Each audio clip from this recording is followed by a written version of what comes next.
Alright, I think I'm gonna buckle down and try and skate up to Infinite to start this morning since we're getting down towards the end of the season. I think this Shuri Kitty deck is a excellent choice for doing that. This is one of the things I've talked about, how you can confirm you're playing against a bot. You'll notice I snapped and ended turn, and it immediately ended the turn after I snapped. A normal human being gets,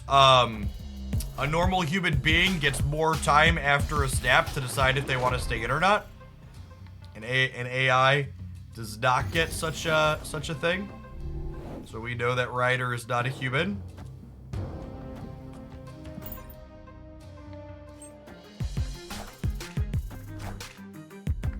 Knacker, thank you for the Hawaii 5-0. Appreciate the prime. Welcome back.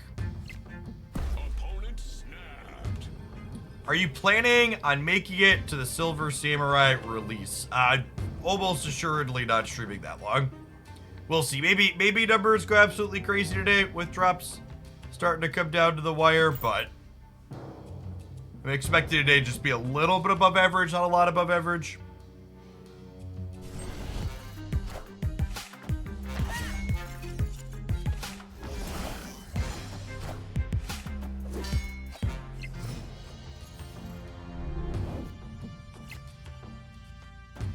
And then typically, because we'll be losing 2 lanes going into the last turn and we won't have a lot of total power in play, the bot should stay and give us 8 cubes. I am Iron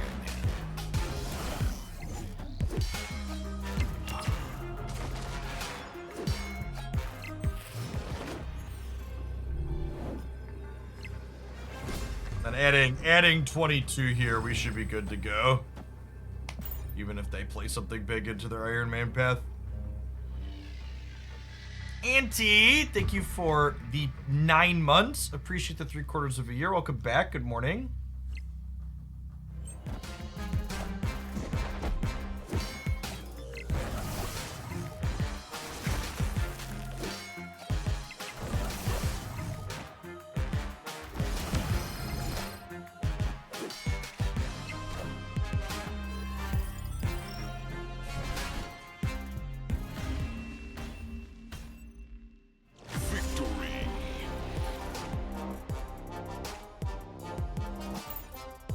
I'm up hella early today. I mean, for what it's worth, I have 2 small children in grade school I have to get out the door, so like, I woke up at the same time today that I typically wake up every morning. I just like, my wife is getting the kids out the door today and tomorrow. So I just like ate breakfast and then walked down to my computer instead of doing other stuff.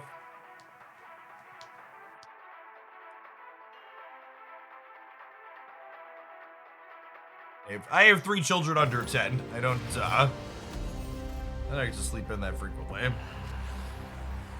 When you can't play Kitty into the first location, you always play her into the 3rd location on one, because you don't want her to get caught in deep space, potentially. I have for breakfast, just a bowl of cereal. Porridge would have been really good.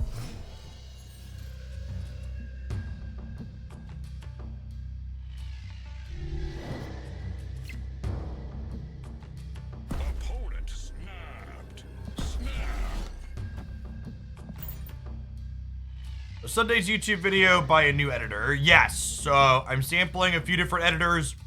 So Sunday's video, today's, and through Wednesday are all by the same editor.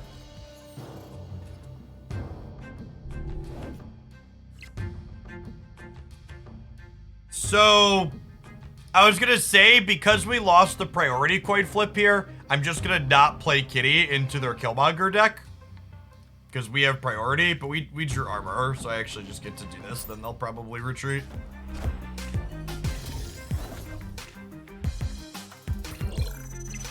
It's actually like just our best possible into the best possible location for us. Yep.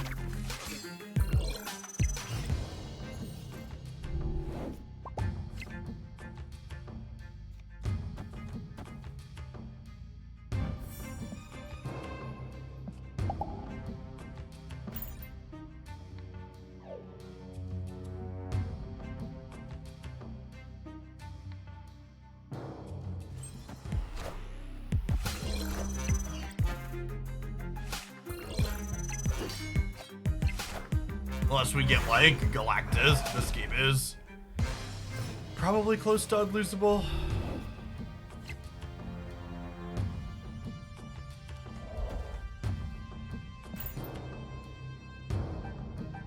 Them spread out means Galactus is no longer on the table.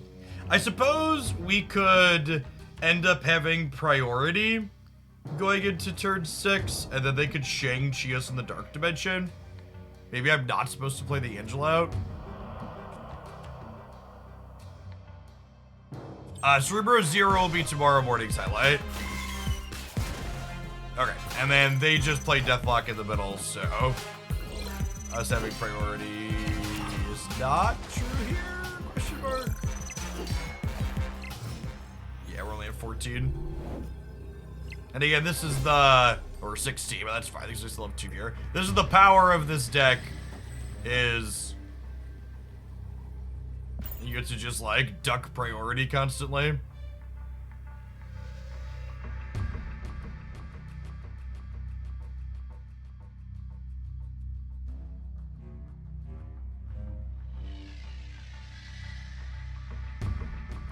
Dear Papa, thank you for the 2 months, by the way.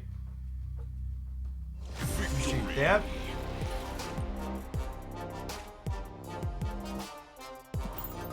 Yeah, the editor for yesterday's YouTube video tried some stuff. They were a little bit more aggressive with the editing and some of the transitions, and the feedback on it was not good.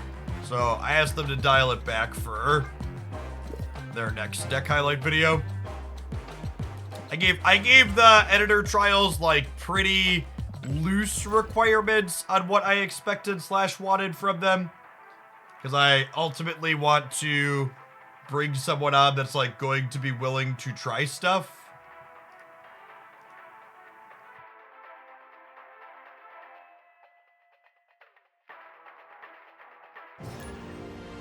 Wanted to give the people that are working on things for me the freedom to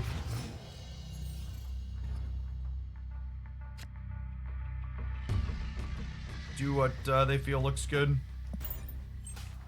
Adjust based on feedback from people. It's weird seeing a blue cube, chat.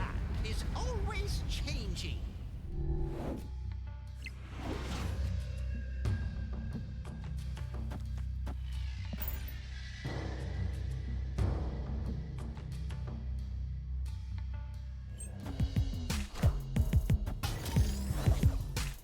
It's our beautiful armor, chat. It's like got a lot of my incidental golds in it, huh? Victory. Bonan's had enough. Bar with no name, more like bar with no thank you.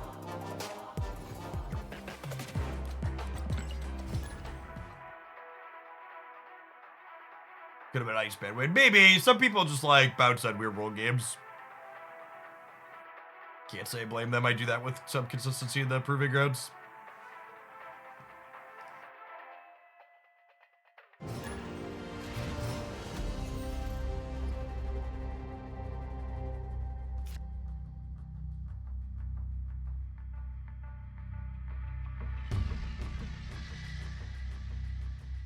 Only good at drawing Kitty on one so far today. It's a good sign for this deck.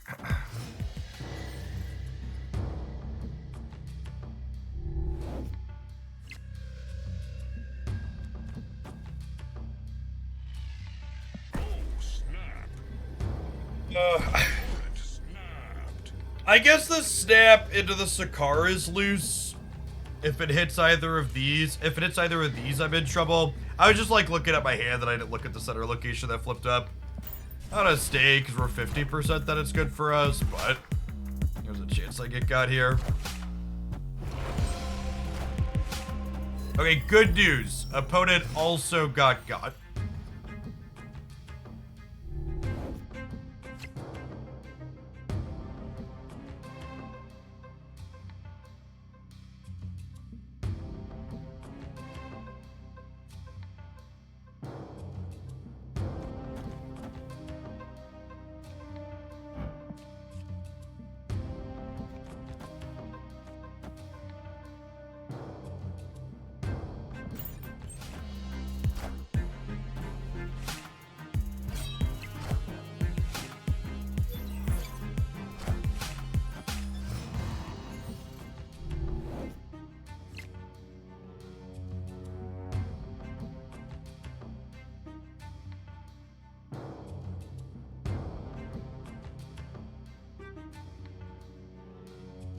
I'm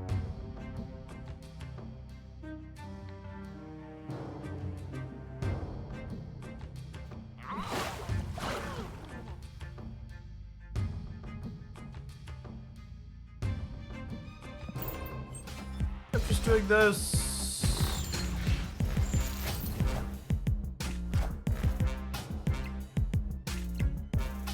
Clear for takeoff.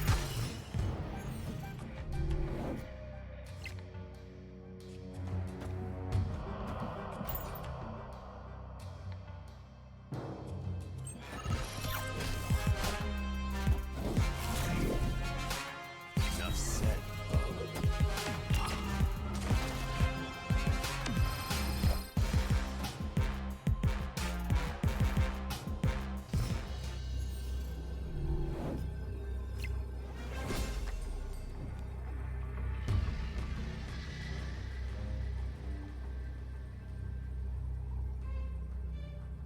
Yeah, we unfortunately gotta go here, huh?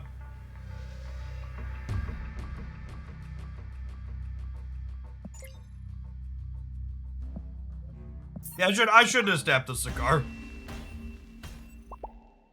Escaped. Got a thumbs up for you too, bud.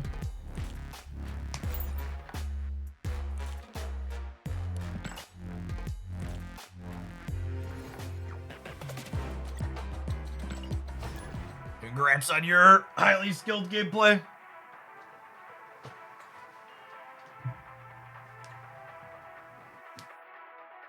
Go on, C-Schmack. 6 for the 16 months. Welcome back.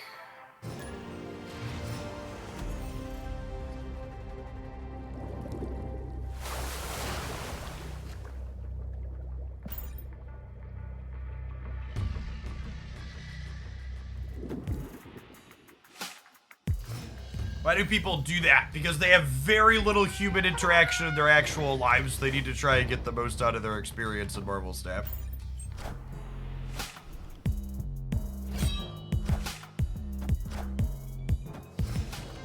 Swarm on 2 is likely an AI. Not a guaranteed, but very likely.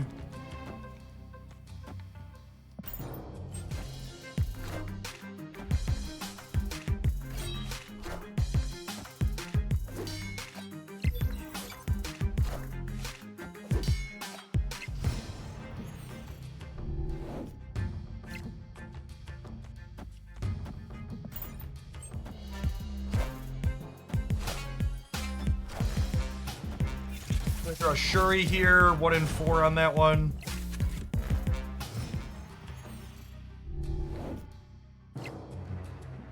This Twitch streams, pre-recorded, etc., etc.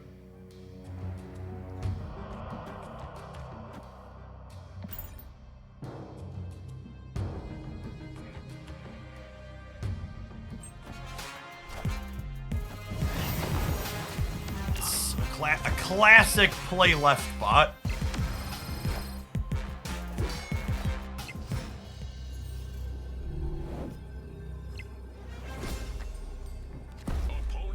All right, yeah, I was just about to say this is why this deck is an excellent bot farming deck. I'm losing going into the last turn, so they snap me. This deck is an excellent choice for farming gatekeepers off of AIs.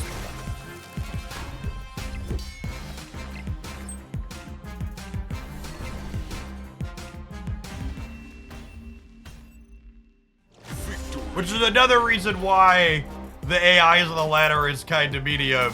Because it's like, you're kind of playing a different game. Like, climbing efficiently when you're hitting as many bots as I hit because of my MMR isn't really playing Marvel Snap. It's about manipulating a single player experience. Which is why we're 1 week away from the season ending and I'm not infinite yet, because I didn't really feel like doing this early on. Just sit out and climb the last 10 or so ranks this morning.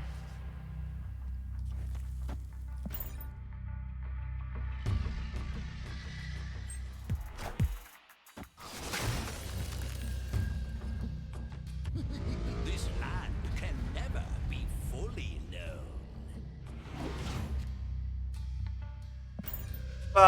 Dippy-dot, the Doom bots. I hope they buff the Doom bots so we can play more Doom. Yeah, yeah. Mobius is gonna change the game forever. I agree. I don't typically give super strong opinions on unreleased cards. I genuinely think Mobius is likely to compete.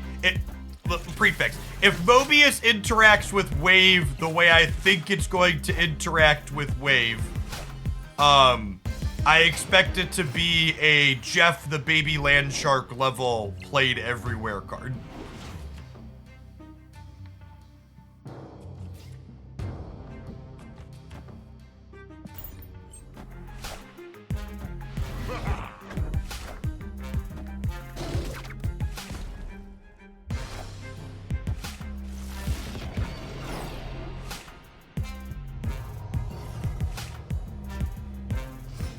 Was this a living, breathing human being that just put Killmonger into the Space Throne? It honestly might have been.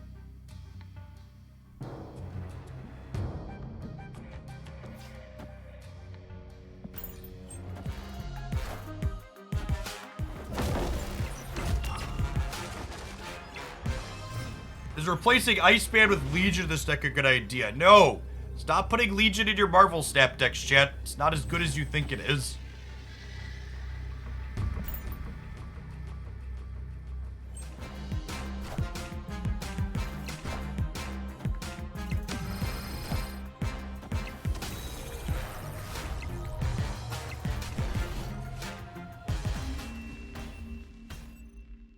I think Legion is definitely Marvel Snap's #1 most overplayed card at the moment.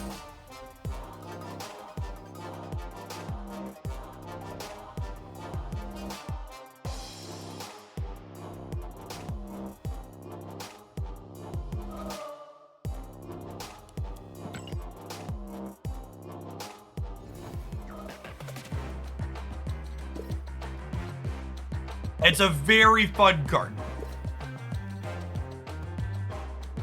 I expect Silver Samurai to be a very playable card that reminds people that Stature Black Bolt has quietly been one of the best decks for a long time. That being said, I don't expect it to be as popular as Jeff the Shark or Mobius.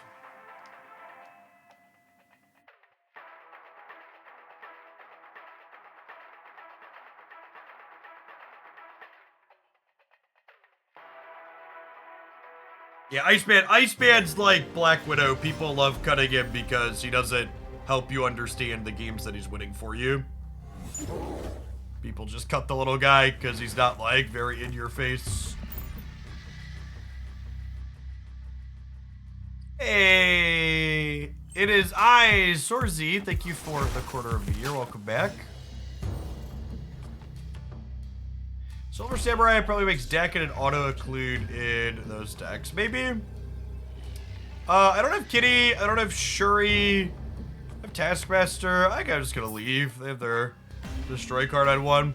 And honestly, this is another card that's kind of dry. I think mitigating your loss for your good hands against humans is a big important part of climbing successfully too. It's like, well, if I try and never lose more than 1 to 2 cubes to humans with my weak hands, we farm bots, we farm some good hands against humans, the ladder up experience goes relatively quick.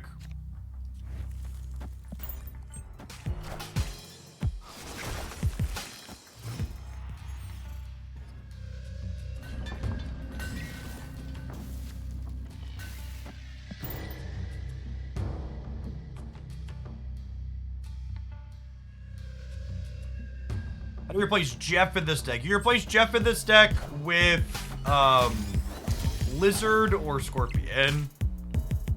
Pick your favorite Spider-Man villain.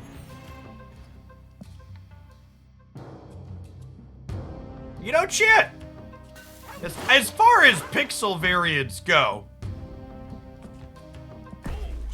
it's not terrible. And again, We can confirm that this is an AI here that we're playing against because I snapped, ended the turn, and the turn immediately ended.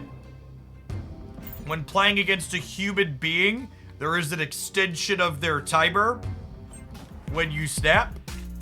So there won't be that immediate follow-up of the game continuing.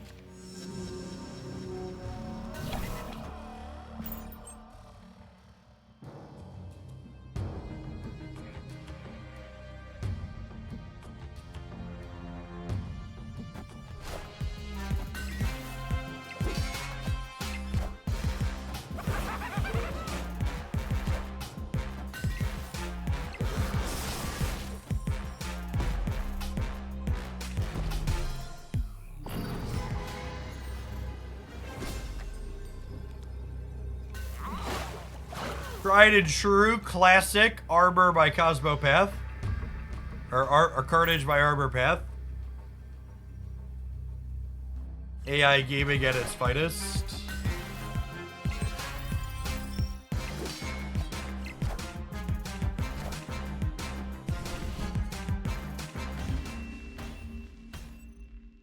Victory.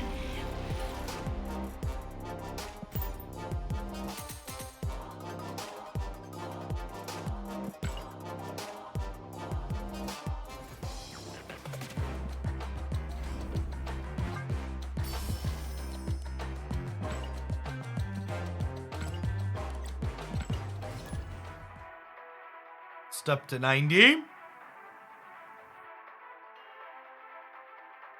you play Silk as a Jeff replacement here too? I think it's important that you play a card that you have control over where it is on the board in this deck, because being able to manage priority to duck tech cards like Shang-Chi and to be able to duck tech cards like Shang-Chi and Killmonger is really important for success with this deck. So I think Silk would not be my recommendation for Jeff. I think Lizard or Scorpion's probably better, like I recommended. Armor? Armor? This hand's alright. We get to go. We don't play for Asgard super well here, but we get to go Shuri and Division and Taskmaster, which is not bad.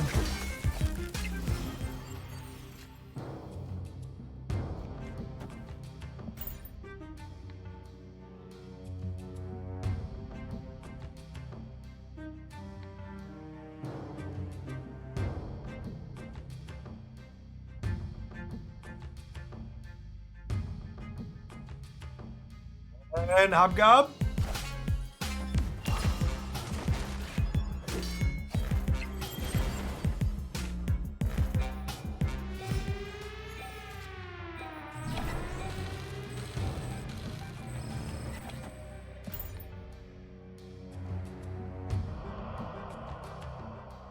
Hey, Panda Fur Express, thank you for the entire year of support. Get you a sword to go with that shield. Welcome back.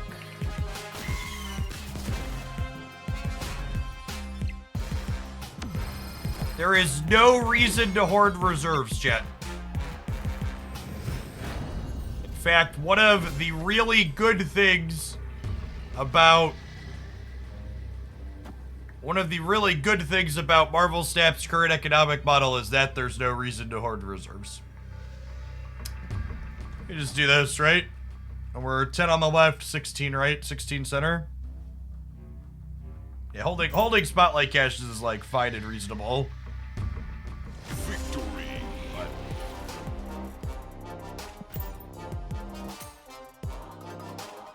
I do not expect reserves to be changing at any point in the foreseeable future.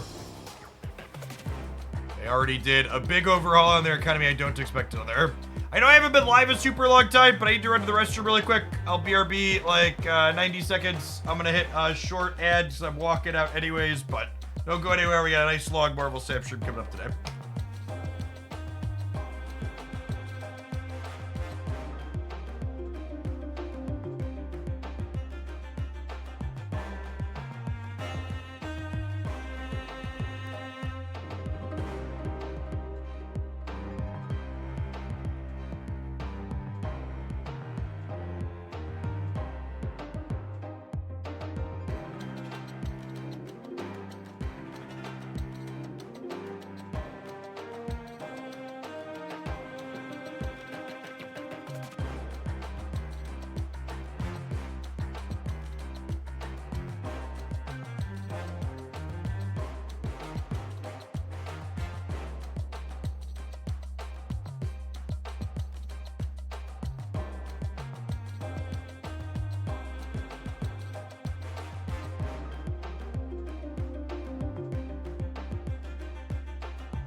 Alright, we've made it to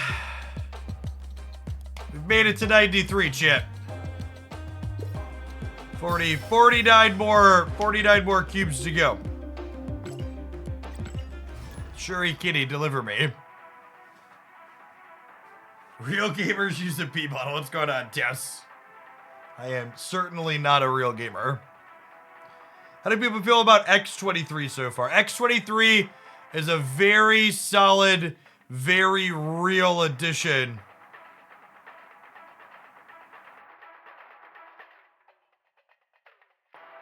to destroy. What's going on, Trash Panda? Thanks for the year and a half.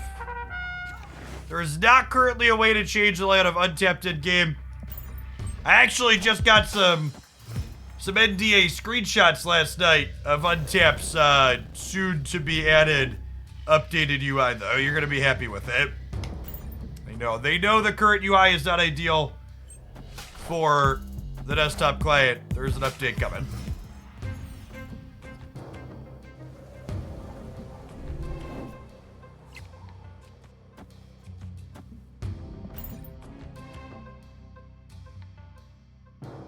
When's the update? They didn't give me a timeline. Hopefully soon.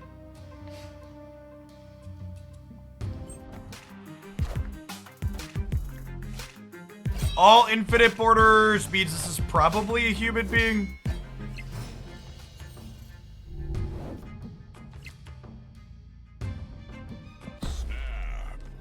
Orange also takes our hand from good to great. We'll press the button.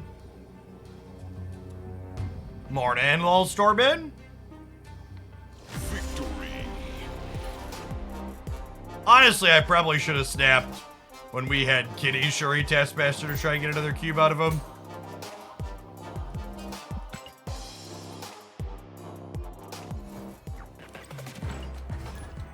Weird retreat? Why? My hand was showing like it was strung. Their hand was probably not. The number one question that people always ask, how do I climb better? And my answer is always snap and retreat better. Retreat was pretty good from the opponent.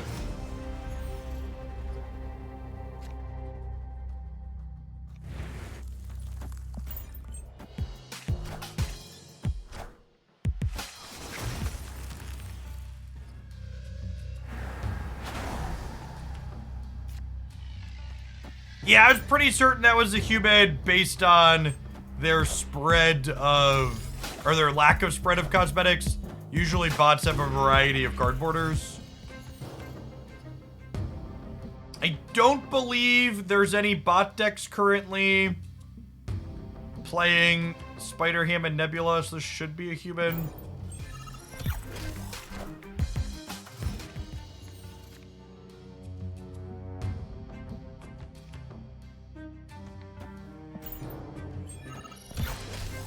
Appeal vision here.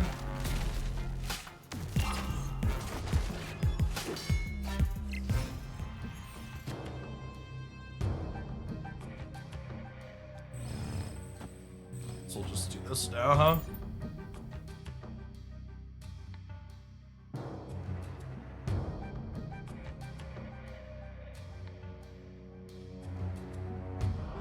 Aragorn, thank you for the 46 months. I appreciate the almost 4 years. Welcome back. Because they had priority here, they get a weakened Captain Marvel instead of my super one, which is nice.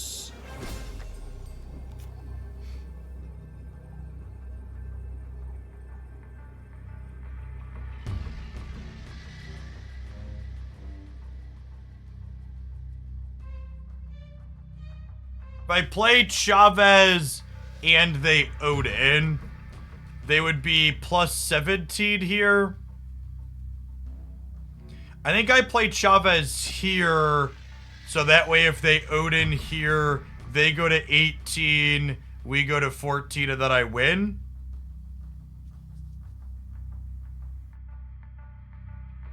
I don't think they have a way to get bigger here. I guess they could have like a Shang-Chi, but we'll definitely stay for 1. I'd even stay for 3 if they boomer snap me. Victory. So far, we've had 2 humans in a row since we hit 90, which this deck is generically good, so it's fine to play into humans. It's just also good at farming bots. Maybe we'll, maybe it's gonna be a long climb, chat. Maybe we're gonna farm humans 1 cube at a time. Up to a hundo.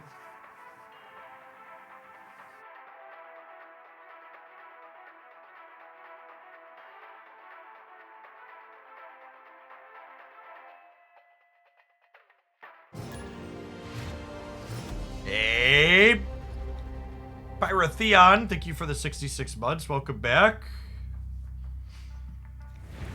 Not that this really does anything. To the Elysium. Appreciate the 5.5 years. Hope life's treating you well.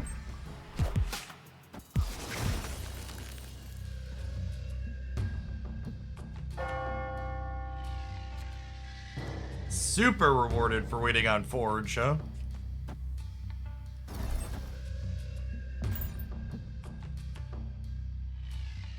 Oh, snap.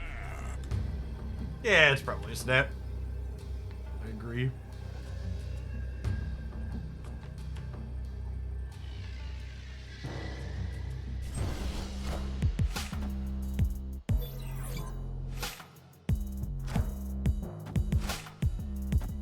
Oh, is that why people keep asking me that?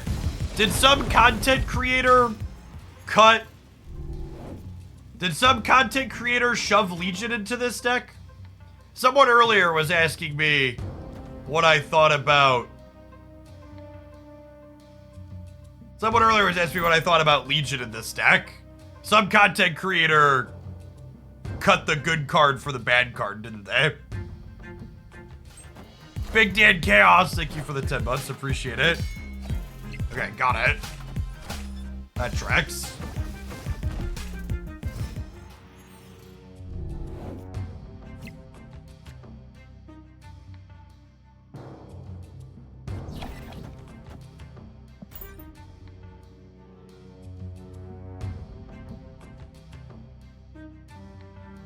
I think I'm going to be repeating this a lot while we play this deck. I think Iceman is a card that bad players frequently cut because they can't visually see the feedback on the games that it wins for them.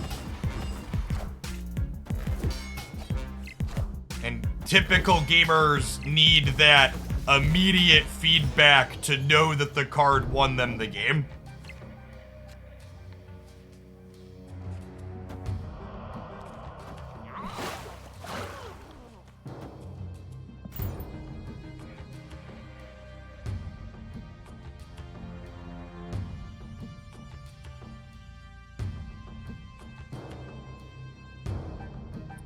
Yeah, sure, it would be a nice draw. Unfortunately, we're locked into drawing Chavez next turn.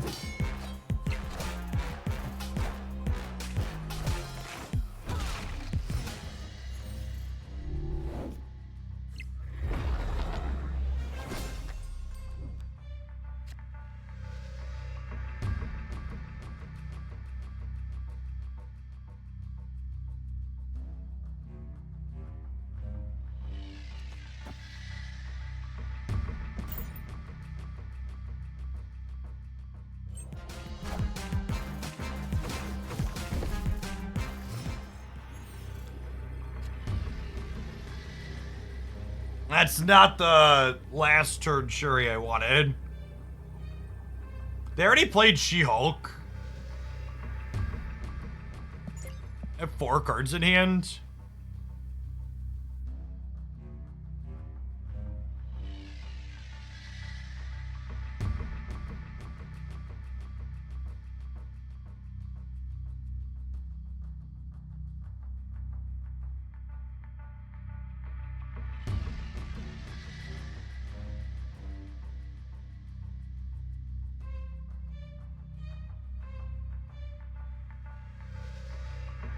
I think I'm just playing for all 3 here, right?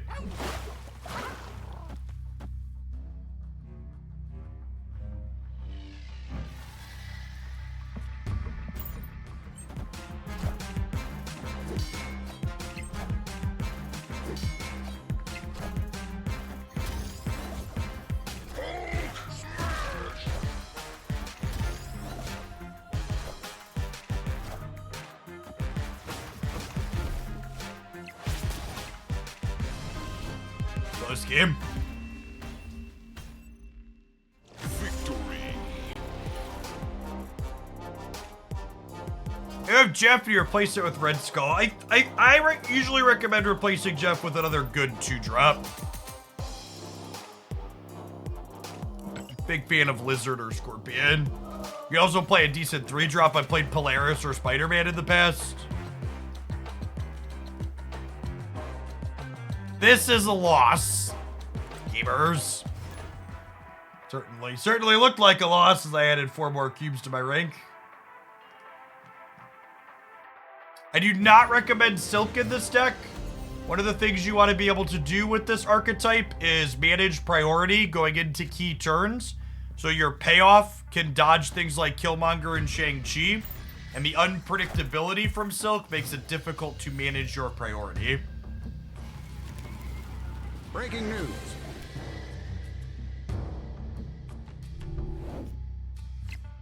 We've played against all living, breathing human beings since we hit the 90s, chat. It's exciting.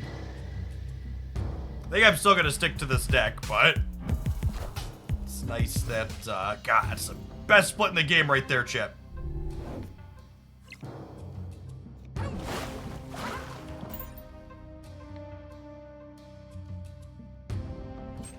My deck overlay is the same as always. That is untapped. Check that out using my link there.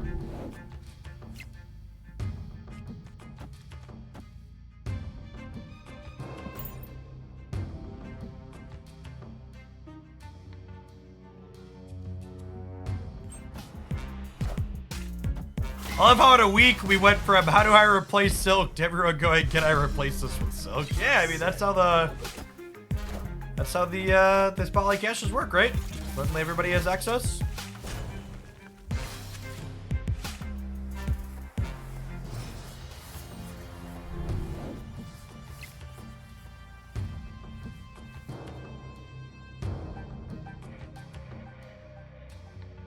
Snap.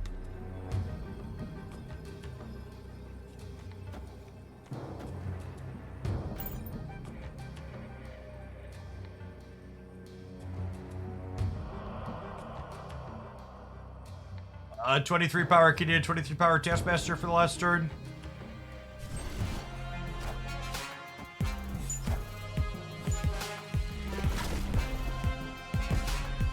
Enough said, Bob. We want Wolverine to jump right here.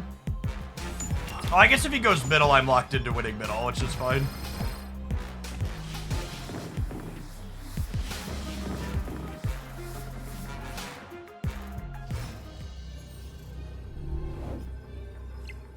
How big is Null, chat? Wolverine died as a 5. Wolverine died as a 7. They killed a Forge. Victory. Forge died as a 1. Hey, Sleepies. Thank you for the brand new primer. Appreciate that. So my full-time gig and folks like you make that possible. My kingdom for a way to track Null's size. Yeah. It would be really nice. I believe the Null was significantly smaller than 26.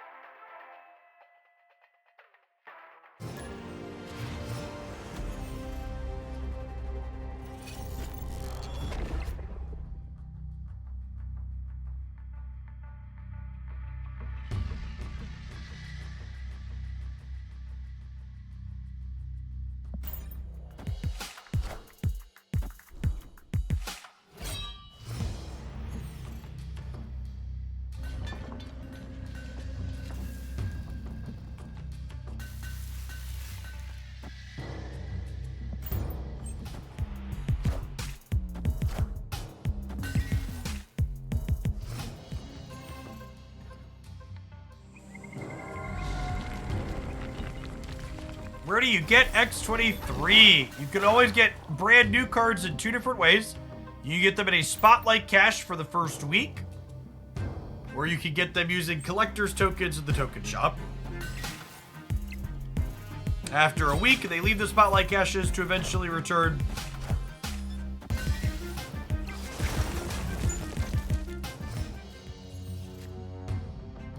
Probably a beep boop.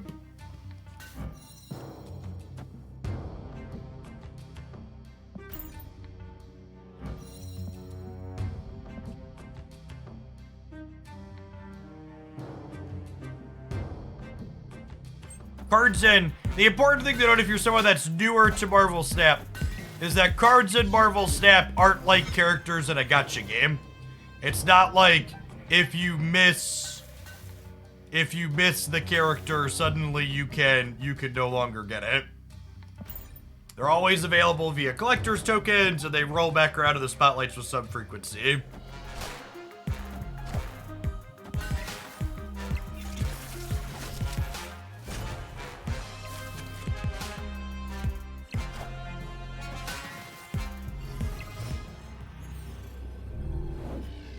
Okay, and then I can Taskmaster the 17 power Captain Marvel.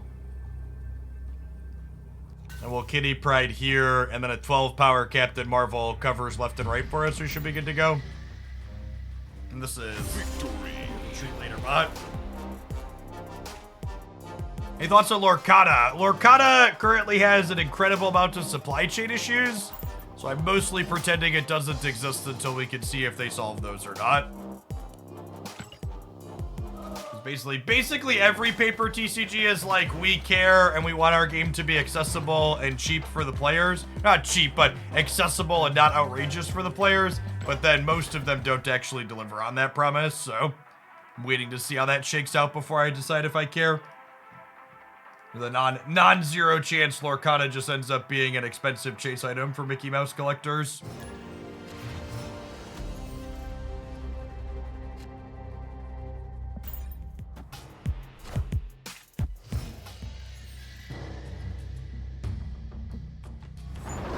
Secondary markets suck. Ain't that the truth?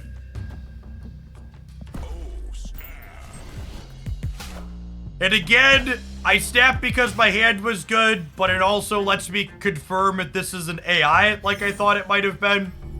I snapped and then ended the turn, and the turn immediately ended, which means I'm playing against an AI because humans will get extra timer on their turn.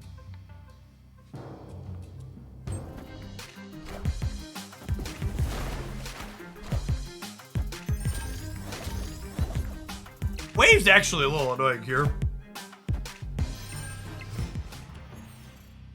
My kitty's not that big. Is this a Shuri and Division of Taskmaster game now? I think so.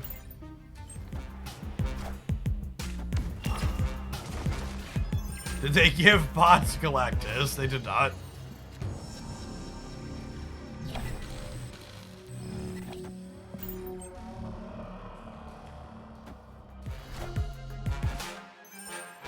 What? Professor X? That's cheating. Copy.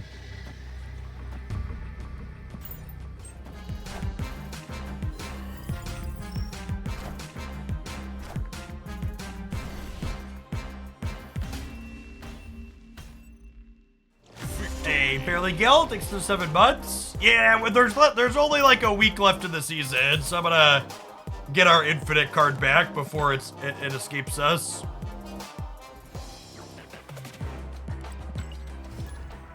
Figured it was time to finally buckle down and do that.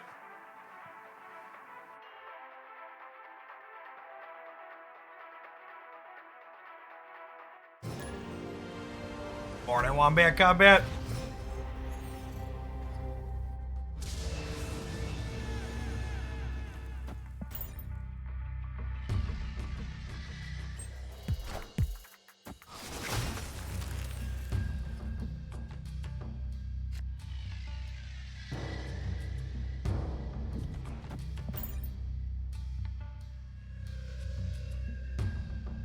I just started using this deck, and it's much harder than I thought to know when to snap if your starting hand isn't great. I mean, can we just dissect what you said? It's hard to know when to snap when your starting hand isn't great. I'm gonna give you a fucking spoiler. Don't snap when your hand isn't great. Come on, gamers. Come on, gamers.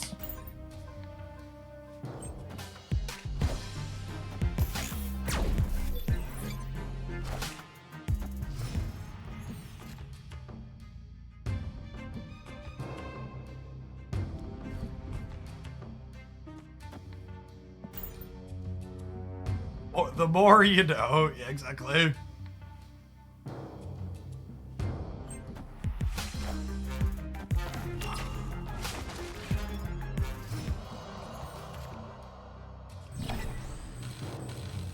Never lost a danger room trigger in my life, chat. Not about to start now.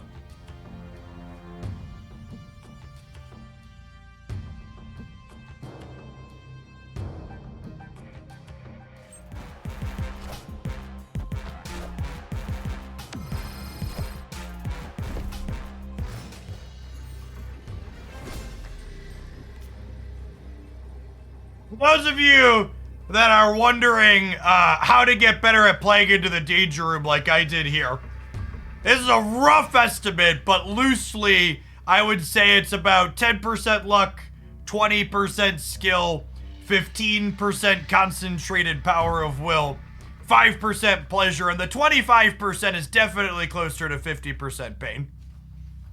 But you know, that's just how it be sometimes.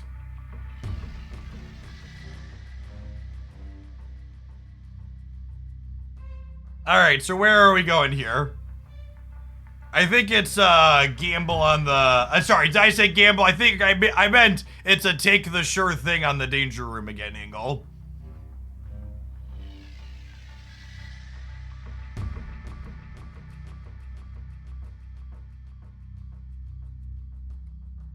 I don't think they can play into here. We do this. We ship it for a cube.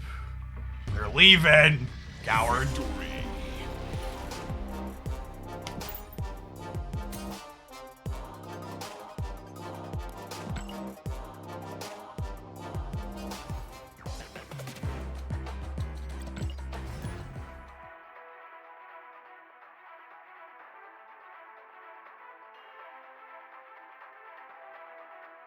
The song remix intimidated them. You know, chat, we've had mostly humans. I forgot, it's been a long time since I had a human-based climb for the last little bit. It gets kind of grindy out here, huh? People keep leaving for one cube. These retreat later gamers sweating through their palms, vomiting their sweaters already.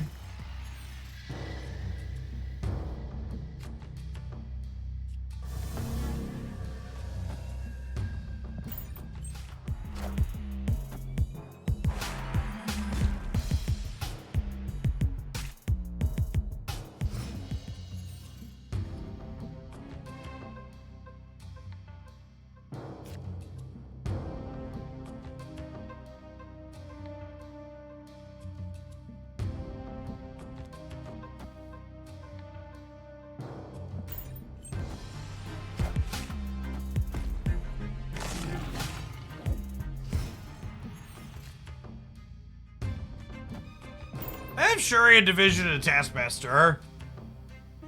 They had a free destroy for their Sabretooth, though.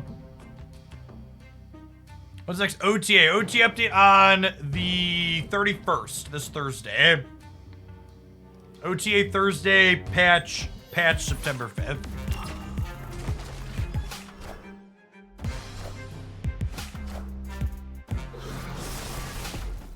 Oh, we started hitting people at 93. Yeah, that's where we started hitting them too. Last season, I did not hit people at 93 though.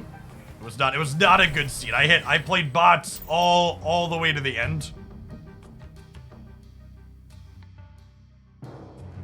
I'm expecting nerfs or buffs. I am expecting them to shave one number off of a bunch of the cards in the little mover stacks, 1 to 2. 1 to 3? Let's say 1 to 3. I expect a -1 on 1 to 3 cards in the little mover stack. I don't know which ones. I think there's a bunch of ones they could shave a number off of. I really hope they don't touch Silk, because I really like Cerebro 5.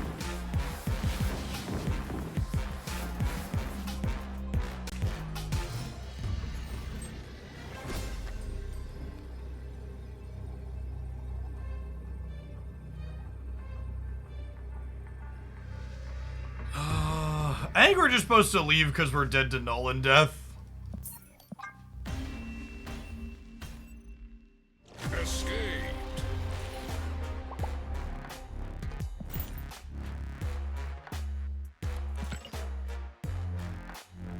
Cerebro and incidental nerfs name a more iconic duo. Yep. Hey, sometimes Cerebro gets to enjoy incidental buffs, okay?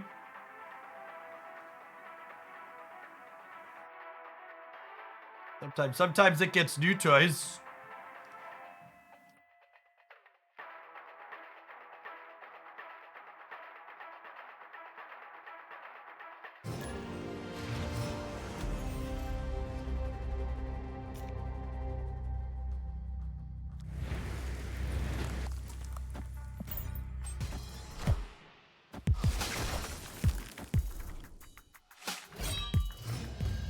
Blade discard Okoye. Dear opponent, please be kind to me when the robot AI dries up.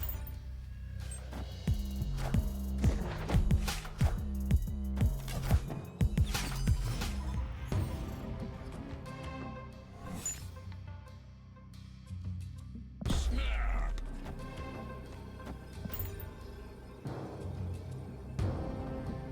Ooh, we didn't get the immediate end here when I snapped. Could this be a living, breathing human being playing with this Hawkeye split? Probably not. Probably not. Wow! Look at the way they massacred my girl, chat. Look at the way they massacred my girl. She was so young. She was so young.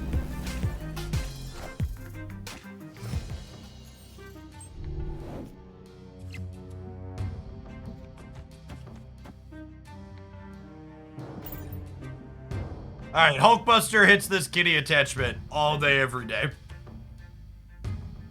I believe.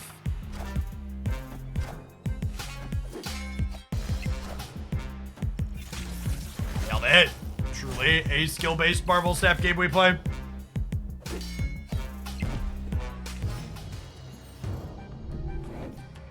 Yeah, usually you don't want to snap the bots. Usually you don't want to snap the bots until, you've seen the turn, the last location. All right, and they snapped us because they're winning on 2 locations, so that basically confirms our AI overlords are here.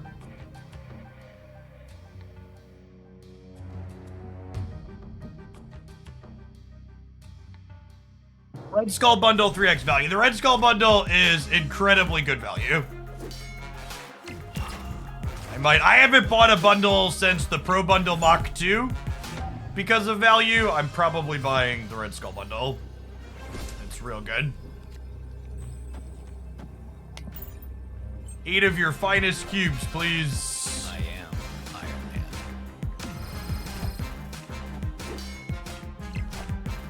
Thanks. Thanks, beep boop.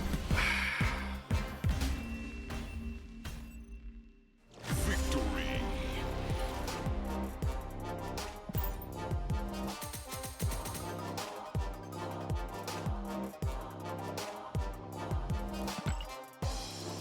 Yeah, C-Sec. Infinite. The way they've balanced the ladder with AIs, it definitely took a lot of the sense of accomplishment for me personally out of achieving the Infinite rank. It just kind of feels like this chore I do at the end of the season to get my allowance for the month.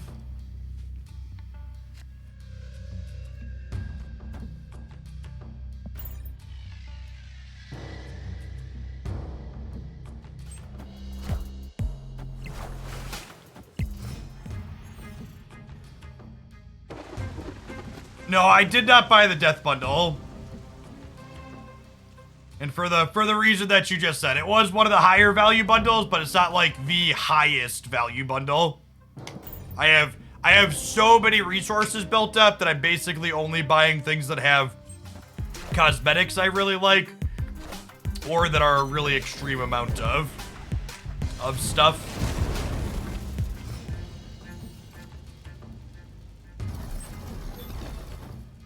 That one did not qualify for that.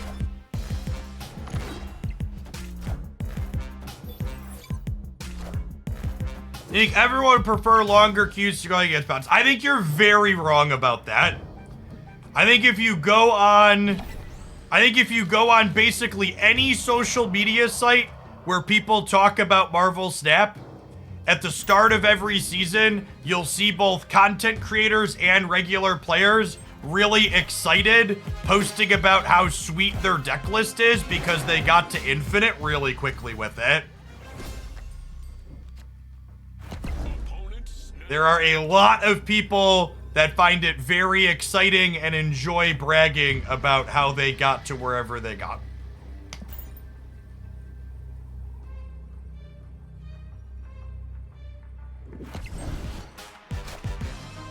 I am Iron Man.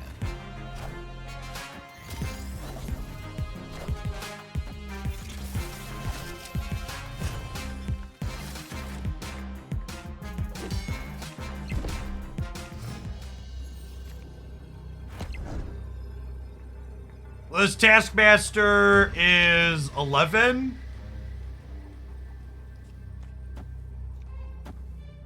This 8-power Captain Marvel covers me everywhere.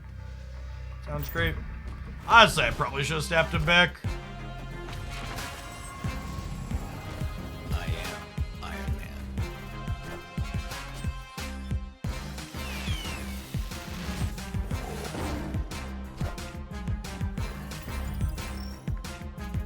Higher, further, faster, baby. I missed 4 cubes here. Victory.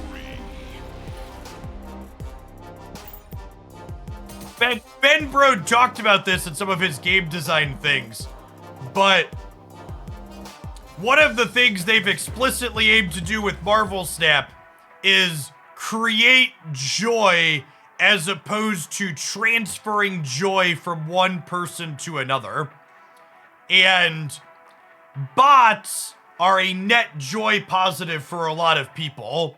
There's someone that gets beat up and loses and creates joy for many people beating them, especially those that don't know they're playing against an AI.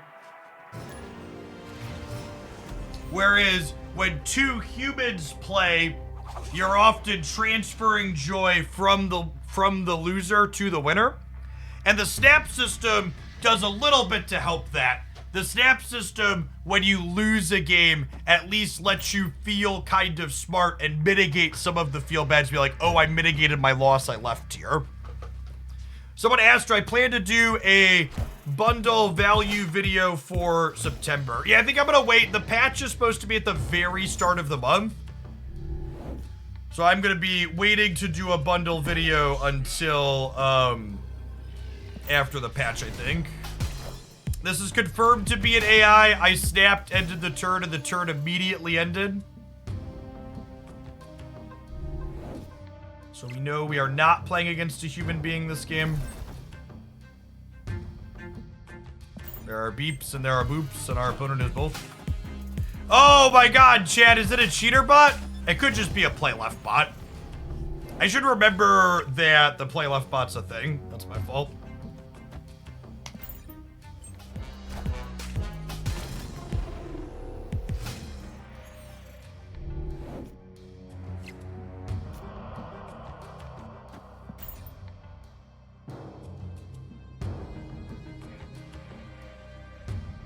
Like, I have 24 power on the last turn.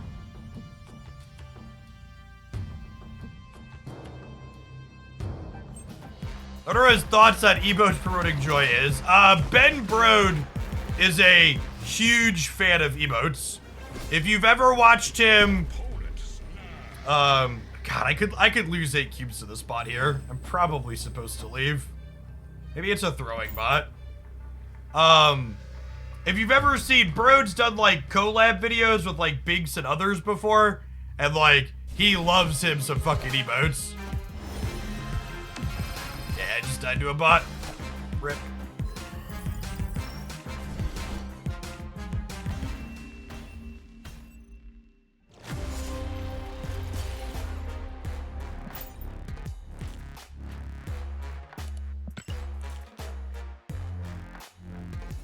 That'll cost us. We died because I played the Forge on the left against a play left bot.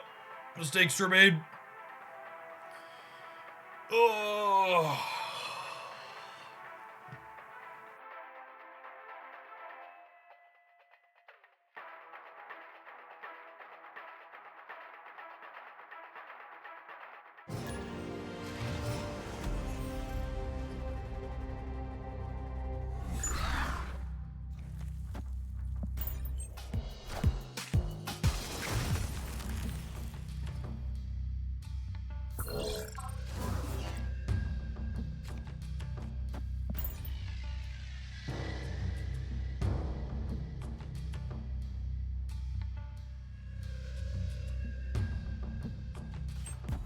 He has a purely positive approach to emoting, which is different from a lot of other players. And also, like, the thing about the emotes is that because they're such minimalistic communication, players often ascribe connotation to emotes that's not necessarily there based on their feelings on how the current game went.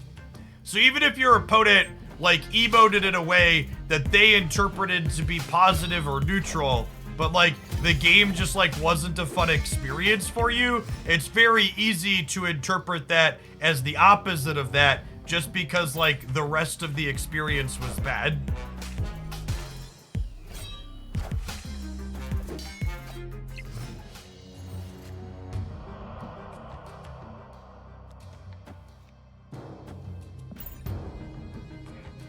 Probably leaving here, or a Hella deck that's discarded some big things.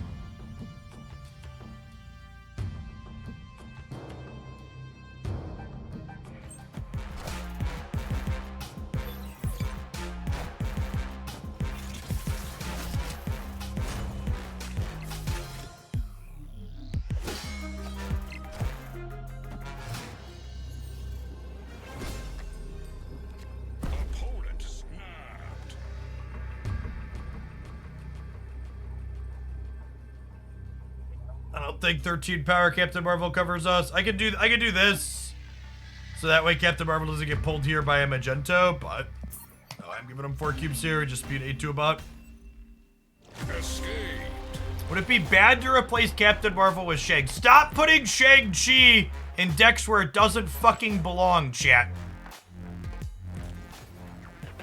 If anything, I'm like working on cutting Shang-Chi from decks where that even want him at this current point in time. Pretty much all of the good decks in Marvel Snap right now are Shang-Chi's been so omnipresent that most of the good decks are being constructed in a way that they duck Shang-Chi. Like even this deck, chat, right? Like this deck basically exists because it's a Shuri deck that ducks interaction.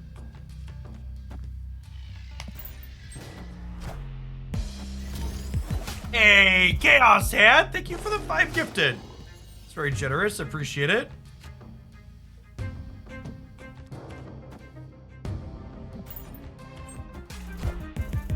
Good decks are basically defined by their ability to duck Shang-Chi. Yeah, I agree with that.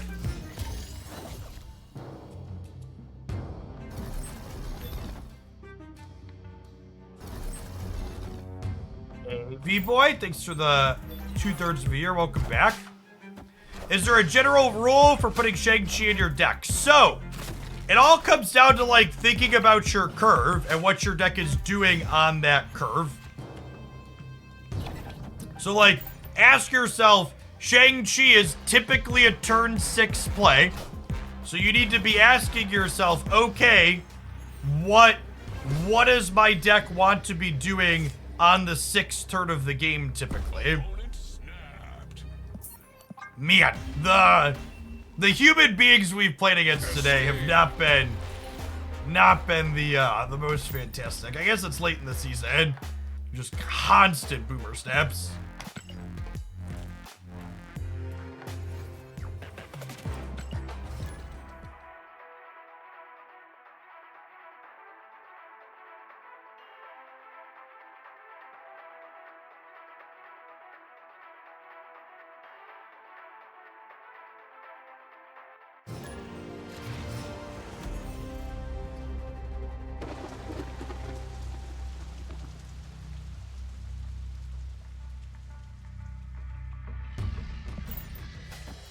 What's a boomer snap? A boomer snap is what you just saw in the last turn there, last game there, where the opponent is in a clearly dominant position and they snap anyways. It's a bad snap because it makes it very easy for your opponent to leave the game when they have a chance to stay and give you an extra cube. You're basically reducing your cube equity by snapping in spots like that. I, however, am going to snap here because we're gonna fill this raft up. Oh, good. Okay, we're not gonna throw to the bot this time, chat. This time we're gonna beat the bot, I believe.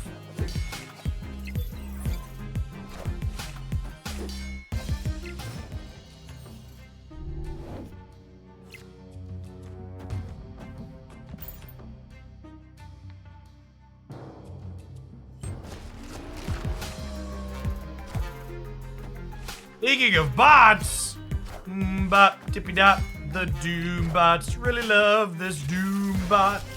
Whip it up some Doom. Yeah, yeah. Hit those Hulkbuster triggers all day, champ.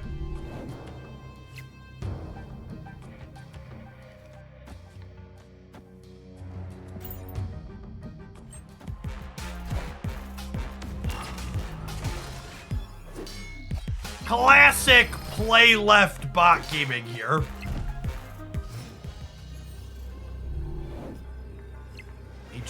A tried and true Marvel snap staple. Oh my god, and it even snapped me for cubes. It even snapped me for cubes because they're winning, or they're tied. God bless you, Gimmio. I spewed 8 cube to your AI brethren earlier. I really need them back.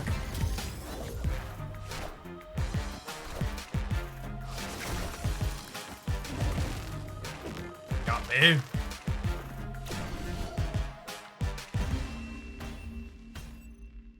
Victory. I wish my ladder games were this easy. Yeah, I wish mine weren't. Let's get her up to epic so we can get her back to gold border. Animated.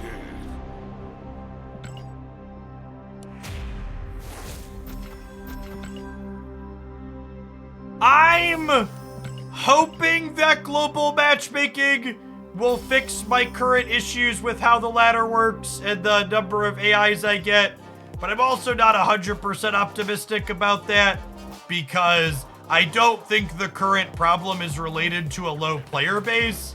I think the current problem is related to how they have matchmaking programmed.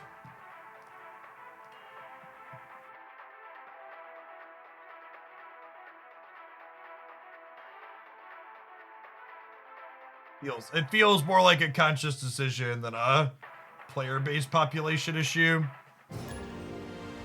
What do I mean specifically? I mean, it feels like they likely have the bans as to what range people can play into as too tight. Like, you should let me play against a wider MMR range of opponents. What's going on, Mike? Thank you for the 3/4 of a year. Welcome back. Hand is so good generically, but TVA is here. How to check MMR. MMR is a hidden number. It is not something that is visible to players.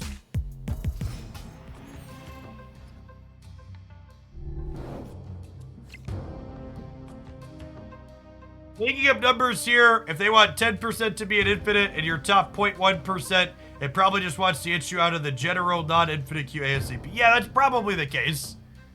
Oh my god.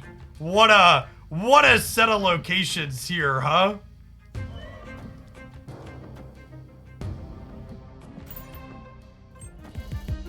Friendly neighborhood Spider-Man here.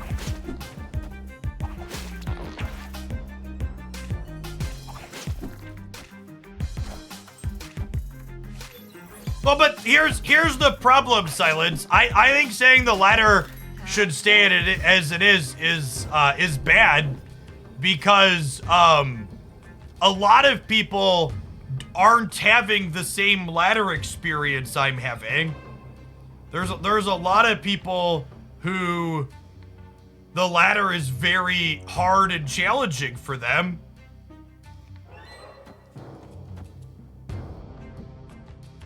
And it's silly that someone like me gets such a different ladder experience than other people. Honey. Honey. Did we, Okey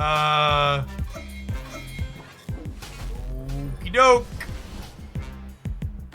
Man, their hand was really good for TVA. They just, they messed up the Starlit Citadel. Sometimes that's just how it goes. You can replace Jeff in this deck with Lizard.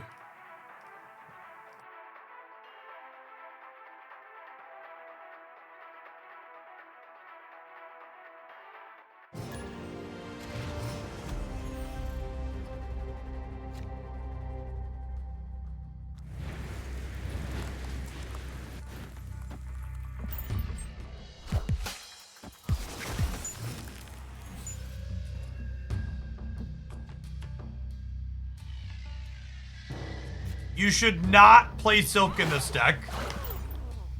This deck often wants to be able to manage where it has power so you can manage when you have priority. And Silk is detrimental to allowing you to manage when you have priority.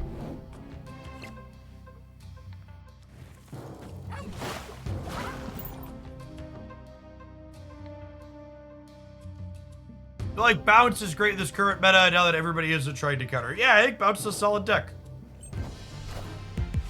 Agreed. There's not a lot of Wave or Sandman. Oh, should I be Hulkbustering the Vats? Yeah, probably. That's a good shout. I should have done that last year. I should have moved Jeff and Hulkbuster the Vats.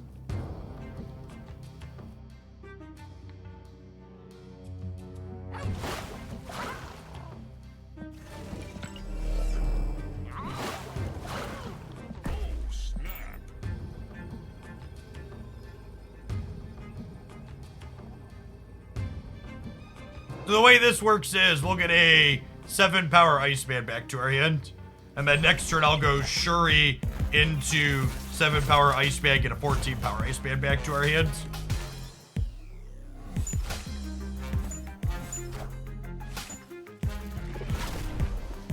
Blur! Thank you for the 2 years. Appreciate that. Welcome back. Robo Snake Ape, thank you for the 36 months.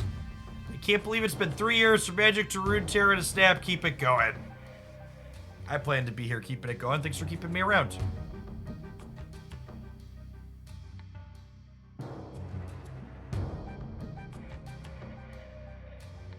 Gosh, maybe with the priority, I'm supposed to just armor here and keep them from venoming.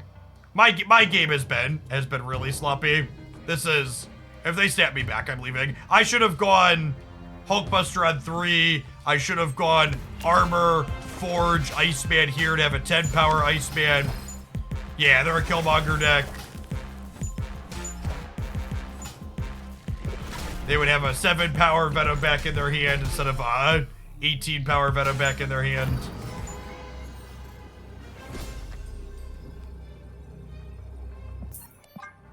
Bounce. Very sloppy top to bottom. Escape.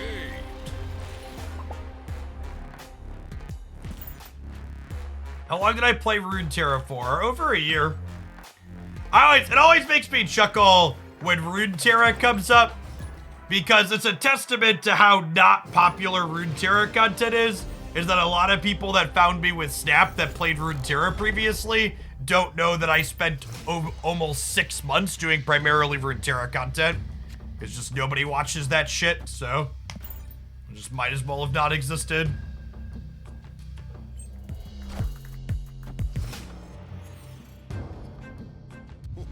This land is always changing.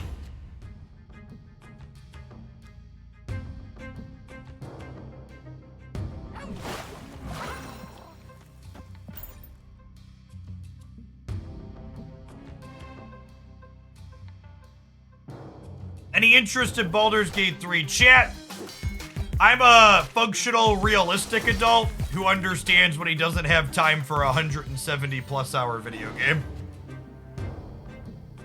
To those of you that sounded like a personal attack to, good, it was intended to be a personal attack.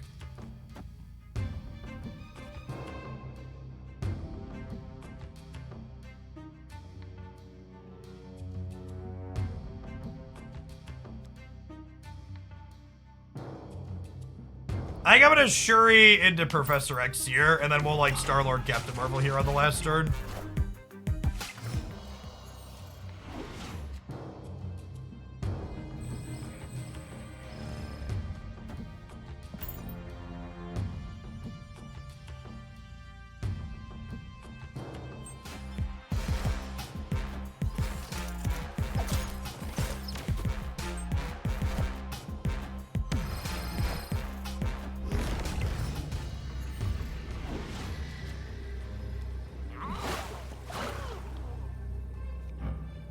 Oh.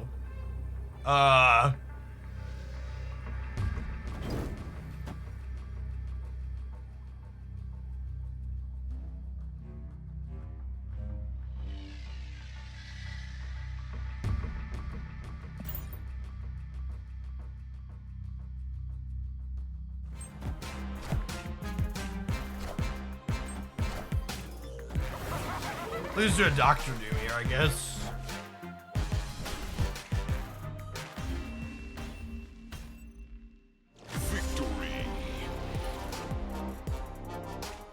I'm paper testing of Kiki Cornholds. Yep.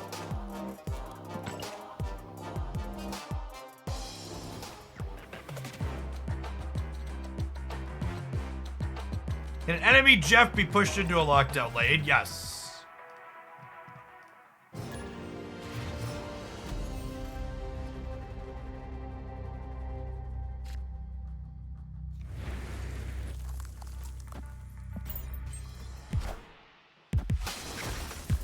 Jeff goes where he pleases.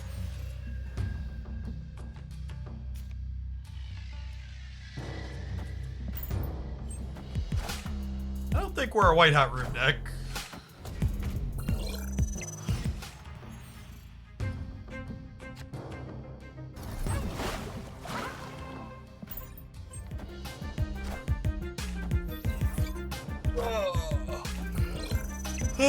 Ezekiel is an AI. It's just unfortunately not an AI that we're likely going to be able to manipulate because our draw doesn't involve Kitty.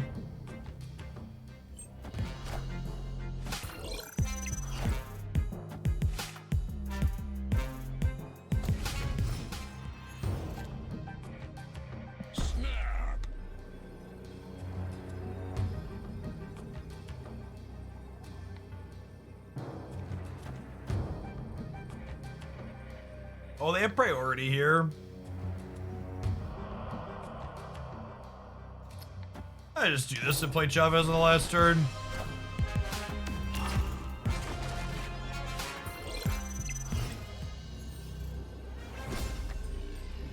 Hey, Northerin. Thank you for the 10 months. Welcome back. Appreciate it.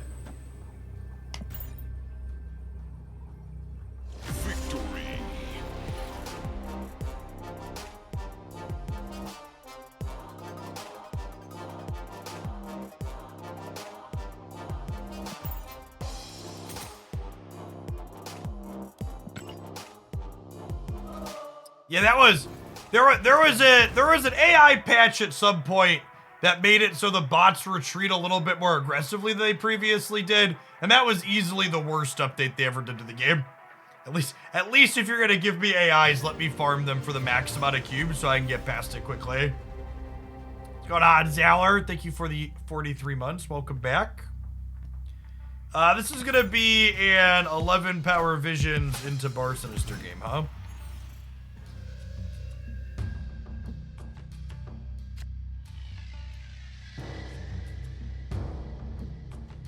Am I even playing Angela out? I don't think I am.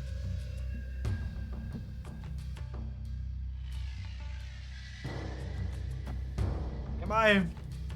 Probably doesn't matter.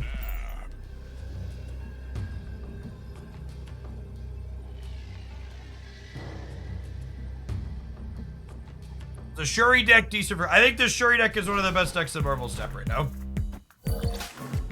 More people are starting to figure that out. I've been advocating for this Shuri deck for basically literally months now at this point.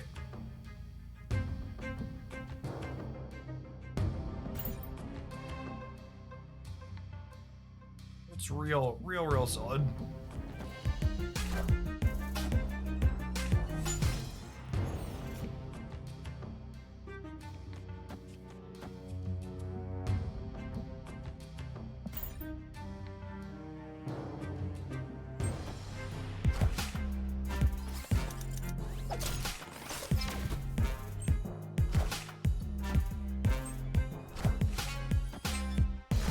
That's actually pretty unfortunate.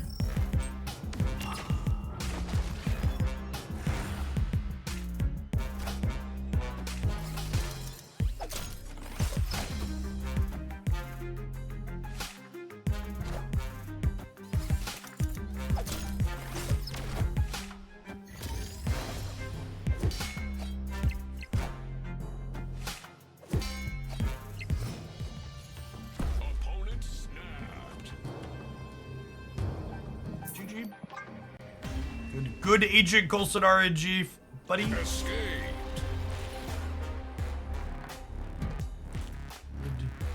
Good Agent Coulson RNG.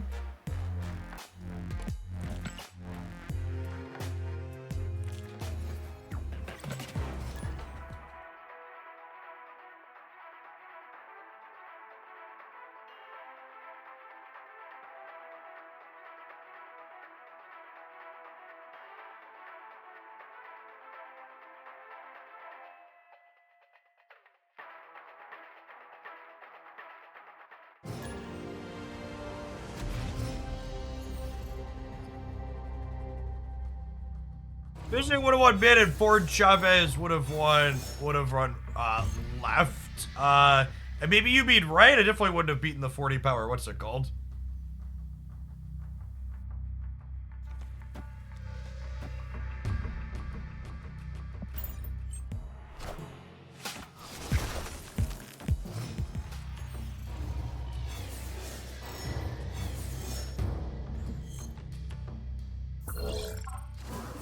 Agree, Agent Coulson is a very good Marvel Snap card.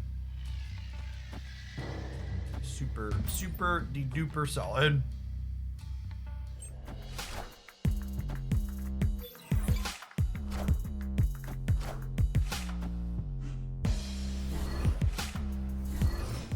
Doc Ox, let Shuri and Forge hit the same card, should have been 24. It would have been 21, which still isn't enough, right?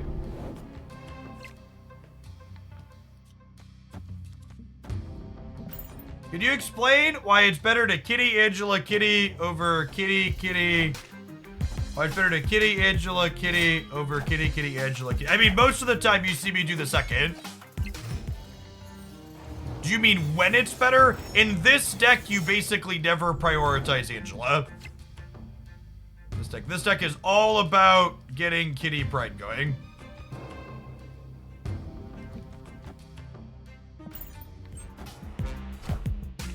You prioritize making your kitty bigger at all costs.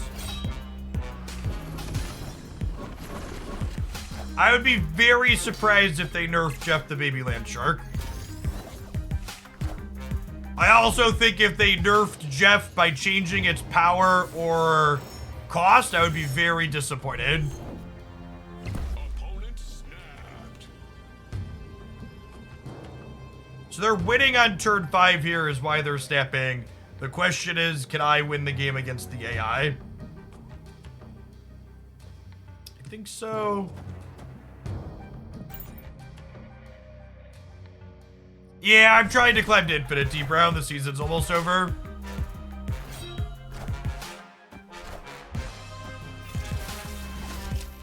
Less than a week.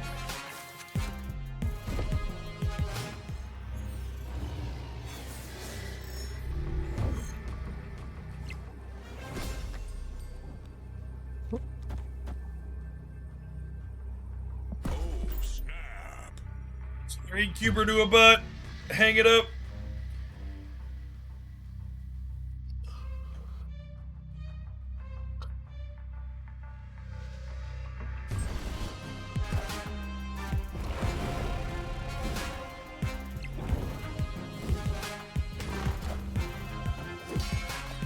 There you go.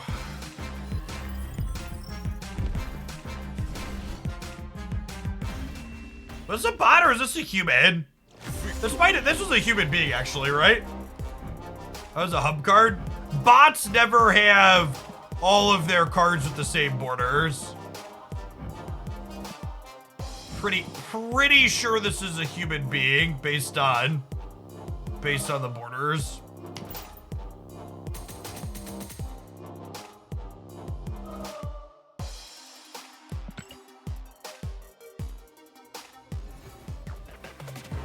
I'm excited for Silver Samurai. I think Silver Samurai is going to be a very playable card, but I honestly don't know that it's a very exciting card, right?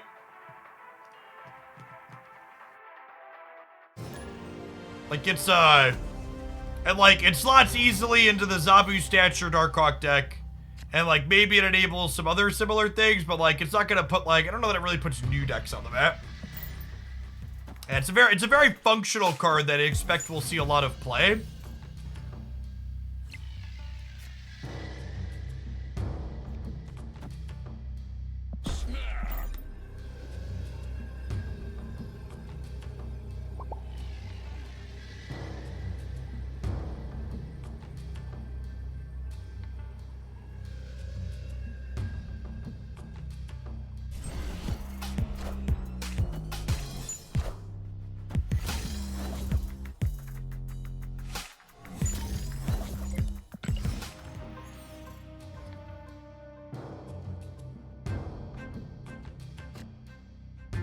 Bots don't emote, by the way, chat, so this is a human.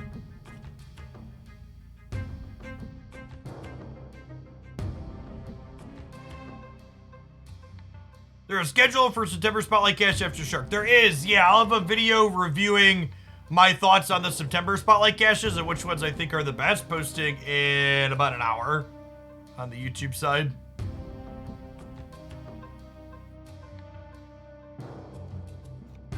I think I only want one Forge.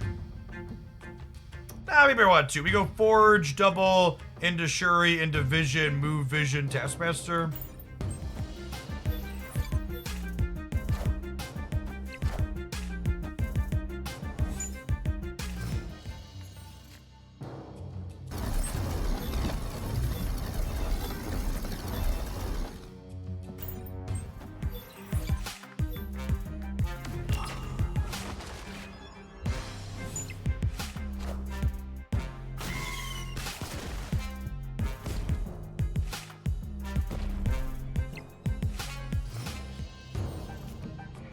The people saying bots should be more identifiable. You're missing the point.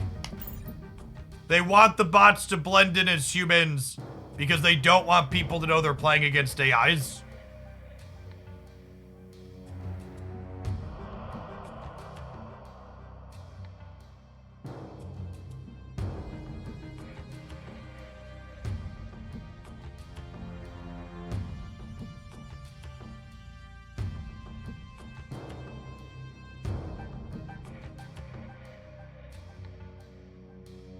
We can Taskmaster The third vision is accurate.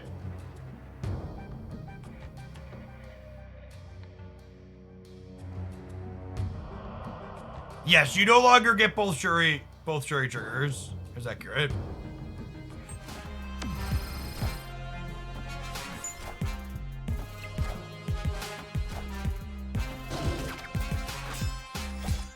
Okay, so this Deadpool is only 28. And I have priority. So I move this here. It goes to 32. And then we Taskmaster and get 32 power Taskmaster here and somewhere else.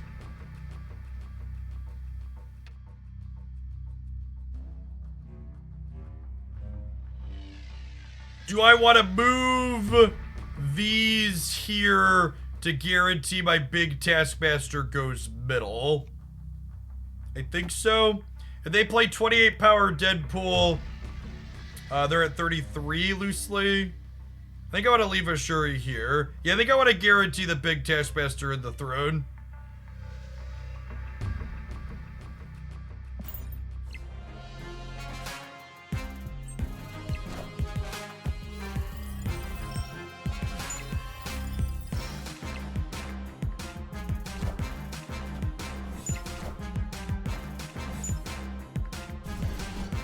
Oh, that's interesting. That's interesting. I forgot that that works that way, and it retargets this one again. I thought it would have targeted this one, and I'd have had 64 here. I thought I was beating the Deadpool in the middle. It sucks that we ended up one short here.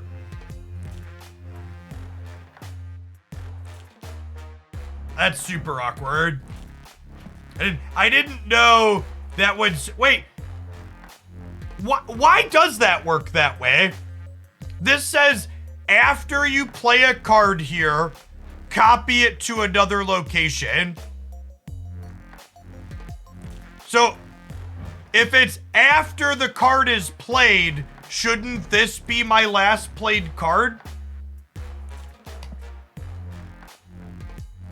Why is Vision still the last played card?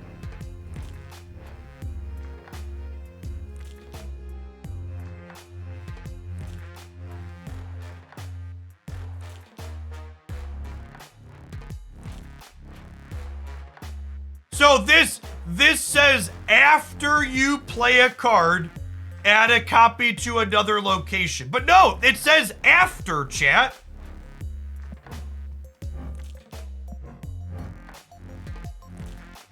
So I understand Jubilee Taskmaster because Jubilee's trigger is happening while the card is in play. But Sinister London clearly says after your card is played, right? So I feel like this Sinister London either needs to be worded differently or this interaction needs to behave differently. The after is still before a card is played. That doesn't make sense to me. As someone who has a reasonable grasp on the English language and the rules of Marvel Snap. Because this is saying after you play a card that this Taskmaster copying Vision rather than Taskmaster means that the Sinister London copy is not happening after the card is played. It's copying mid-resolution of this card playing.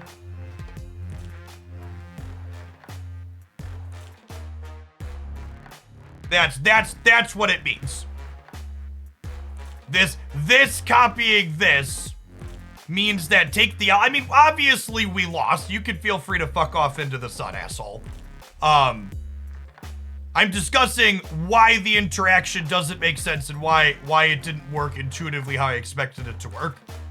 I expected after, meaning to be after the card is played. The way this copied this means that this wasn't considered played when this copied, which is weird. It doesn't match the language on the thing.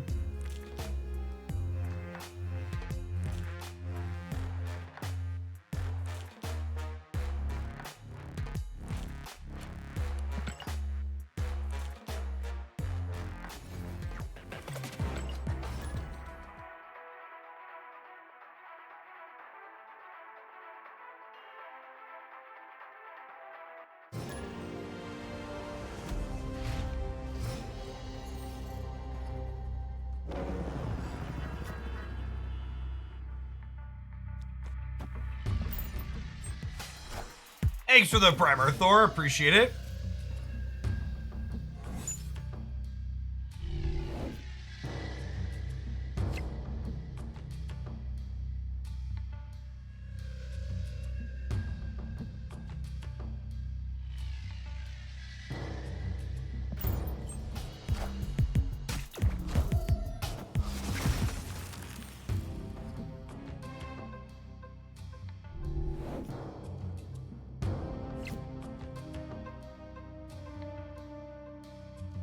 Let her cook, chat. Let her cook.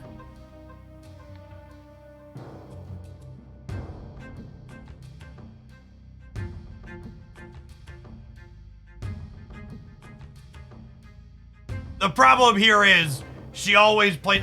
My opponent's playing too slowly. I'm leaving. This is a bad ladder time equity game. Yeah, she got the timing on the Forge Kitty right, but she's not gonna. The Kitty's not gonna end in play because Agatha always plays herself.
Is Garbid a human?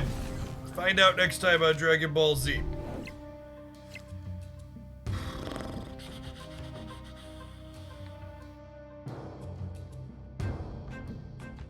Why did I play Iceman right? I played Iceman right because I can't play Kitty Hulkbuster middle, and I might not have been able to play Kitty Hulkbuster here. So I want to leave myself a path where I can Kitty Hulkbuster cleanly if I draw Hulkbuster.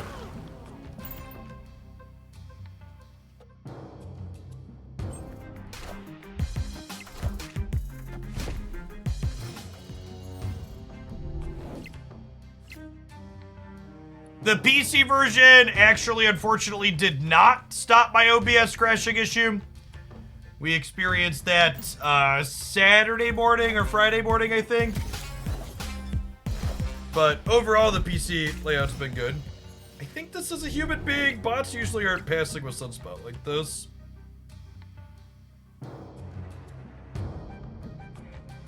We have a good hand here. No, why not Snap? I don't have a good hand at all. I don't have Shuri, I don't have Taskmaster, I don't have Hulkbuster. Or sorry, I don't have Forge, I don't have Hulkbuster, I don't have Shuri. I don't have any way to make my Kitty Pride meaningfully larger. I don't have anything good to copy with Taskmaster. This hand is aggressively mediocre at best.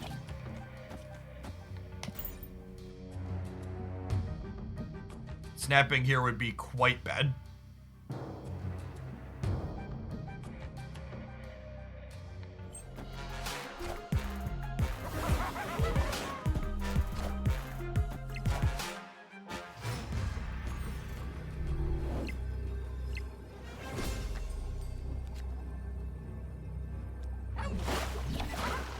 Sister Galactus. No. Stay for a cube.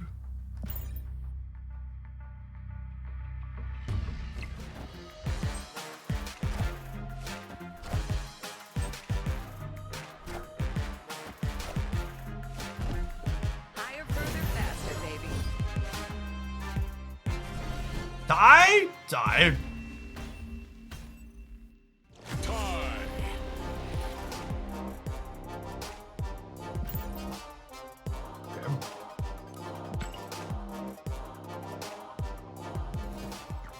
Thanks for heading off into deep space, Carol. We appreciate you. Was that a bot? I think it might have been. It's hard to tell sometimes, though. If I am confident I am playing against a bot, you will hear me verbally say, I think this is a bot.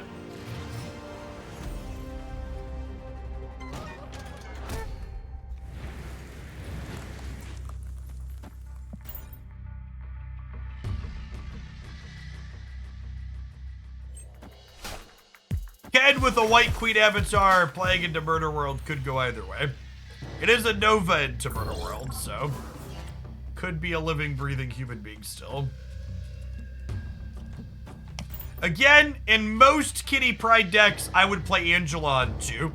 In the Shuri Kitty deck, I'm gonna play Kitty on 2 because I want to get Kitty Pride scaled up. Okay, Ken is not a human being.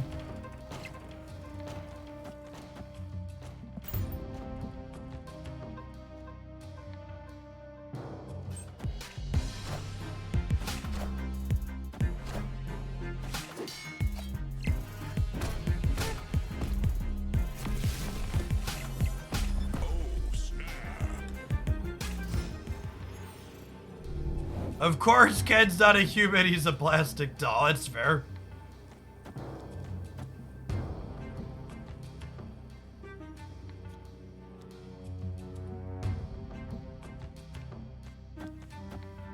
Honestly, I think I'm taking the gamble on the Hulkbuster because I want to pump up the center lane because we don't have Taskmaster. So I need Angela to play for the second path.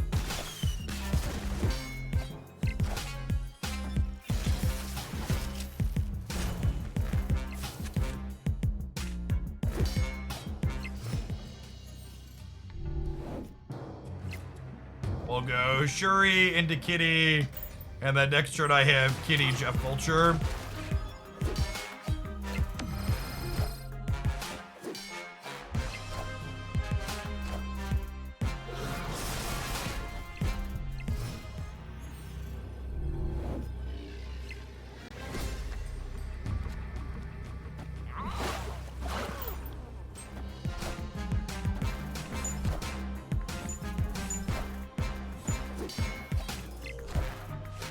And then, unfortunately, we were winning going into round 5, so they didn't snap us back, so only get 4 cubes off this AI.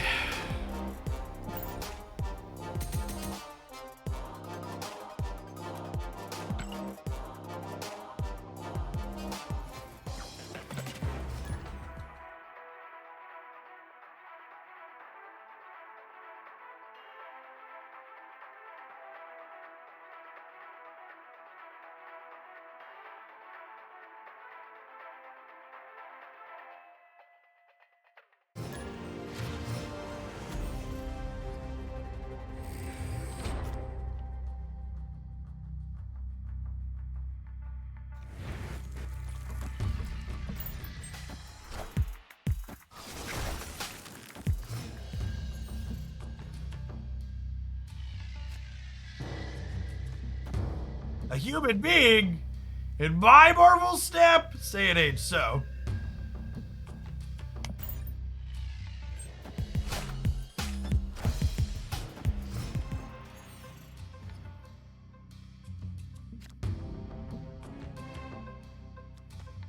It's more likely than you'd think. Yep. Have you tried the Rivals winner deck list? So, I actually had minted the NFT of that Rivals winners deck list before they played it in the Rivals tournament. And my lawyer is currently in litigation with them about making sure that we get afforded the appropriate rights for it.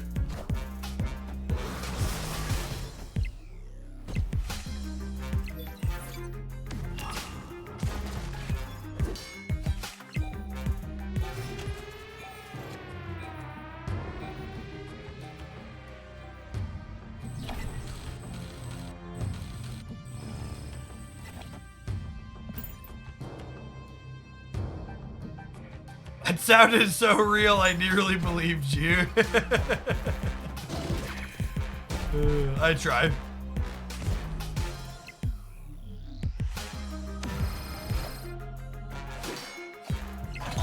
systems go.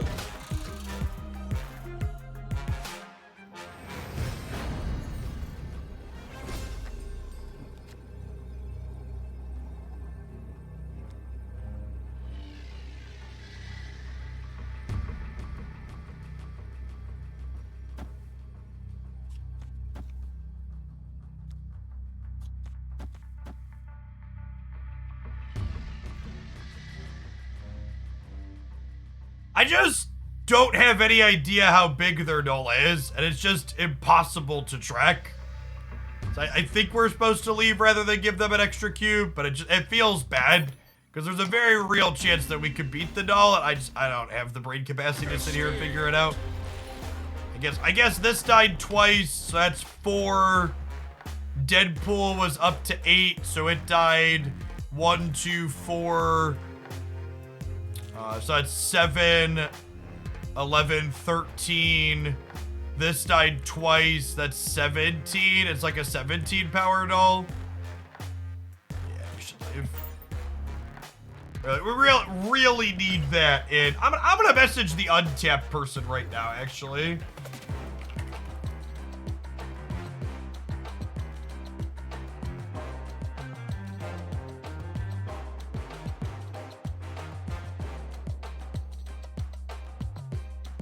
Is there any way the tracker could give us that info? Spade! Thank you for the 5 months. There's a ton of great people you could drop that primer off with every month. Thanks for sending it this way this month and keeping me around. Looks like you make my job possible.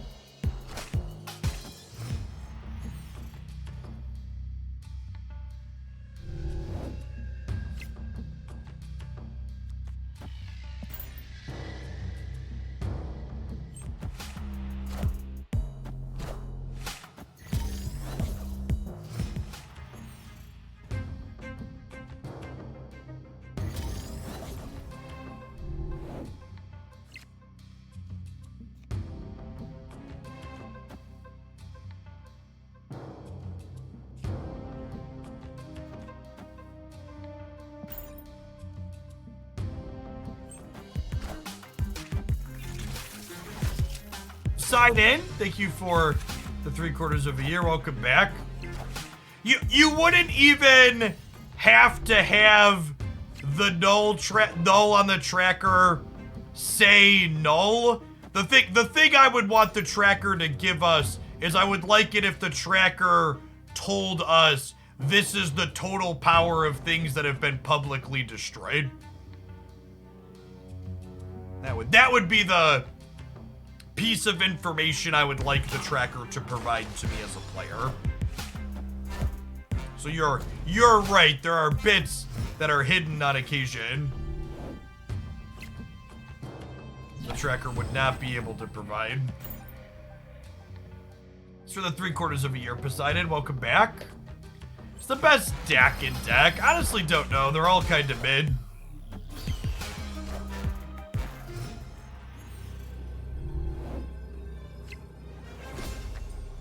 Opponent snapped.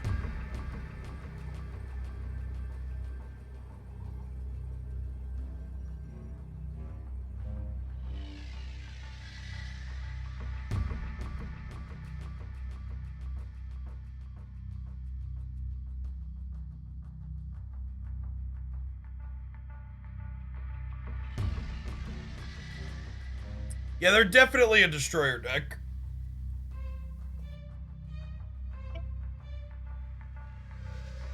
I think it's just this, right?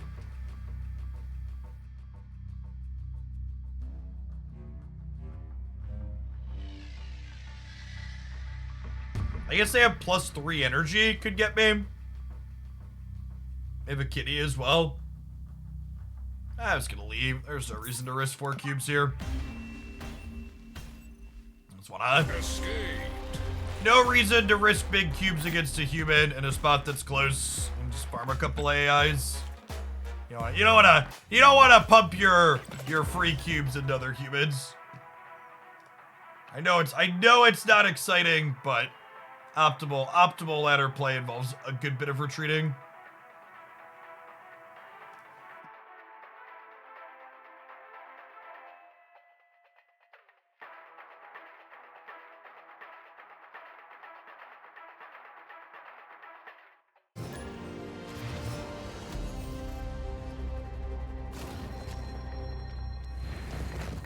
So many boomer snappers in the higher ranks. Yeah, I mean, it's like the end of the season, so I would wager a lot of the stronger players probably did their farming to infinite earlier than I am.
Oh, snap.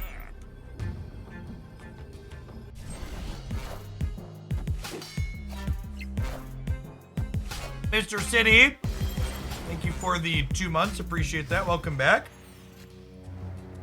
All right, this is confirmed in AI. We snapped, and then the turn ended right away.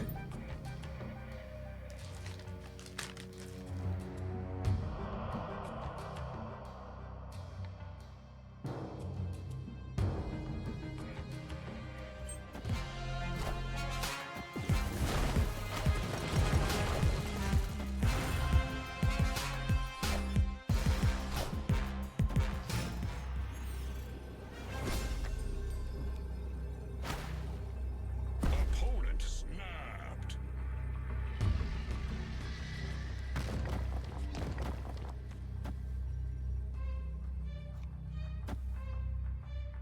I think you have the highest collection level in Marvel Snap, Jeff. This is a good lesson in why you shouldn't think.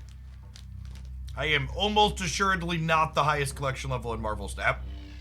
In fact, if you check snap.fan, there's people that use their tracker. They have like a collection level leaderboard. There's definitely people above me.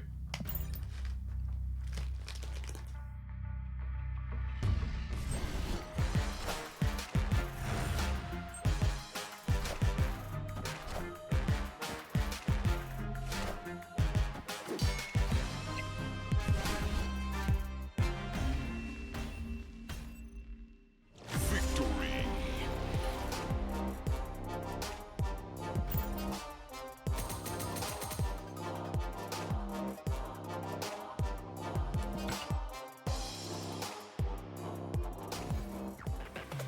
Chat, I'm a large Marvel Snap whale.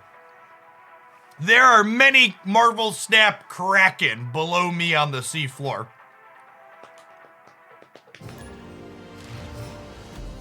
Like all those people that have like full collections, and they also have like a bunch of the 5K collector's token variants. Is it too late to get Twitch drops? It's not. The Twitch drop promo is running through the end of tomorrow. So if you watch 6 hours of this stream or other streams doing drops between today and tomorrow, you can get all 3 of them. Speaking of, we've now been live for about 2 hours. So anybody that is still working on drops, if you've been here since the start of today, be sure to check your inventory and claim your drop. You need to claim them every 2 hours to start progress on the next one.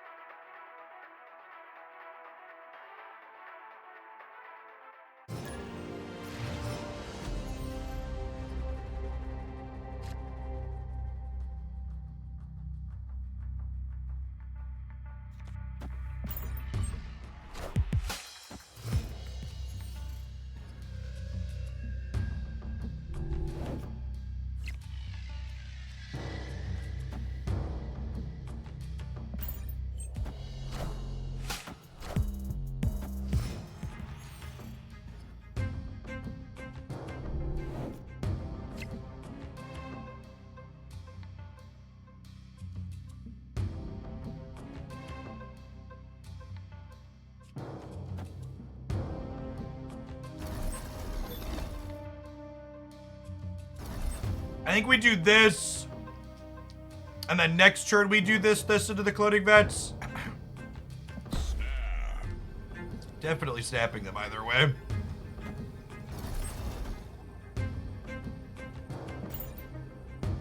Oh my god, fuck. I just, I was talking and clicking and I undid it because I wanted Forge left and I put it there. I didn't want to copy Kitty this turn.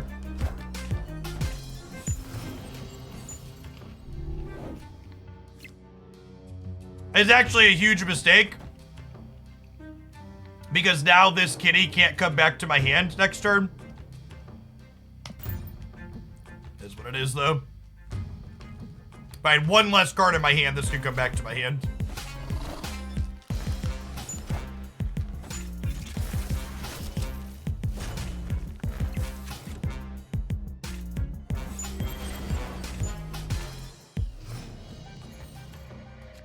Opponent snapped.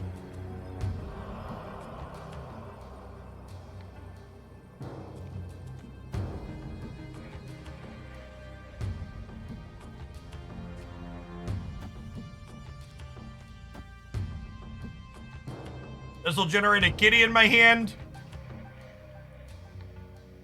And then 1, 2, 3 will come back. I guess that's not strictly true. Generate a Kitty. And then this, and this will come back to my hand, and this one will stay.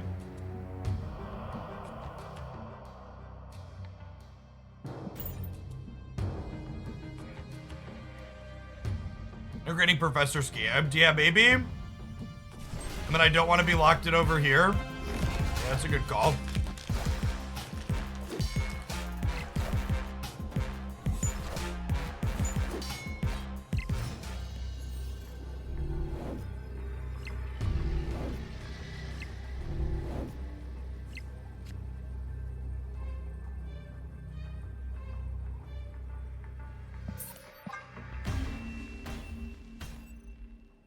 Escape. This was a great lesson in how to fuck up a game that I should have been 100% to win. Was eating and clicking at the same time.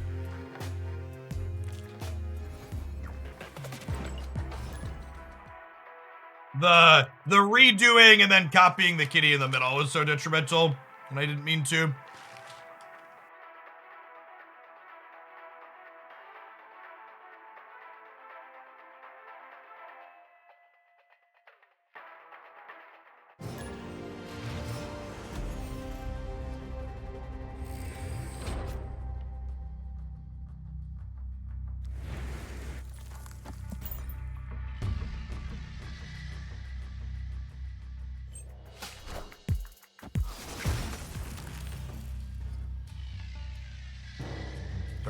For people telling me I had armor, I know you were hyper-focused in people in chat saying they had Shang-Chi. I left that game because we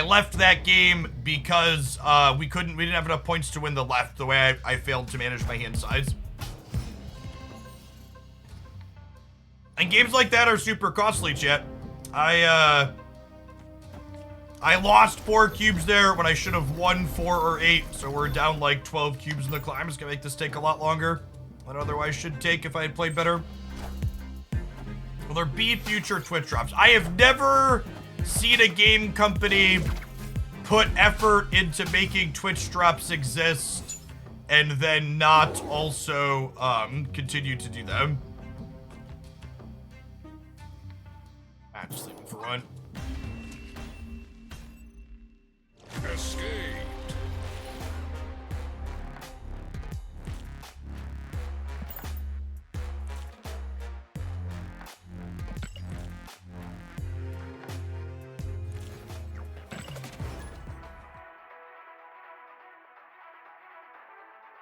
Turning Wizard, thank you for the Prime. Asks, how long will I be streaming for today? At least another 8 hours. Maybe more. We'll see what viewer count we get up to. A viewer count's been normalizing a little bit as we get towards the end to drop, so.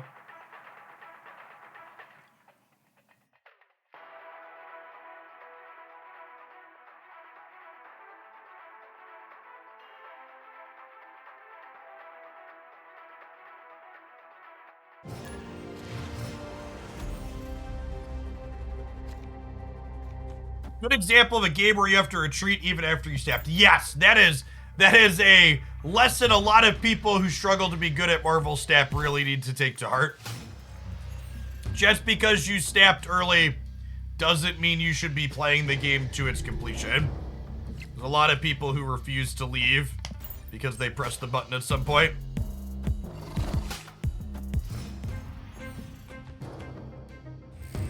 Maybe because of the white hot room, I should have Angela'd on 2 this game.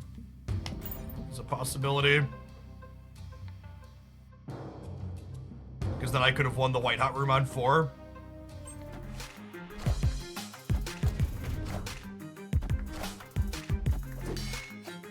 But Jeff, I snapped and left, and then my opponent emoted snap ? Surely I should have stayed in. Oh, it hurts.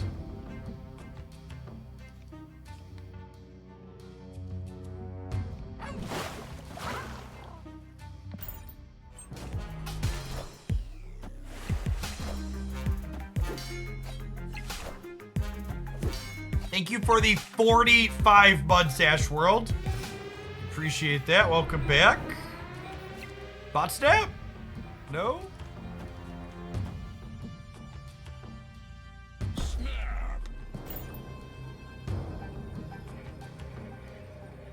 No human would ever play Pixel anymore. Yeah, Bree's probably an AI.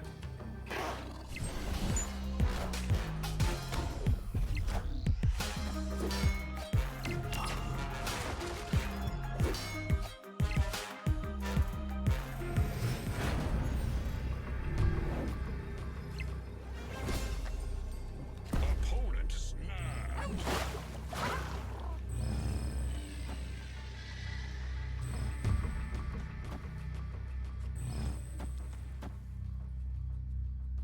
Did that in the right order, right? Kitty to 14, Taskmaster the Kitty, move this, armor here just in case, Iceman. I guess armor here doesn't do anything because of, is they have priority? That's fine though.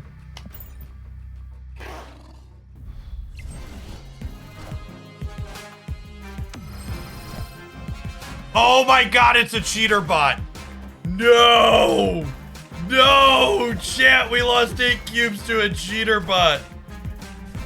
Holy shit. Oh, that feels rancid. Oh, that's... I hate the bot system so much. It's such... It just really makes the ladder such a shit show. It wasn't a coin flip, chat. So when I say cheater bot, I'm not being salty. There is a type of bot that always has Daredevil. But Steric, if I play not Taskmaster, there's a chance they do something else and win anyways. Or they leave, one of the two. I guess they snapped at the last turn though, right? So they couldn't leave. If they had other cards, they could have done something else to beat us. Why do the bots exist? Yeah, because they don't technically want them to always just be free. Which is one of the like core issues with the whole matchmaking and the bot system is that like if you're gonna do things like put fucking cheater bots in the game, why do they exist to begin with? Because if they're not there to make me feel good, they're just there to waste my time. It's really just not a good system. This is part of the reason why we play primarily Conquest here, because we're gonna be a little complainy for the next hour or so while we finish this climb. It's just not fun. It's just a really huge negative experience that kind of ruins the game for the 3 hours a month I gotta do it.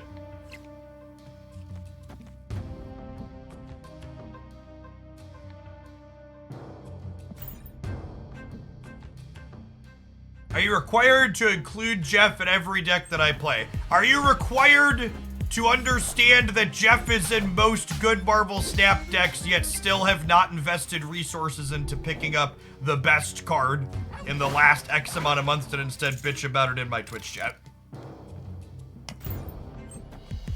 It's not like Jeff is a card that just released that suddenly is in everything. Jeff has been the best card in a bunch of different Marvel Snap decks for a really fucking long time now. What are you doing with your in-game resources that you haven't picked him up yet? So what was the decision-making process there? Yeah, when did this card release? It's been a while.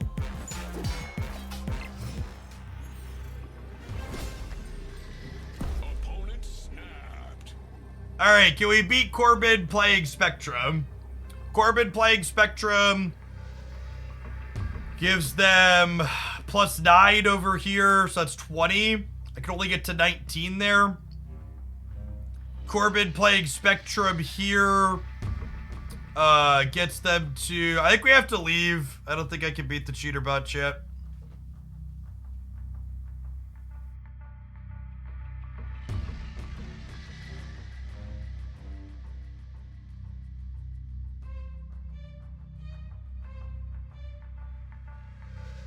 Yeah, turning on Ant-Man is bad. They have Mojo. The Spectrum's +11, +14 here. They're going to 21.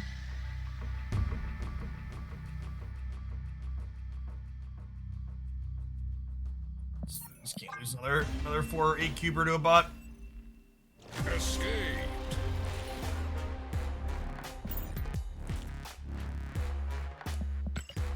Let's switch to bounce for the last few ranks. That deck's good into bots. Need a change of pace after playing this Shuri deck for 2 hours. My brain's going numb.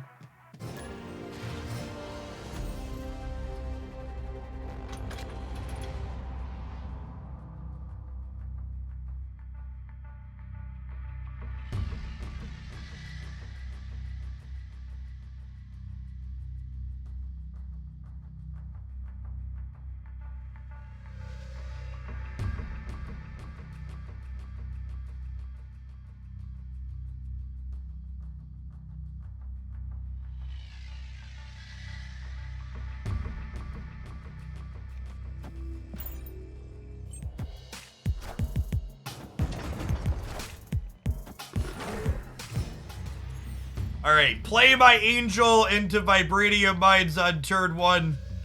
Definitely not a human being.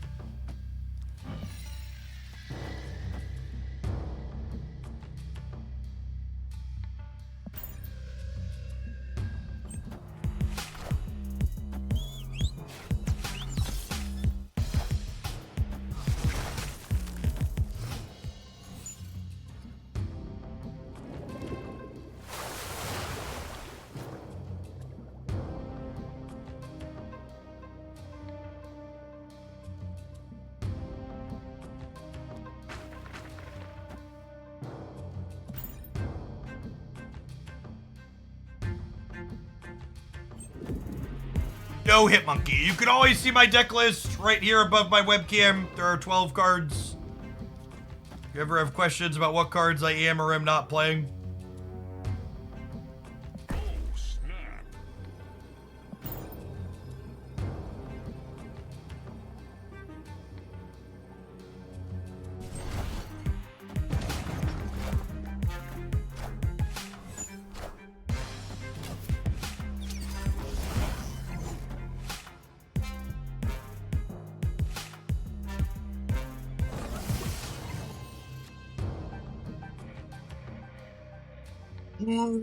Collector's a sick draw.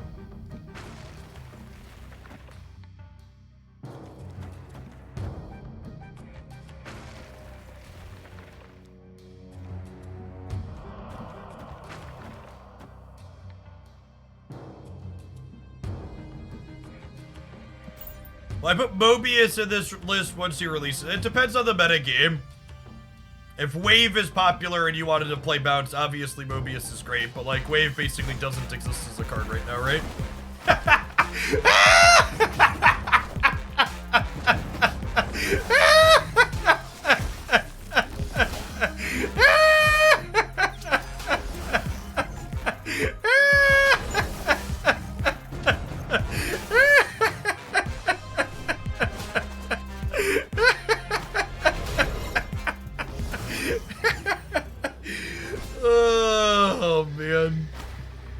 fucking bots, chat. It's fine.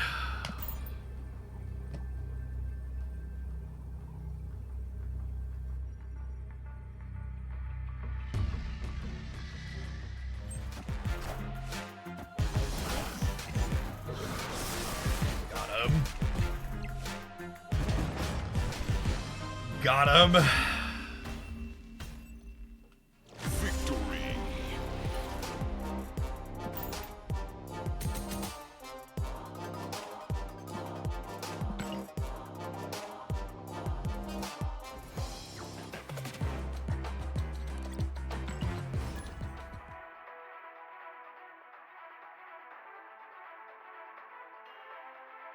The bots can hear you. Yeah. That's the classic Death Wave bot deck that was from before when Death Wave still worked, but also the bots never played it appropriately, so it's like whatever. Thank you for the 31 months, Bettis. Appreciate the over 2.5 years. And Palace Man, thank you for the 2/3 of a year. Good morning, folks. Your Monday's off to a good start. We're slogging through some AIs and some real human beings as we climb up the ladder this morning.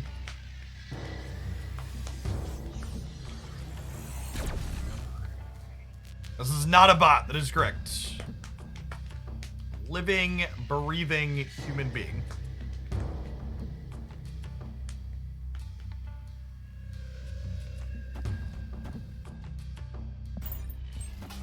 Face the might of Asgard. Union.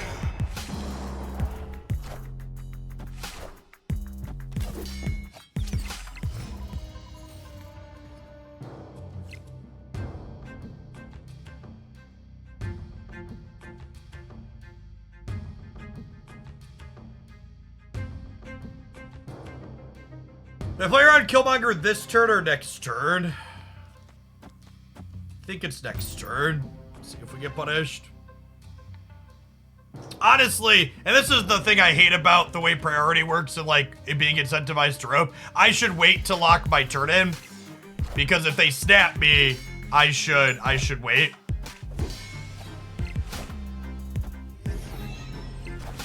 Invisible Woman Deadpool, interesting.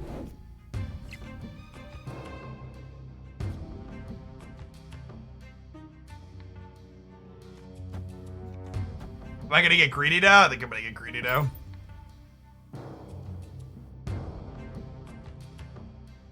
You ever just played green gray mid? Yeah, maybe. Okay,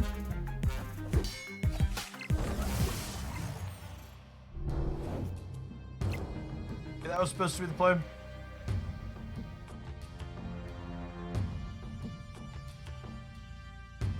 I think they're trying to Invisible Woman their Killmonger. I would assume it's not Invisible Woman Killmonger, just because, like, decks that's good against aren't really a thing anymore. They also want to be, like, murdering their stuff proactively, right? I guess the fact that I didn't Falcon last turn means I don't get another Demon. My sequencing hasn't been great here.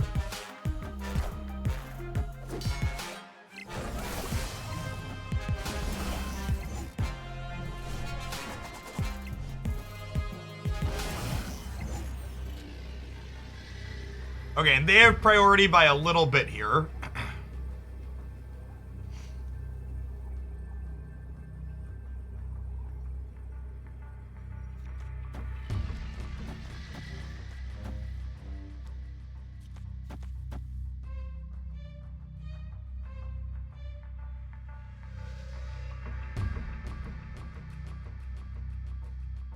Yes, we can assume that this is a destroy enabler to blow up Nimrod in extra time.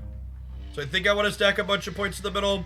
So this 12, 13, 19 middle, I'm up to 29.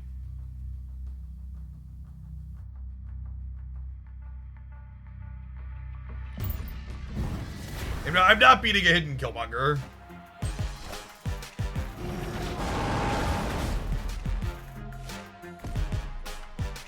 Oh, Destroyer's interesting.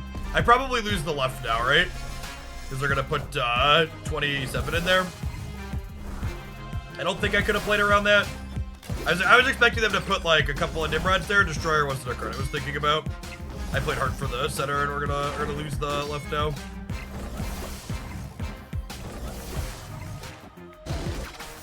No, it is just a Killmonger, so 0%. Got it. Fitting amount of matchup variance. Actually almost got him despite it all. Funny. Queue up. Queue up with bounce. Queue into Invisible Woman Taskmaster into a bot with wave like it's last season. Not. Rigged matchmaking truthers are out there going crazy right now. Wigan, thanks for the almost 4 years. Appreciate it. Welcome back.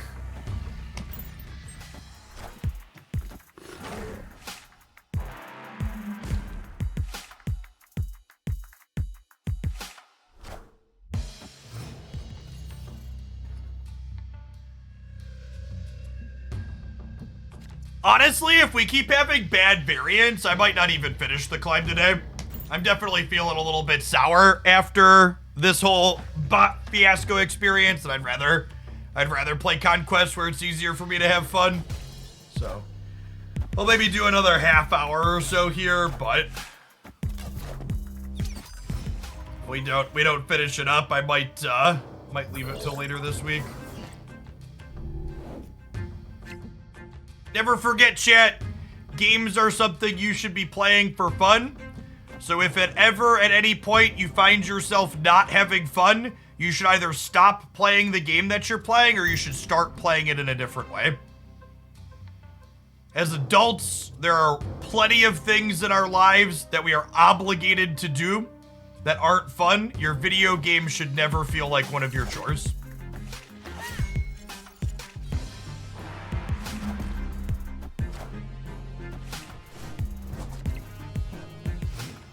I just started playing yesterday, and you've already got all of the Pool 1 and Pool 2 cards. Ah! A fellow large sea creature. I hope you are enjoying your time in Marvel Snap. It's a fairly good game.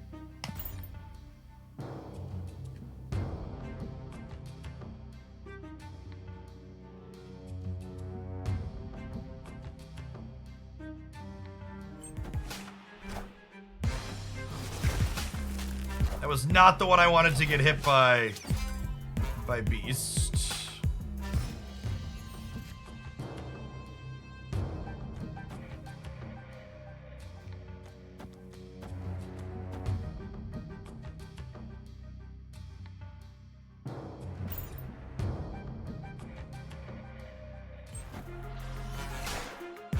No, I played in Vormir. I played Bast in Vormir on turn 1. Hey, thanks for almost the entire year of support, One True Bob. Appreciate that. Welcome back.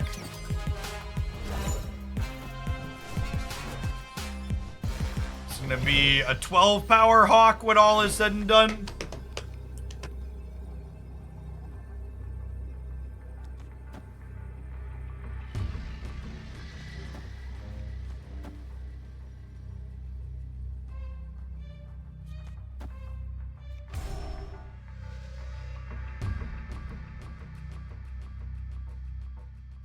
Play around like a Kazar or something weird in the middle.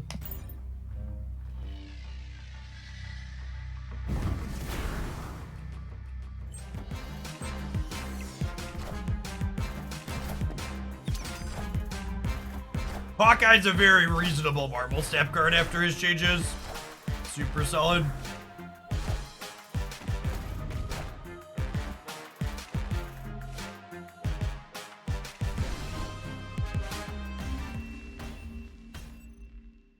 Victory.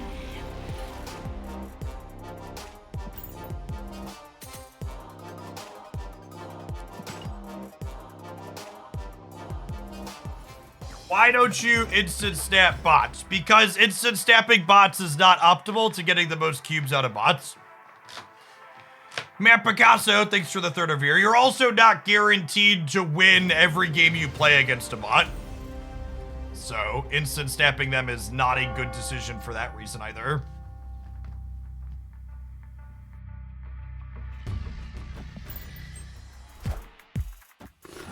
The best decks for getting the most cubes out of bots are not the same as the best decks generically, which is one of the reasons why they're an awkward part of the system.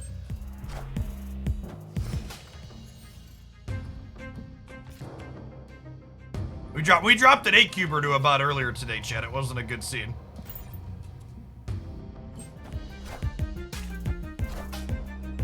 Open to draw any of our 1-drops here. Hawkeye is an awesome 1-drop to grab. Lovely.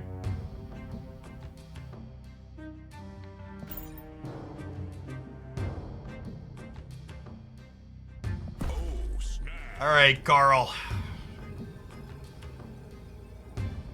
Victory. You're welcome for 3/4 of the year for the other Jeff's money. I appreciate you dropping off Tree Fitty over here again, Shovelmate. Welcome back. How do you know they're a bot and they're type? All right, okay, everybody get your pencils and papers out. I'm gonna show you the secret to how I'm able to identify bots. This is a 100% surefire way to know you're playing against a bot. You got your notepads out? For the last 365 days, I have streamed 1,481 hours of Marvel Snap. That's how I know. That's how I know when I'm playing against a bot. Because I've played way too much of this game. Rookie. Yeah, they are rookie numbers, honestly. I'm confident Ordinary Harry has me crushed. That man's a streaming machine. Let's see. What does he have for the last year? Harry has streamed 1,900 hours of Marvel Snap in the last year. Whew.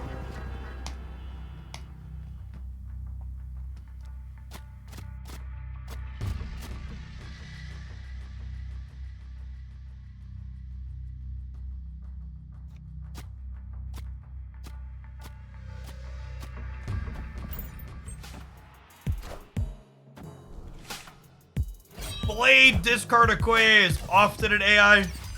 Not guaranteed, but often.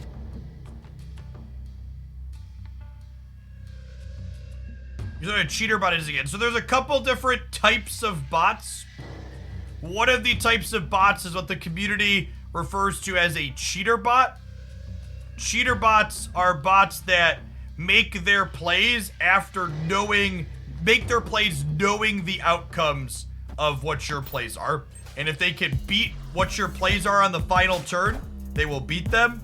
And if they can't, they'll leave the game.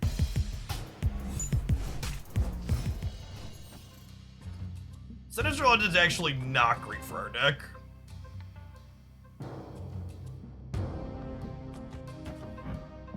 Oh, this is kind of fun. What's going on, Nodim? Thank you for the 5 months. Appreciate that. Welcome back.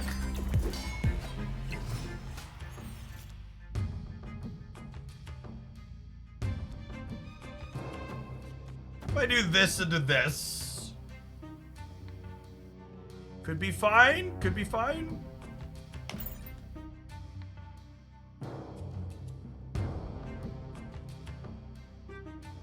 The intentionally losing bots also cheat. They just lose by as small a margin as possible. Yeah, that's true. There are also bots that explicitly throw.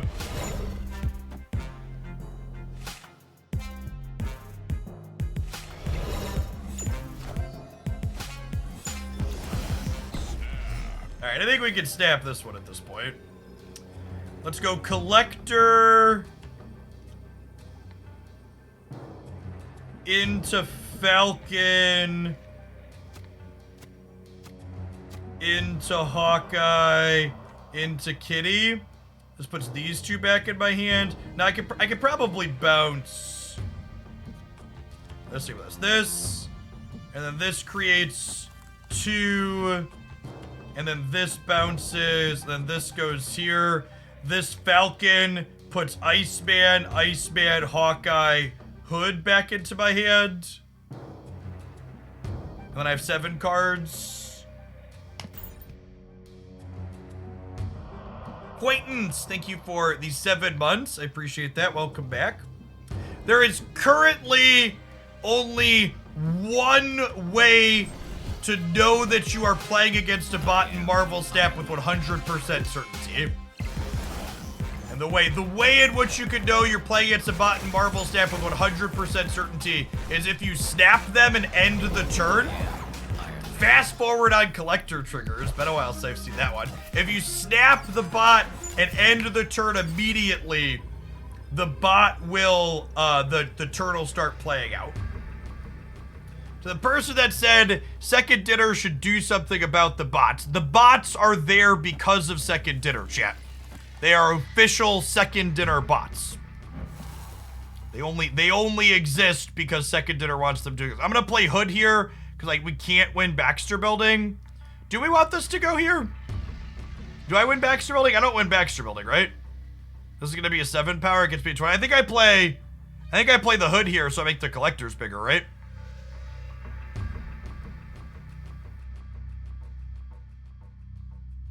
No, there are no longer bot splits, so the splits that humans can't get no longer exist. Victory.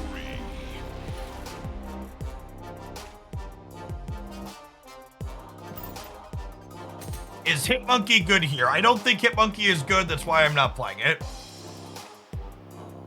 Don't play Demon, the other Hawk is better. Playing the Demon triggers my Hawk on the right, which gives me +3 or a net of +2. So playing the Demon right is more points than letting the Hawk copy, even though the Hawk is 1 bigger.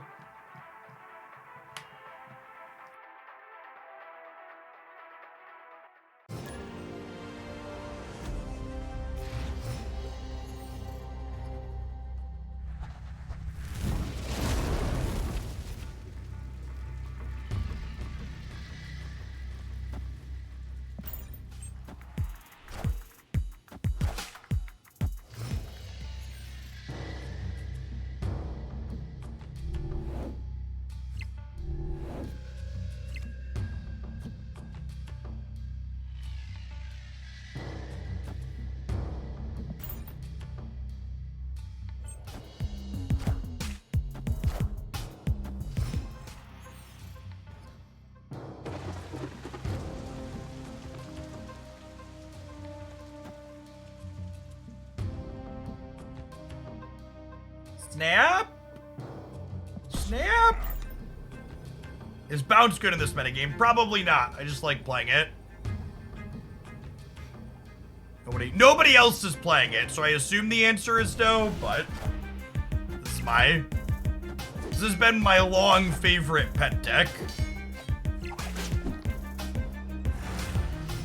Jeff has been avoiding the ladder because of the bots. He enjoys Conquest more. I'd actually like the record to reflect that I would prefer to play the ladder to playing Conquest. I actually think getting locked into one match with one player all of the time is not ideal or preferable. Just for what it's worth, I just would rather be locked in one match with one player rather than play against AIs constantly. It's like the TLDR. Friendly neighborhood Spider-Man here. That's annoying. I didn't want 2 of my payoffs in the same path. It's especially awkward into a deck that's likely a Shang-Chi deck. Lecture should be playable if she blew up a 2-cost card. Yes, definitely. She'd probably be really good.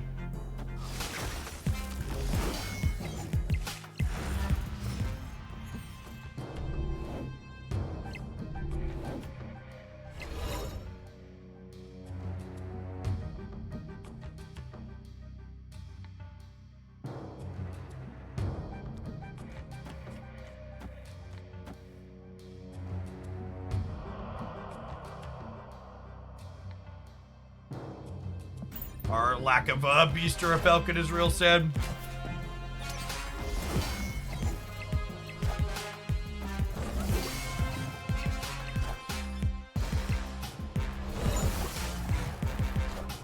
We should play around a potential rug pull. That's probably a good thought.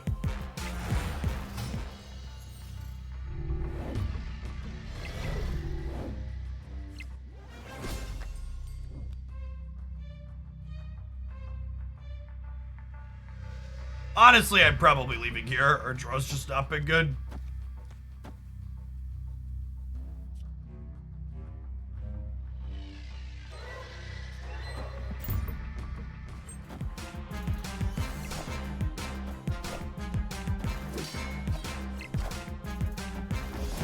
there an unranked mode where you can do missions? Yeah, Conquest is unranked.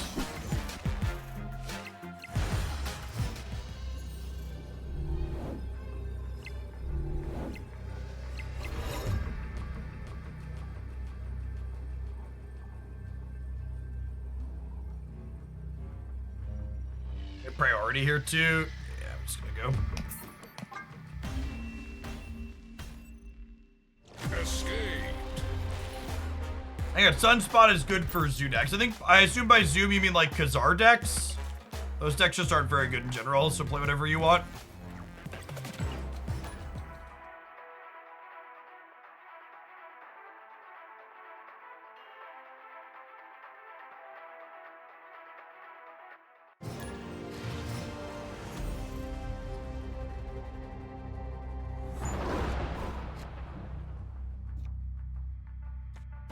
Best.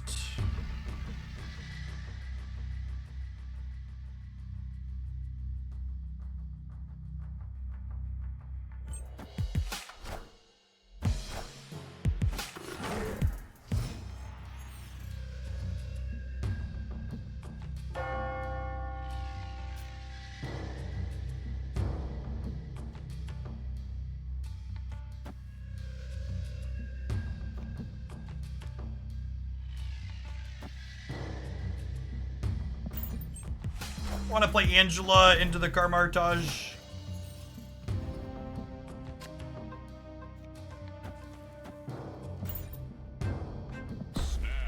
Snap them on the Bistro. Victory.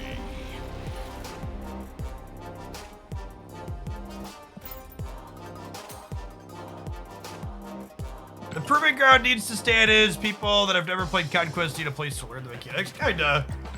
The mechanics of the Proving Ground, I guess, like, from a technically correct standpoint, they're the same, but from a functional how the games play out, they tend to be very different most of the time.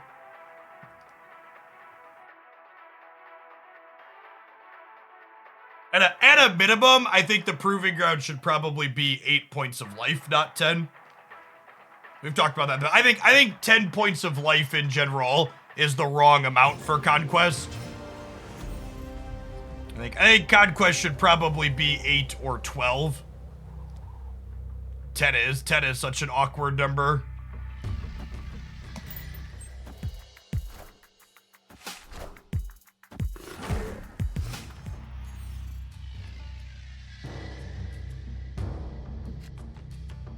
It's a solid location for us. Mysterio clones and demons get bigger there.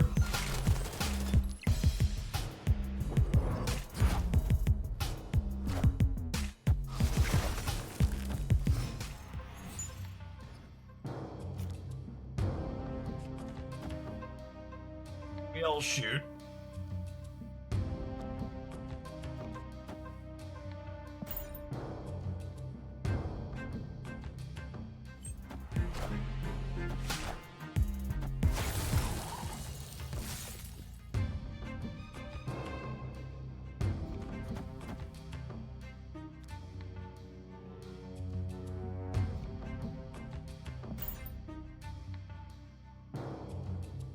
Now, the good news here is, with the Beastra, I get to make some of these into zeros.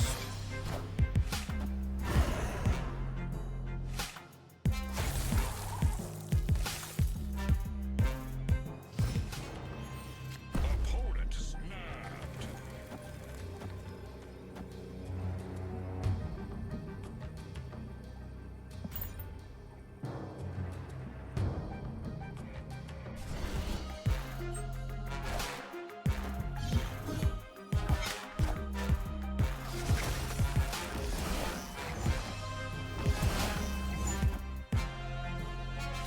Oh, I didn't manage my hand size. Oh, that's actually super awkward.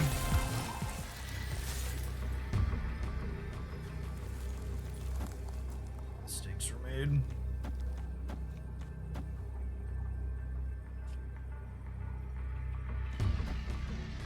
That probably still wins the game, huh?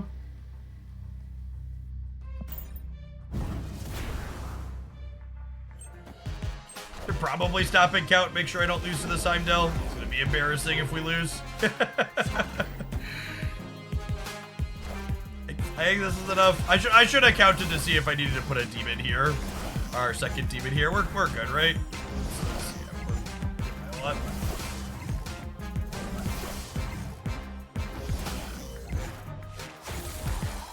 My favorite card effect in this game, and why? Beast is my favorite card effect in this game. I love decks that get to play out multiple cards in the last few turns of the game. And Beast really helps you get to play out multiple cards in the last few turns of the game. Decks that play multiple cards in the last couple of turns reward you for making correct sequencing decisions. And I think that's one of the most satisfying and interesting parts of playing Snap well, is having lots of choices and learning how to execute them correctly. Thanks for the 33 months, Dr. Grindle. Appreciate that. Make a strong guy or Spider-Man 2099 deck. Nope. Maybe one or both of those cards will get an OTA update this week, and we'll play with them on Friday or Thursday. Quayton, thanks for the 7 months. Appreciate that. I do not think Hitmonkey is good in this deck. That is why I am not playing it. I think Hitmonkey is worse than the other payoffs this deck is currently playing. Ended up pushing Sandman out of the metagame. Did they nerf some cards in that deck? I forget what exactly, but... Oh yeah, he was a 5-5 and they made him a 3-5, right? Is that right? Or is that revisionist history? I feel like that's correct. What's this tracker? It's not untapped. It is untapped.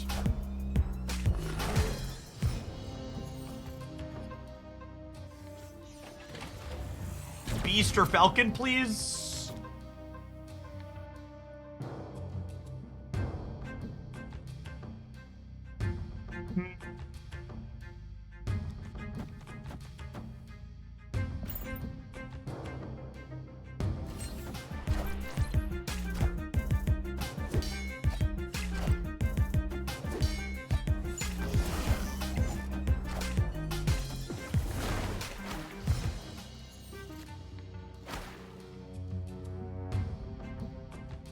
Wave into Leech. Who hurt you, Joshua?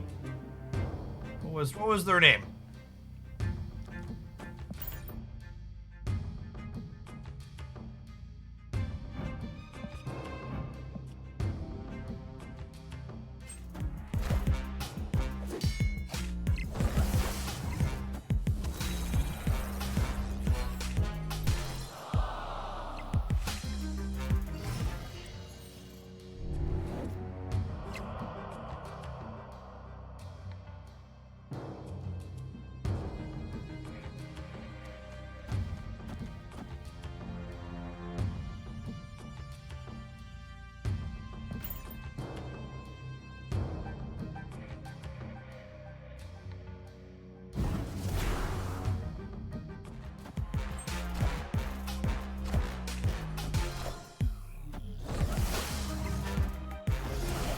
Fair to say Second Dinner doesn't like the Sandman deck. I think it's fair to say that reasonable human beings who enjoy fun card games don't like the Sandman deck.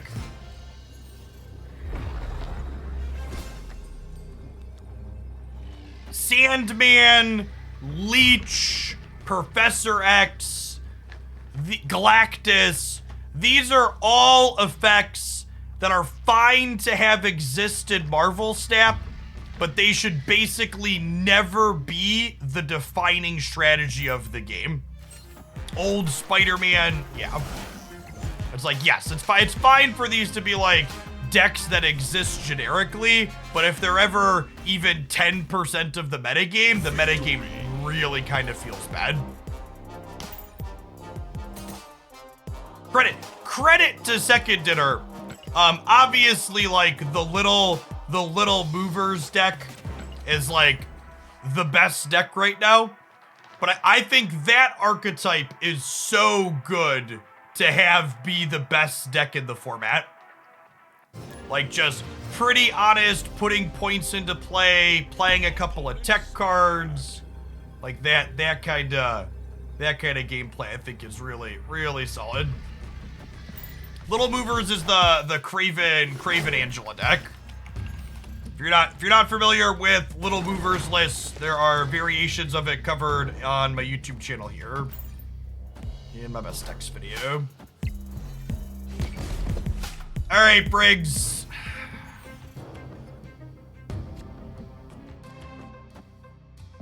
Beep boop beep boop. What's the best counter for that deck? That deck is good because it doesn't have any direct counters.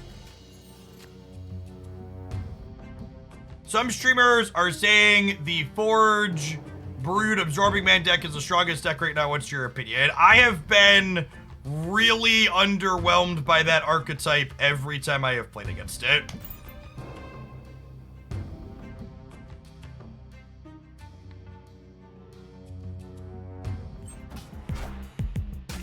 It seems fine.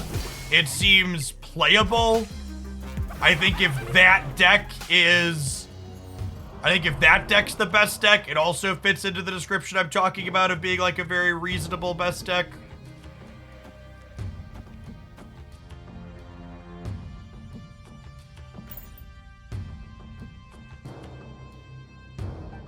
Shadow King is good against Little Moose deck. Yeah, it's not bad.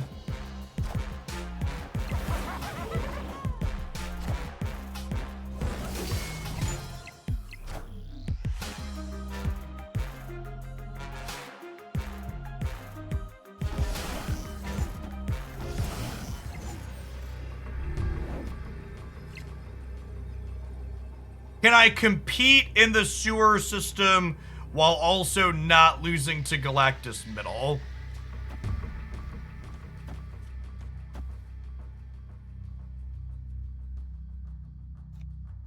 Yes, maybe. This is 4. This is 8, 7 would put me to -2. This is -4, puts them to -2. This is 5.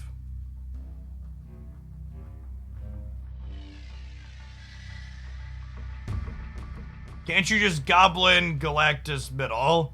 I guess this only ties the Galactus Middle, so I should play Kitty Pride. Chat, I just need 7 points of power here to not get... Actually, this ties the Galactus Middle, which is fine, then it doesn't blow up.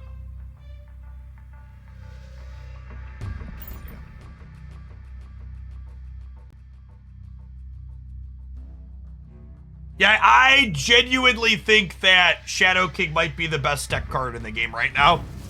A lot of the best decks are explicitly the best decks because they're looking to duck Shadow King. Or looking to duck Shang-Chi, I mean.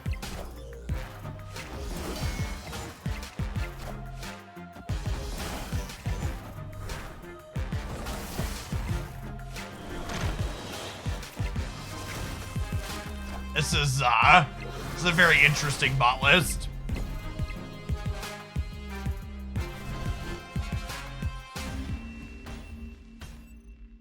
Victory.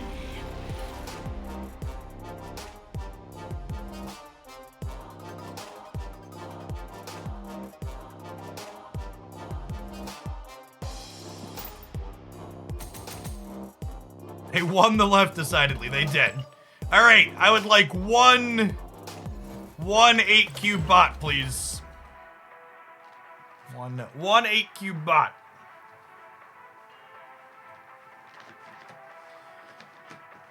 Brickataku, thank you for the quarter of a year. Welcome back. Tofi, thank you for the 1.5 years. Good morning, folks. Happy Monday. Ourselves a good long Monday morning stream here today. What do you think of the rewards for the Season Pass? The Season Pass is objectively the best ratio of money to stuff that you can get in Marvel Snap. If you are someone that is interested in spending money on the game, it is the first place you should spend your money. By playing through the Silver Samurai release, depends on what the viewer count looks like. We're creeping up towards 3K.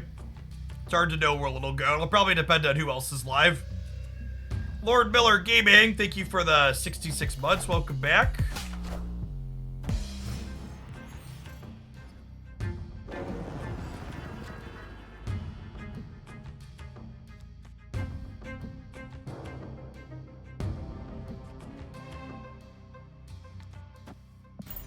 Green Dark Dimension's awkward for us.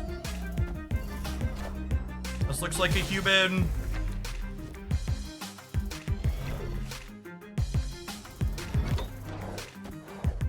Face the might of Asgard. Mjolnir.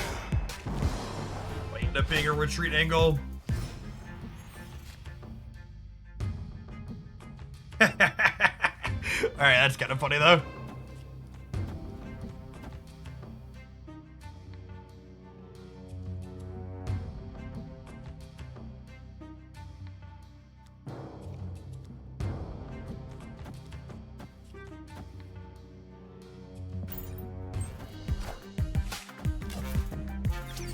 Does that save us? It might save us. Unreal Me, thank you for the 27 months. Welcome back.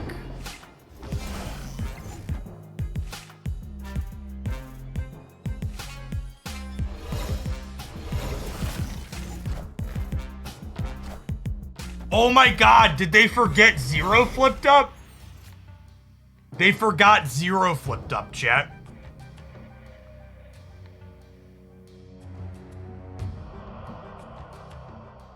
Oh, snap.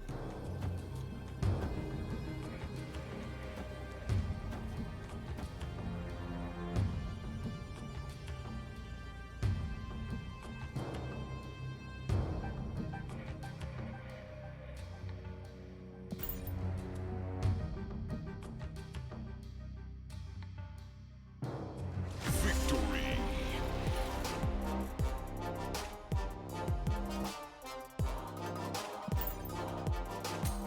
Any tips for new players to reach infinite? Yeah, don't make your goal as a new player be reach infinite.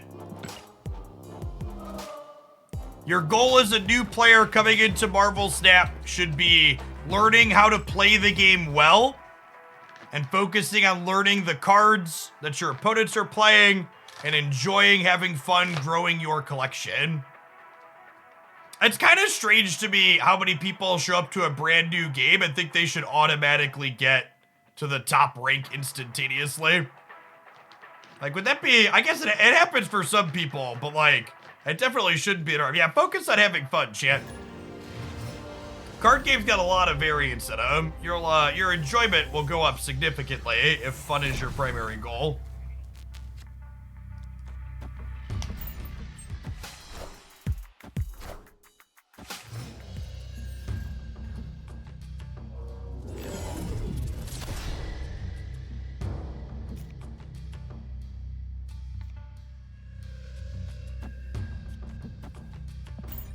What's my rank? You can always type exclamation point rank in chat to find my current rank out.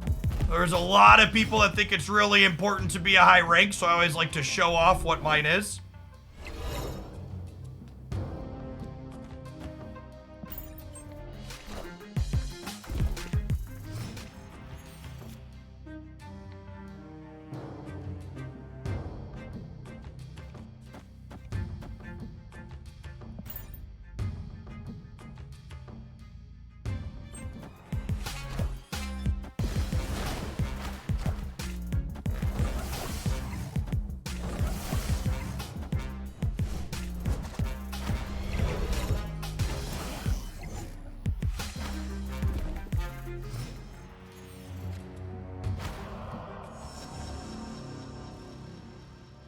For all the people in chat that are filling me in, letting me know it's possible to reach infinite on your first season, I didn't say anything about it not being possible to reach infinite on your first season. What I said was, it's interesting to me how many people show up to a game like this and expect to get there right away. I guess it's kind of a testament to how much the average rank system in games isn't a measure of skill so much as it's a measure of just how much you play.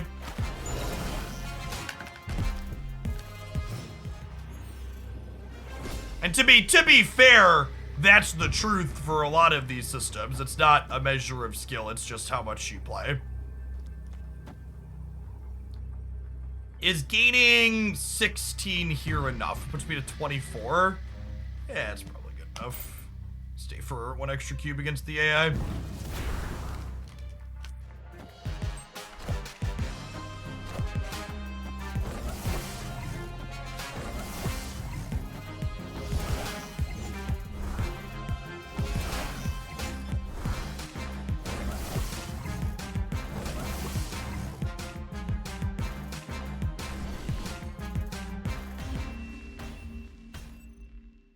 Victory.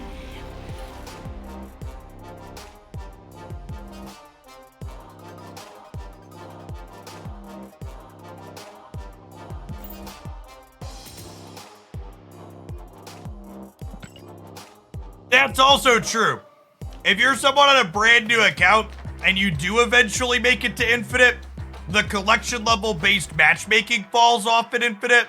You're just going to be a punching bag for the rest of the season inside of Infinite.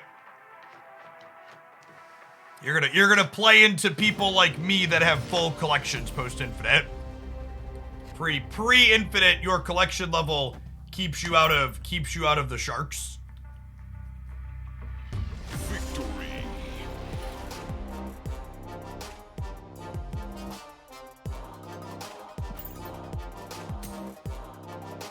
My buddy has made Infinite every season, didn't know about priority for like the first 4 or 5 seasons. To be fair, how priority explicitly works is one of those things that the client does a very poor job of teaching players.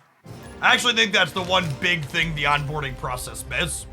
How priority works is probably the #1 question I get from people coming in.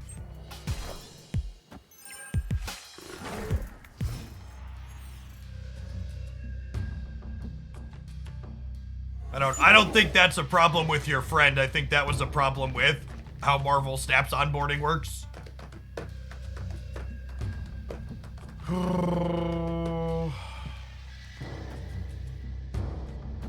The problem with this sequence is that then I don't want a Bishop on 3. So I think I hold Hawkeye because I don't want Hawkeye and Bishop at the same location, I don't think. So I'm only playing Kitty this turn because I'm going to play Bishop on 3. So I want their power in separate paths. Evie Nugget, thank you for the 3/4 of a year. Welcome back. Appreciate it.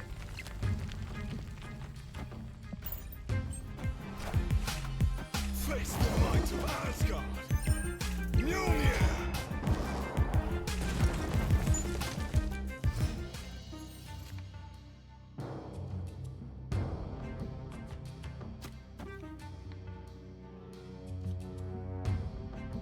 Am I beasting this turn? Beasting this turn is really good if I draw Falcon next turn. So I think I'm going to give myself that out to play 2. Drawing Falcons 1 and 4. Open the gates! Thank you for the brand new primer. 9 months of stamping and I can't be prouder to climb to Infinite. I am the elusive gamer that just have fun. Doing it right. Baker Thrive, thanks for the even 20. Welcome back. Unreal Me, thank you for the 27 months. Lord Miller Gaming, coming up on that nice amount of months with the 66-month resubscription. Welcome back. And Karan, thanks for the 7. I played Hawkeye here last turn, so I need to play this here. Spreading out here a little bit. Do I need Hawkeye here to compete with Magneto? I might.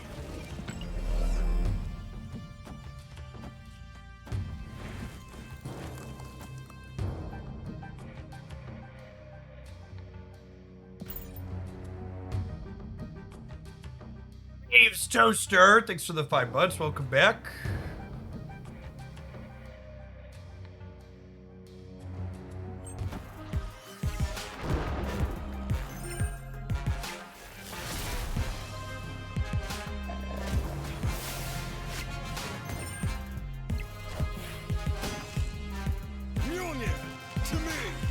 my god, are we gonna lose to the bot chat? Well, I don't know about lose to the bot, but I think it's gonna be a we need to retreat to the bot.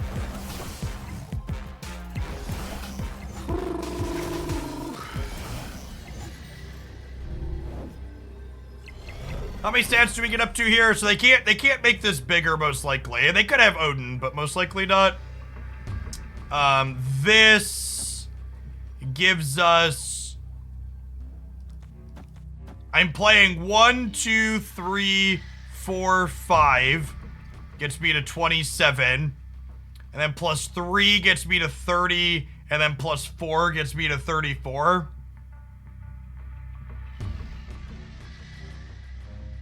Yeah, I think I unfortunately have to leave here against the AI. That said. Escaped. I can't win here at any big thing. It's gonna get me on either of these.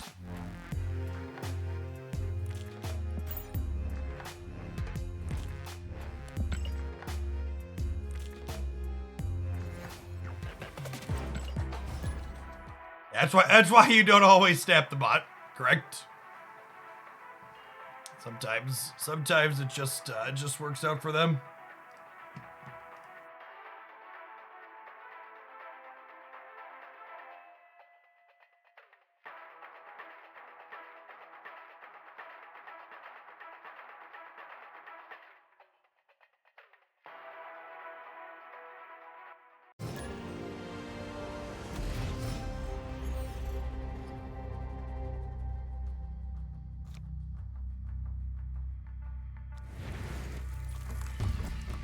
Slab is solid for us.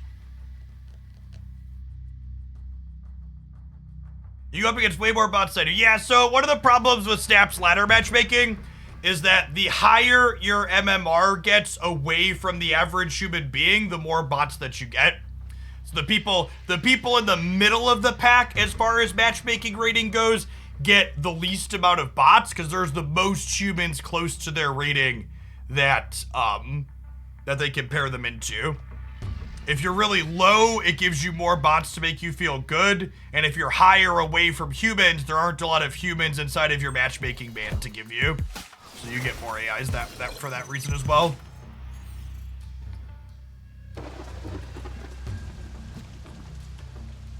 Does Snap ever do MMR resets? They're supposed to, but my experience has not been that they do it. It's nearly enough.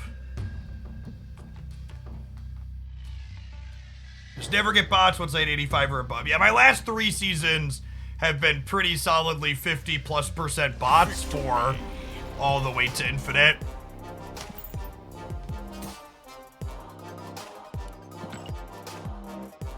But just add an awkward hand. Yes, in theory, when they roll out global matchmaking from the roadmap, it should help the bot experience. They could also just make the MMR bands larger and let me play down further. But having more higher ranked people would be good, or more higher rated people, I should say.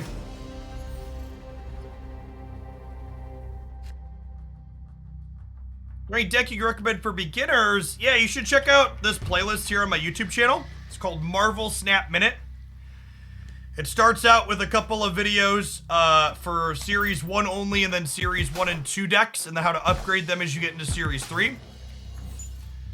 But it also has a bunch of other beginner tips and tricks on there for things that are good to know as you're playing Snap.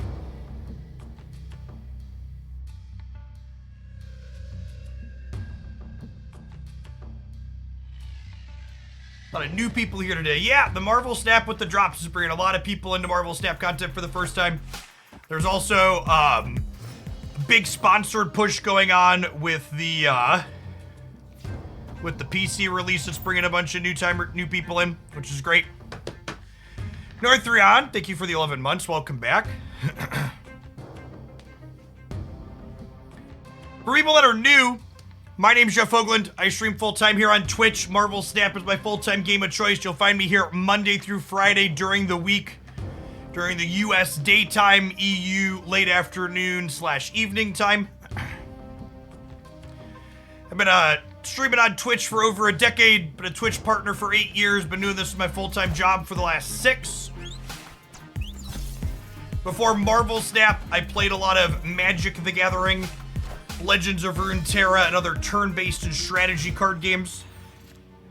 But Marvel Snap, no joke, is genuinely the best new card game to release in the last decade or more. This was my full-time card game, strategy game of choice for a while now.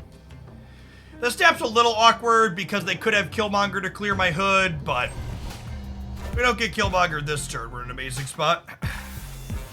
Feels like a Killmonger angle, though. Hopefully they're just carnaging here. Or venoming, yeah. Is Valley Permit cards hit by Yondu? It does, actually, yeah. What did they blow up? They blew up an Iceman, noted.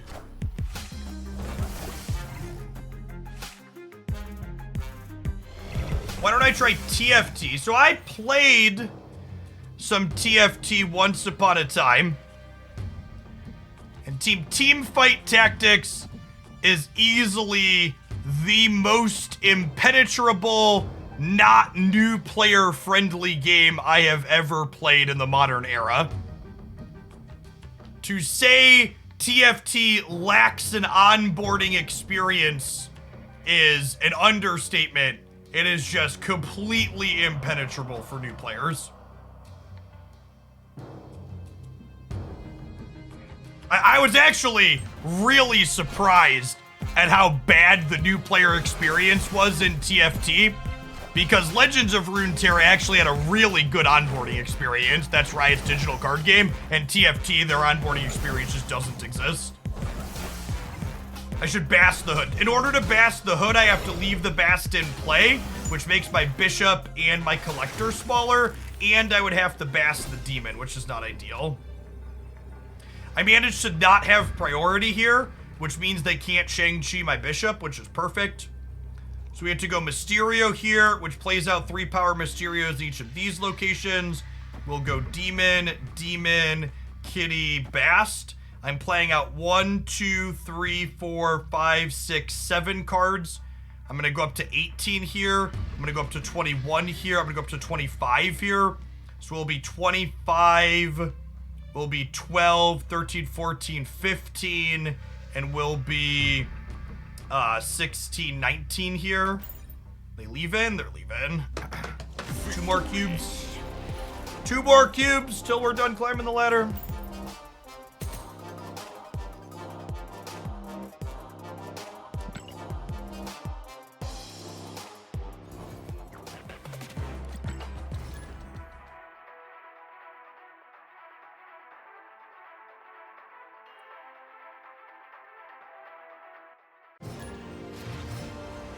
Nitharan, thanks for the 11 months. Good to have you here for almost a year. I'll play Hood on the left in case Beast gets the card here. Tom from the UK, thanks for the brand new primer. Folks like you are the reason why I'm able to do this as a job without having constant mid-roll ads. Thanks for keeping me around. What are ways to get collector's tokens without paying money? So you get collector's tokens. You get collector's tokens every single month from your collector's reserves. You can also buy them for gold periodically, which you get from doing your weekly tasks. I am not doing viewer deck submissions today, Grindel, I don't think. Maybe, I don't know. For maybe. I guess I technically haven't decided what I'm doing after we hit infinite. You do have a longer shot. I just don't think either of those cards are very good, is the thing. They're both kinda doo-doo. You bounce Mysterio here, does he play out 3 copies when you play him again? I don't think so, but I actually don't know for sure on that. Really, he does. Okay. Chat sounded confident that he does. We can find out.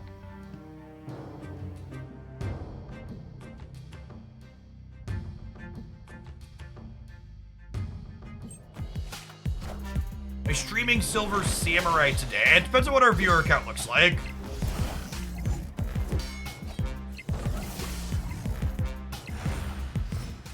I'm planning to stream till at least. Actually, what if I do this? Yeah, do I want an ice band here too? Maybe. I'm planning to stream until at least 4 or 5 p.m. Central. If we stay above 3,000 people, I might do an extra long day. BDP, thank you for the over 4.5 years. Appreciate the 56 months.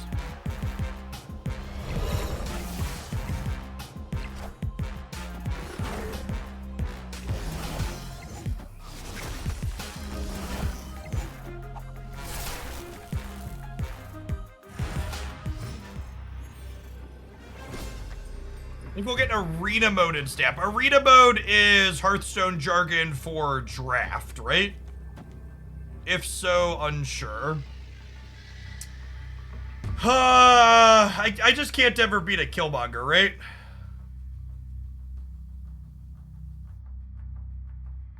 Could be an always lose bot, though. Is it better to just play Chavez? Maybe? Yeah, it's better into Killmonger too, right?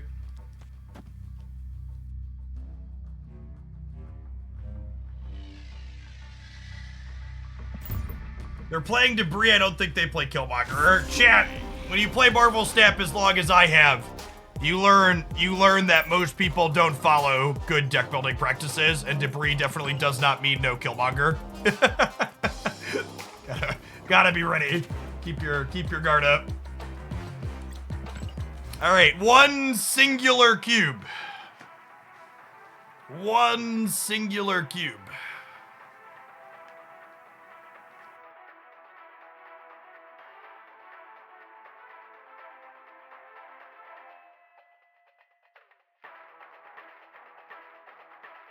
Stupid AI not giving me my extra cube to give me infinite.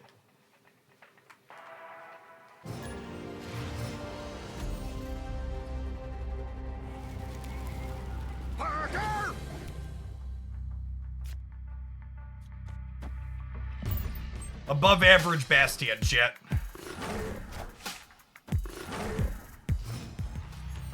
There's no reason to snap on one here.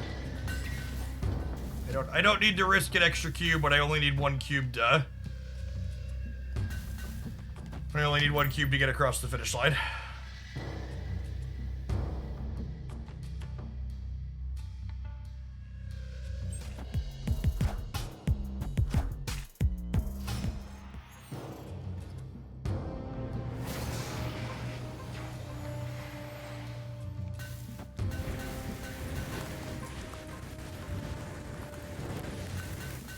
As a Sweet Ironheart variant, you're not wrong.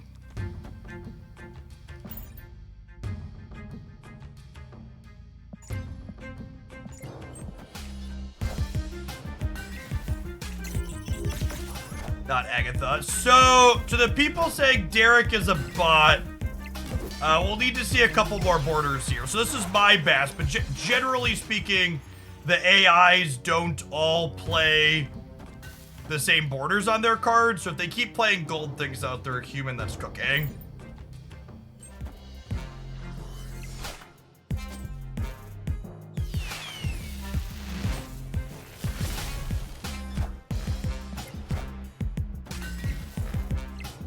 I'm gonna draw a 1-drop here.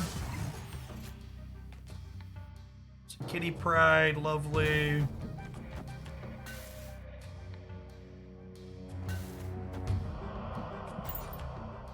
Do bots play negative Jade? I don't know that they do. And this is another border that matches. I think this might be a human jet.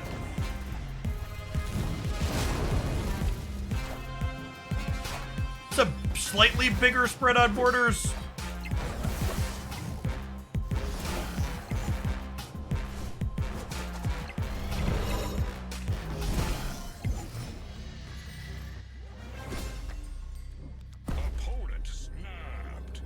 That definitely feels like they're ahead on every path that are snapping.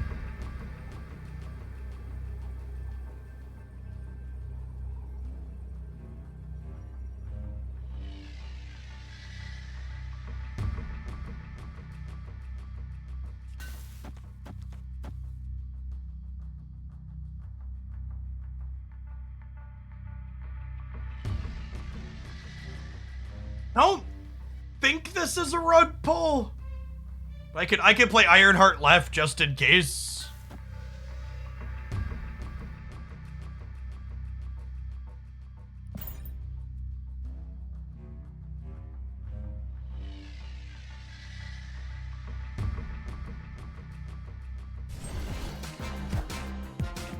I am Iron Man.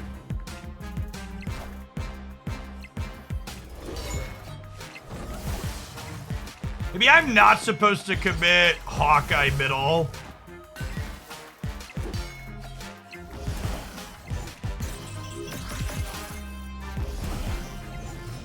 Although I guess I get to compete with the Iron Man here, huh?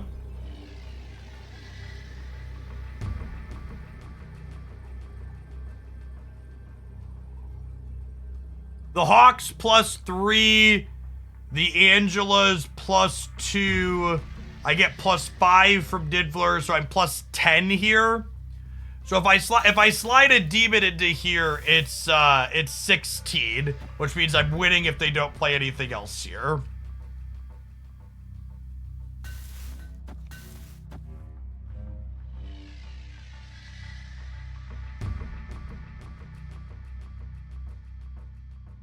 Hammerman. They haven't played a Thor yet. I can't play this, obviously, because it bounces my stuff.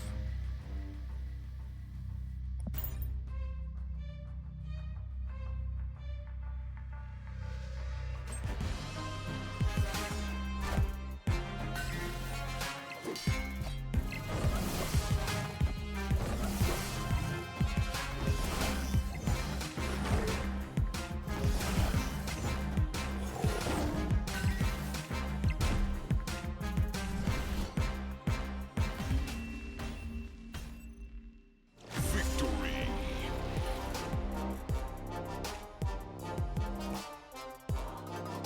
I think Derek was an AI. Derek, if you're out there and you're a real human being, pop up in chat and I'll apologize. I think this was an AI. I don't know. We're done. We're free. We're free though. We have achieved infinite. I can play some Conquest.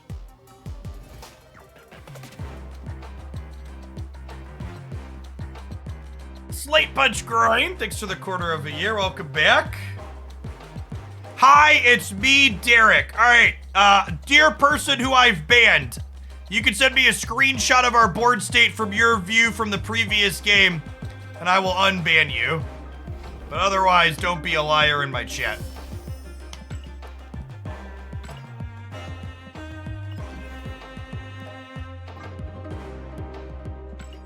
Yeah, chat, I got a Twitch drop.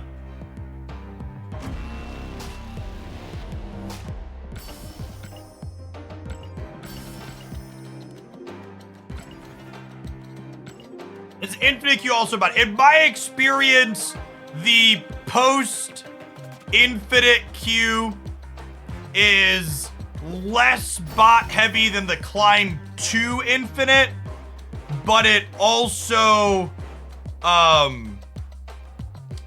has more bots than Conquest.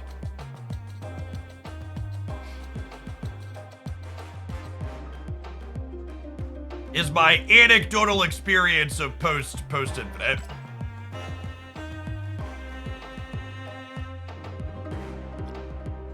Yeah, the Infinite card back this season's kind of whatever.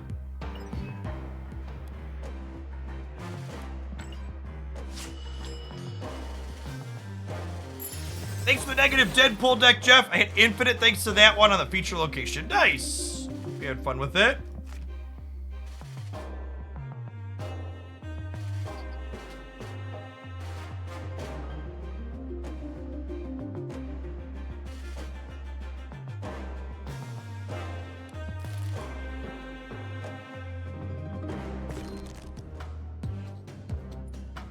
I think I want to try.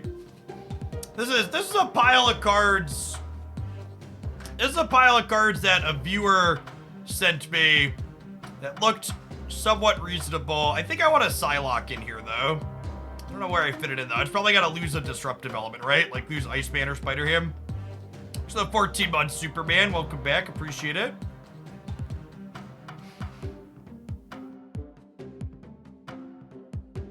Lock over Zabu. Zabu lets your Draculas go kind of crazy on the last turn. And Moon Girl ahead of time is also not bad.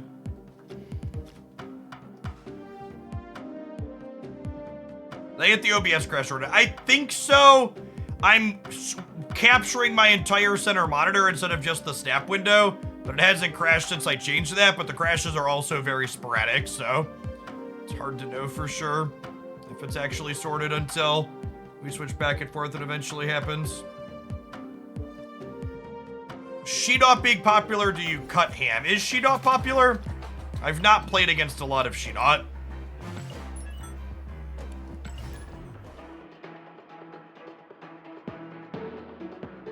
It took me 3 hours to climb to infinite this month, chat. That's up from the 2 hours it took last month.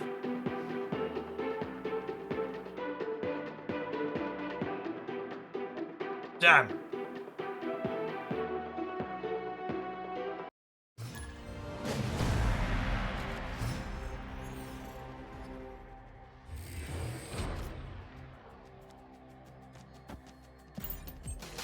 It's got a lot of gold in it.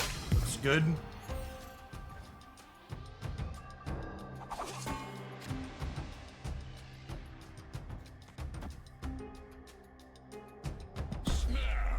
Auto snap them. Dracula Moon Girl. Dracula Infinite Moon Girl.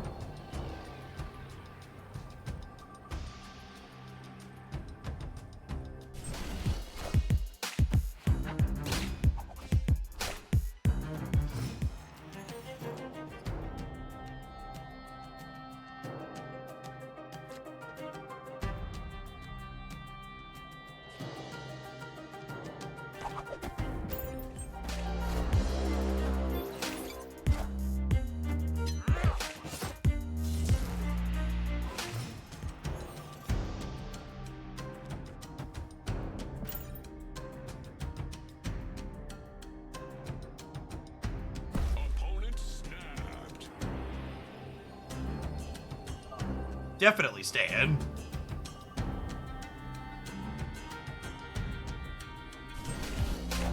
I think we're gonna do the sweaty. I think we're gonna do the sweaty infinite conquest stream. All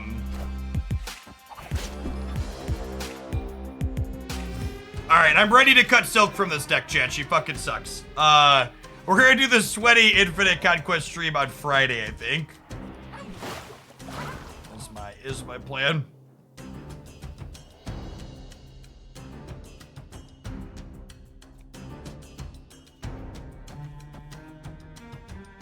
We do this, and then next turn I go Dracula, Jeff.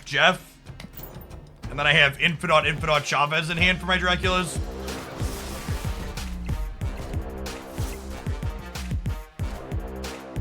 If you sub, do you still have a chat cooldown? You do not.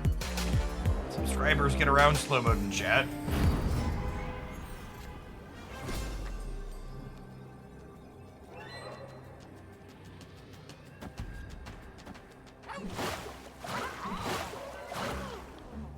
Alright, chat, I believe.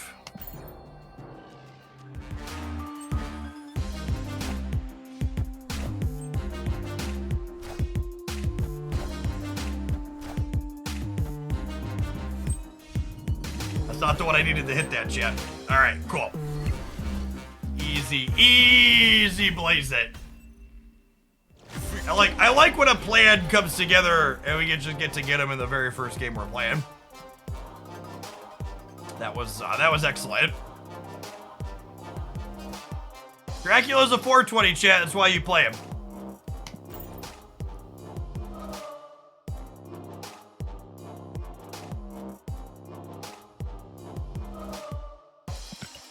We have won the breaker. Oh, were we tied with the Chavez hit?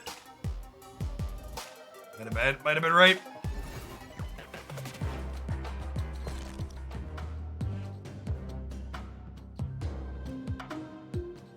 Got the Silk for this Iceman and go back in.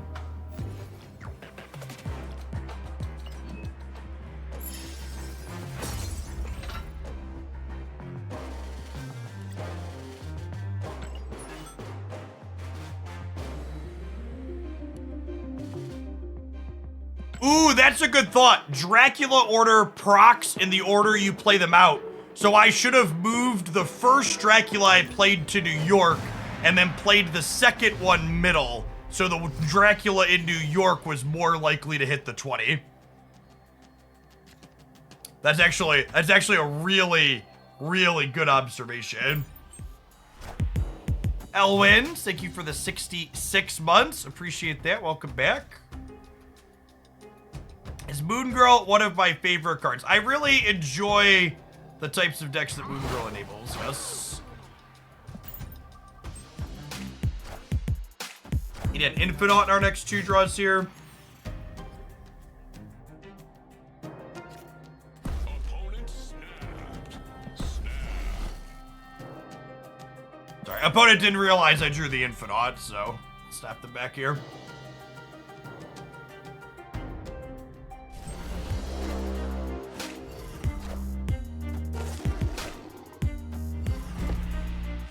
Ooh, that's a pretty scary hand from them, too. It's a good thing my hand is just absurd.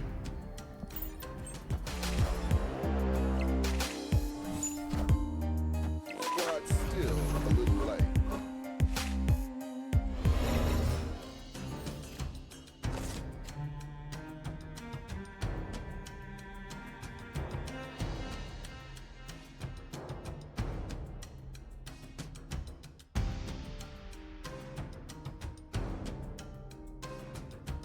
If I soak 5 here, I can play a bunch of stuff out, right?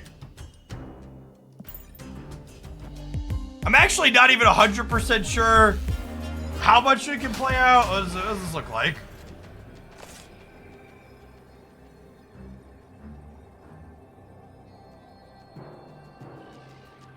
What's the line? Is it like... I only have 4 spaces, yeah.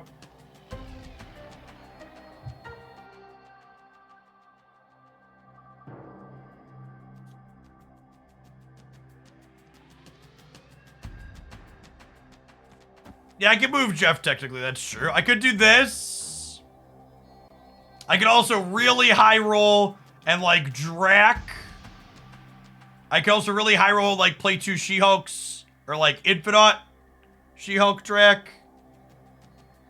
If Dino maybe. Yeah, maybe. I don't care, chat. It's the Silver Conquest. I think they just like Dino here and then we discard 2 Infinites and we crush them. Oh, they Dino'd middle. Rip.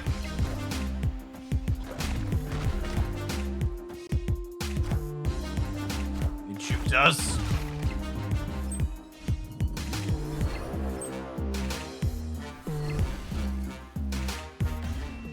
Chat played us. That's what I get for listening to chat. Easy come, easy go.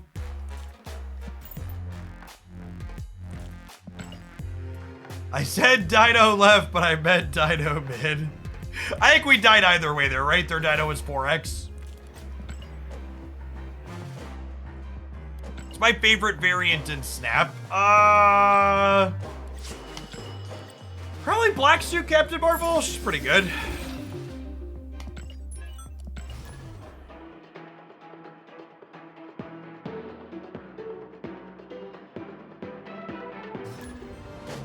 Cover for the Spotlight video. Love the touches the editor provided. Awesome. Oh yeah, I forgot that that went up. I should put that in the stream title.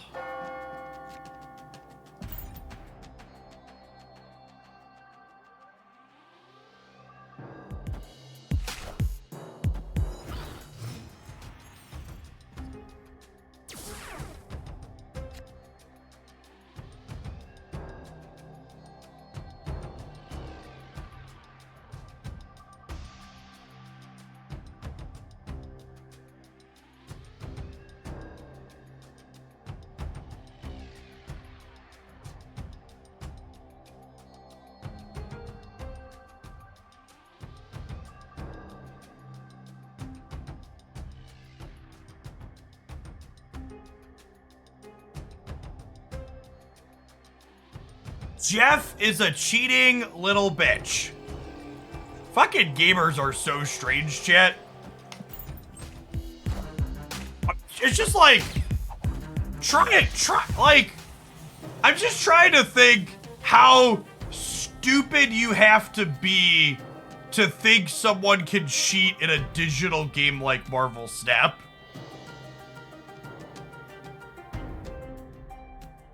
Like, it's a pretty intense level of stupid, right?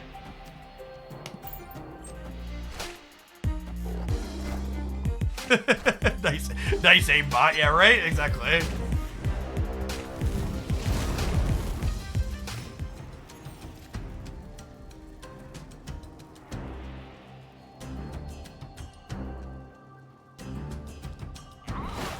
Radicus, thank you for the 3/4 of a year. Welcome back. Afternoon.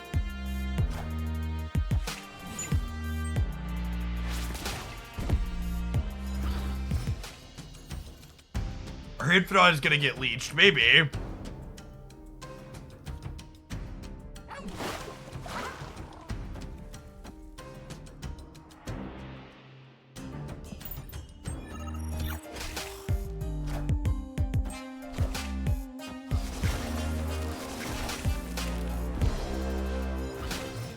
Narrator, it did in fact get leeched.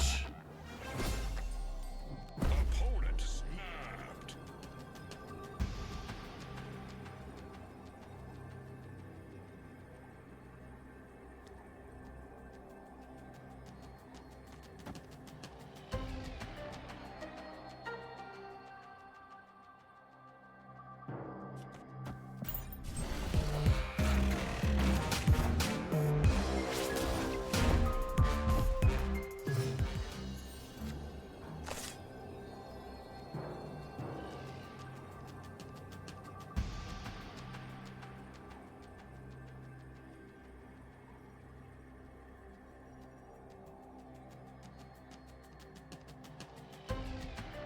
I think there's a world where this wins it a lot of the time, huh?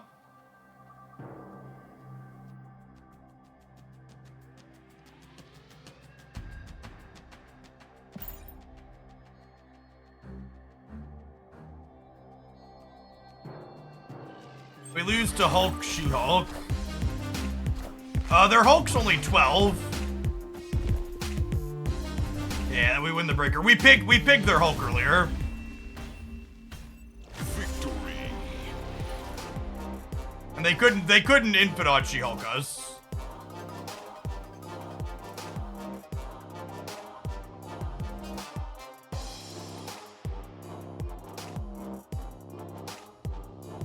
Did you change your position on the high evolutionary Hulk version of this deck more than this one? This deck is different than the other one I've talked about in the past, Chapecula. I get that there's a She-Hulk and there's an Infinite here, but this is different. The Dracula aspect of what this deck is doing is very different than the other decks I've compared in the past when I've talked about what I prefer versus what I don't.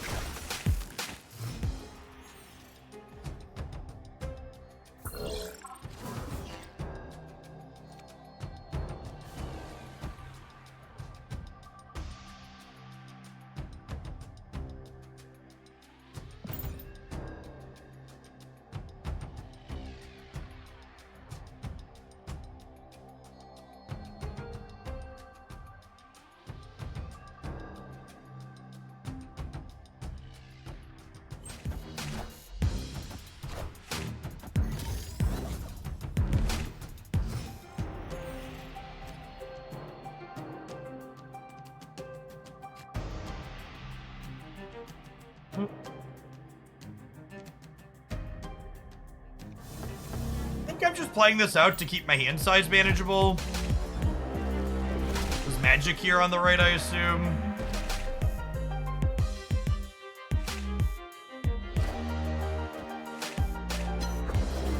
You inspired me to play a bunch of different Magneto decks, but I can't play him and Kitty together, which fills my heart with conflict. Very clearly, you just need to be playing,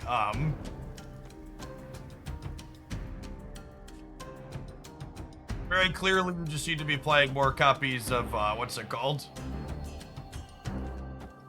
Magic, so you can have a turn 7.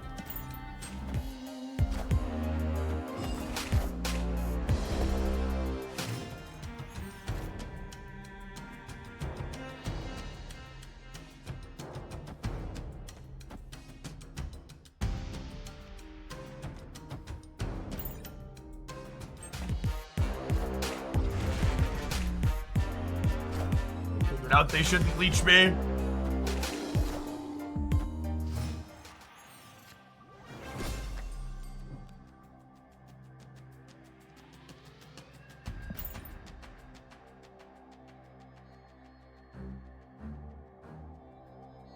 Best decks to play when you completed pull 2 and are just getting into pull 3. Check out my Marvel Snap Minutes playlist, which covers Series 2 only decks as you head into Series 3.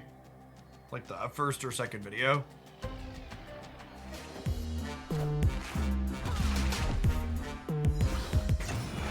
Okay, so they She-Hulked this turn, which means they can't Infinite me.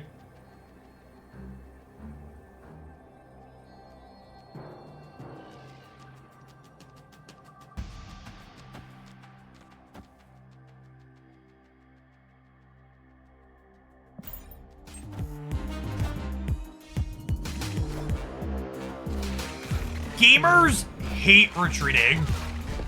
I don't understand why people hate retreating so much, chat. Excess, thank you for the 10 months. Appreciate that. Welcome back. And Unsaved Sprite with the brand new primer. Good morning, good morning.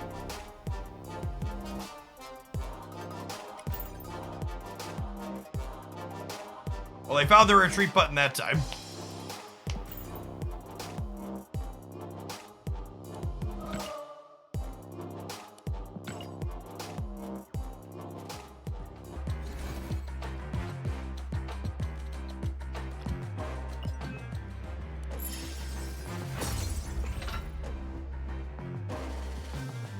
Necessity to see games play out is so strong. It really is, yeah. So it makes it difficult for a lot of people to climb. Hey, Spray, good to have you along for some snap in. Just want to support while you lurk.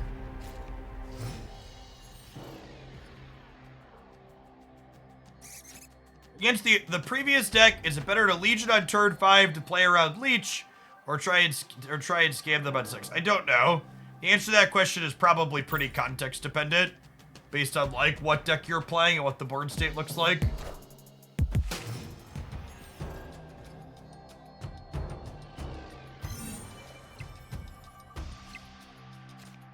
What's Chavez do in this deck? Chavez serves 2 purposes in this deck.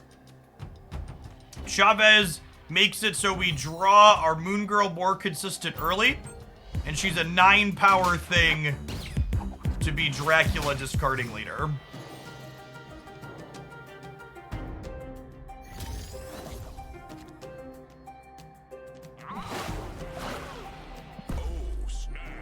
Hand is very strong. I'm going to snap them.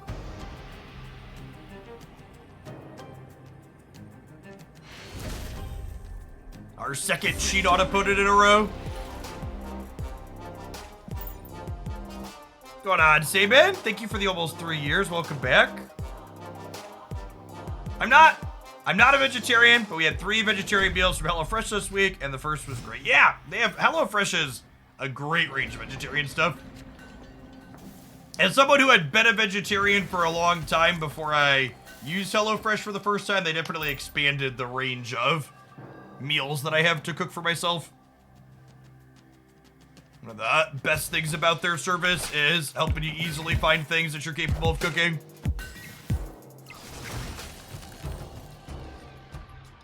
I actually was just about to DM my wife and ask her if she could drop me some leftovers. We made vegetarian shepherd's pie. It was really good. Mushrooms and potatoes and tomato-based sauce.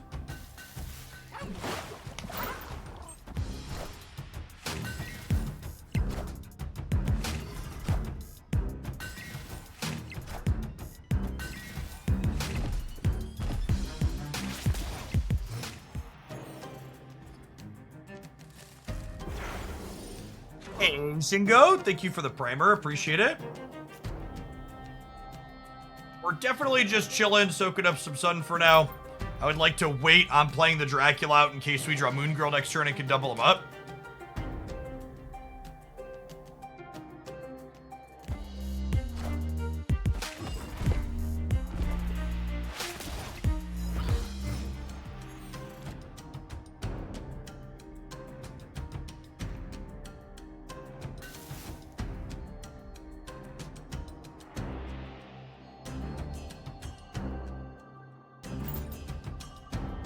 Yeah, they don't, the leech doesn't trigger until the start of turn 6 though, so if they're leeching, I have time to chill.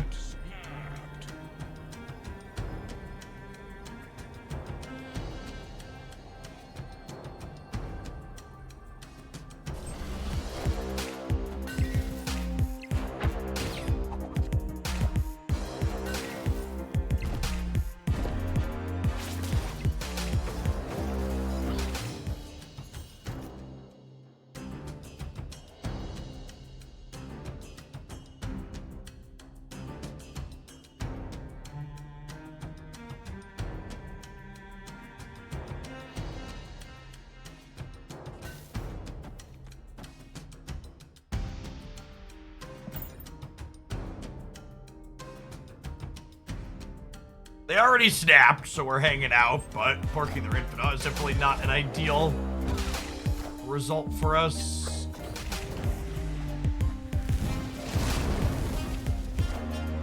If I'd have known they were magicking out of Moon Girl this turn.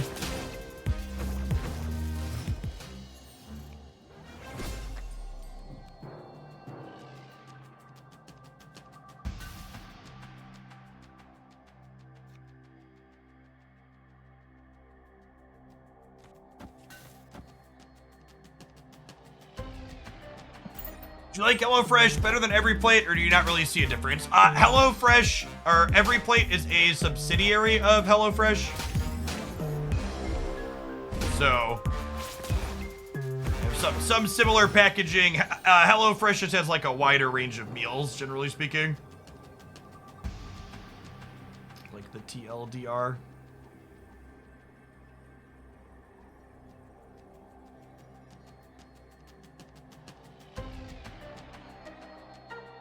Fortunately, even if Dracula spikes the Infinite, I'm probably supposed to go, right? It's my favorite Moon Girl She-Hulk deck. Honestly, if this deck continues to get popular, playing Moon Girl She-Hulk is probably not something you want to be doing. Playing Moon Girl She-Hulk into Leech decks is not fun.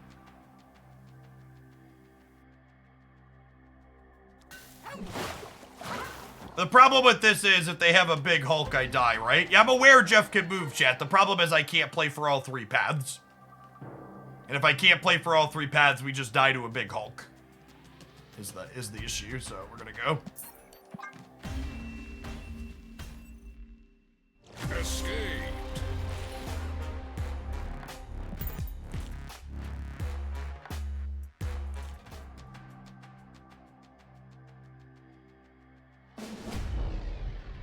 Possibly at the same deck tracker. Untapped doesn't fit on the screen right now. The tracker I am using on screen is untapped.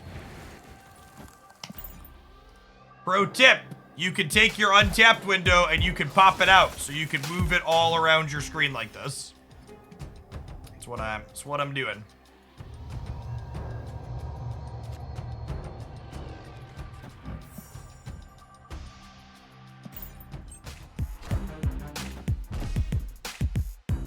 Does their deck play additional ways to get power into the Space Throne, or does this Jeff just win it? Here's a good chance the Jeff just wins it, right?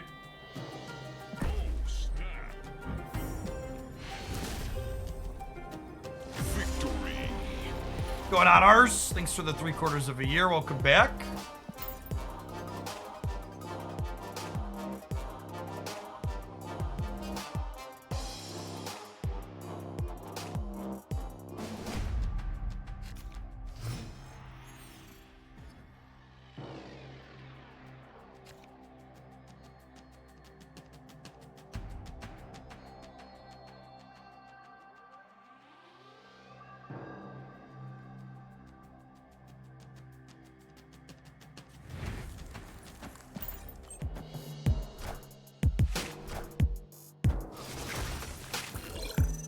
How did you pop out untapped? Now, to be honest, I've had that setting toggled for so long, I don't know where it is offhand. You'll need to dig around for it.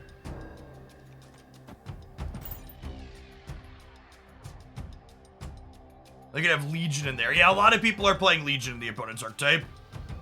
We know they have Leech. We know they have Hulk. Do we see She-Hulk too? Or is that the previous one? Forget.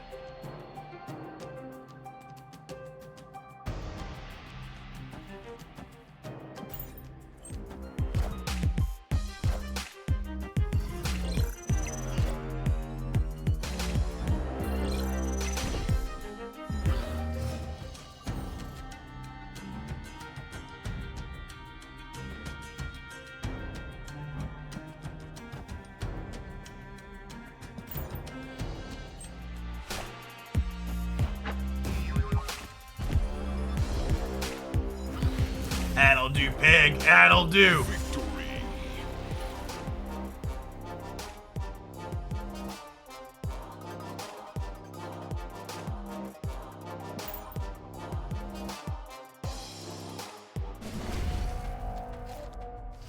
Ooh, Colleen Wing to clear bad cards to help Dracula hit good ones at the end of the game is a fun idea. I don't hate that.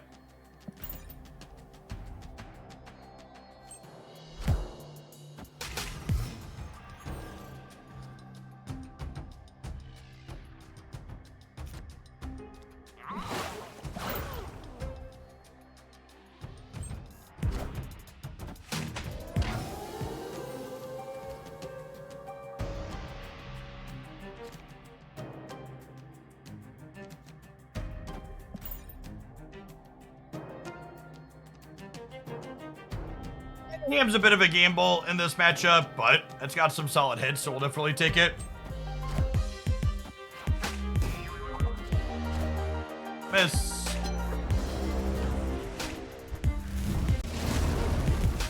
It will never take you more than 4 spotlights to get something from a starting cache.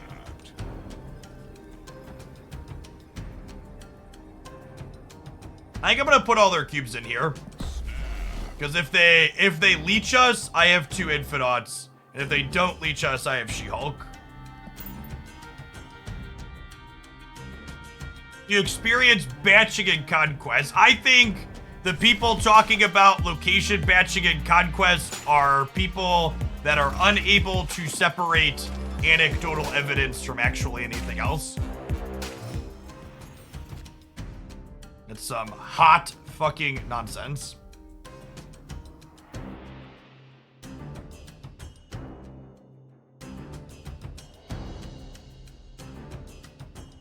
Panda means there's never repeats, right? Yes, basically that, gamers. Oh, this is guaranteed to go right. Start it there, I suppose.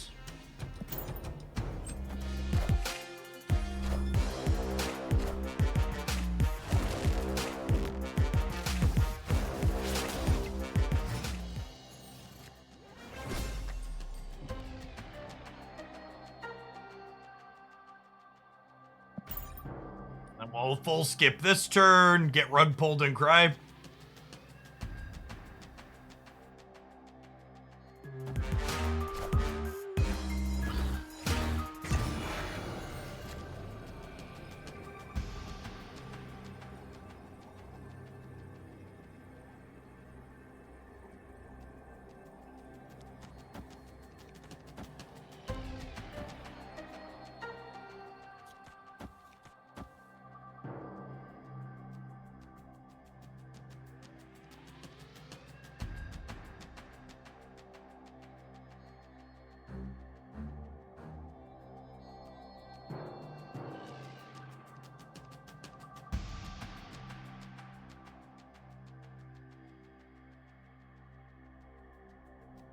Zabu left guarantees Dracula eats Cyclops. Yeah, that's true.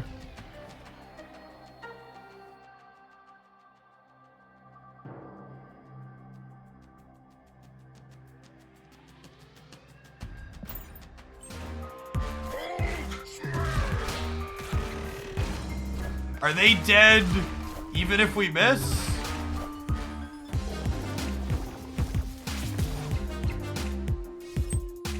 Fuck you! Come on! Fuck you! Come on!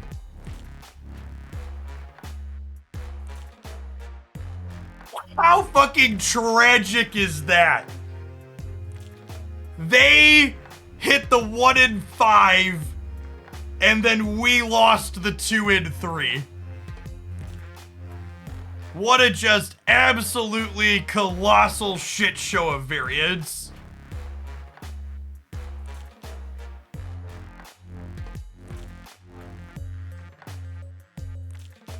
Imagine this, and this is honestly, this is why people are so bad at snapping.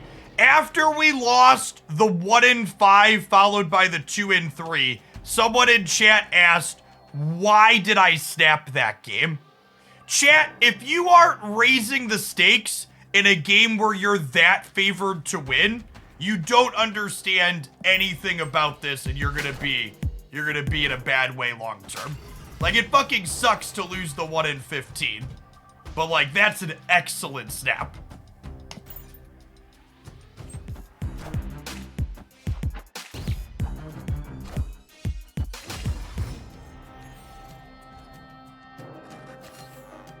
I always snap turn 6. I believe you based on the people I play against.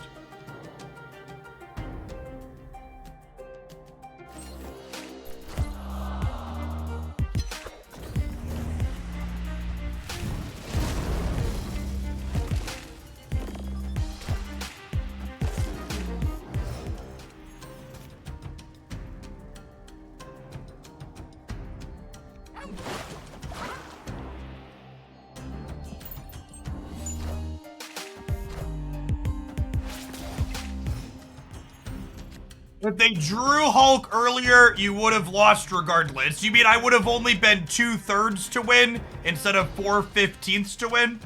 Is that what you meant, dear Twitch chatter? By would have lost regardless?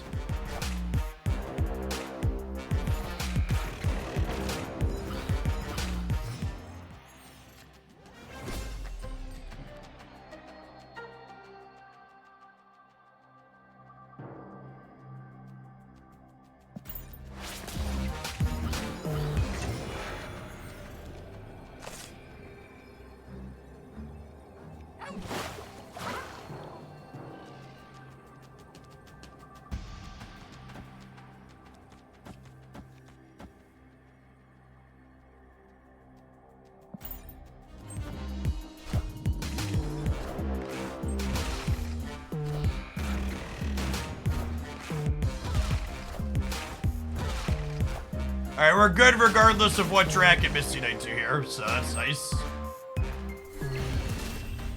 What's going on, Paul the Most Human? Thanks for the tier 1, appreciate it. Alright, don't call it a comeback, but we gotta win 3 more in a row now.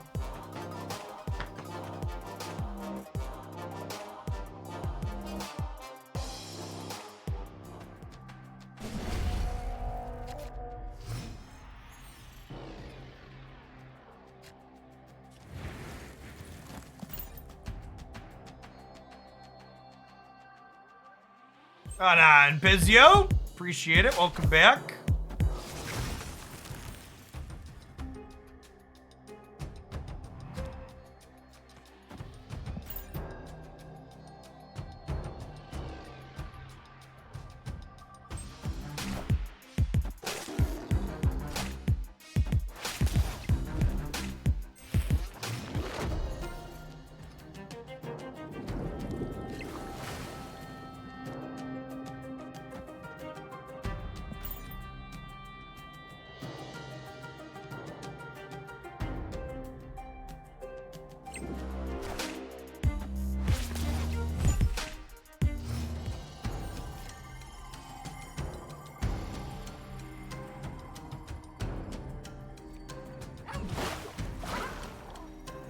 My playing Quinjet. Just gotta play the Jeffs out. Come on.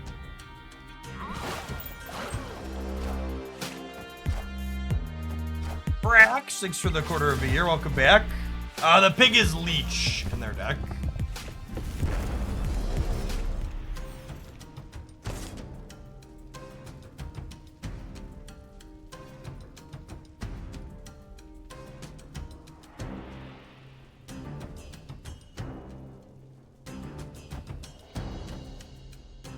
So it's like Dracula, Quinjet, and then we Chavez mid, and hope that that's enough. They're just passing, so we lose to Infinite. Rip.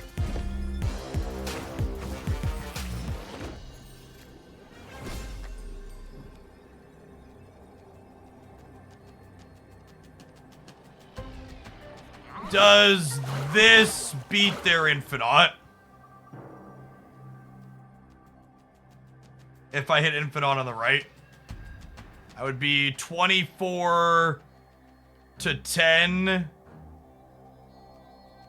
which is up 14. They still soak one? How do they soak one? No. This beats Infinite mid if I win my coin flip. You owe me, Dracula! What an asshole. What an asshole. No, I counted wrong anyways, right? No, I counted wrong anyways. It doesn't matter if we hit. They're up 18. I counted Jeff in both places. It's fine. Even if Dracula hits here, I was wrong. I counted wrong. I counted 8 here when I was moving the Jeffs. Yeah. That's fine. This deck seems fine. We're gonna play a few more games of it. I like what we have going on here. Feels brutal to lose that 7 cube where we were 14/15 to win 93% or so, but sometimes that's just how it be.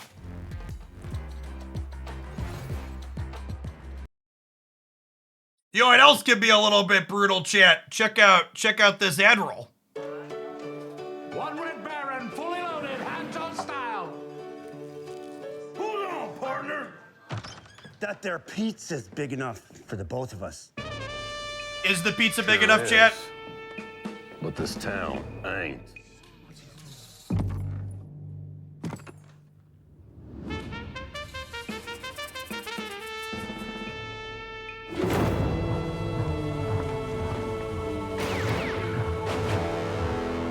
It's a fully loaded pizza showdown, chat. Professional studs do not attempt.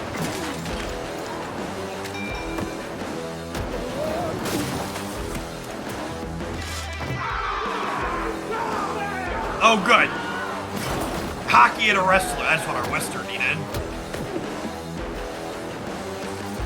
Isn't this what your pizza night looks like, chat? This is like loosely what my pizza night typically looks like. Couple more toddlers, but mostly this.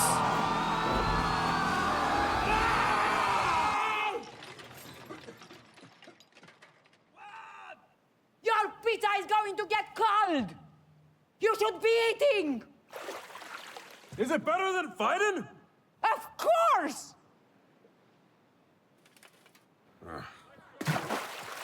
And so, Lonely Pete and Really Rude Rick learned that a punch in the face might be fun, but sharing a fully loaded Red Baron with friends is always tastier.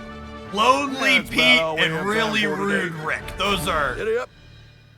some characters for the ages. Chat said you promised no ads. No, I promised no mid-roll ads. And technically, by definition, that was not a mid-roll ad. A mid-roll ad is when I run an ad manually on Twitch. That was a bounty board ad placement, which I watched with you. That was like watching a tiny movie together where everybody fought. It's technically not a mid-roll ad.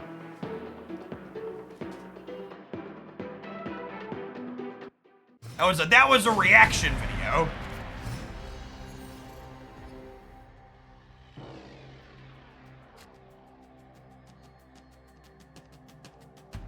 Back to the Marvel snapping. We're React Andy now, full time.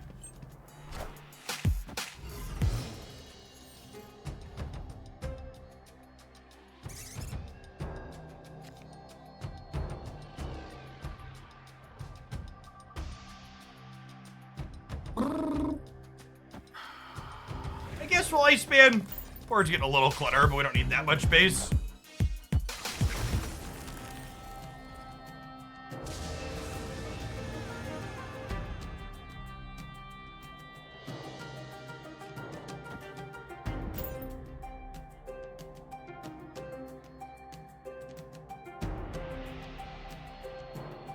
Capitalism sucks. Jeff sucks. Eat pizza. I gotta stay. Got some good draws here.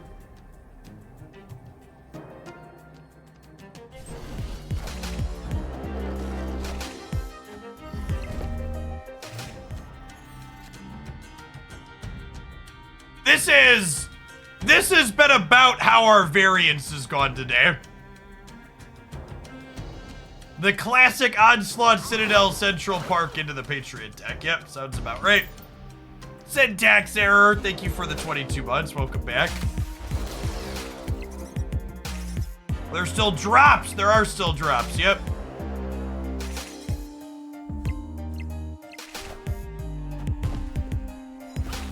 You've gotta be fucking kidding me.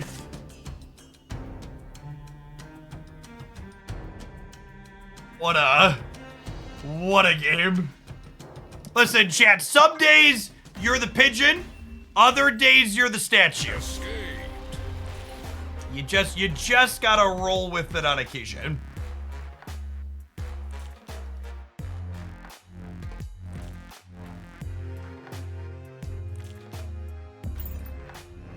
Just gotta roll with the punches.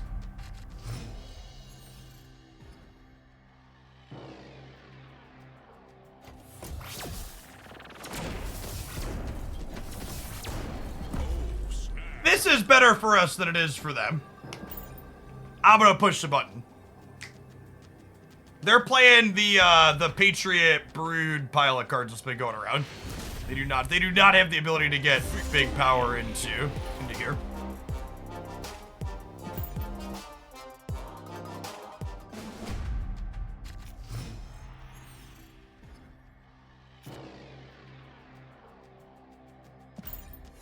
Going on, Nugget Stretch. Thanks for the 5 months. Welcome back.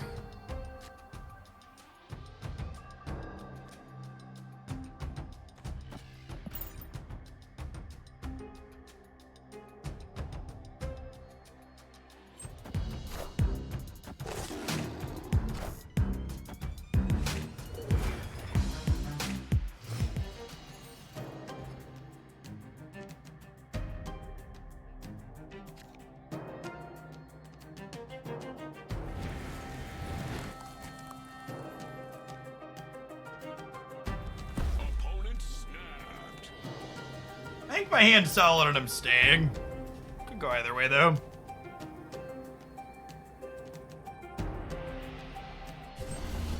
Corned Beef Chief, thanks for the 7 months of staff, but appreciate it.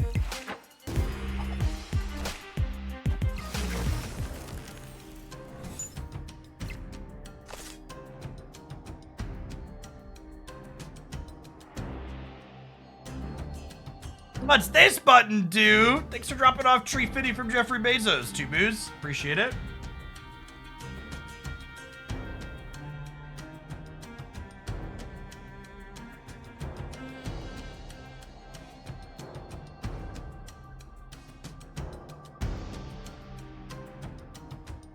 Like Moon Girl plus Quinjet here? I think so.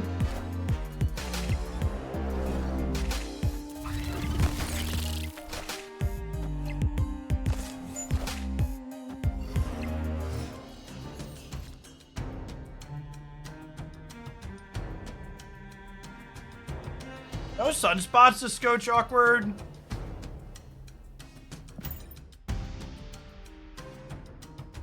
Some solid numbers to put on the last turn, though.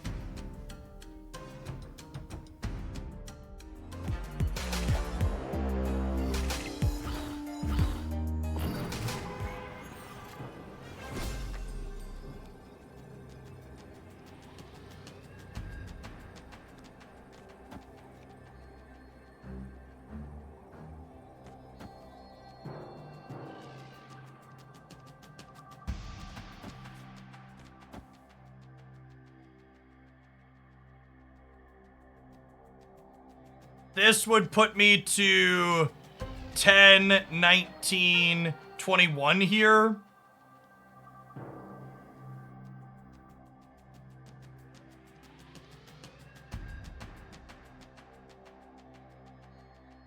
Is that enough?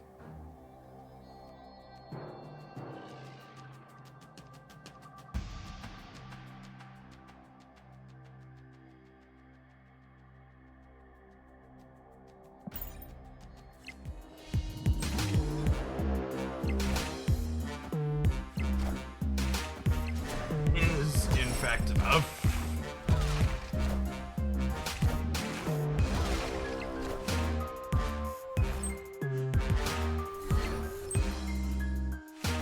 Look at our 1 power Dracula chat. Isn't he lovely? He's a game winner right there.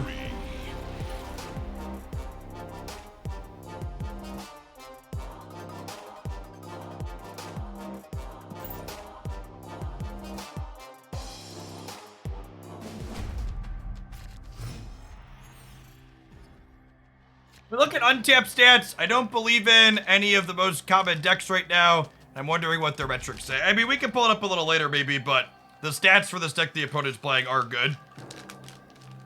None of the popular or best decks right now are head and shoulders above everything else. They're all smaller margin best decks.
Untapped doesn't represent a majority of Marvel Snap players. Not everyone uses their tracker.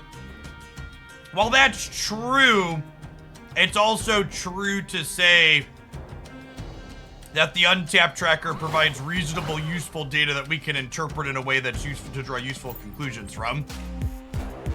The primary way I would expect the untapped tracker to differ from the general Marvel Snap population is my expectation would be that the average person using the untapped tracker is probably a little more competitive than the average Marvel Snap player, meaning that the win rates of the decks on there are going to be skewed high a little bit.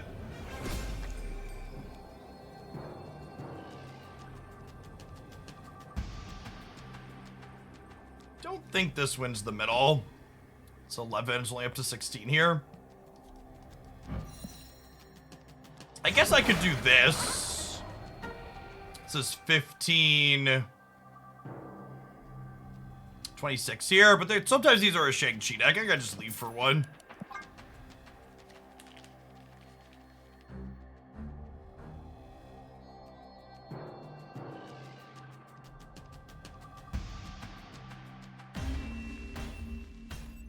Escape.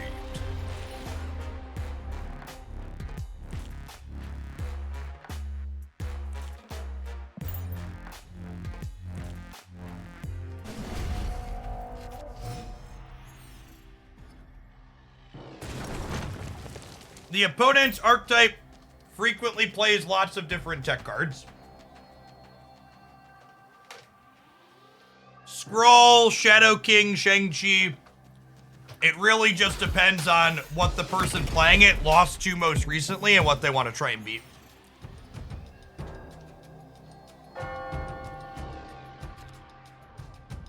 You'd pay one to find out. The problem is, I think we lose to a lot of non-tech card plays there. So I think staying is bad because we're losing to plays that aren't just tech cards. I'm gonna Psylocke the Karmartage and go Moon Girl Quinjet next turn, I think.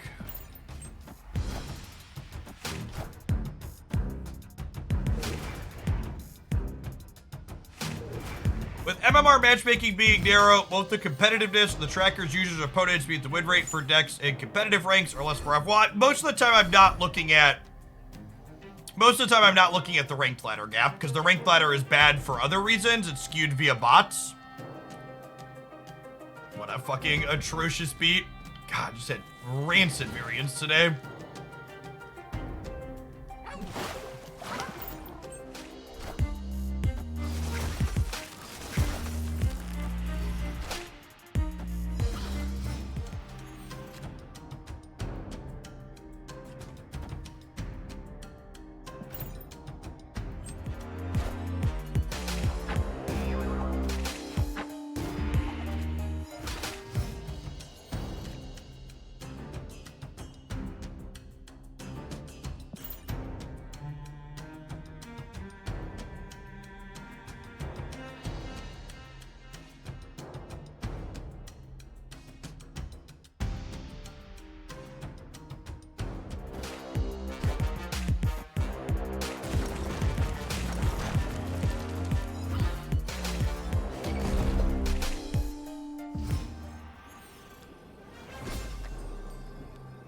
Legion players and scamming themselves. Name a more iconic duo.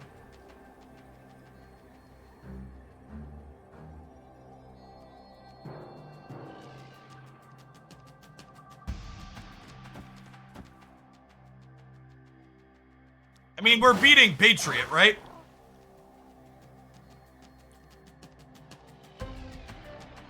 Patriot's 8 here and it's 6 here. I'm going to 14.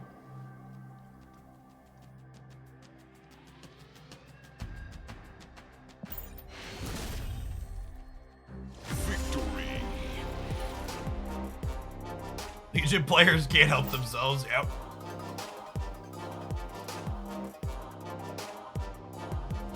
Is there a deck that you've worked out that you think is 1 card away? Not offhand. They filled out a lot of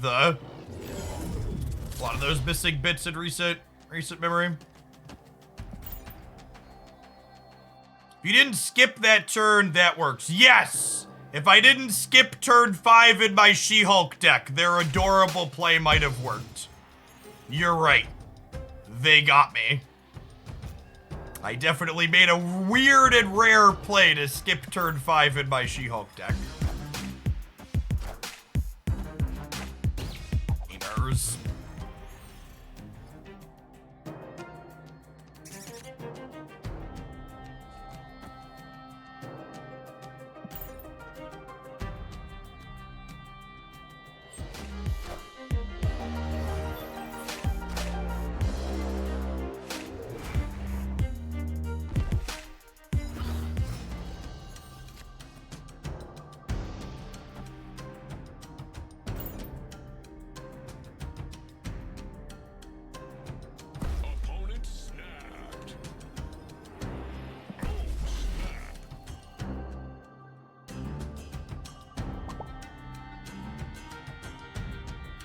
Three Central Parks incoming. I mean, 3 Central Parks would be good for us, right? Because I have Sunspot and Nexus.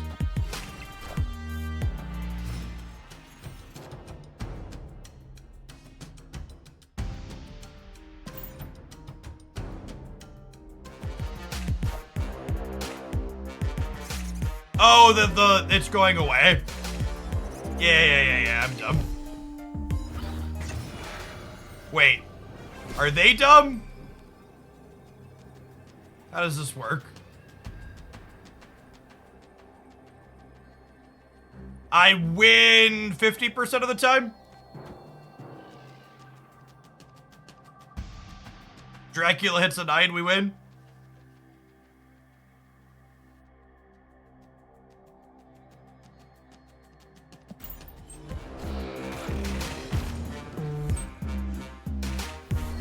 Sometimes lucky, rubber ducky. Victory. Sometimes lucky, rubber ducky.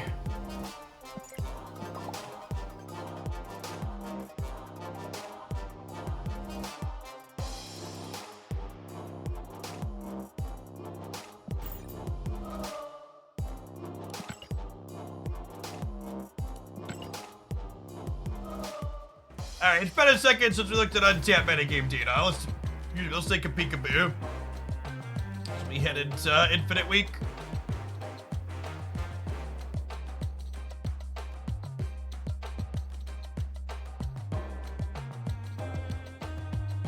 Untap's having a minute here.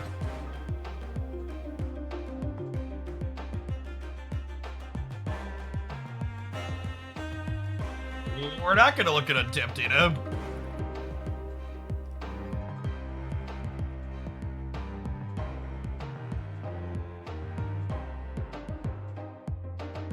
My Untapped is just spinning. Page isn't working. Alright, we'll try again later.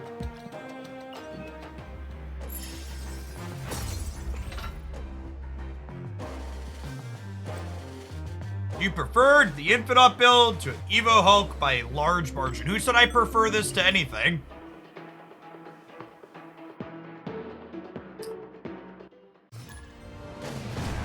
You gotta remember, chat, a lot of what we do here on stream is just for the sake of trying things. If you're looking for someone that's just gonna sit there and hammer the deck that they think is the best in Marvel Snap for 12 hours a day, this is the wrong channel to be checking out. Larry Bobo, thank you for the brand new Prime, appreciate that.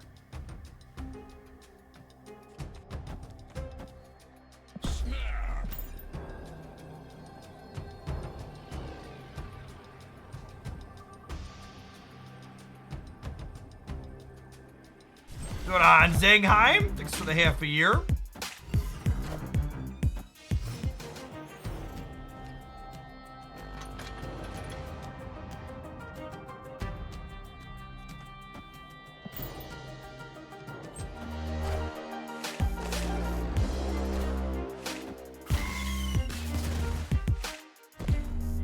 Enough said, bub.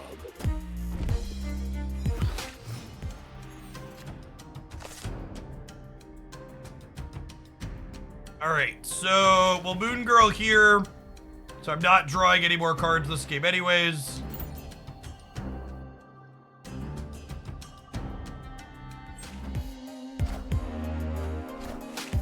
We'll do our best Utah teen impersonation, just soak for most of the rest of the game. We'll just play out a big flurry on turn 6. What's going on, Gus the Lab? Appreciate the brand new primer. Welcome, welcome.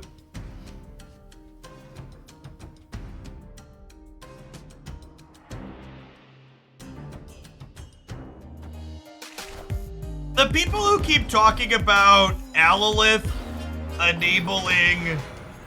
The people who keep talking about Alolith enabling Galactus, I really think you're missing the point of why Galactus hasn't been popular. Galactus doesn't have a problem winning games where you got to Galactus. Null already does that well for you. I don't see Alolith shoring up that deck. Alolith could be good. I think Alolith is likely going to shine in like Professor X decks or Storm decks. Eliath, whatever. Fuck you, chat. It's a made-up word. Opponent snapped.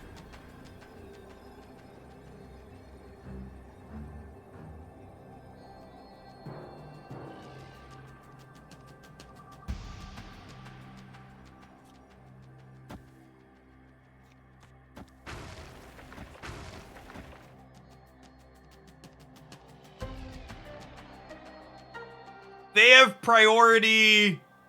Does this beat them Galactusing the Vibranium Mines? It doesn't, right? Because I'll have an 8-power Wolverine too. I'll have 8, 15, 27.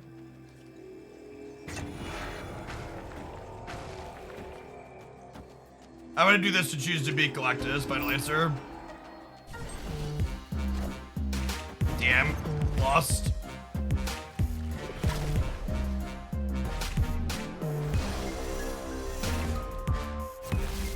This is why Galactus is so toxic. Feels bad. I shouldn't have moved the Sunspot. When I reassessed, I should have done a full undo and moved the Sunspot back middle, and we'd have won. That was my mistake. I should have left the Sunspot middle. Most of the time, you just can't beat Galactus and also beat their other plays.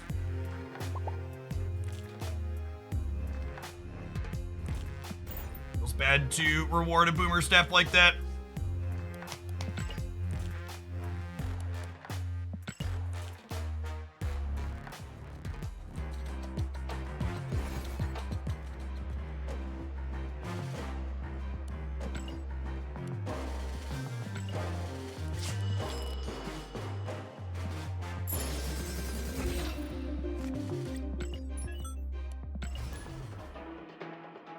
It's a boomer snap. A boomer snap is snapping on turn 6.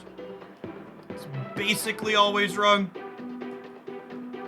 How long do you have until the Twitch rewards are gone? Tomorrow at midnight PT. All right, it's 2 days at midnight PT, Wednesday midnight PT. So you have about 36 hours, 38 hours loosely. To watch 6 hours and get the things.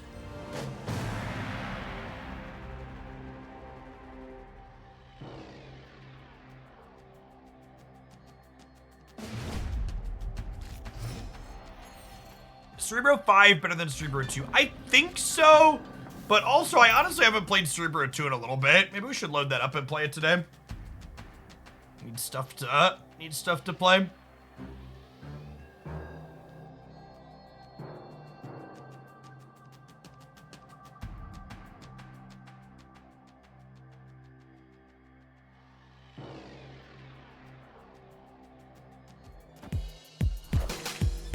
Suggest a replacement for Stegron, Absorbing Man.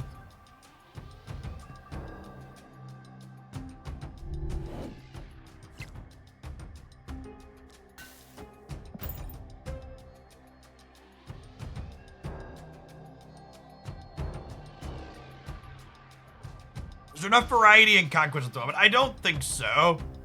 I think we're definitely feeling the this is a week off without an OTA.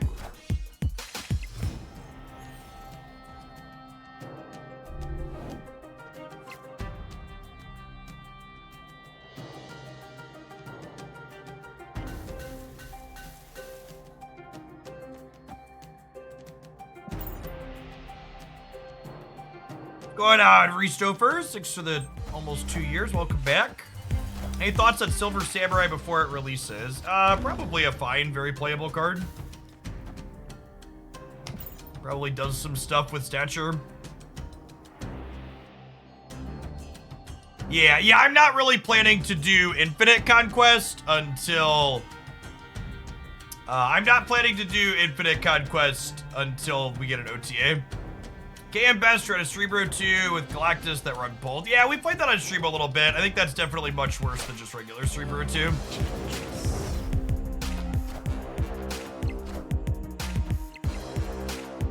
I also think part of the format diversity in Conquest isn't necessarily because of game balance. It is kind of necessarily because of just Conquest discourages deck diversity, just based on how the format works. Friendly neighborhood Spider-Man here.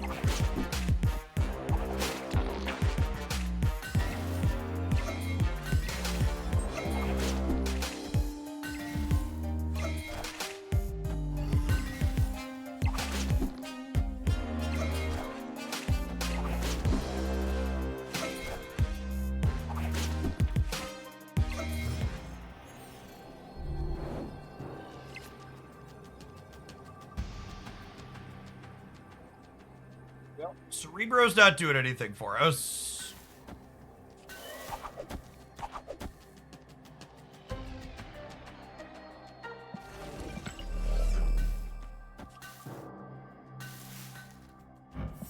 Yeah, I think I like my first answer. Any idea when the September season announcement is going to happen? Usually those don't happen until the Friday before the season at the absolute earliest.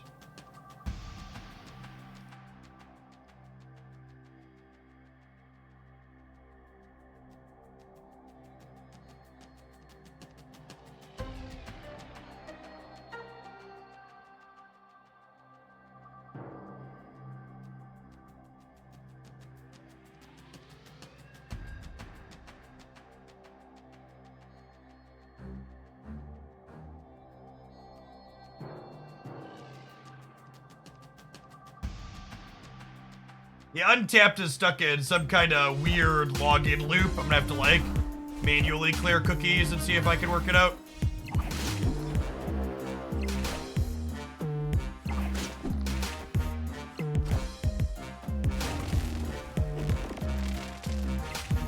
Higher, further, faster, baby.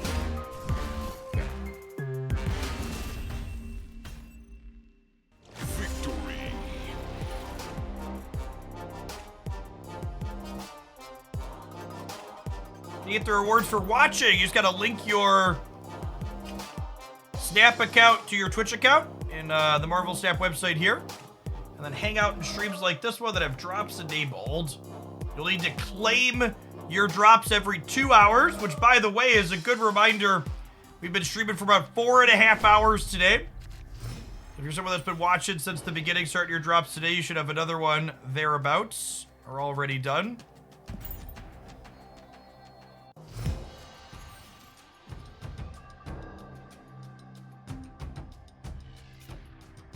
Yeah, I think that's part of why the ladder experience needs to be fixed, Pow Bam Zap. I really hope global matchmaking makes the ladder experience better, because I definitely prefer playing ladder to playing Conquest. It's just playing against a bunch of AIs is just not fun.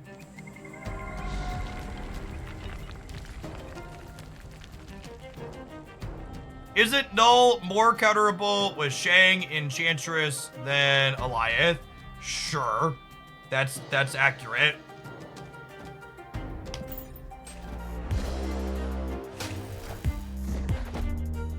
Those counter cards are also bad into the Nimrod destroy plan that the Galactus decks are doing. So I don't really know that they need to solve that. Again, it's not about even specific cards. It's about solving a problem that archetype has. And against tech cards, that deck would rather just be doing something else.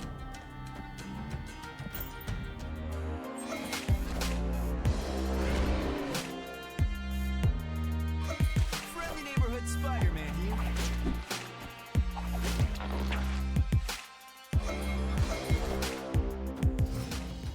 In general, any variant that you see appear anywhere in Marvel Snap, you should assume that it's exclusive to wherever it's appearing. Is the TLDR.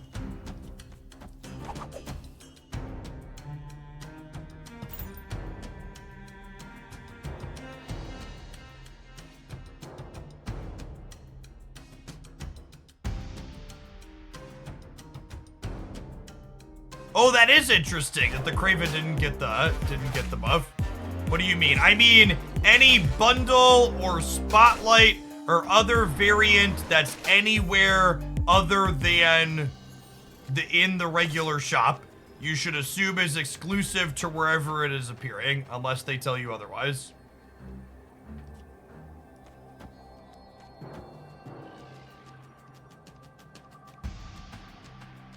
There's no reason to get rid of our Luke Cage. This seems fine.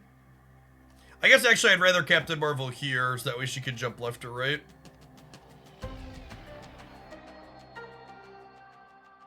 Just Marvel mid.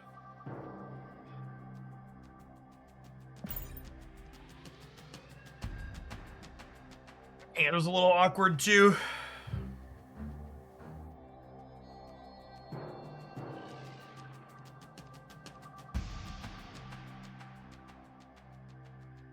Welcome to the channel, Smokey. Good afternoon.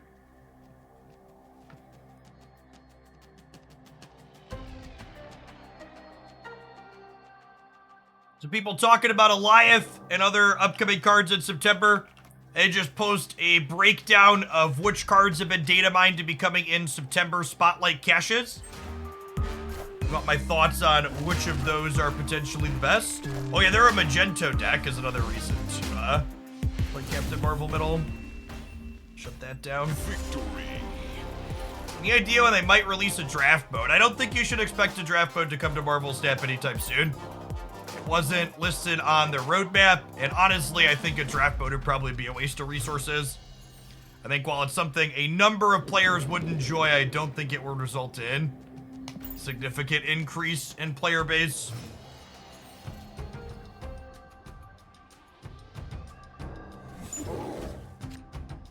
Personally, I would hope that they would spend resources on things that would be more applicable to more players.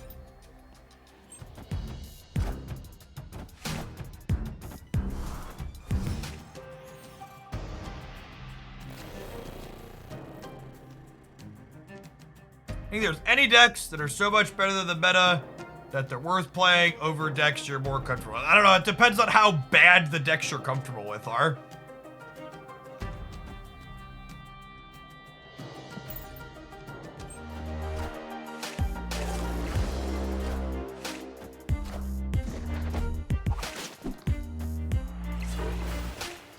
Another game mode you think would be a good addition to Snap? I think a 2v2 game mode, if implemented well, would be really good for Snap.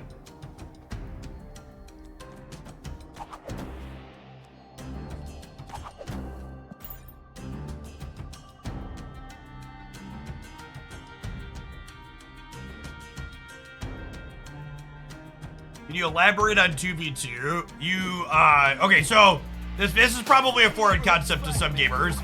So, when you know other people, sometimes we call them friends, 2v2 would make it so you and that other person, likely a friend, would play the game together, and it could be fun.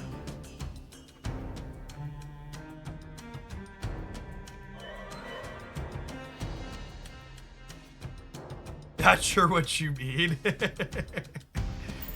How would you fix Quake? Quake's a really dangerous card. I feel like Quake's a hard card to make playable and not busted.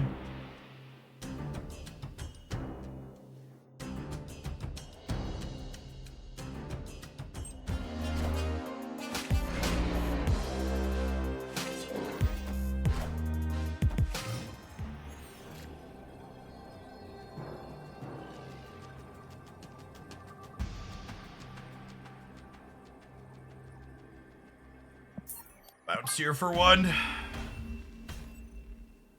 Escape.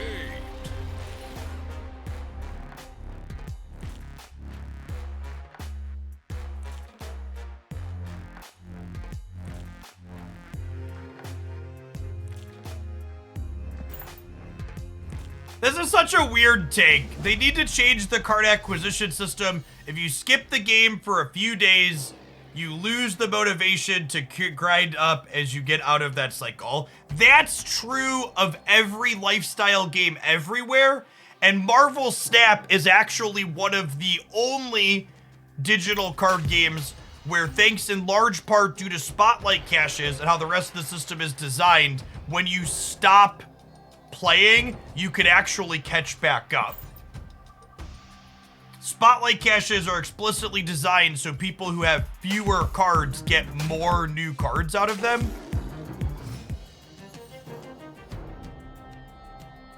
Which means that the further you are behind, the more they give you.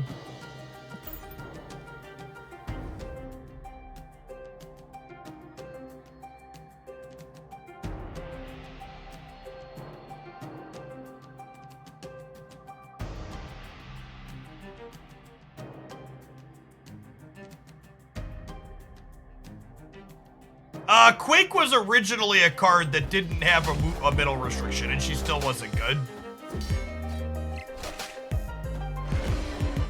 I stopped playing Magic Arena for 6 months, and I feel like I need to spend hundreds of dollars to make a competitive standard deck. That's because you do need to spend hundreds of dollars to make a competitive standard deck.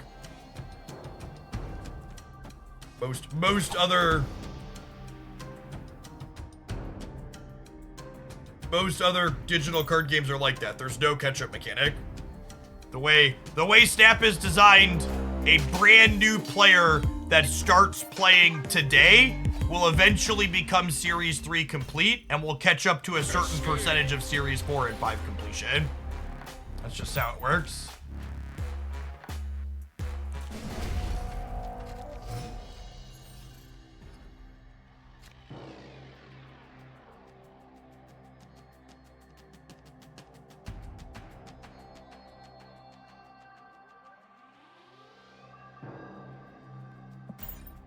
Man, just constant move locations for our opponent, huh? What should you play regularly to increase your collection? You should just do all of your missions. Complete your dailies, complete your weeklies. Marvel Snap is a game that's designed so you can max the free-to-play rewards playing less than an hour per day. And again, it's also a game where even if you end up falling behind and you take a break for a little bit, you can bounce out and play something else for a while. Has Second Dinner given any indication they'll eventually rotate out cards? They have not.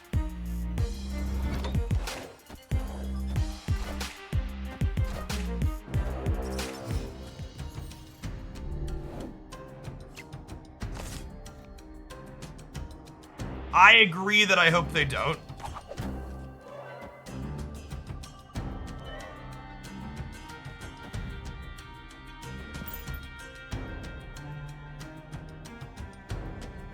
I think I would be surprised if they ever tried to do a rotating format just because the collection part of Snap is such a key core part of the game.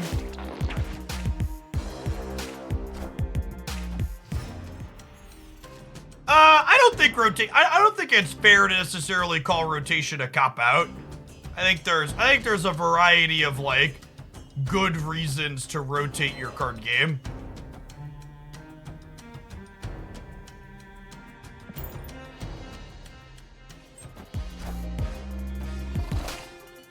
Yes, there will be an OTA update this week.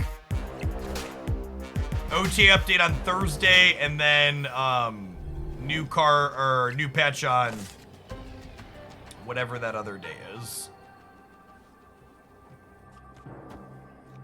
Kick them out of Kunlun. Hope 16 wins here.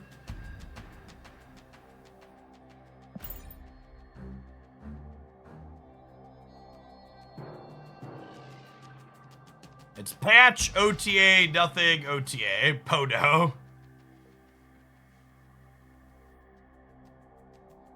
OTAs and frequent updates are kind of like rotating formats. Yeah, in a way. Little pushes and edges towards different things.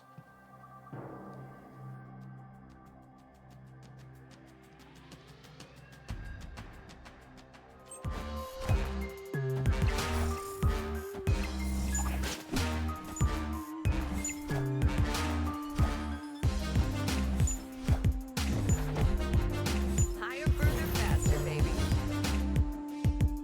There came down after me, right? Yeah, rip.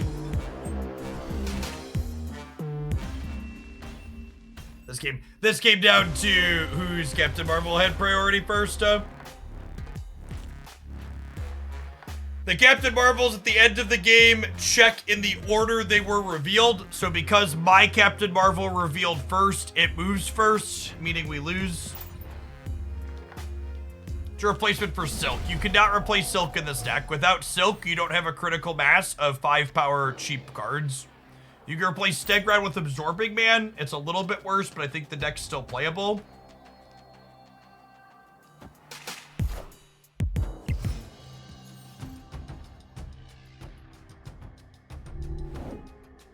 Okay to spend your gold to refresh your missions. It depends on what your goals are as a Marvel Snap player.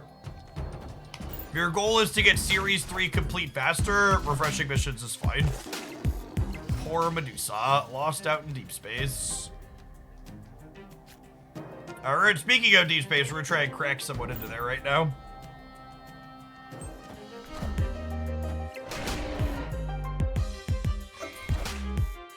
Got him.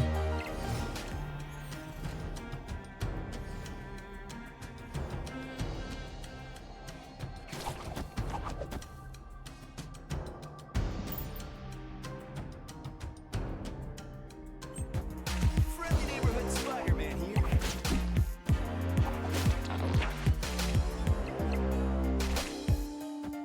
Friendly neighborhood Spider-Man here. Deal. That's what I wanted anyways.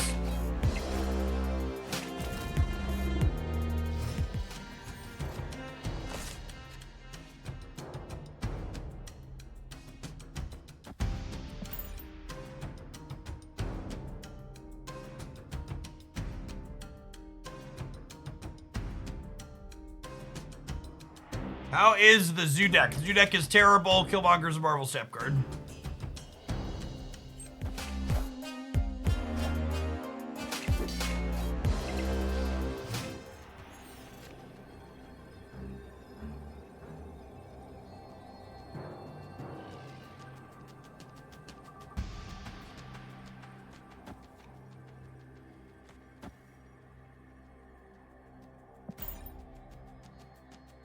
Got my Captain Marvel priority again. Oh, I guess Polaris pulling Angela could... I should play Silk Hero. Polaris pulling Angela could mess up our Cerebro bonus with the Stegron. It's actually a big deal. Am I supposed to leave now? Maybe I'm supposed to leave now.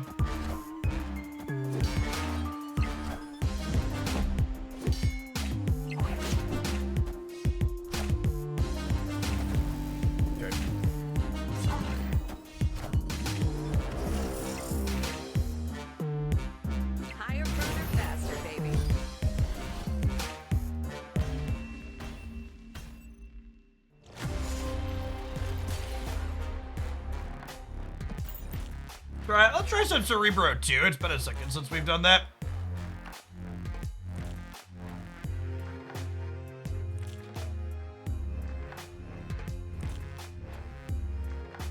Apologies for the Jeffception. No, you're good. Never mind. Oh, can I not get to this deck list if my untapped is broken? Well, that's gonna be awkward. All right, hold on. I gotta figure out how to clear my cookies, apparently. Something jacked up. Or settings.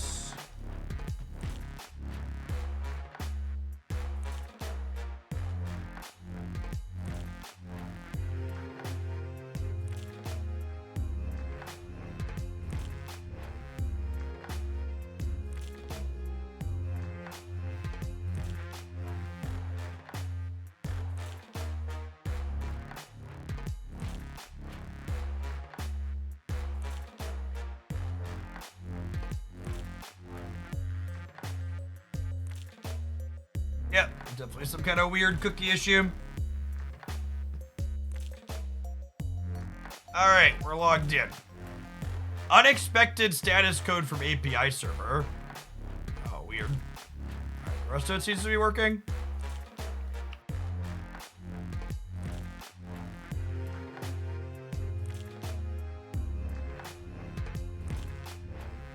I was curious what my Cerebro 5 stats were, so I was complaining the deck was bad. We're 12 and 9 in mostly silver and gold. That's fine. Above average. Oh, we wanted to look at metagame stats, right? Is that working or is it still funky?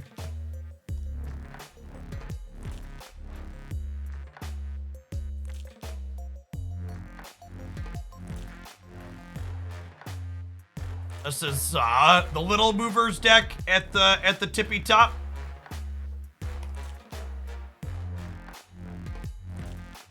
I'm really surprised the version with Legion is the most played, or not Legion. The version with Vision is the most played. We sort by win rate. Version without Vision edges it out a little bit. That makes sense to me.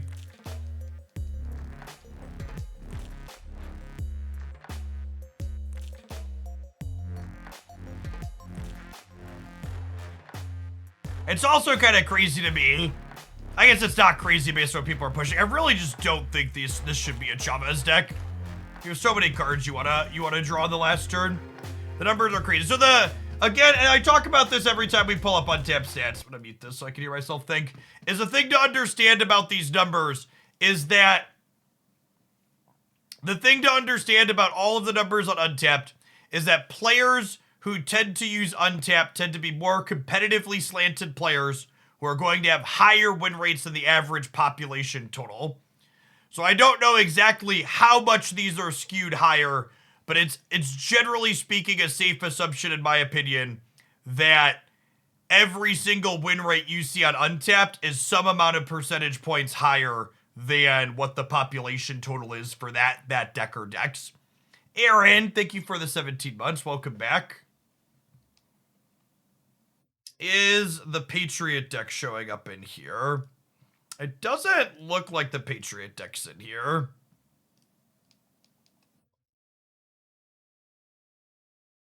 Or is it performing poorly? It doesn't look like it has no, that's not it.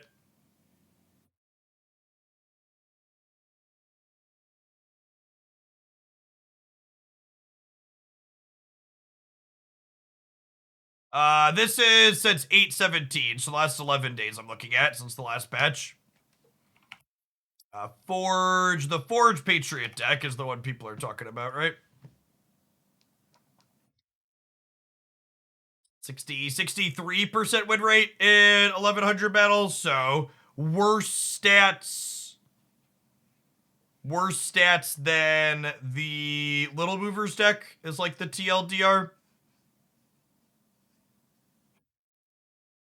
The build without Shang-Chi is outperforming the build with Shang-Chi by a little bit. I think that makes sense. I don't think Shang-Chi belongs in this deck. Hey, what's going on, Bethany? Thanks for almost 4 years. Hope your move was good.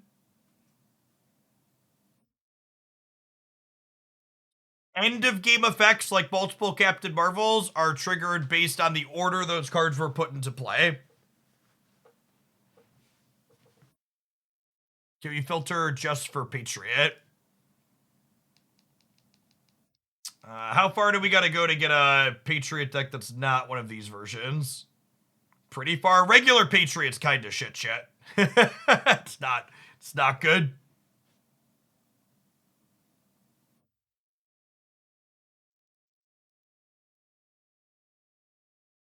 Earth Absorbing Man is significantly lower skill than the Silky Move deck. Yeah, I'd believe that's true. You're mostly just like playing things on curve for this and hoping it works out. Bass Patriot feels kind of good. I don't believe you, even for a minute.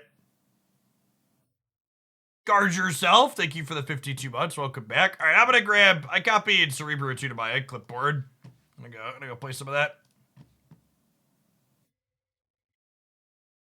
Hey, RC Anarchy, thanks for the 2 months. Appreciate it.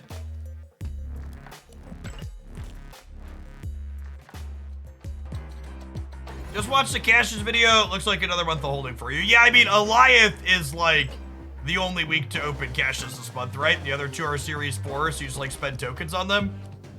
If they keep periodically doing these direct to Series 4 releases, I'm basically not gonna have to spend money on their game for a very long time. He says, knowing he's probably gonna buy the Red Skull bundle.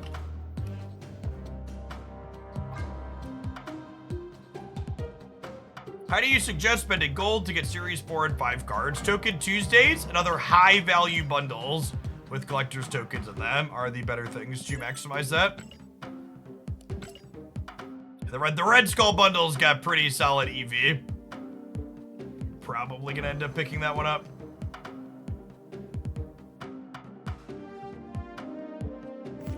But it's also like, maybe I just shouldn't based on principle. Like I'm sitting on 10,000 gold. I'm sitting on 10,000 gold, 20 spotlights, and 60,000 collector's tokens. Yeah, maybe I'm just not. I just have so many of everything. If you're someone who's spending on Snap, the Red Skull bundle is a good spend. I don't have anything to work towards.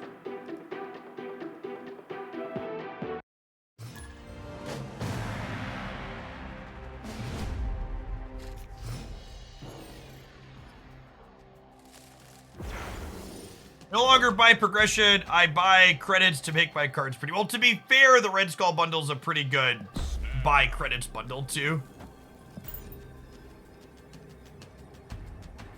I'm gonna make a September bundle video. I'm gonna wait for the patch on the 5th to see what data mines we get out of it, Chris. Because we should get further data mines out of that one. And then yeah, we'll do something like that. You get some ultimate variants. I think spending what is effectively amounts to hundreds of dollars on an ultimate variant is not a frugal use of my money. Very little desire to do that.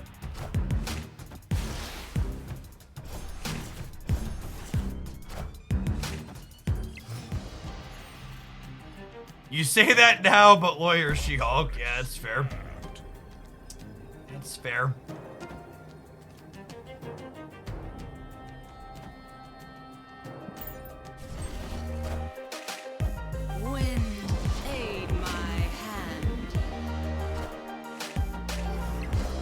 What are you talking about? Frugal whales don't retire. LOL.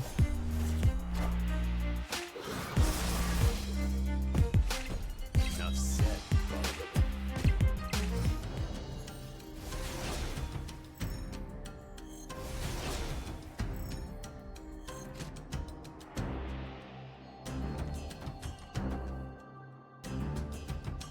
They're probably a Killmonger deck is the issue here. Maybe they just don't play for the flooding though.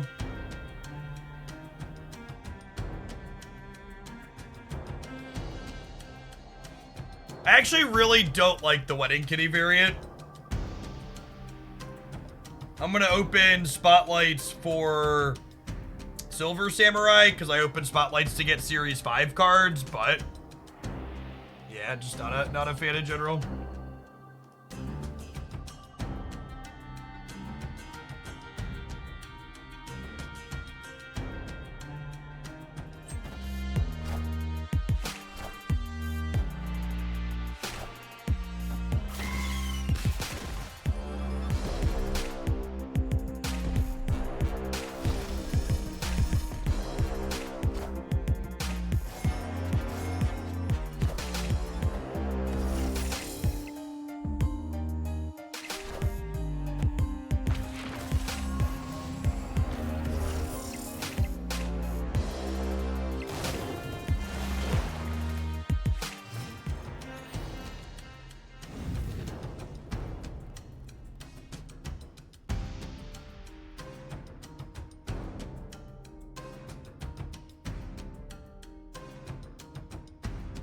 The one that you have is the best Kitty Pride. Yeah, that's my feelings too.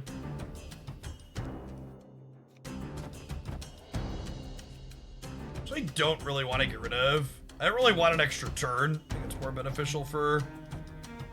Honestly, I think I'm just passing. Because even if I draw Blue Marvel, I could go Brood Blue Marvel next turn, right?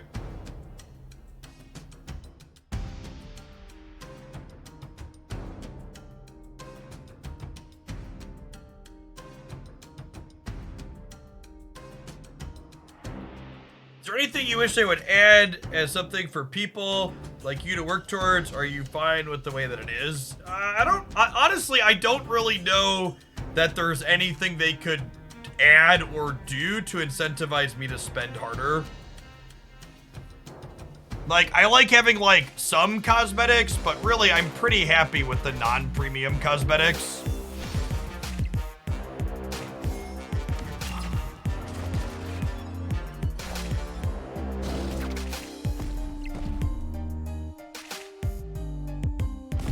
Alright, well, we won the coin flip on the right.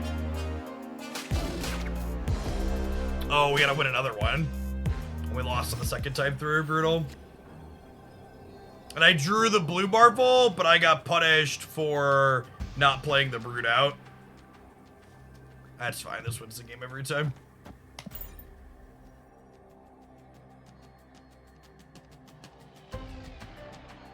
Second Dinner has commented that they don't plan to implement choosing card border anytime soon.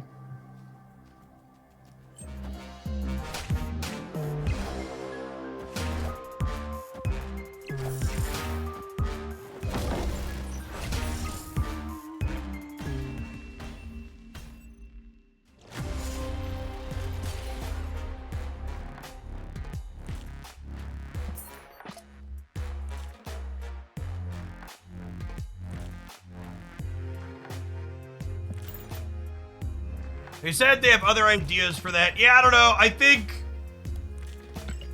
there's a chance if they implemented something like that, they would need to do it in a way that's monetized, because I think people would probably spend and roll less aggressively for stuff if you could just set the border and forget it. I don't know. That's speculation. Yeah, maybe it costs gold or something. Or credits to change the border. But I feel like they have to be careful with how they implement that because it's a risk to their monetization.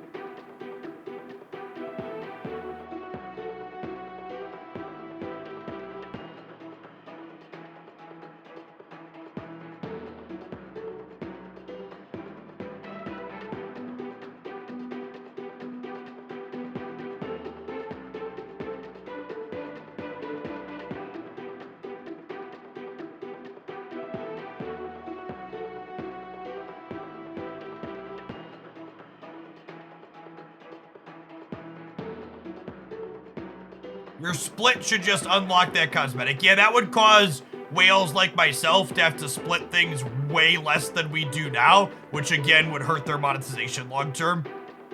chasing specific split combinations is one of the few things that exists for people in the very end game like me.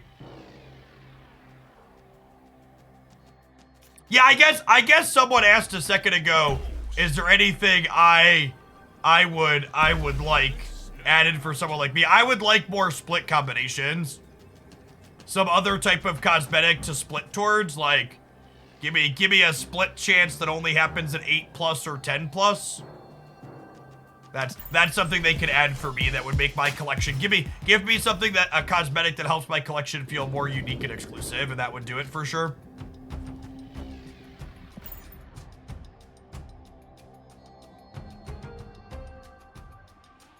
I wish you could change the border of the cards. Honestly, no harm in my eyes. I mean, we just got done explaining at length how that could cause harm, but go off, I guess.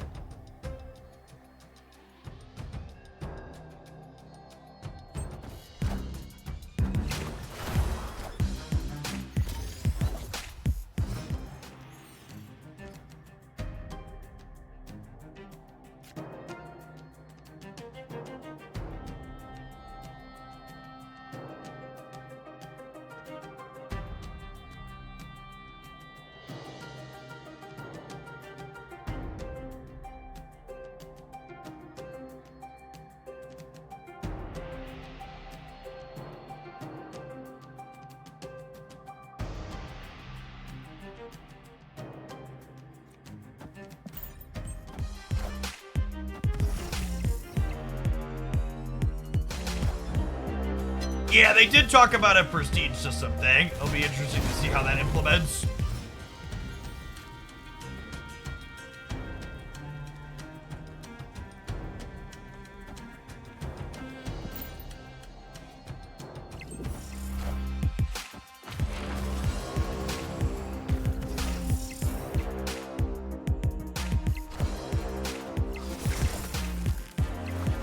Yeah, inked with a gold background could be good.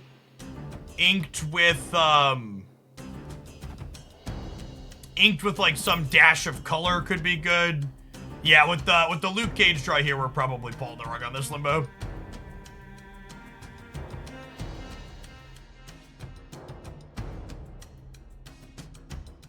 First edition has been shelved, is my understanding.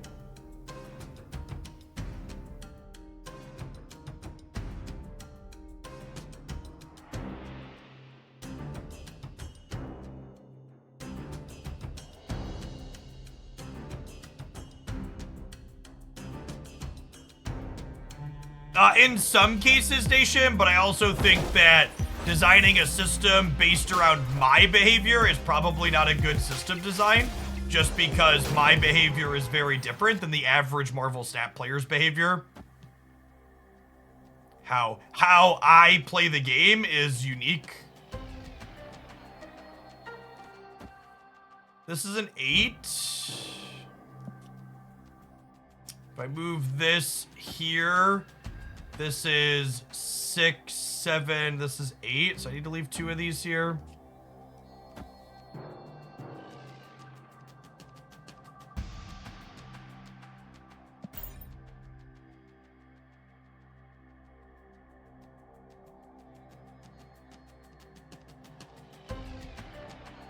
My favorite hero in the Marvel Universe, as a 30-something white dude, I think I'm legally obligated to answer Spider-Man.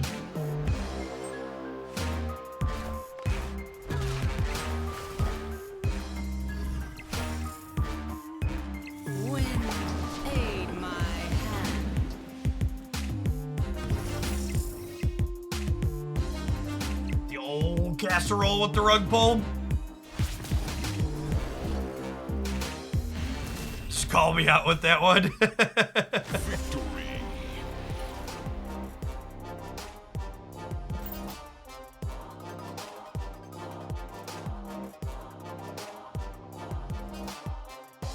It's the easiest answer because there's a spider person for everybody. I mean, when someone answers Spider-Man to that question, they're talking specifically about Peter Parker. Normal white dudes say Spider-Man, the edgy ones say Wolverine. Okay, noted for the future.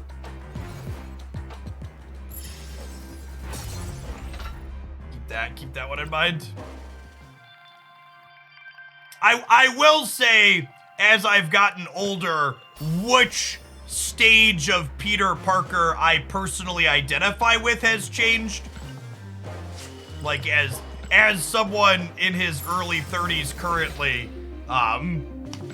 Peter B. Parker from the Spider-Verse, or the Peter Parker from the Insomniac games, like the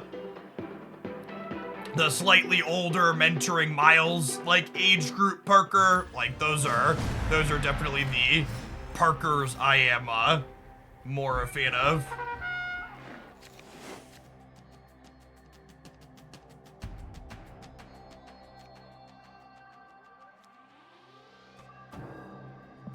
Just gonna play the Echo on curve here.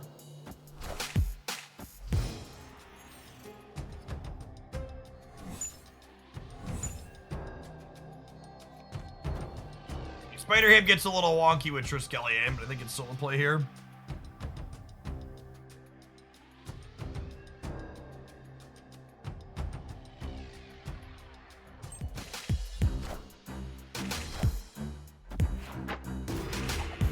So Shang-Chi, well, that went better than expected. Sometimes lucky, rubber ducky.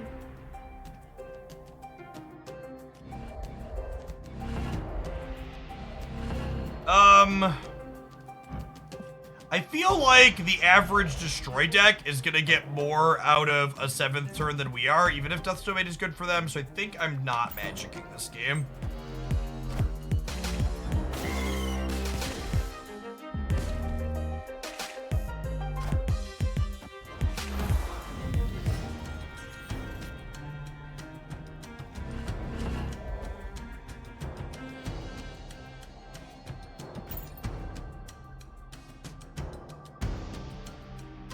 Is the flame effect on magic card specific, or is that a board you use? The flame effect is something that happens when she's playable.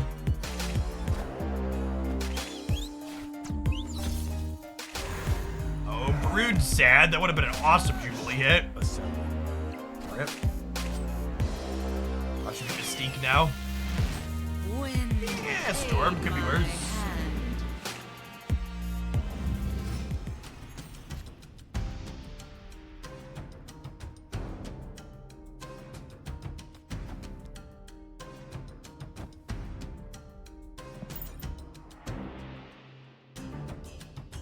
It's fine, Chin. I'm gonna draw Cerebro next turn.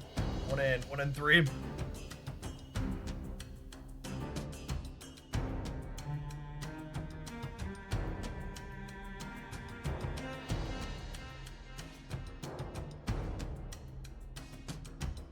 As some of you noticed, our in-game graphic for the login rewards mistakenly listed 500 gold as today's reward instead of 300.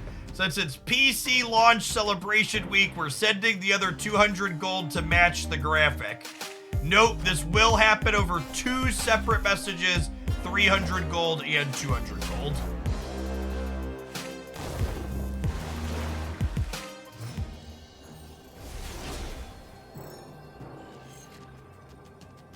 Goosebin would have made Null sure to play. Well, that's a good thought. We missed the Cerebro anyways, so we're just leaving, but you were correct about that.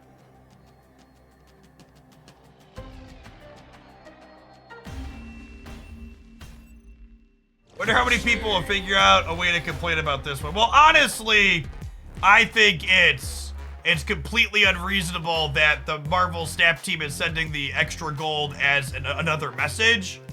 I have to like click 3 more times now. It's unacceptable. And I expect further gold as compensation for having to click. And this gold better just be directly added to my gold total. I better not have to click for it.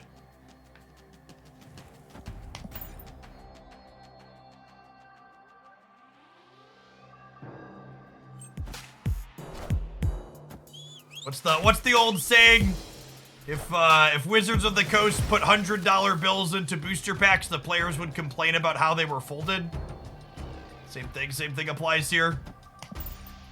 You give them free stuff, and they'll complain about the way the free stuff happened.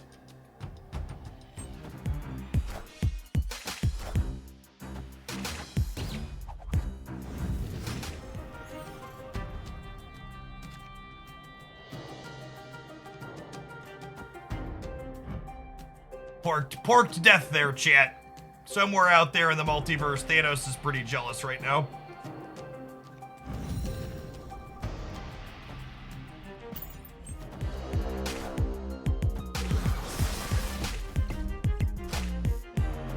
Wind, aid my hand. Storm the right, will brood the left.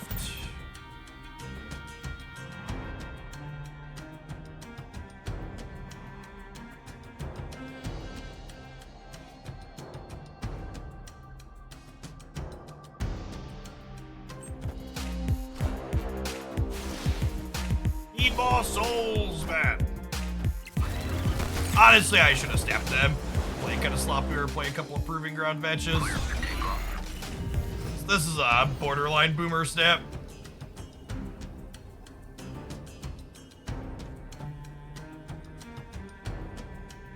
Do I magic, chat? Do I magic? They're leaving, I have to think about it. Victory.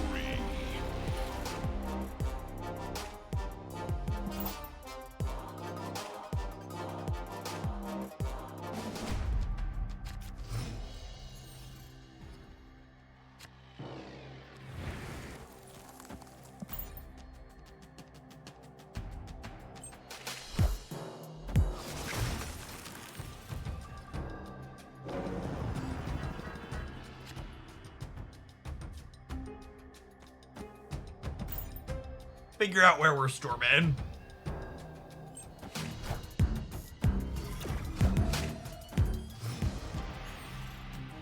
Why would you consider magic there? Because they could have Nimrod. Which would be not ideal for us. The Surf Destroyed X been good. It got me the quickest infinite ticket I've ever seen. Nice! Yeah, that took's a ton of fun. If you're thinking Surfer Destroyed, Jeff, what's that? That was yesterday morning's highlight over on the YouTube channel. 7 days a week, youtube.com, Hooglandia Snap.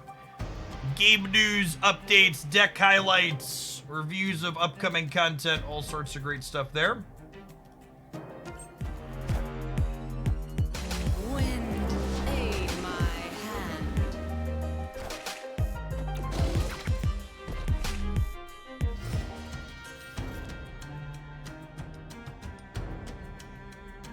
They already played their Killmonger. Let's do this.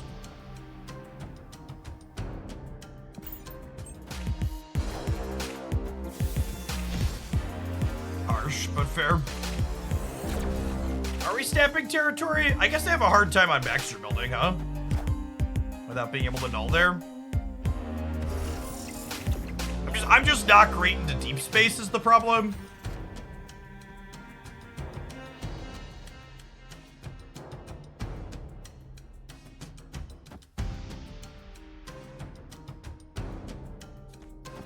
Fine.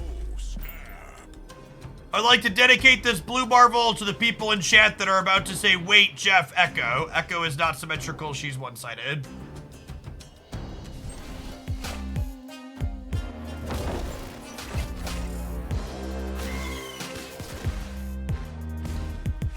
Enough said, Bumblebee.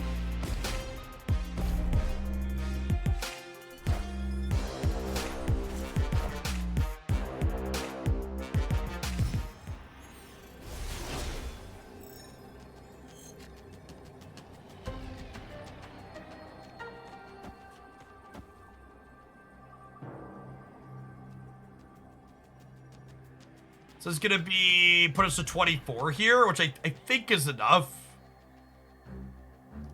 It's beating a death middle, right? It's also gonna put us... it's gonna put us plus here, some amount too. Yeah, as you will put it. Alright, so it all comes down to the middle then.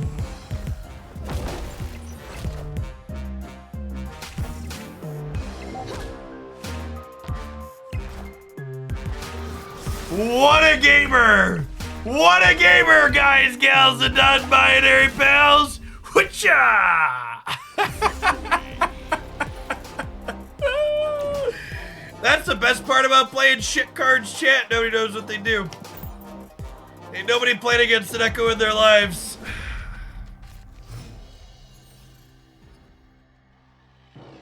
We've been talking about the OTA update coming on Thursday. I fully expect them to nerf reading this week. It's kinda correct.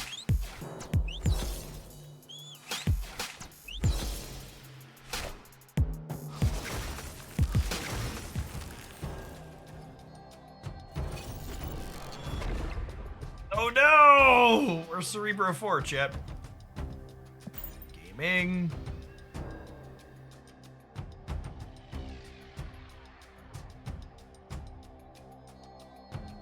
Is there ever a remote chance you play Magic the Gathering on stream again someday? It depends. How much money is Wizards of the Coast paying me?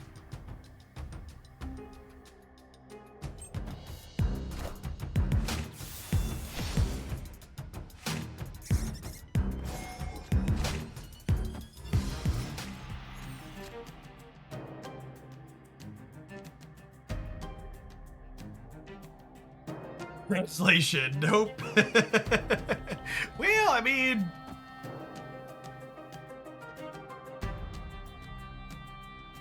I think we're losing this one, chat. I was gonna go next. They gotta win. Yeah, I win 5 games in a row. We'll give them this one. Escaped.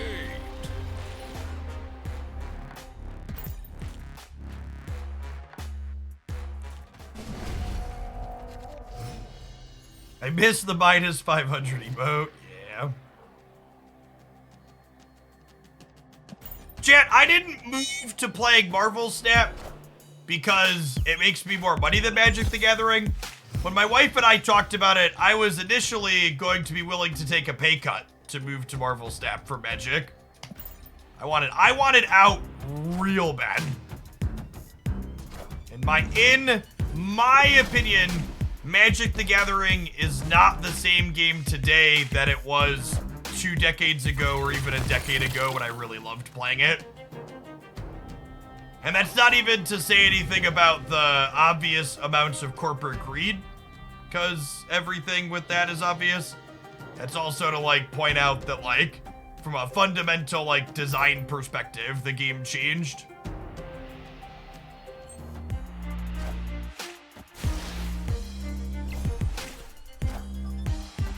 Wind, aid my hand.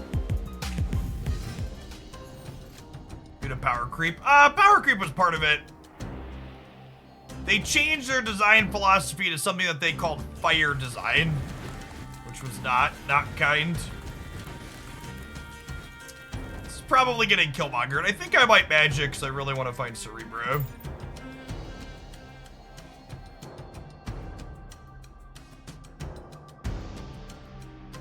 Could be wrong though. Don't like planeswalkers. Okay, I'm gonna hurt somebody really quick. When I said a decade ago, Magic Lorwyn release. What was the original Lorwyn block? Lorwyn released with planeswalkers 17 years ago almost. Like, no, planeswalkers are not the reason that I started disliking Magic. I thought planeswalkers were fine. Zero problems with planeswalkers.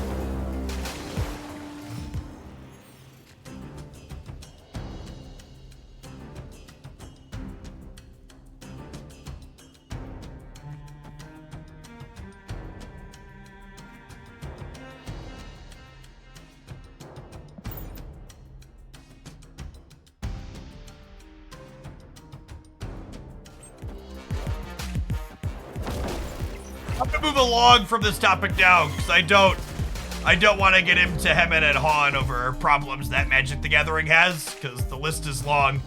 I don't want my stream to be about that.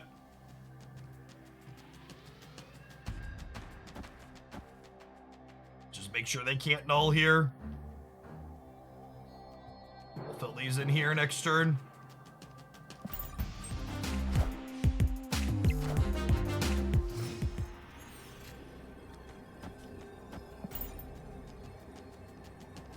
I think Echo is a really solid card in this deck list. I think if you don't have Echo, you could just replace her with like Mr. Sinister or another like cheap 2-power card.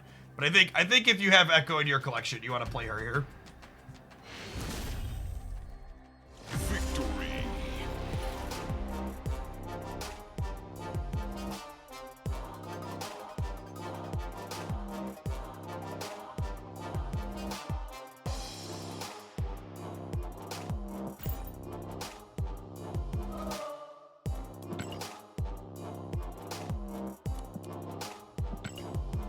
Yeah, the other people talking about crossover stuff too. Like, I actually thought a lot of the crossover stuff Magic did was kind of sweet.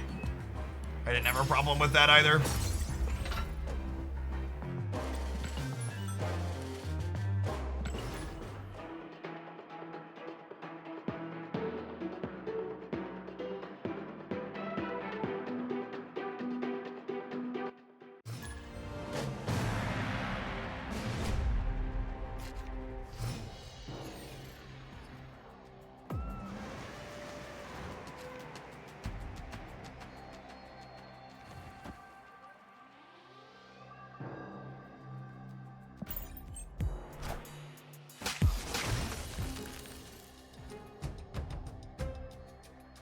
I can read lips. I was talking to my wife, chat. She came in to drop me off some food from upstairs, so I didn't have to step away to get it. We have our first Cub Scout meeting of the season this evening, so she was asking me how long I think I'm going to be live for. And I was informing her the answer was probably for a while, up until the wire. Well, these are certainly a set of locations.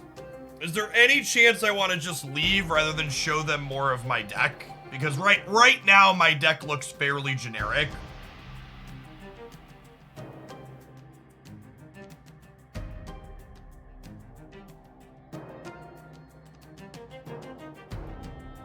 Opponent snapped.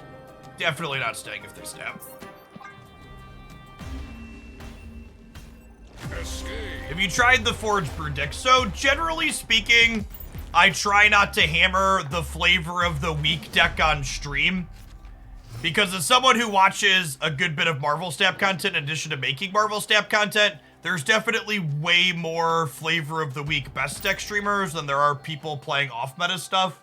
So I think people that are interested in seeing someone just hammer the flavor of the week, they can go somewhere else to get that done. I'd rather play a range of things here.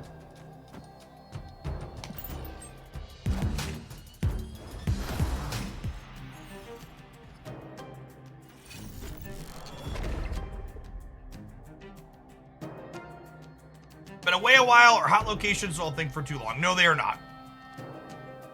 Hot locations only last 24 hours now, and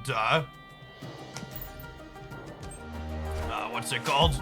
They don't exist in Conquest at all. Wind, aid my hand.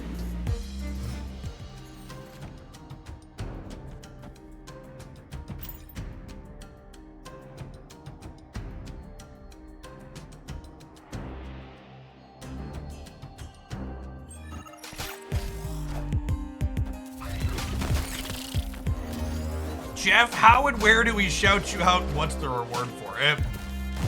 Why are you shouting me out, and why do you think you're getting a reward for it? I'm confused. We porked a Professor X last turn.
Does Conquest matchmaking put you against opponents with the same number of wins in that run? It tries to, but it also widens its search parameters relatively quickly.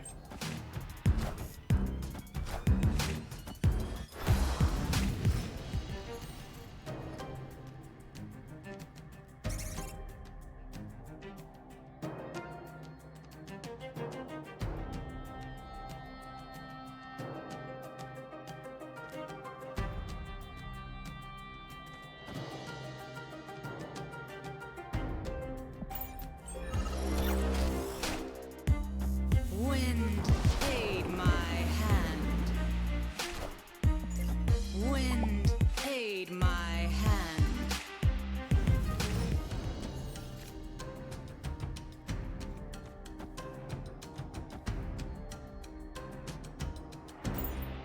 Split the difference here.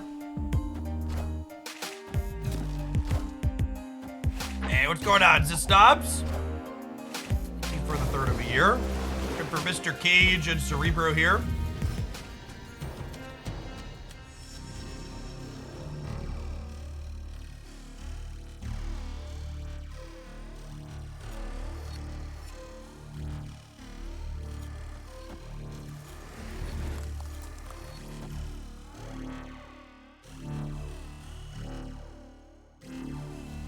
I guess if I get rid of Quantum Realm, they can play a big thing here. That's the problem, right?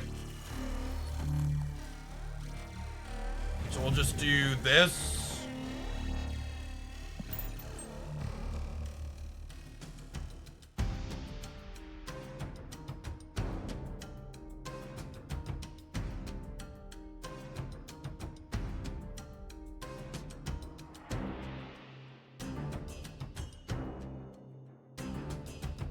Oh, Hulk's big in Quantum Realm because it's a pig. Yeah, that's true, actually. It's base 0 plus 2. Forgot about that.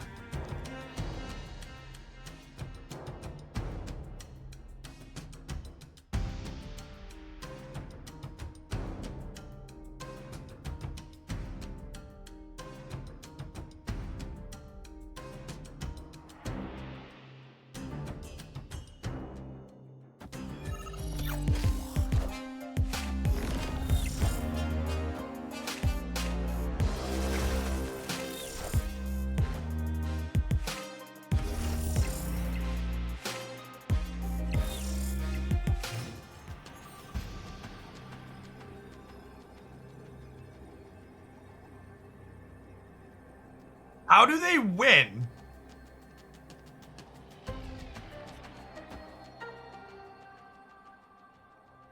What are they playing that beats us here? Nothing is the answer. Okay.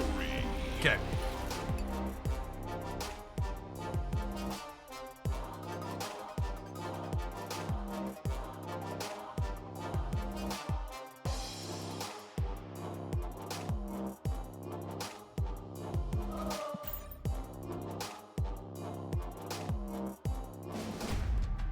Oh, they forgot about Goose. Forgot about Goose is probably the answer there.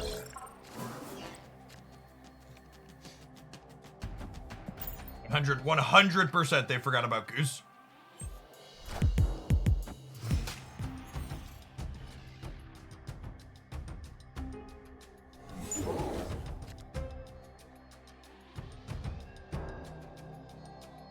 Hulk mid would have been 14. Would have been base power plus 12, or base power 2 plus 12. Oh, chat, I was looking away to grab some cookies off my side desk. What did I park? Help me out.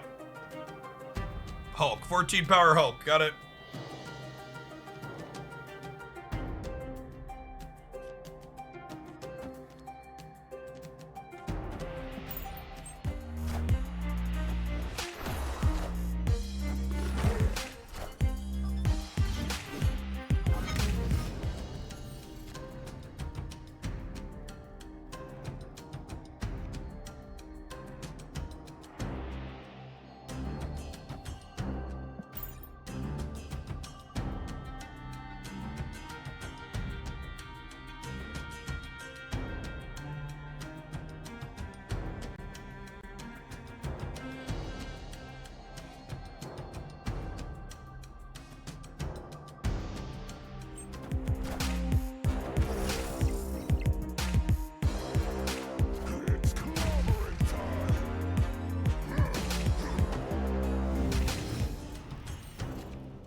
gamers.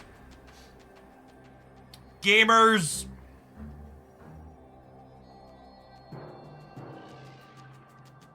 Echo is broken, chat. Heard it here first. Honestly, them being able to move stuff is probably worse for us. Because we were going to win this with Mystique and Luke Cage.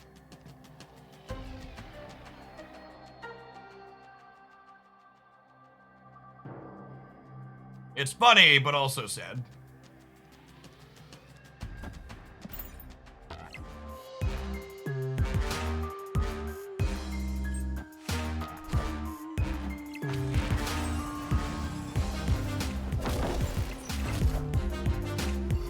Yeah, I'm gonna lose this game because of that. That's so sad. We lost to their mistake.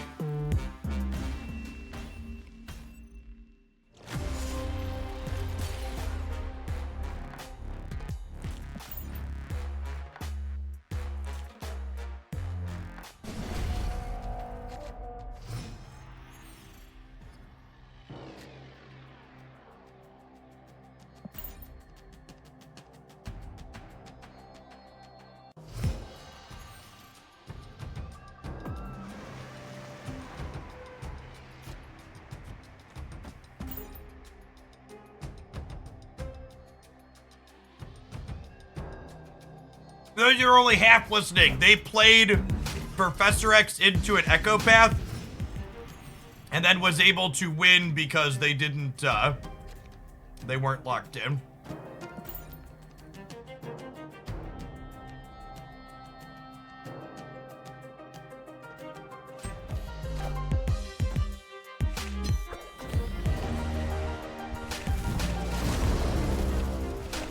Was it a mistake? Maybe it was intentional. I certainly intentionally stubbed my toe on occasion.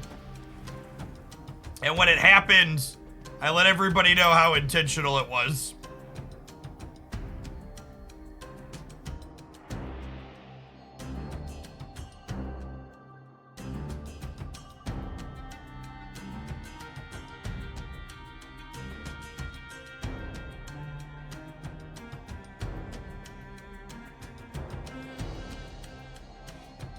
Why do we need Goose?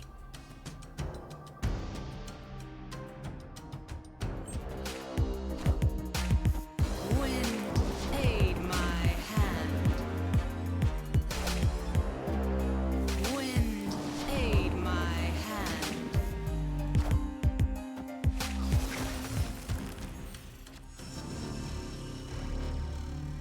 Oh, they have Daredevil for the Professor X turn. Okay, I need to blue Marvel here so we don't just lose... Well... Actually, I blue Marvel here is best against Professor X, right? Is that I don't lose either of these to Jeff?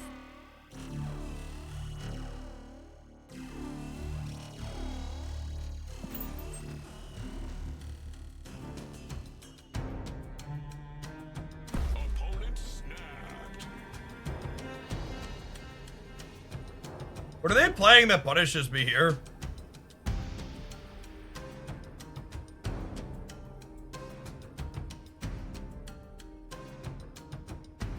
Legion Right gets me? This could be Legion Right, sure. Lock it up, bud. Click the button. You snapped, you should be confident.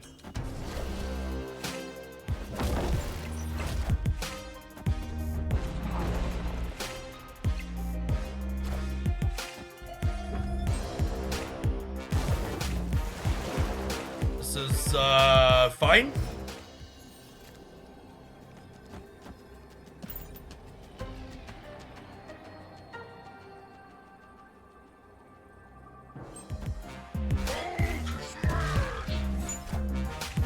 Okay, thanks for the 7 cubes.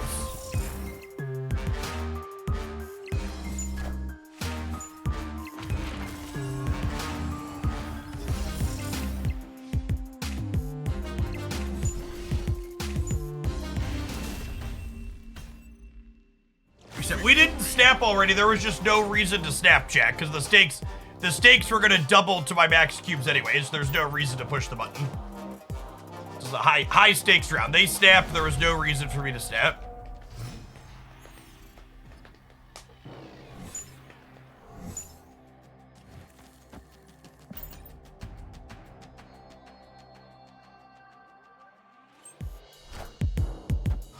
It's actually negative EV to push the button because it might chase them out.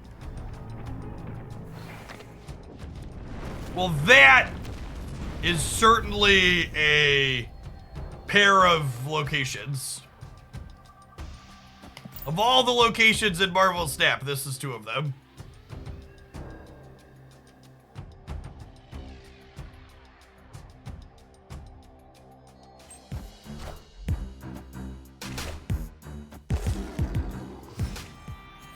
Come on, District X.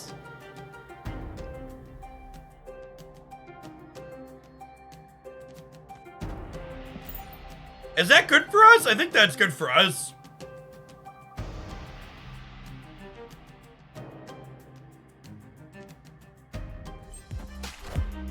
No, I think this is good. I think I'm leaving that there.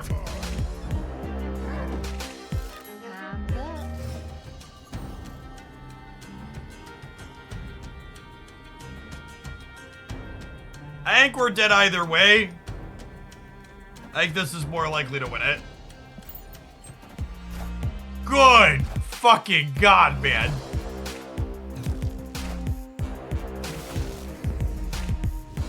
Yikes. Yikes. That's fine. We gotta win one of the next three. We gotta win one of the next three.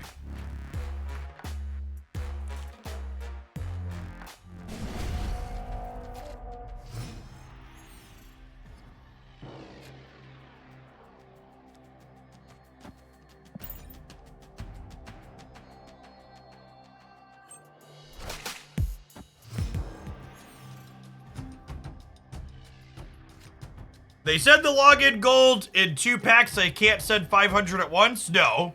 There was a typo in one of their graphics. They had originally intended for the login bonus gold to only be 300. But one of their graphics had a typo. So instead of making it the less amount, they gave everybody both. They raised it. They raised it to the typo. Hey, Tizzias. Thank you for the brand new primer. Appreciate the support. Folks like you are the reason why this is able to be my job while being relatively ad-free on the channel. Appreciate the folks that make that possible. Wind, aid my hand. Shout out to the intern that gave everybody plus 200 gold. Yeah, that is probably the reality, huh?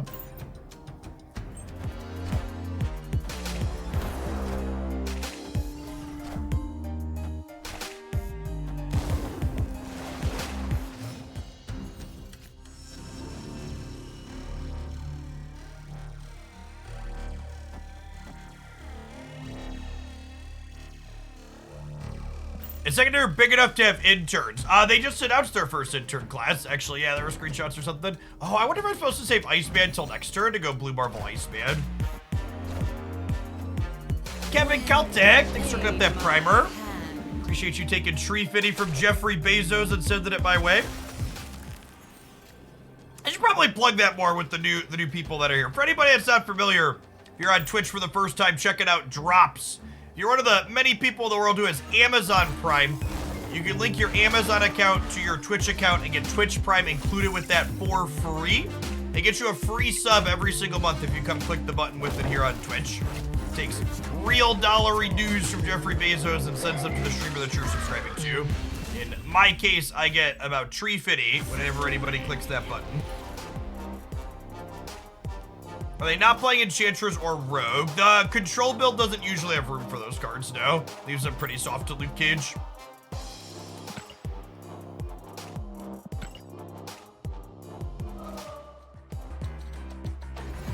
Jeff.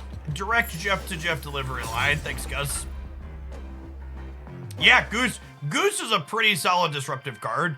Honestly, the fact that we're playing Goose makes Echo better in this deck too, because there's a lot of big ongoing effects. So like when you have Echo in one path and you have Goose in another, your opponent's endgame sequences really get restricted.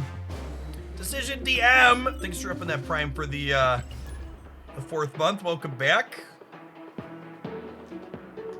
This is your reminder. If you are a fellow old like myself, maybe consider standing up, stretch your legs, grab a drink of water. Your back will thank you later.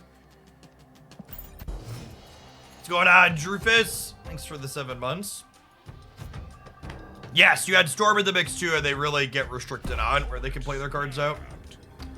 I think my hand's good enough to hang out through a snap early. A Scorpion and see what they're doing.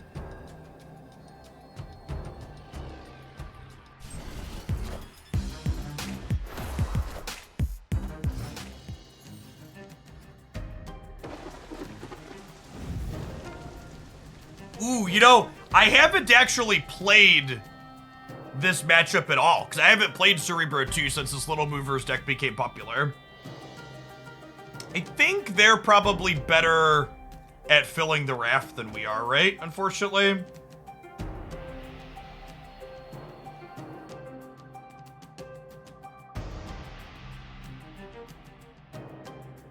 Yeah, I mean, we have Brood, but I don't have Brood in my hand, right?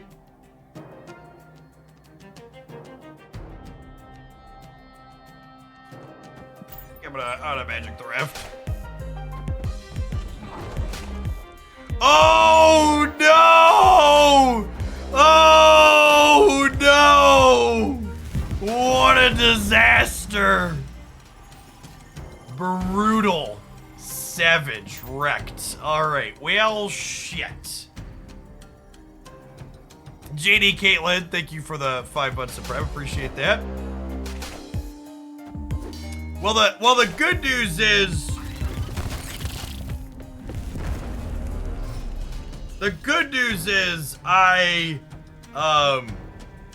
I'm gonna be able to play my raft card and not feel bad about it.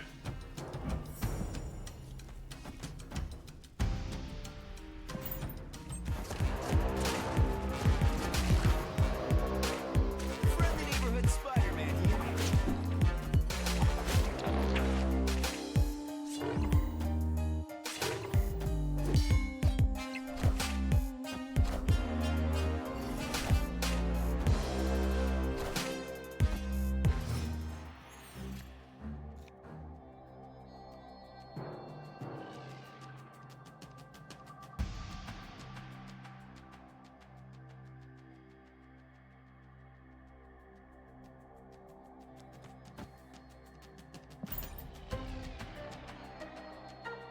Marvel into Mystique is not bad here.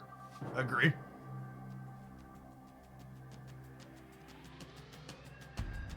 Really, really solid for us.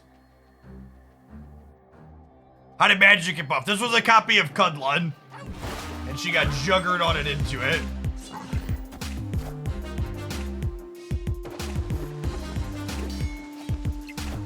I wasn't watching for the rug pull. Damn. I should have been watching for the rug pull. I should have played Hulk left, Blue Marvel second to spot for this. I think this is a matchup we generally don't want to magic in. It was just a weird set of circumstances that led us there. I don't have any of my ongoing cards yet, but I'm gonna snap the Citadel. Victory. Catch back up here a little.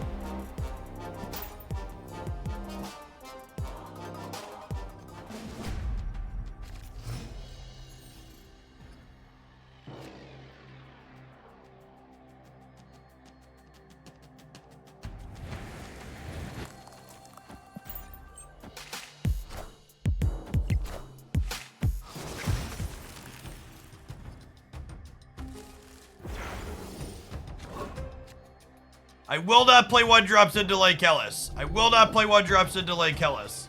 I will not play 1-drops into Lake Hellas.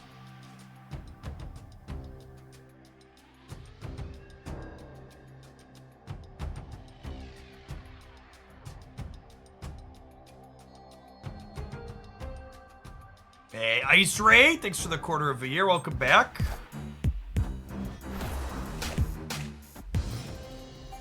I just saw your cash video. I'm a returning player.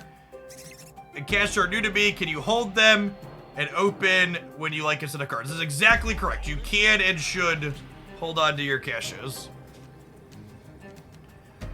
Alright, so am I leaving for one, or do we think Mystique Marvel can play here? I mean, honestly, like, I don't have Cerebro in my hand, right? Like, I think this is actually fine.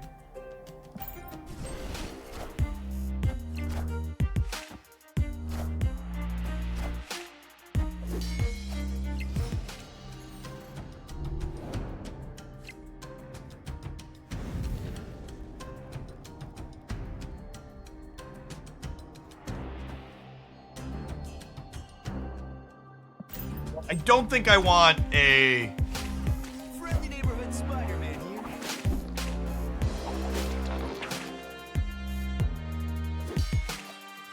Don't think I want a 5th. Or a 7th turn, I mean.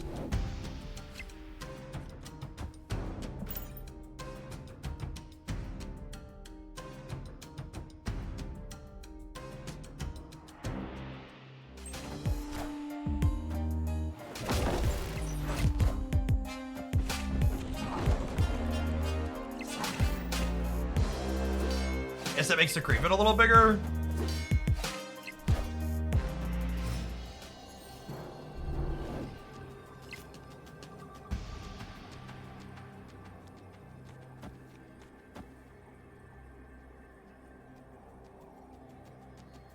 We gotta go, right?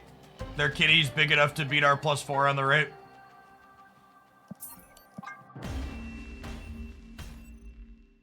Escaped.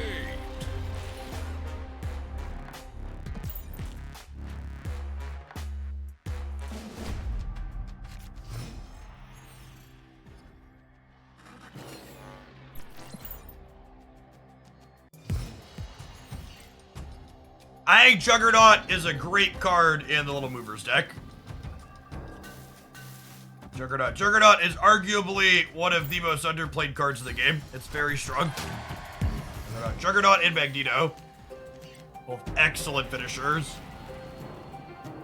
This just in.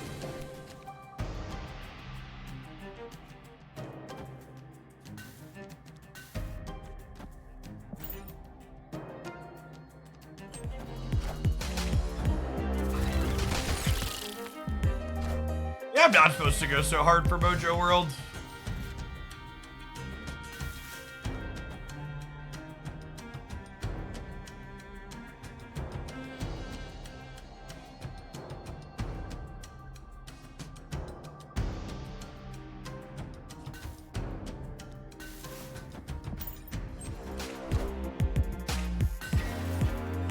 They can Legion next turn. Yeah, but I think that's fine, right?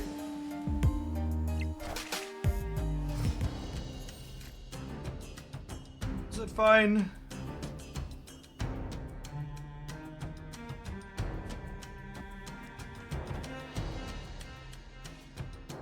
I guess it's not, huh?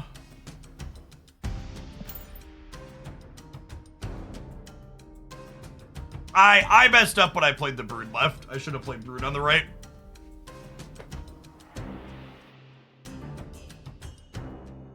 I could just Legion them back. Oh. Yeah, I guess that would have worked. We'd have lost to Jeff though, right? I don't think I want to stay for Jeff. Escape. Just gonna bounce for a cube.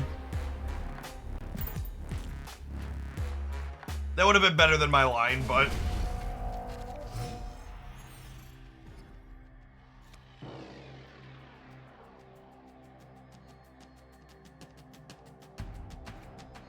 Opponent snapped. Yeah, I can't leave at this point. We gotta win three cubers.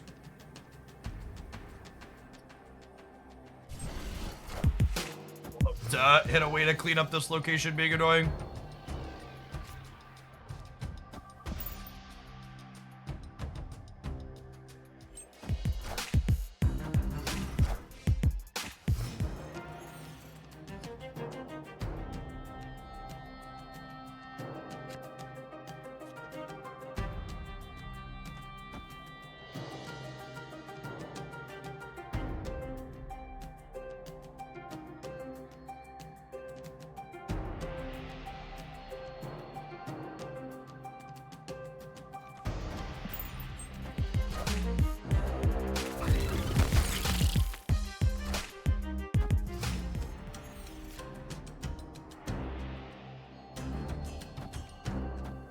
Really just waiting on a Storm or a Magic for a Kitty Bridge. I guess Magic's not that good, though.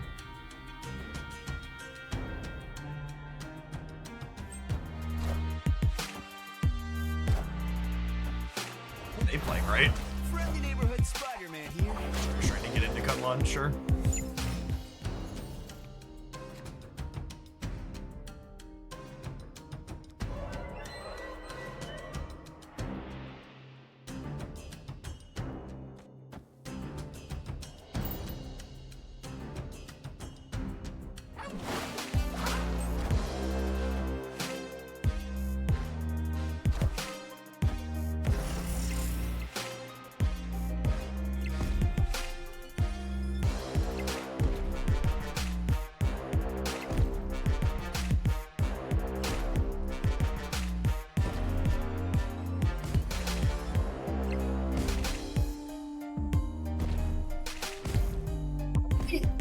To the people in chat I've just like fragged the last little bit, the number of people who have watched me play a couple of games with this deck in a single matchup that are games where I talked about making mistakes, not being familiar the first time playing the matchup with a new deck, like, I'd really encourage you to just completely reassess how you evaluate Marvel Snap cards and matchups and things. Like, you should stick to net decks if that's what you're gonna do. Because, like, if you're gonna take something new that you're working on and write it off when you lose one set of games after not being quite certain and making some mistakes, like, you're never gonna ever innovate anything meaningful or interesting. Yeah, it's just, like, super results-oriented. And, like, I don't know that I expect our deck to have an amazing matchup or a good matchup into arguably the best deck. And that deck's the best deck because I don't think it has any genuinely bad matchups. It's got good cards with good numbers and good utility into most things. But the idea that that set of games is like a guaranteed average case scenario and you should write it off is very silly. It's one of the reasons why there's so little innovation in games like Snap, because everybody's just copying and pasting whatever Lambie played last week. There were 6 other videos about it. Thanks for the 10 months, Cough. Welcome back.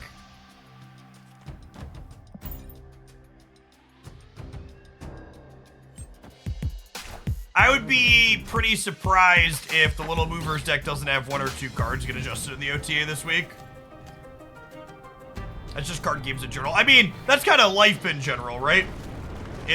It's much easier to write something off and just say this doesn't work than it is to, like, put in the work and figure out something new and innovative. It's easier and safer to just be like, nah, this sucks.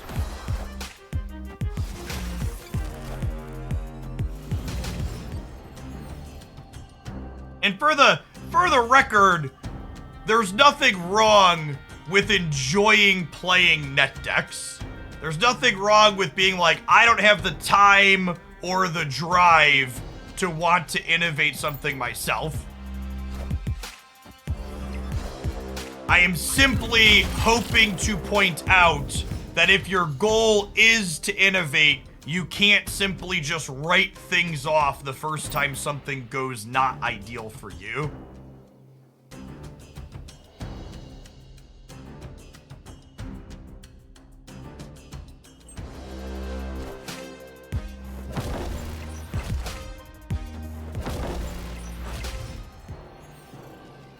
Alright, so we'll throw Magic here, we'll throw Cerebro here, we'll call it a day.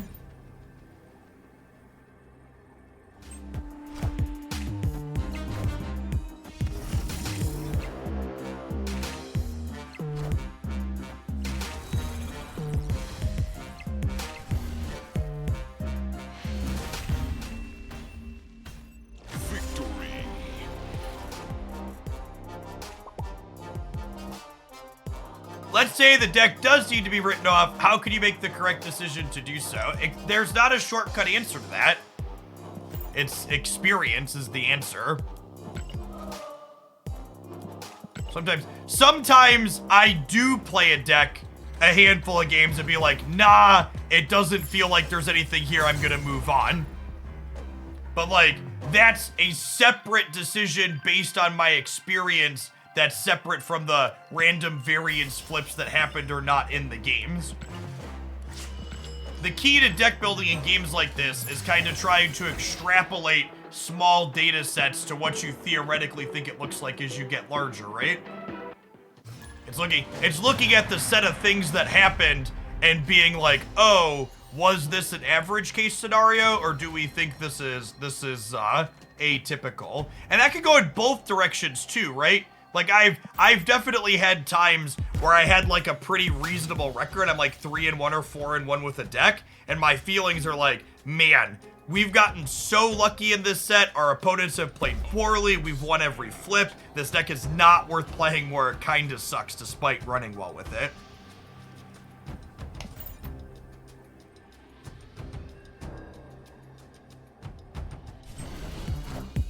This deck struggle to win if you don't draw Cerebro. You could definitely win games on the back of Blue Marvel, Mystique, Blue Marvel. And you could just draw Cerebro a little bit more consistently thanks to Magic being a card that you play. The Red Skull bundle was actually updated after my last bundle video was posted, and yes, it's very, very reasonable dollar value. Trying to do Prime on mobile. Yeah, you can check this link out in your browser.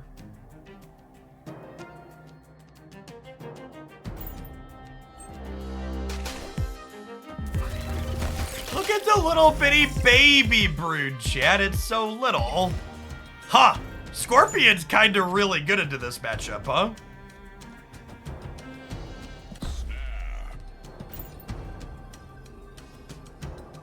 Snap him back.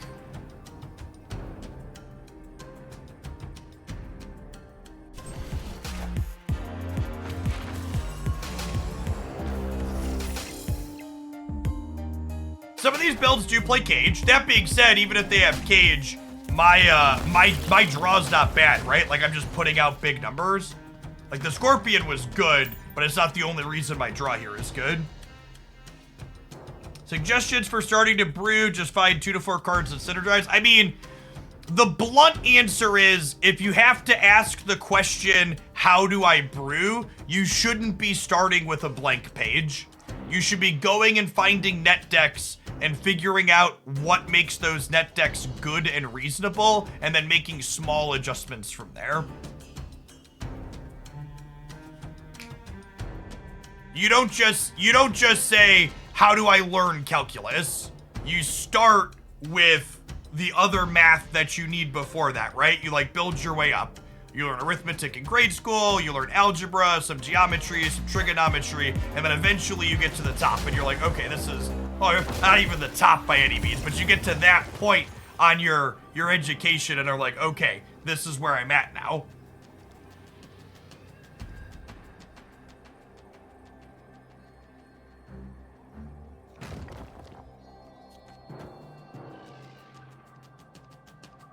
It's just Brood left, Spider Ham middle, right? Puts us to 28 on the left and 22 in the middle.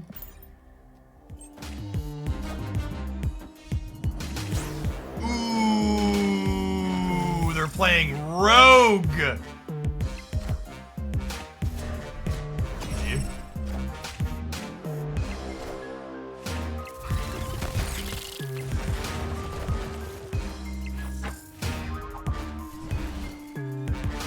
And that's the other thing too, right? Like, I've looked at a bunch of these deck lists that, like, what the opponent's deck is playing. Most of them don't play Rogue. So it's like, all right, we lost an 8-cuber to an opponent who's playing a random tech card that happens to be good against us. And that's a big part about playing B-rate decks in Marvel Snap, is like, if your B-rate deck has a hard time into a tech card that's not common, you can't just write your deck off because you happen to run into the uncommon tech card, right? If it's like, my deck loses to like Shang-Chi, the most commonly played tech card, that's different. But it's like, well, this person decided they really don't want to lose to ongoings. My brew's based around ongoings. I'm not gonna like throw it in the garbage can because we hit that in that matchup. My understanding is Untapped at this current point in time has no plans to roll out Twitch integrations.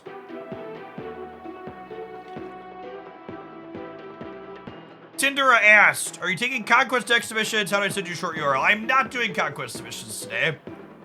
We probably won't do them at all this week. Maybe Wednesday. I'm mostly out of tickets, and tomorrow's gonna be Silver Samurai Day.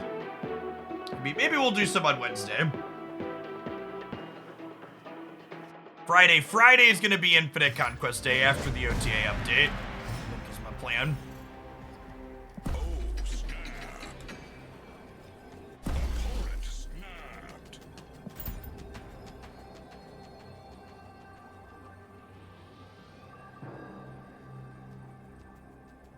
You have a Silver Samurai video queued up. I do not. YouTube content based around new card releases does not perform well. Gameplay stuff for it does okay, but Theorycraft stuff I only do for Season Pass cards. Because Series 5 stuff is just not accessible enough. The videos just bomb in terms of metrics.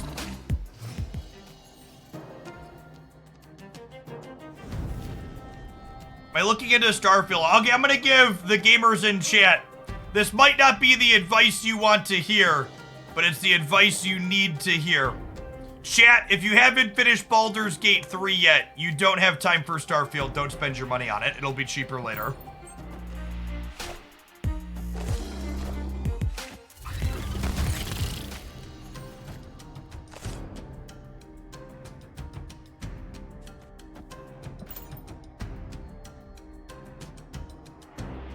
Edge. They hated him because he spoke the truth. I hope everybody that's been looking forward to Starfield has a good time with it. I will not be playing it.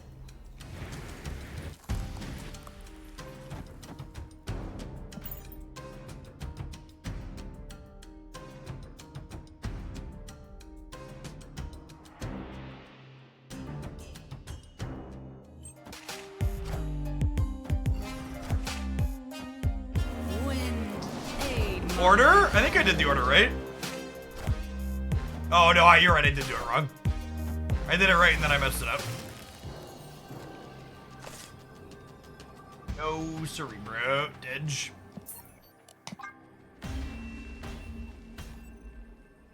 Someone asked me running late today. I'm running later than I typically do, but I don't know that we're going all night. Probably done like 5:36. We'll see though. We just broke 4,000 concurrent, so we'll see how long we float around there. Beatbody Hot Tower, thank you for the almost 3 years. Welcome back.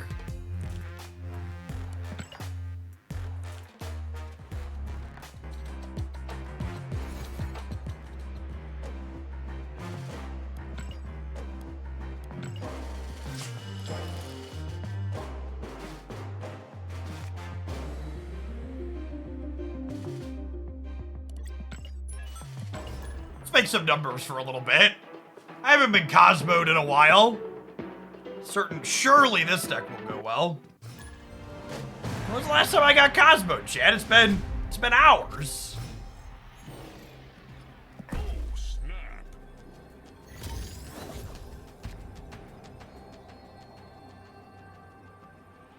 Opponent snapped. I want the record to reflect, chat, that I understand it's pronounced Eliath now, but I'm gonna call it Aloith in perpetuity because I get infinite free YouTube engagement from saying Aloith. So sorry, but this is just gonna have to be another one of those things that suffers because of the YouTube algorithm.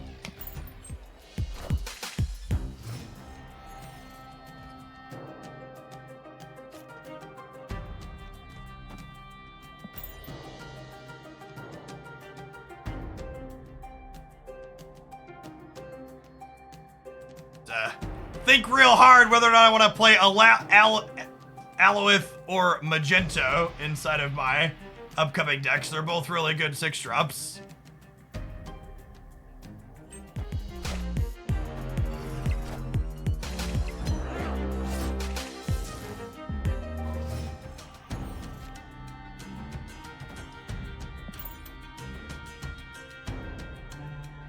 Richest man in the world, my favorite streamer. I see this as an absolute win.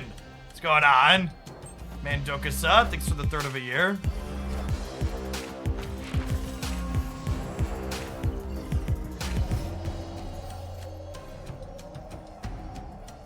It's so sad that this stupid Mindscape is here, because our hand is so good.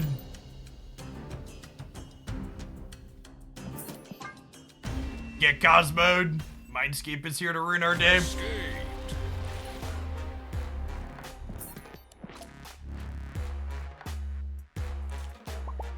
Silver Samurai is a particularly exciting card.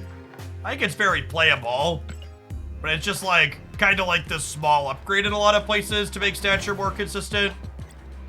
Like I don't know that it really makes any of the discard decks meaningfully better.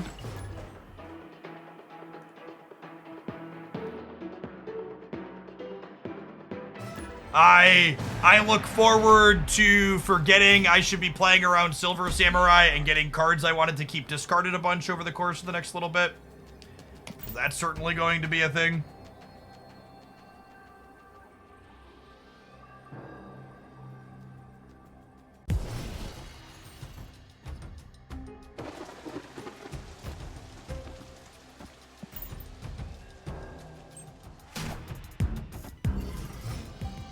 And sad Silver Samurai won't hit null. Yeah, it's kind of an awkward interaction. Some weird templating.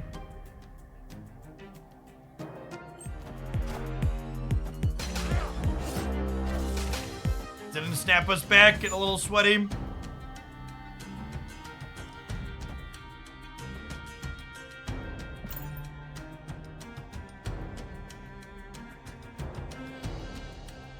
You certainly shouldn't be playing Cerebro tomorrow, mood.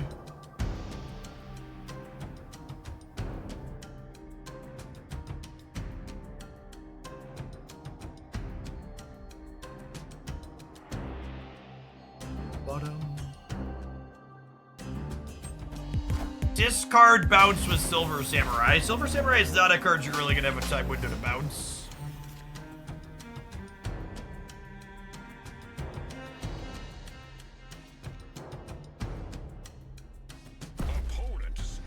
If I Cowlead Wing, we'll discard the Raft card. Rip. Am I doing that anyways? I might be doing that anyways. Hello?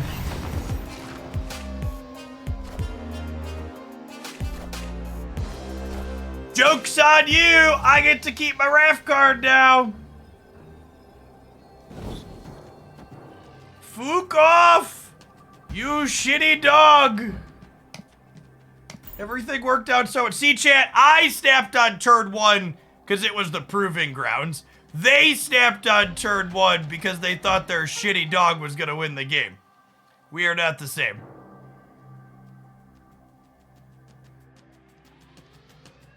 Will be 16 left, 17 right, 17 mid. Dinner's ready, come and get it!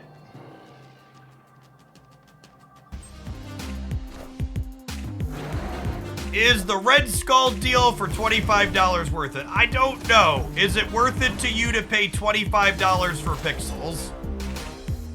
Personally, I'm a huge fan of buying pixels for dollars. Victory. If you're into exchanging dollars for pixels, it's not bad. Not bad at all.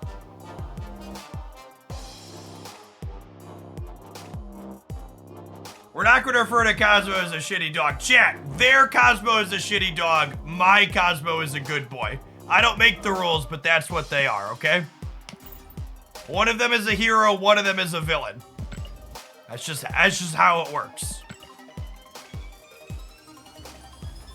Isn't Cosmo a girl? Cosmo is a girl in the MCU, and Cosmo is portrayed as male in a number of different Marvel comics.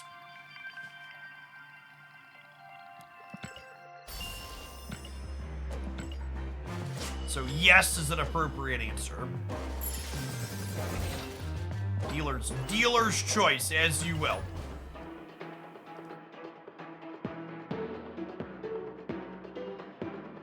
Comics trump MCU. I promise you there is a parallel universe in a comic book somewhere where Cosmo is a girl.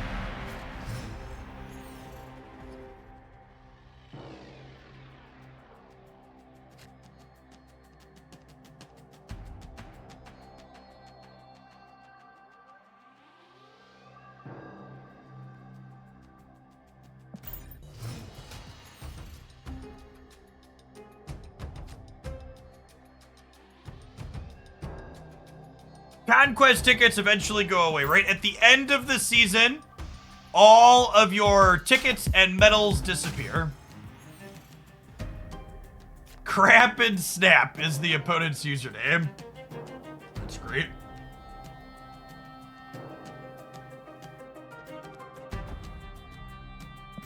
Duck Lady Sif over here on the corner.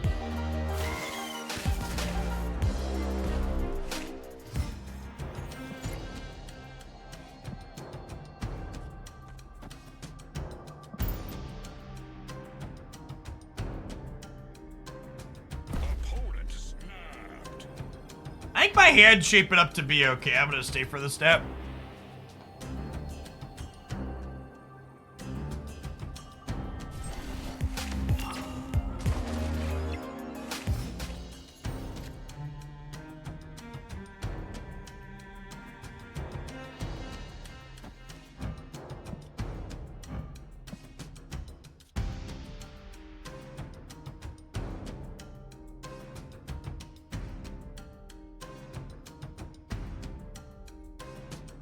Well, I mean,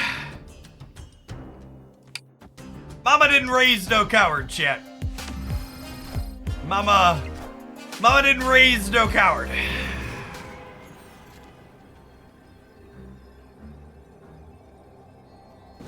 Really need a Mystique last turn. Mystique last turn would have let me go Morbius, Mystique into MODOK and be super happy. Now things are gonna get a little sketchy. Thankfully, my Gambit is a highly trained professional, so I'm not really worried about it, says local man about to die to Galactus. But this is fine. I think we're gonna be good. I think you're gonna be impressed with how well this is going to work out for us.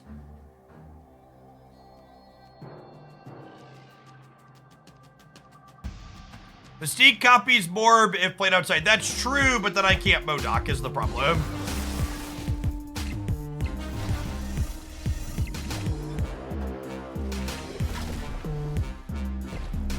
My body is ready to kill this Venom with a Gambit and then win the tiebreaker, chat.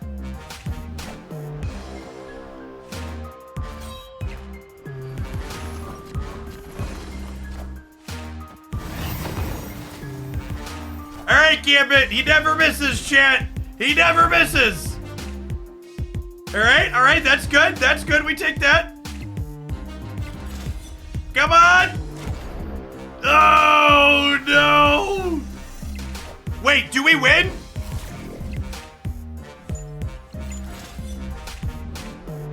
No, not quite.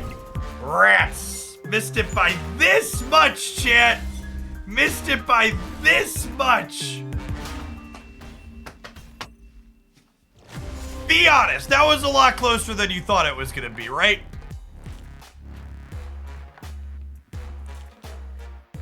We needed Lady Sif to hit the Apocalypse and then Gambit to hit one of the swarms. It was actually like within grasp.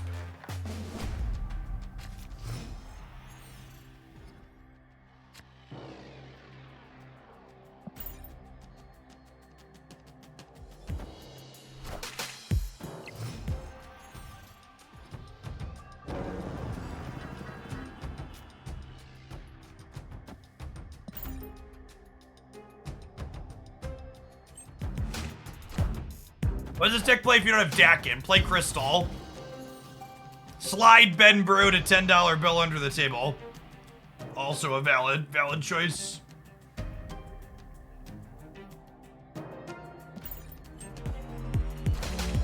Hella's a different deck, for sure. We played this deck before Dak, and I had Crystal in that slot before Dak in. Crystal's fine. Hesitant to ever say Crystal is good. It's a strong statement. But Crystal is fine is an accurate statement.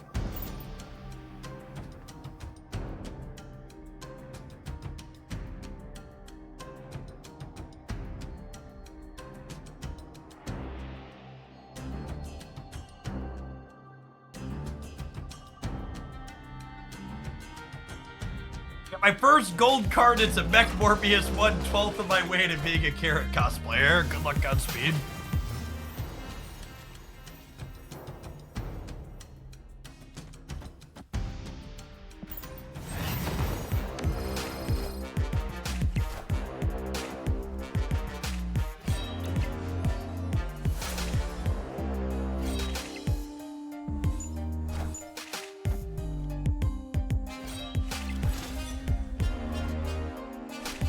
All right, one Modoc, please. One of your finest Modocersons. I don't think that does it yet. We'd have drawn Mr. Dockerson. We'd have discarded... Morbius would have been huge.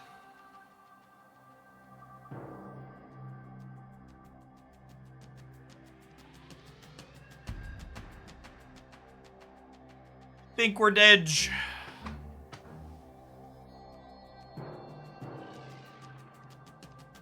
Leader's not very good because we have priorities. Like, we can't, like, copy a Big Venom or anything like that.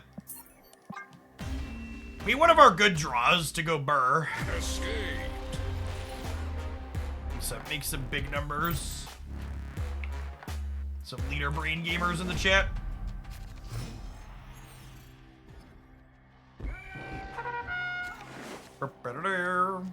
Ooh, speaking of Crystal.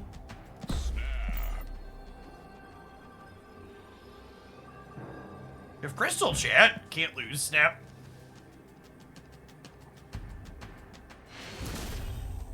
100 degrees. Victory. Afraid of the Crystal.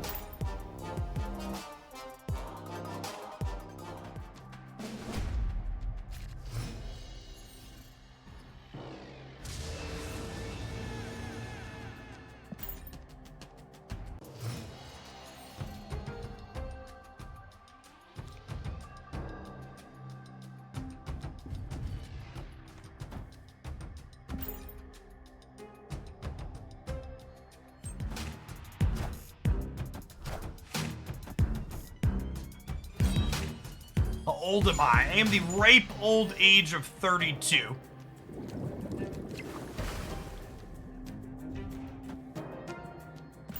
And I know that I seem much older than that, chat. But you should keep in mind that I have 3 small children, and every child ages you by a minimum of 5 years. Note, I say minimum in there. If you're a parent and you think it was more than 5 years per child, you're probably correct. You figure out what your rate was. Going on, Steely. Thanks for the 10 months. Welcome back.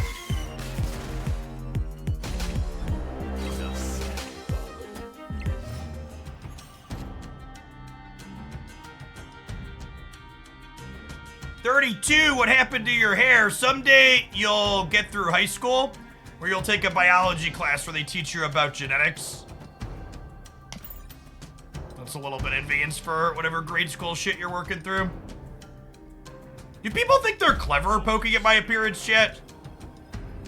Like, I'm not Elon Musk. I don't have this great insecurity where I need to, like, plug the hairs into the top of my head because I define myself by some type of mediocre physical appearance. It's fucking hair. Who cares? No one reasonable.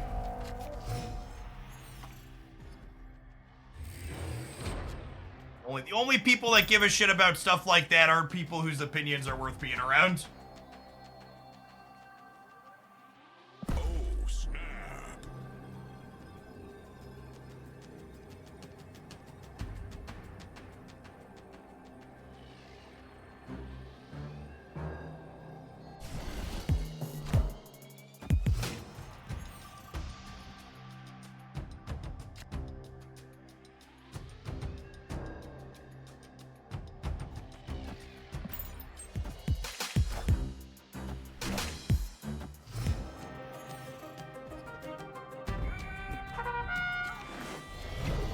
that, a freebie for Mr. Collector.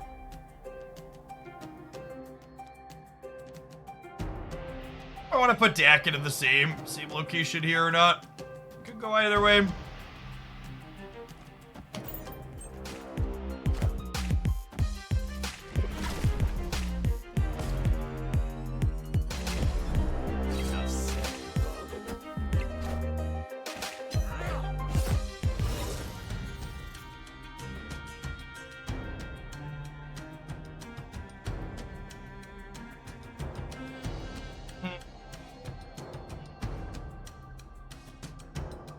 Yes, we're probably dead here.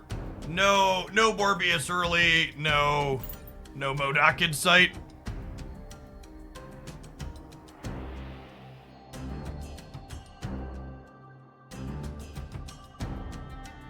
Someone asks, is Magic good in this deck? I only have 12 cards in my deck.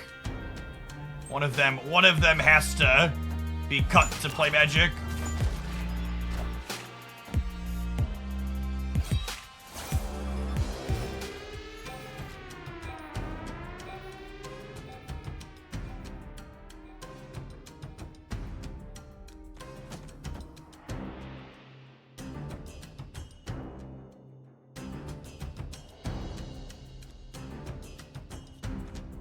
I'm gonna do this, and then we'll draw MODOK for the center and win the game, huh?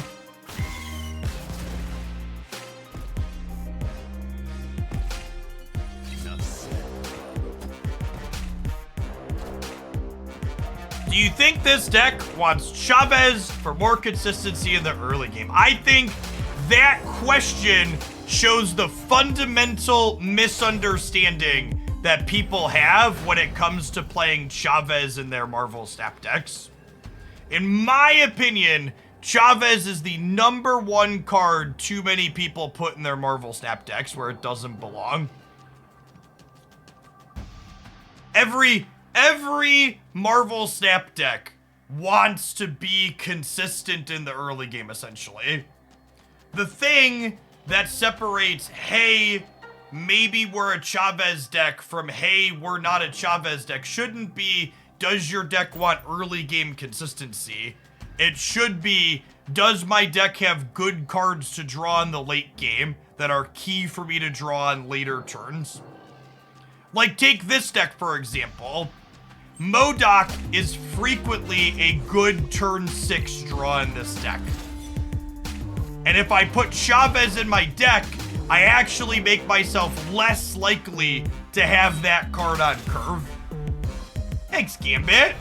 Gambit really wanted to play another game, chat. Gambit really wanted to play another game, so we'll go next. Victory. Yeah, exactly, Greg. Jeff, I want to draw MODOK on turn 6. Chat, what about Chavez? Just like, it's the best deck for Conquest. The Little Movers deck is the best deck in the game right now. You can find 2 different variations of Little Movers deck in my August season breakdown. We've not had a big balance patch. That video is still relevant.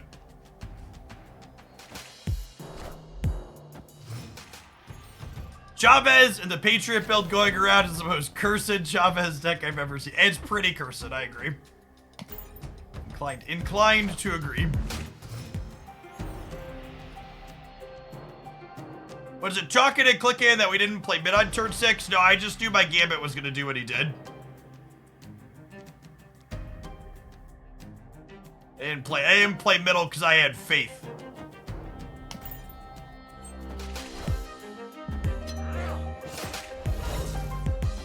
Let's snap. Are we snapping? I don't have a good way to win a second path yet.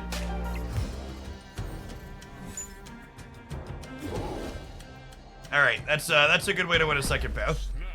Oh, snap.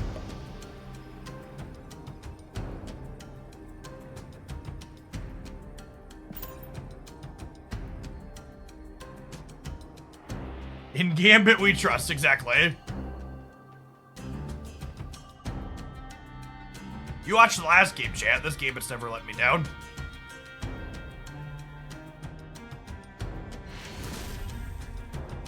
Victory.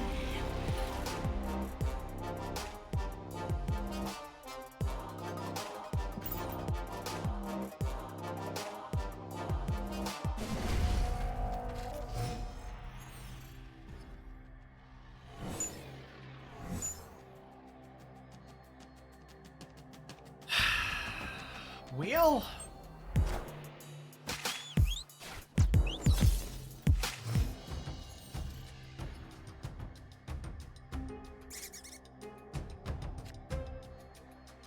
What card can they even nerf in the Little Movers deck? I'm really confused how poor your imagination has to be to not be able to think of a card they can subtract 1 power from in the Little Movers deck. Because the answer is basically all of them. Which one can't they take 1 power away from, I think would be a better question.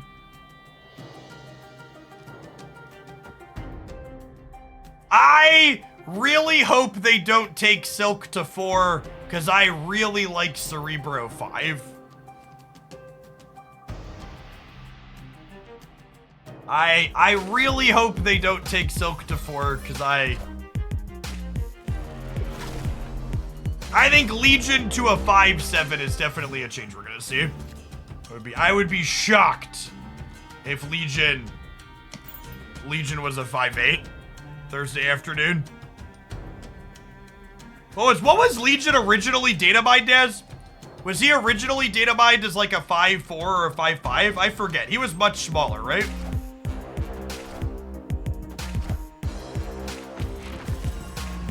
He was a 5/7 originally. Okay. Yeah, I expect he'll end up back in that general direction.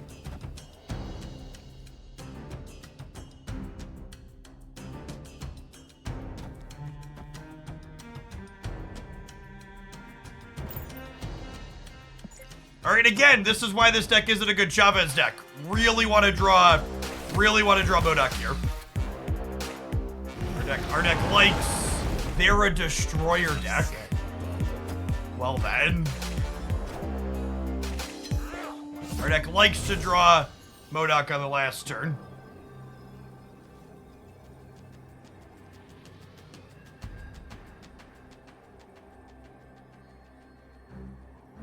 Staying in is free, right? 1 cube to their 3 versus 2 cubes to their 3 is the exact same.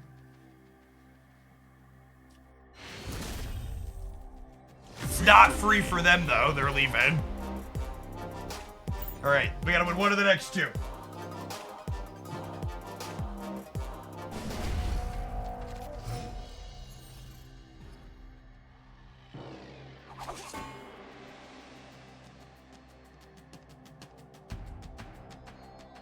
Why do you think Legion needs a nerf? He's not in the. That's not true, Duck. Legion is being played in basically all the popular builds of most of the meta decks. I don't think he belongs in the Little Movers deck, but that also comes with the acknowledgement that the most popular build of that deck is playing Legion. So I wouldn't recommend him, but it's definitely reality to say that he is being played there in the most popular and common variations of it.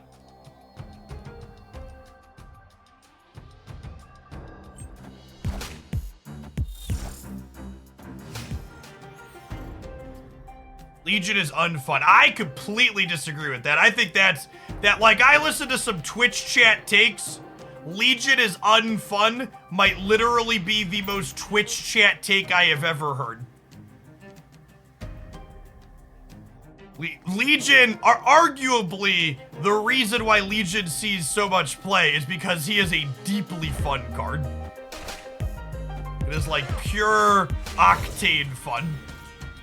Very, very fun card. Okay, we're gonna get to go burr here a little bit, chat. We're gonna have some swarms and some apocalypse. This is our first deck, our first draw since we started playing this today, where we had a sicko curve. It's a shame we don't have a baby Morbius, but.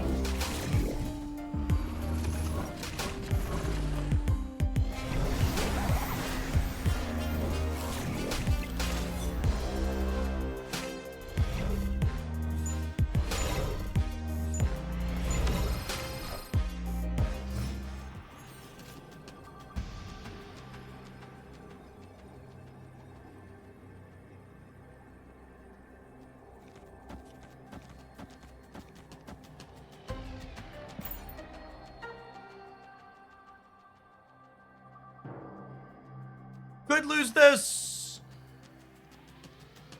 Probably losing this. Maybe. I don't know.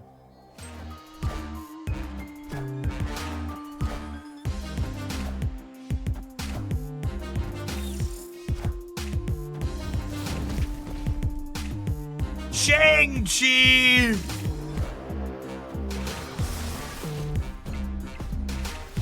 We win the left to the right here, right? Yeah. Victory.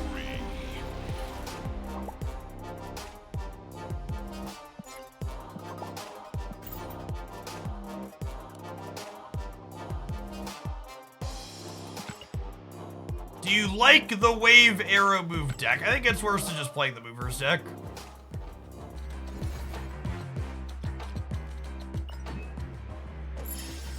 Fun is an individual perception. It's fun for you, not for others. I disagree with that. I think there's a lot of situations that Legion creates good, clean, chaotic fun for both players. I think if you picked any card in Marvel Snap, you could find someone to tell you it's unfun regardless of what that card is. I think on an average case scenario, the average case scenario, Legion is about as close to an objectively fun card as you can get.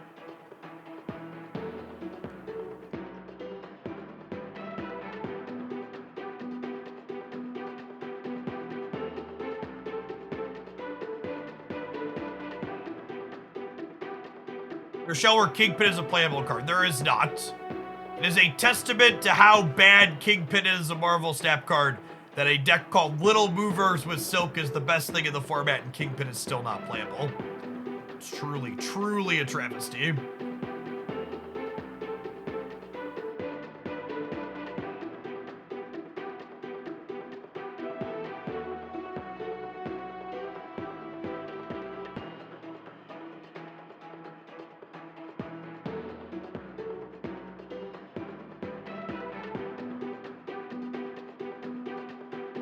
Appreciate everybody hanging out today. We've been streaming for a little over 6 hours now. I'd like to give a reminder every once in a while. Remember, if you're doing your drops, check your progress in your Twitch inventory. Make sure you've claimed your latest one. You will not be able to continue to progress your drops if you have not claimed any existing ones. Drops are running for approximately another 36 hours. So you still got some time to pick all those up if you haven't finished them yet. I'm planning to stream for another 3 or 4 hours today. I'll be back for another full day tomorrow as well. Urkadar, one of Hooglandia's OGs. Thank you for the 70-month resubscription. Welcome, welcome, welcome back.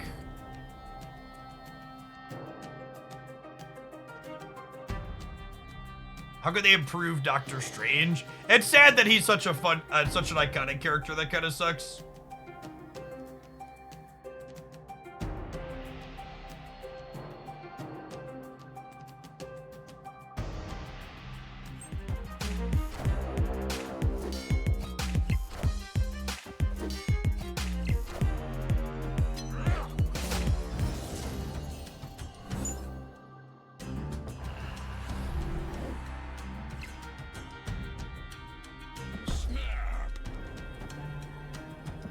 I'll take my free cube, thanks.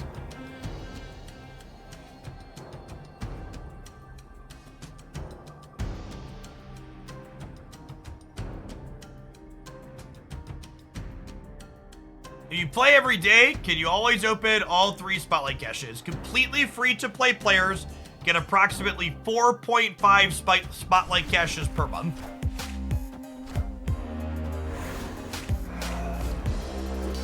Just reached Series 3, what should you do? You should have a lot of fun, losing a lot, and learning how to play the game. When you hit that deep end of the card pool, you're going to experience a wide range of strategies to play against. And you should expect to have kind of a rough time with it until you get your legs underneath you. If you're looking for deck list suggestions, my Marvel Snap Minutes playlist contains a list of deck lists that are just Series 1 and 2 with upgrades to look for in Series 3.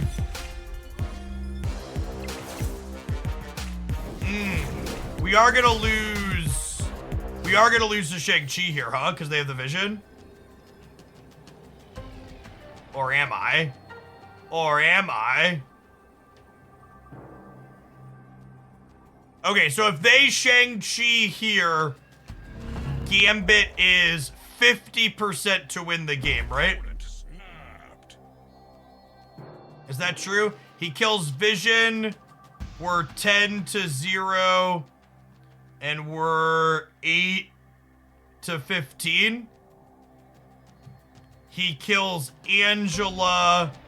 We're 10-0 and 8-7. I can't play him center chant. There's a Crimson Cosmos. Unfortunately, I am cursed with literacy. Alright. It's the silver. We'll gamble. We'll gamble on a 50%er. Oh, survey says. Rip.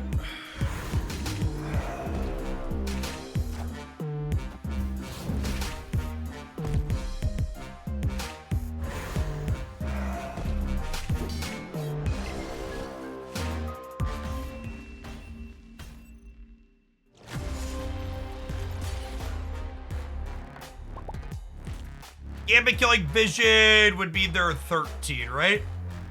If Gambit killed Vision, they'd be plus, what, 4 here? So they'd be 15, they'd be up 7, we'd be up 10.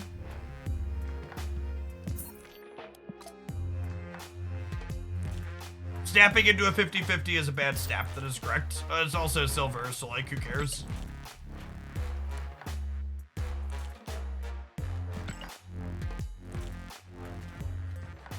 I don't understand your question, Gap.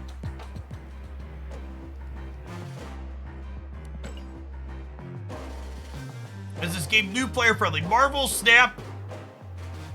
Snapping into a 50-50 is a good snap. No, staying for increasing stakes for a 50-50 is a fine stay. Increasing stakes into a 50-50 unless you think a matchup is really bad for you is not a good play.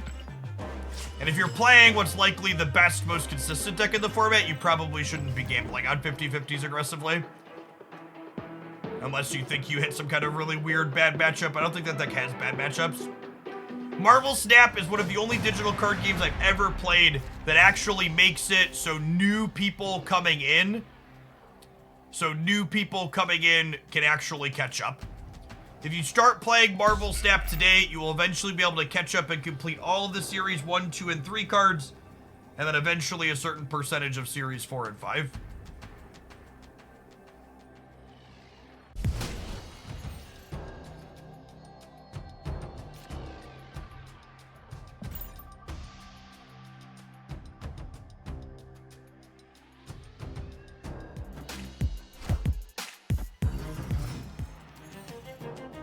Can you explain the math behind snapping at 50? I'd encourage you to Google pot odds. It's a topic that's a little bit too deep for me to get into the specific math of here on Stream Off the Cuff.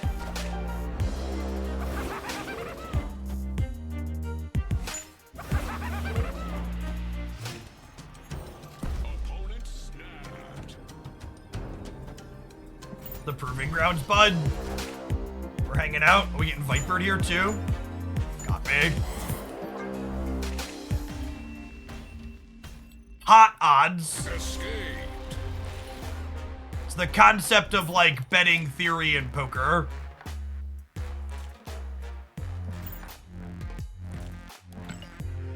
Basically most of the things that apply to raising, calling, folding in poker apply to the cube and snapping or retreating in Marvel Snap. The only things that are unique to Marvel Snap system that aren't applicable with poker is when it comes to talking about things like risks you should take depending on how good or bad a matchup is.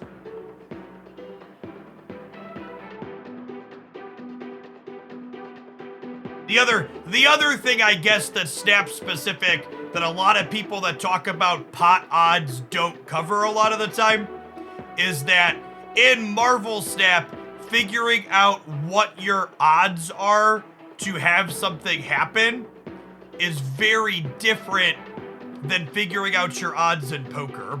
In poker, it tends to be straightforward to assess what are the given outcomes of hands that people could have based on what's on the board.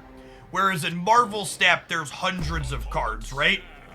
So my general rule of thumb is if I calculate something and I think it's a 50-50, there's a good chance I'm a lot worse than 50-50 because I probably forgot a card that exists that my opponent could have. So the "this is a good bet if I'm a coin flip" is only true if you're actually a coin flip. It's not true if you're much worse than a coin flip like you likely are.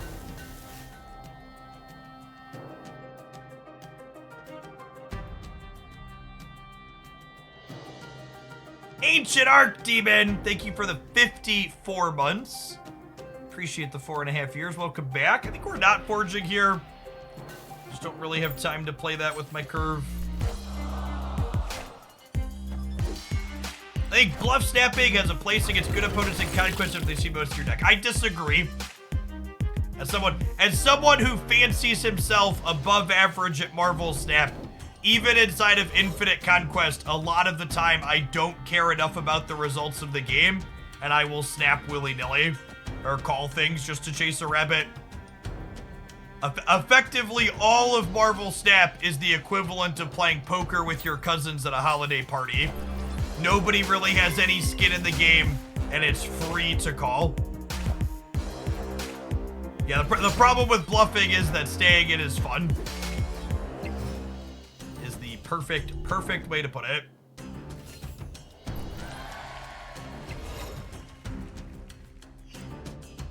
All right, so we're gonna juggernaut them over here.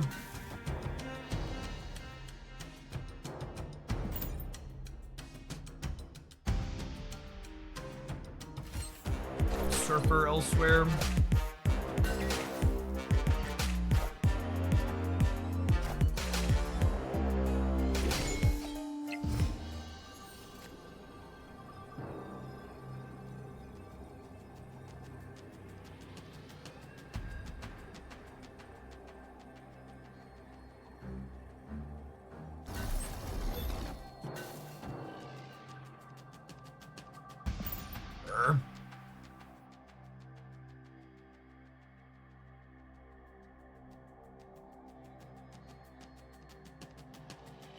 Cosmo. Yes, chat. I played Killmonger on the left rather than Silver Surfer because I'm aware that they have a Cosmo.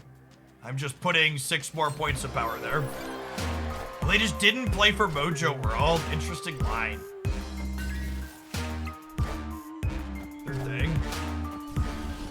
They stay long. They didn't play for Mojo. They thought 17. It's probably just a proving ground stay.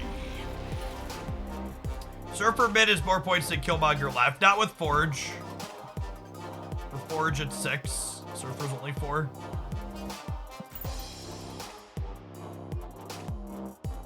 With Surfer mid, not more points. I didn't need points on the right, chat. I needed points on the left so I could win the game. Victory.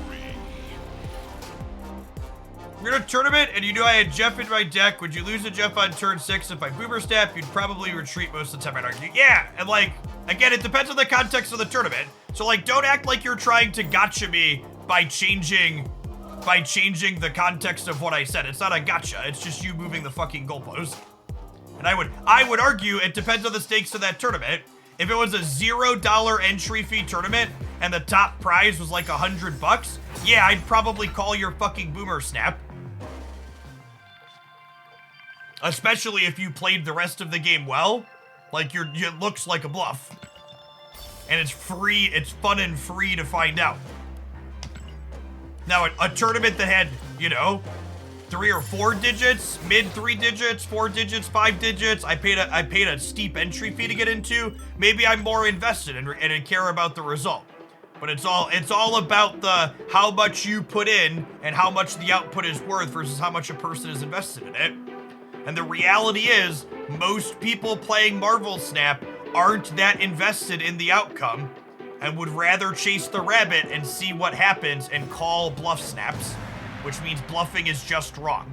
It is an accurate statement to say that in most snap situations for most players, bluffing is not profitable to do because most people won't care and they'll call. That is an accurate statement. You want to get into little random edge cases? Like, sure, but that's not what we're talking about here. It's poker with no sticks.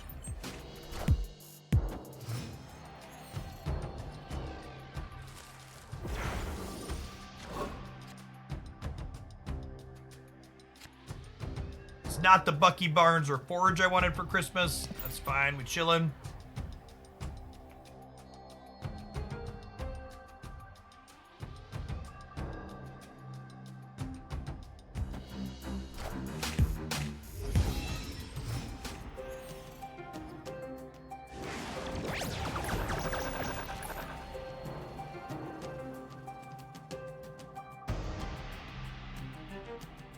Could have been worse.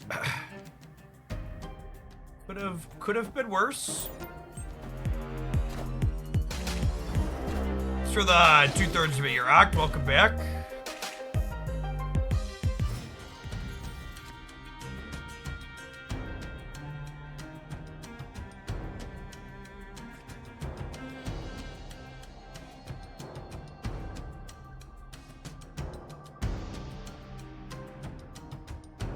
Yeah, probably a Hella deck, which means the Hell's Kitchen or the Peak probably wasn't great for them.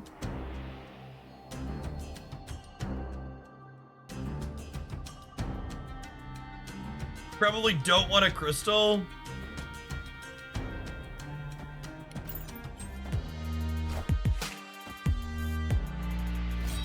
Enough said, Bubba.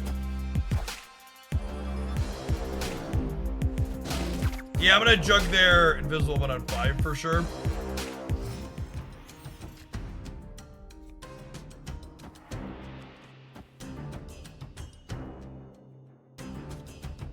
Actually, let's Dakin.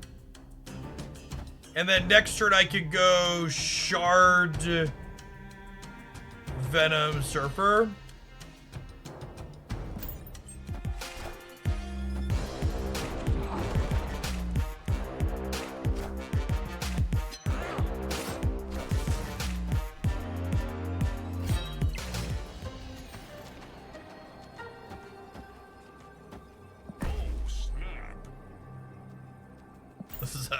This is a terrible snap. Just you want to snap them after they do the thing. I guess they can just play a big thing right and get us. This is a terrible snap, chat. Absolutely atrocious. Worst snap I've done in a long time. We are appropriately dead. The worst part is we would have won if I would have played Deck in middle.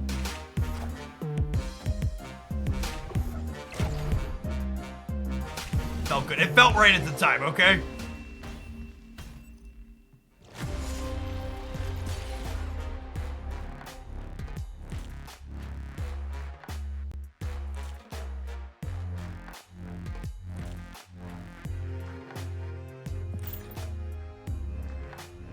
Is there ever a good boomer snap? I think in Conquest, before you're about to beat them with your tech card in one of the first few games, snapping them early would be good. Or snapping them late is fine. Basically, like, chase them out or make them pay to see your tech card.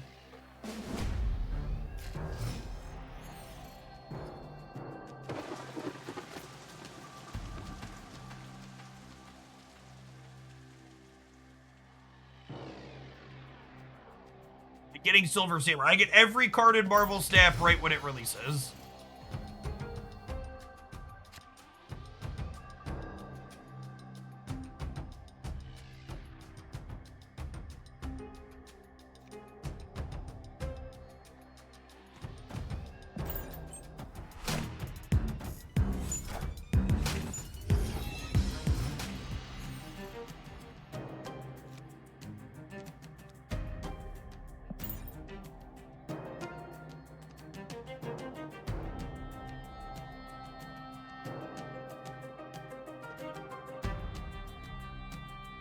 How much have I invested in Marvel Snap? Chat. Questions like that always make me chuckle. Because no one, not even me, I'm not investing in Marvel Snap. I'm not going to take the money that I put into Marvel Snap and get it back out. Marvel Snap is not an investment. I have spent approximately 6,500 USD over the course of the last 15 months on Marvel Snap. But again, I really cannot emphasize enough that that is not an investment. It is a thoroughly sunk cost.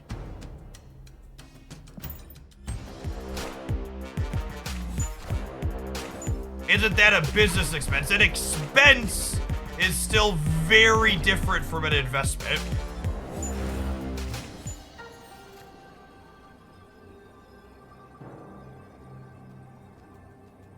Me being invested in the outcome of Marvel Snap's success as a game is also different from me. Is also different than me investing money expecting a return. Those are not the same thing.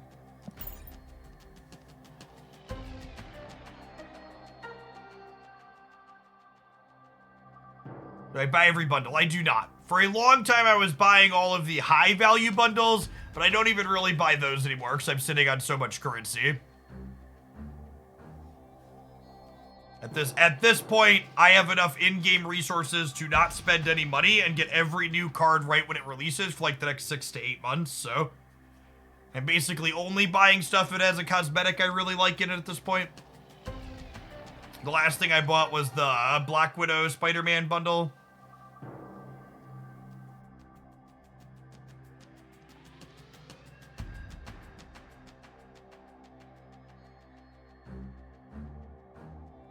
Let's talk about your grocery budget. My wife and I are fortunate enough that we don't typically budget for stuff like that. We just get what we need when we need it. We are spoiled, rotten, upper middle class people.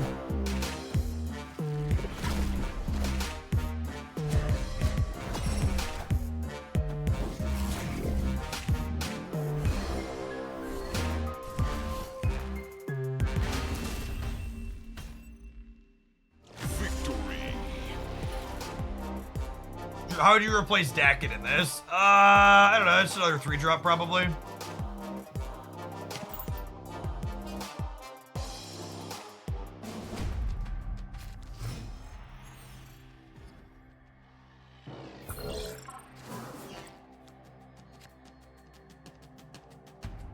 Yeah, Shadow King's fine.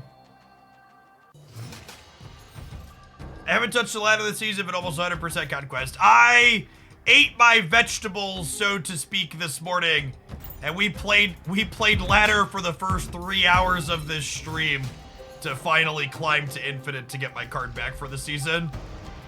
But yeah, up until today, I think I had played like a dozen games of ladder. It's not a lot to say the least.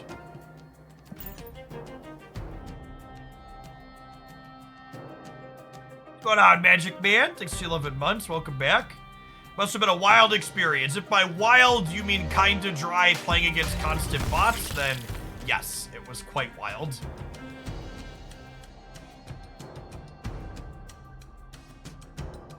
What did you play to get all those cubes? We played Bounce and Shuri Kitty.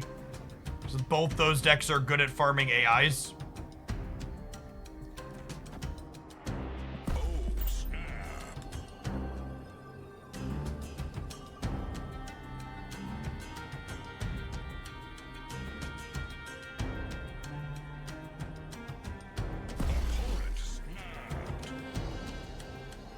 Okay.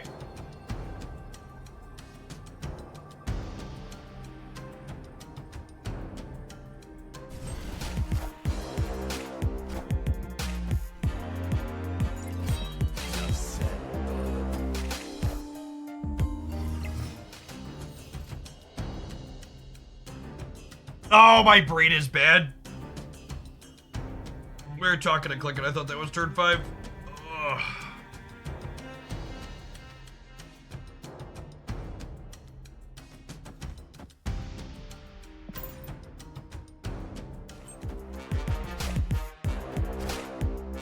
fine, chat. No harm, no foul.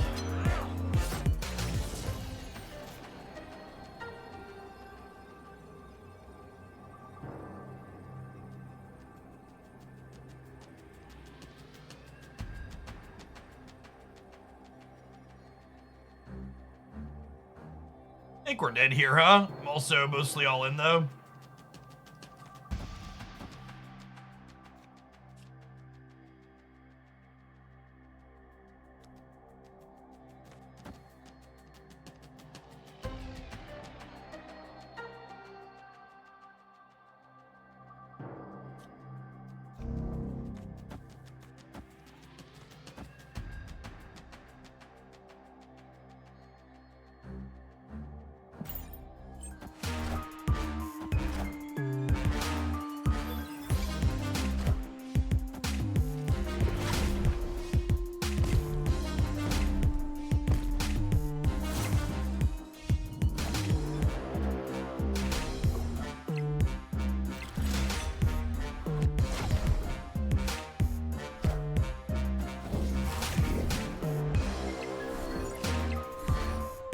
We're dead anyways.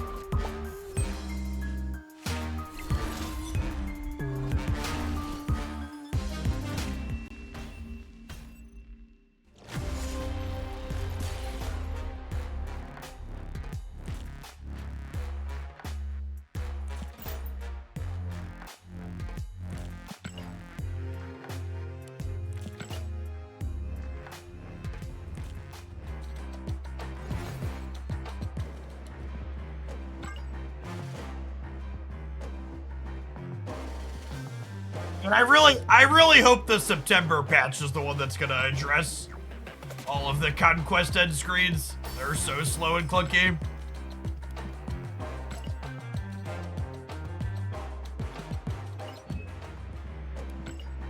It was on their roadmap. They acknowledged that there's a problem with it. Just don't know when the fix is coming.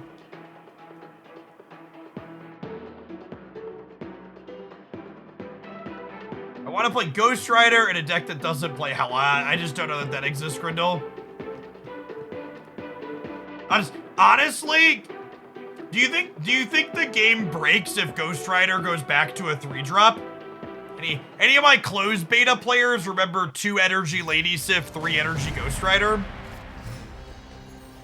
Can we move back in that direction?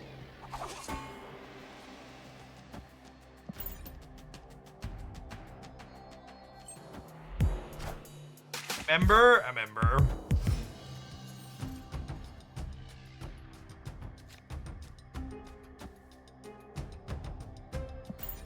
Twitch chat is someone asking for a Ghost Rider deck that doesn't play Hella, and people being like, what about Agatha? Stop it, chat. Get some help.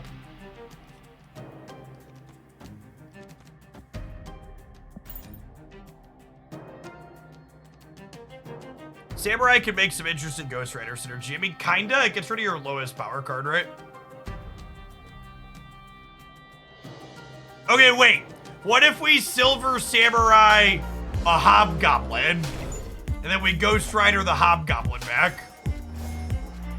Has science gone too far?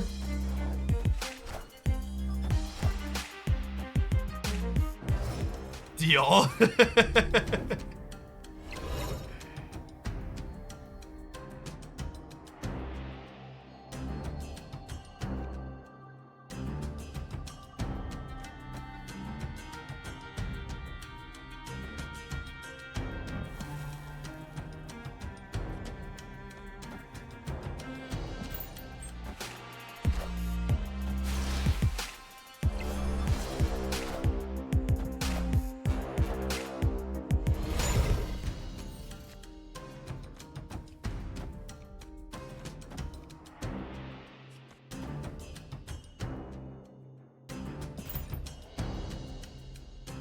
Can Chavez win the right yet?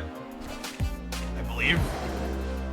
Ooh, they played their Dino on. I bet Chavez can win the right.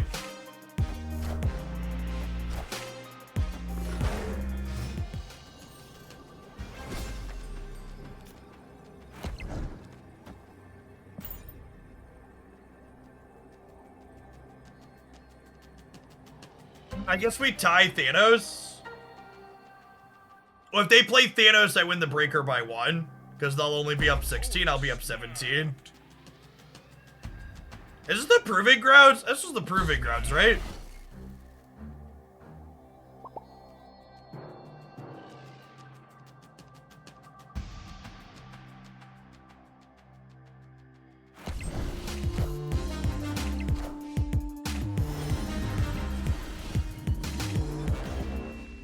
Oh my god, they won the game?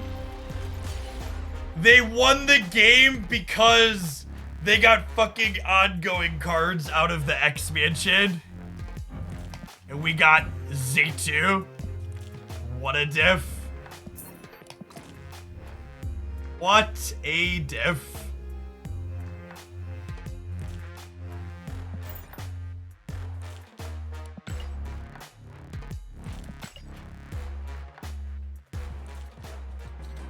It's been a rough location diff day for sure. I think the devs would ever increase the deck size to 15. Probably not. Be a pretty big change.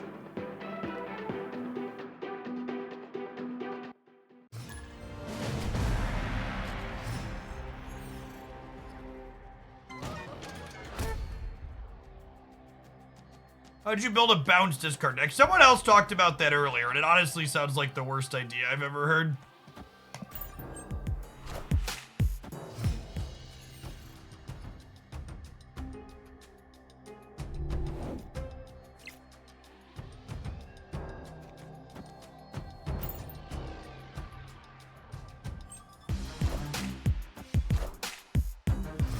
The worst idea you've ever heard so far. That's fair.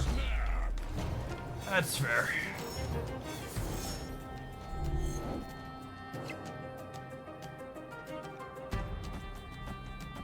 Kinda looks like I'm stamping the super flow, but really I just remembered this is the Proving Grounds. I intend to play Baldur's Gate 3 after I finish all of my quests in Genshin Impact and complete my Witcher 3 playthrough.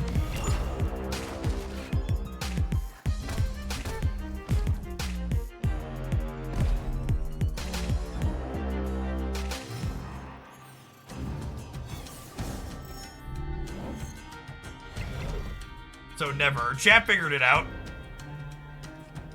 And they say chat isn't that bright.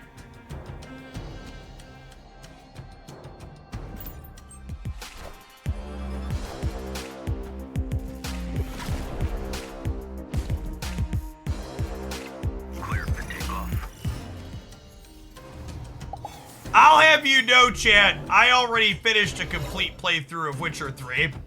I just only got the bad ending, so I wanted to go again.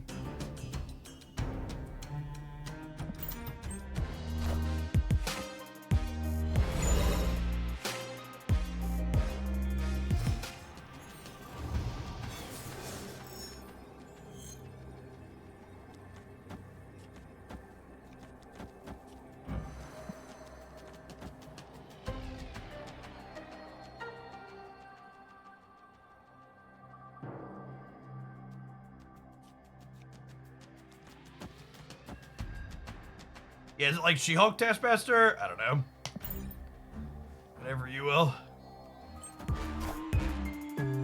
Galactus, maybe.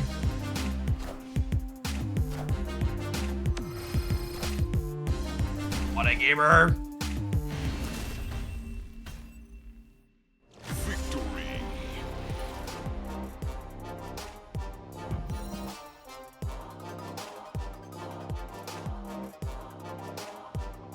What a disgusting creature, chat. The gold back Spotlight Cash Galactus. Are you really gonna sit here and sweat? Is that what we're doing? Alright, you can have your silver ticket. I don't want to play against you anymore. Galactus sucks.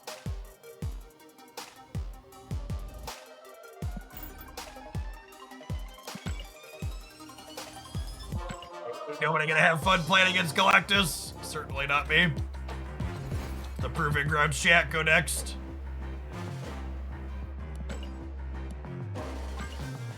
see. You see how advanced that Galactus is, chat? They thrive on making people suffer. I'm not giving them the pleasure. Oh, is Untapped crashed? Yeah, looks like it. I'll relaunch it here in a second.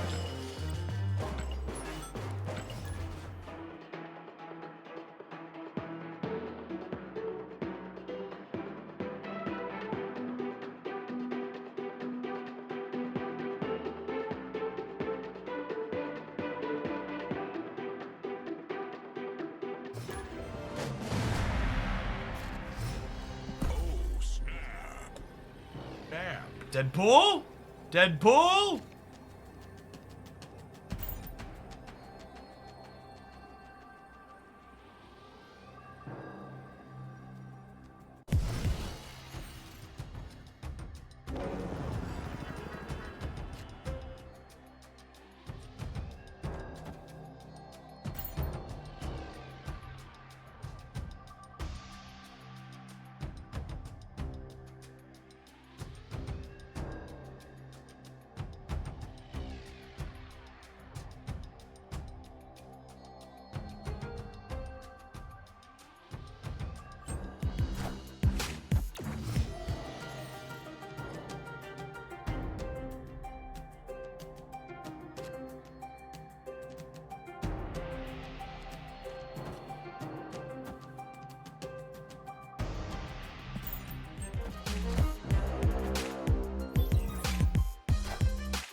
Just did the 3 extra clicks for an extra 200 gold. What's my compensation for the clicks? Come and asking the real questions.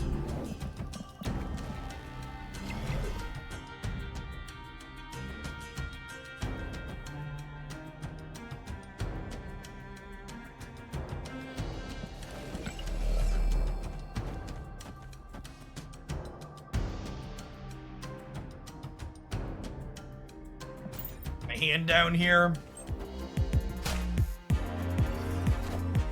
They're a discard deck. Interesting.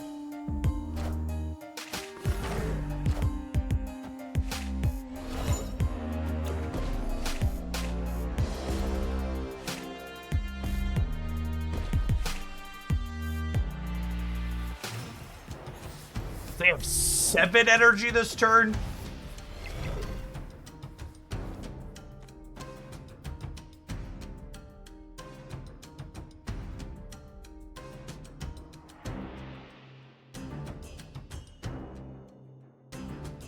Do I want to give them a power to have a 2-power Deadpool? Probably.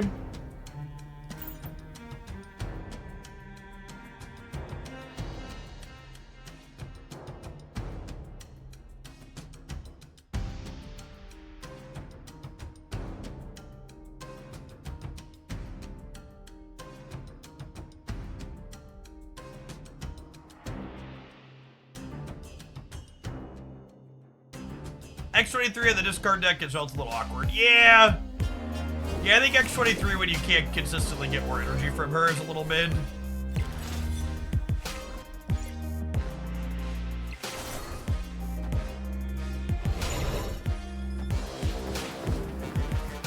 Go mid! Speaking of mid. Thank you.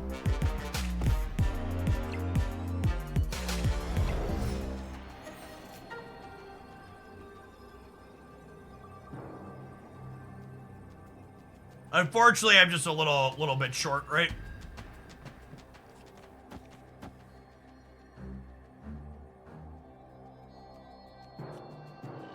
This gets me to 28. I can even kill the Deadpool and get back to 29.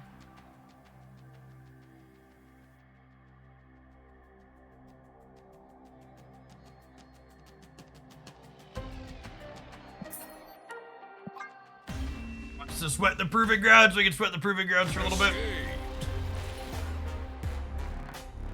Moon Girl mid was probably a mistake. Yeah, maybe I'm supposed to put her here. I would have been able to go 14, 20. Nah, I still would have been short here, right? I still would have only had 29.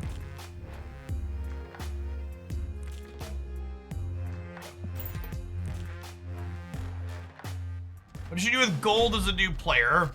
Generally speaking, buying bundles with your gold is optimal as a new player.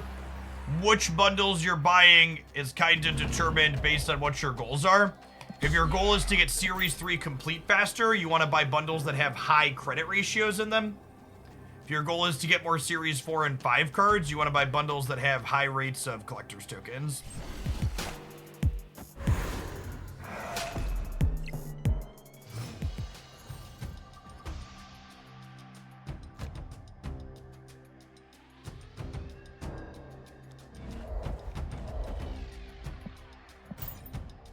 Going on, Nortillis. Thank you for the 3/4 of a year. Welcome back.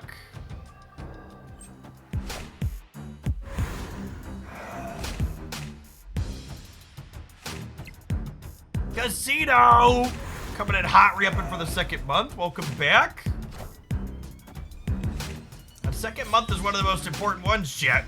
And meant they hang out here for an entire month and decided they wanted to come back and do it again.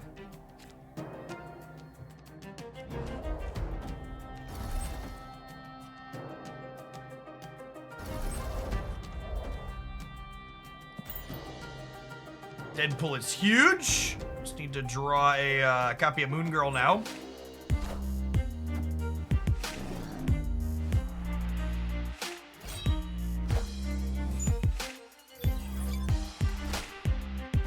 The Colleen wing curve into discard X23 of Dormant Man's kind of cute.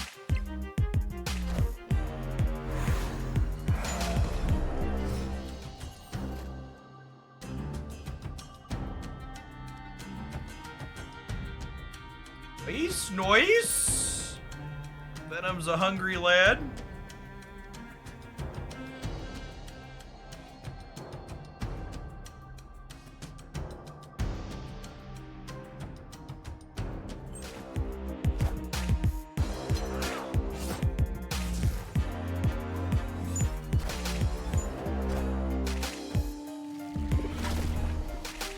Ah, the sponsor promo's not cheating, Grimantoli. Your time instead of your prep. Oh, should I bass chat? Make the carnage bigger?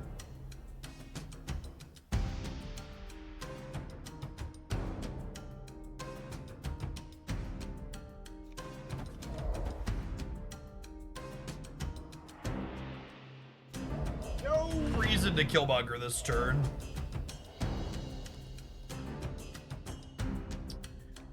What if I actually do this, so that way these have a chance to go over here, is probably ideal. I quit 5 months ago with 14K collector tokens. Any must-have cards to buy wise coming back? I don't think so. I keep an updated Series 4-5 tier list. You can find the latest one here, but there isn't really anything. The metagame is pretty solid at the moment, so there isn't like any you need to buy this to be competitive type things right now.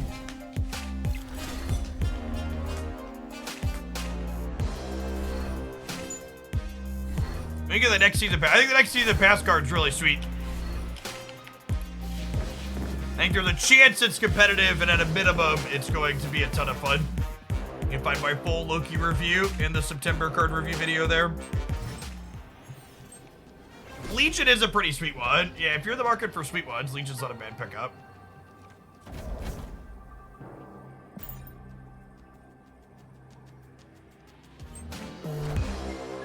They a Killmonger deck? Am I about to be very sad?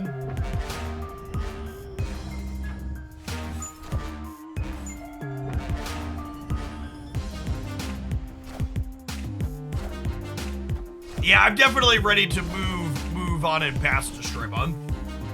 Agree with that.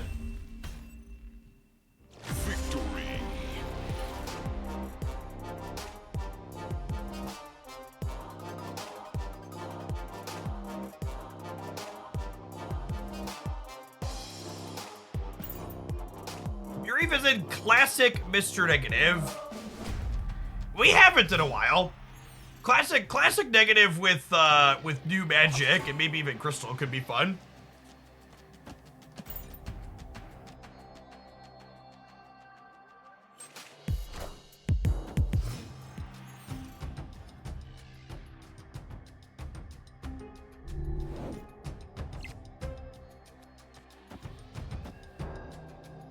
were my least favorite cards. Sandman, Wave, Galactus. Things that prevent me from actually getting to play the game. Leech.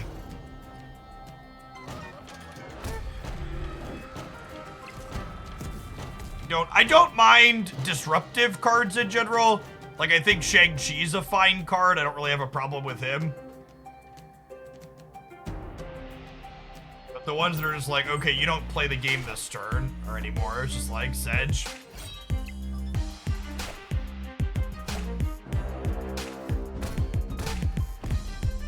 You show the other deck again. I'm not sure which other deck you're referring to, but you can find all the decks I've been playing up on my Untapped page here.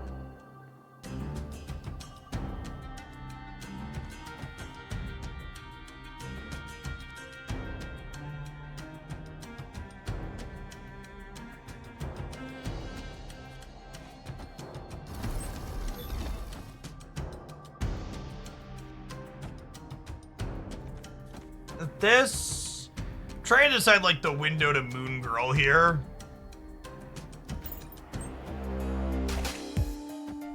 It might be right to like forge the Kitty Pride this turn. Mobius is likely to be a very good Marvel Staff card.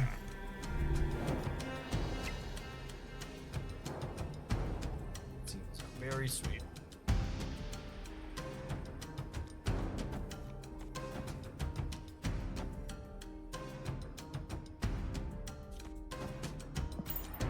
Guess I just don't have a window to. Why did I eat my Kitty Pride yet?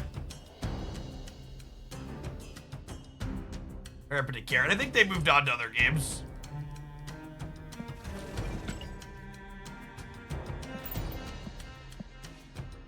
Y'all still see me, right? Yeah, haven't dropped anything? Weird. I was just like full lock there for a second.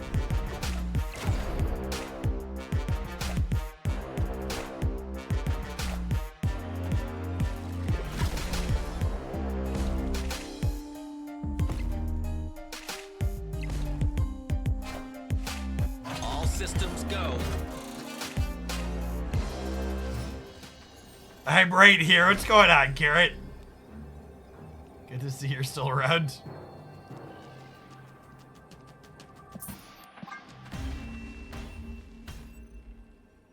Escaped. Is this your peak sub count, or is there everybody drops like event that splurged the sub count before? So, back when shortly after I started doing content full time, we set the goal of dyeing my beard and hair pink if we hit 4,000 concurrent subscribers on the channel. Or maybe it was like hair pink and beard pink if we did 4,500, and we peaked just over 4,600 concurrent subscribers.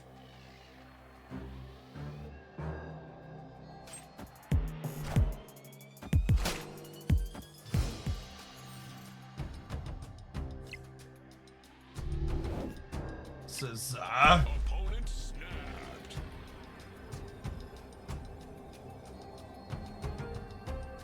this is the Alolan version of Jeff Hoagland.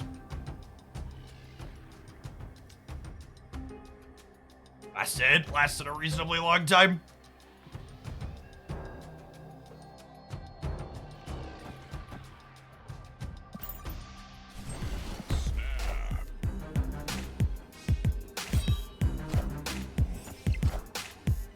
RB approved.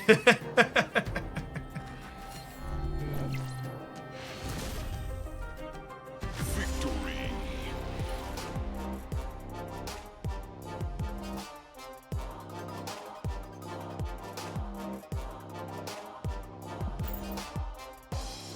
I've talked about this before. Today's editor was the same as yesterday's editor.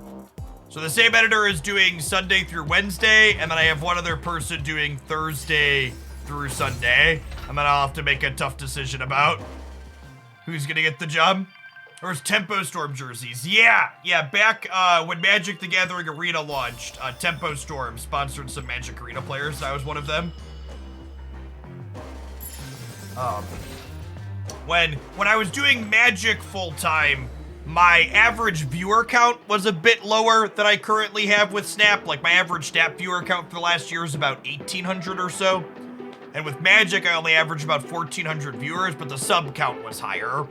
I believe my average sub count for the last year with Snap has been about 2,500 concurrents or so. With Magic, I averaged a little over 3,000.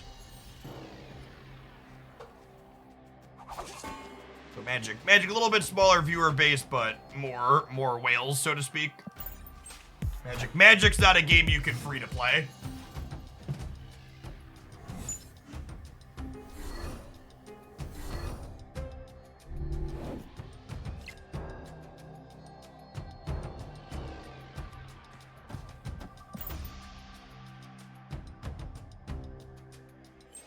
You sound a bit like Rick from Rick and Morty. I have no idea what you're... It's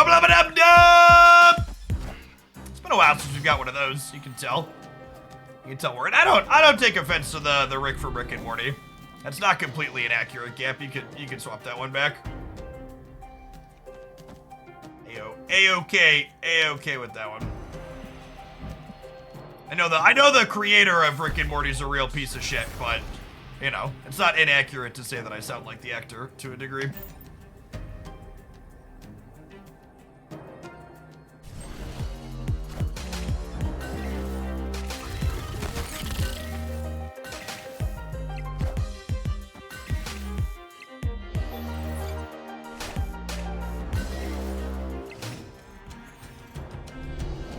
Was it the creator or was it the voice actor? Maybe I put out misinformation now. Maybe we did an oopsie. Someone related with that. Was it both? It's the same guy. The voice actor is the co-creator. Okay, so I was mostly right. Appreciate the fact check.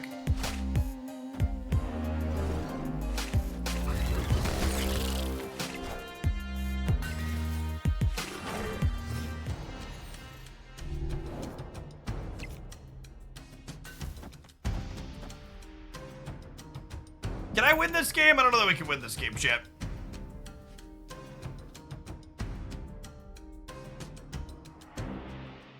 J Turbo Banana, thank you for the 19 months. Welcome back.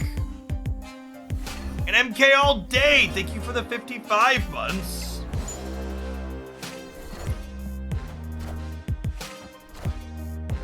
And then thanks to eating X23 here, I can play Kitty Pride, and I can play Chavez this turn, which is nice.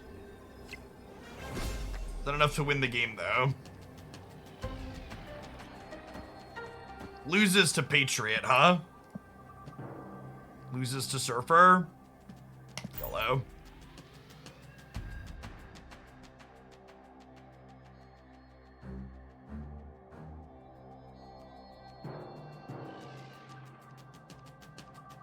Have you tried DC Dual Force? Based on their Twitch metrics, I think a better question is, has anybody tried DC Dual Force?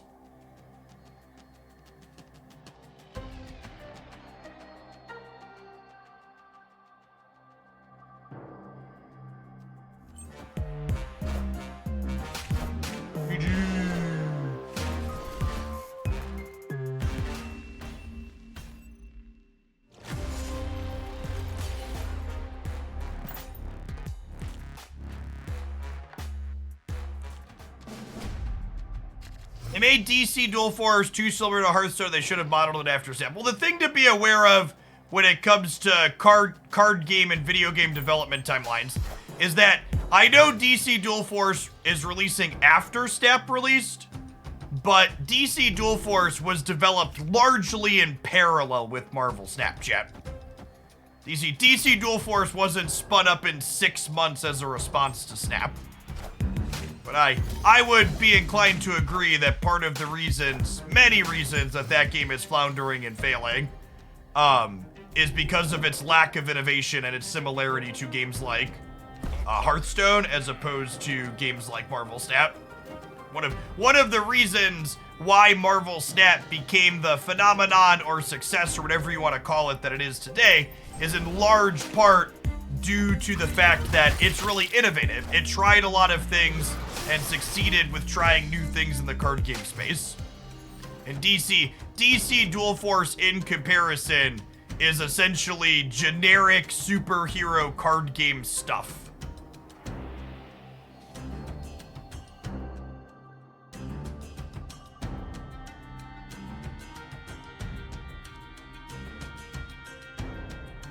Our deck seems really bad, chat.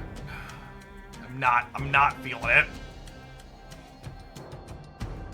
Is this a good mood, girl? I guess maybe that's fine. Maybe I like slide this over here because it's not gonna flip up till the end and we copy these.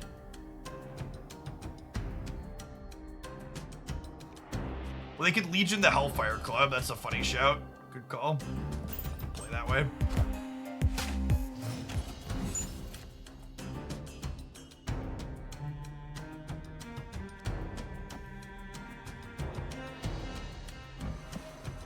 I'm not gonna play around Legion Hellfire Club. Let's just vibe.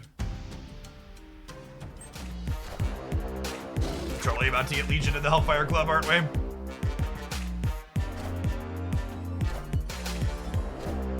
Alright. I am over and off of our deck, chat. Delete this one from the editor, I think. It is a failed X23 week 1 experiment.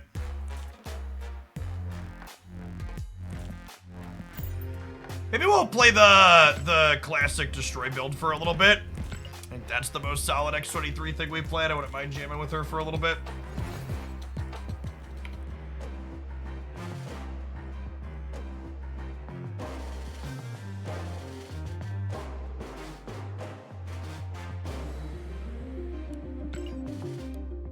I think Snap would have succeeded without the Marvel IP. I think Snap would probably have found something of a foothold without the Marvel IP if they would have had similar advertising pushes.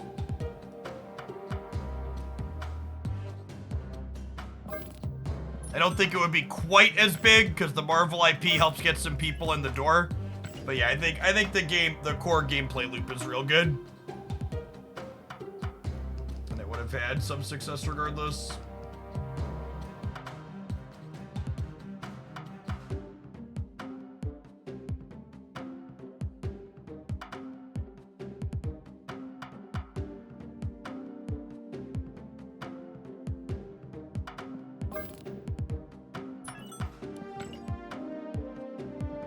This is definitely the best X23 I've played. Taskmaster's real good in it.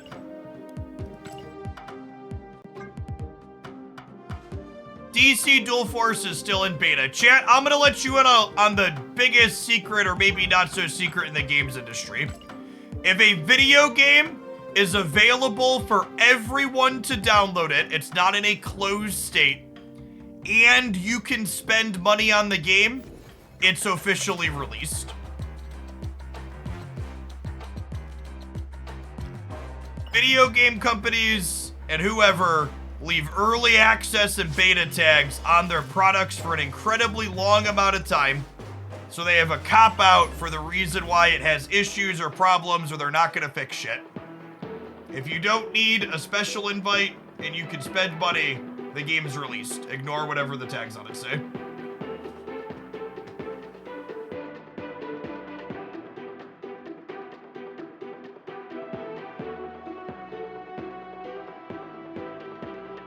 I think Silver Samurai is going to be a reasonable playable card. I don't know that my hype levels are super high because I don't know that it does anything over the top exciting, but I like Stature. It's going to be good in Stature decks. That is the carrot. Or is there a discard card releasing tonight? Of course, Carrot's back. That doesn't apply to indie games, surely. I mean, it kind of does.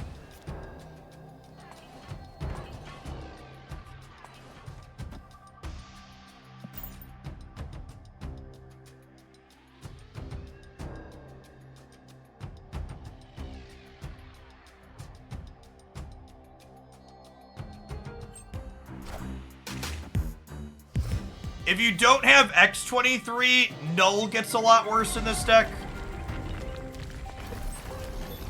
Because if you're missing X23, you can't play Null and Deadpool on the last turn. Are we testing Samurai tonight? I'm probably not going to be live for another 8 hours. Probably just another 2 or 3.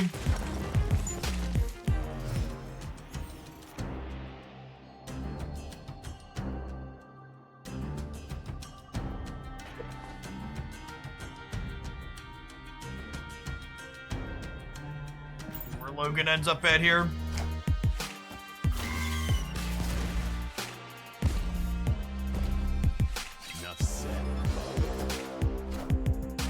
You can tell they're probably playing Galactus or Sandman based on the fact that they're sweating in the proving grounds. It's #1 sign they're a miserable individual. So the miserable deck is likely to follow. We're gonna pay them exactly 1 silver ticket to fuck off, and we'll move on to our next match. Thoughts on Taskmaster versus Dak in this deck? I think if you think Taskmaster is cuttable from this deck, you need to play way more games with it. Taskmaster is one of, if not the best card in this deck. You should not cut it.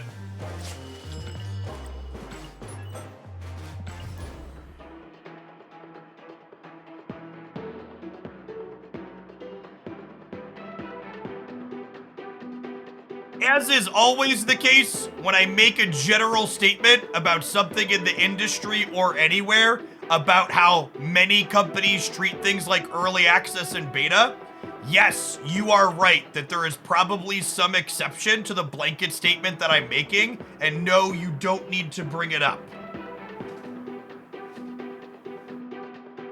Congratulations on pointing out that, like, sweeping statements don't cover all niches and scenarios.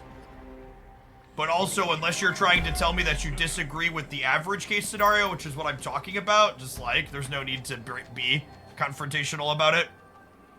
Don't actually meme. Hey, thanks for the 3/4 of a year, Larshi. Welcome back. Yeah, I have to prove I'm right and you're wrong. It's like, well... Gamers.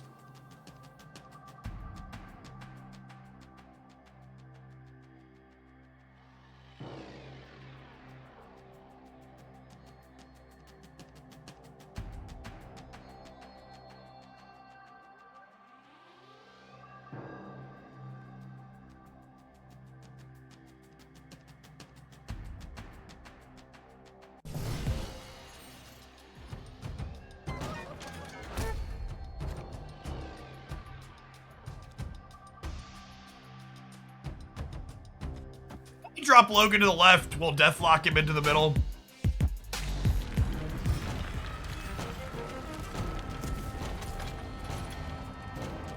I think putting Shang-Chi in these decks is a really big mistake. People love putting Shang-Chi in decks where he does not belong, and I think this is definitely a deck where Shang-Chi does not belong.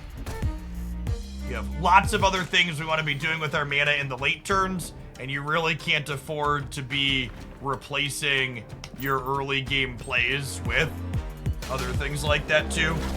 You need to find a lot of your AB pieces so your deck can be consistent.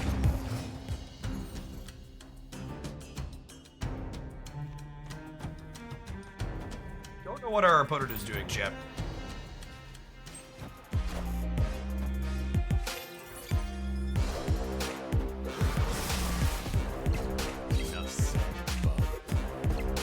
Marvel Snap Twitch drops have not ended. They go through 2 a.m. Wednesday. So you got about 36 hours left to get them. 35 hours.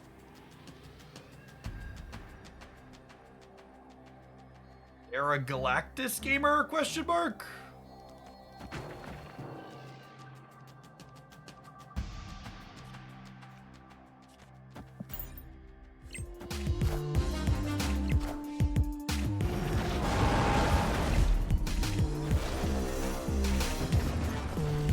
Probably Galactus.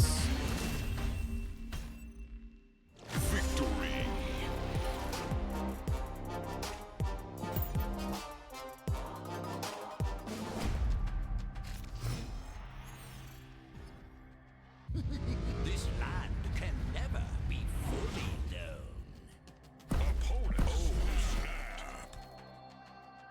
in. Victory. Basically the same thing. Are we still out here sweating? You're gonna bluff snap me into Weird World? Then you're gonna continue to sweat? Alright, fine. Fine, we're done. I just want it to stop.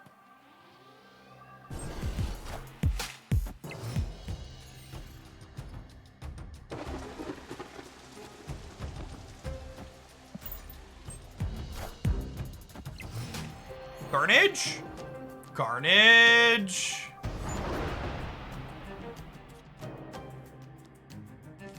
Kinda unlucky, honestly, that we had both our 1-drops before Hell's Kitchen flipped up.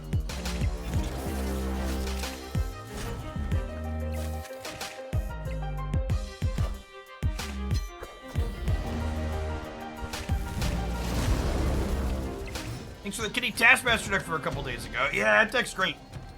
That's... Honestly, I think the Kitty Taskmaster deck's one of the best decks in the format right now. More people have been picking up on that one. The number one sign you can tell that a deck is picking up in the Marvel Snap community is that someone who fancies themselves a good player took the deck list I was playing and cut a good card from it and added Legion. That's the number one sign you can tell a deck list is finally catching on. Someone took it and cut one of the cards for Legion. And propagated it through.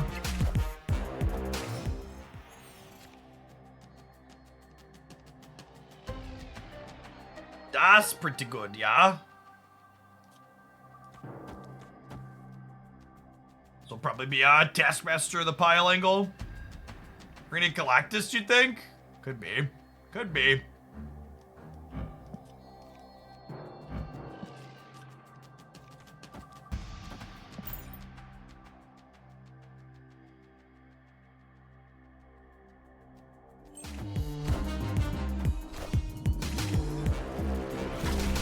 Need Wolvie to go middle to stop Galactus. Enough said, Boggle. Just at all.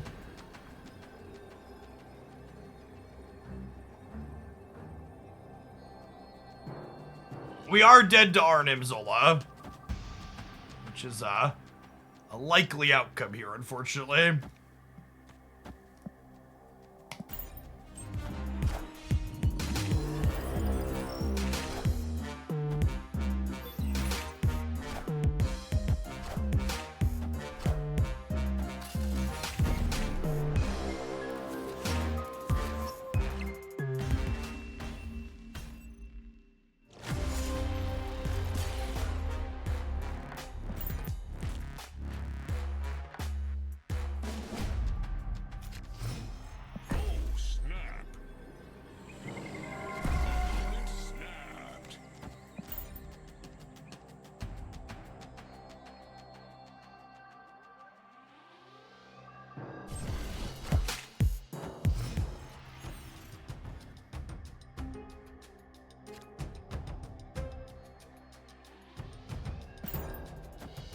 This is still Proving Grounds, yeah.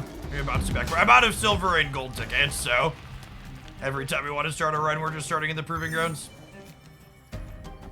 They're playing Zabu. Weird.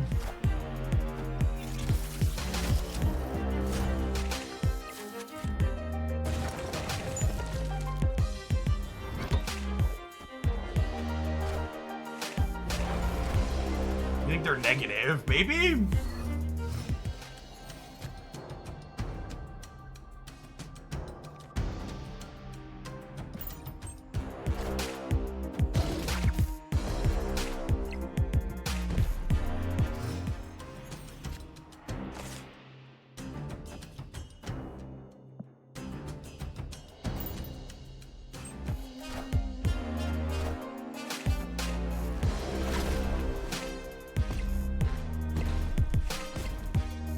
So when asked how often do you actually use Hulkbuster, here's a wonderful example of Hulk busting.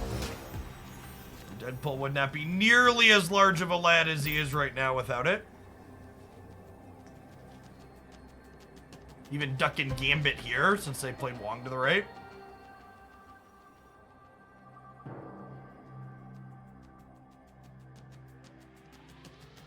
Zabu is the last card I spent real money on. To be fair, Zabu is probably the last truly cracked Season Pass card. The rest of them have just been kind of okay since then.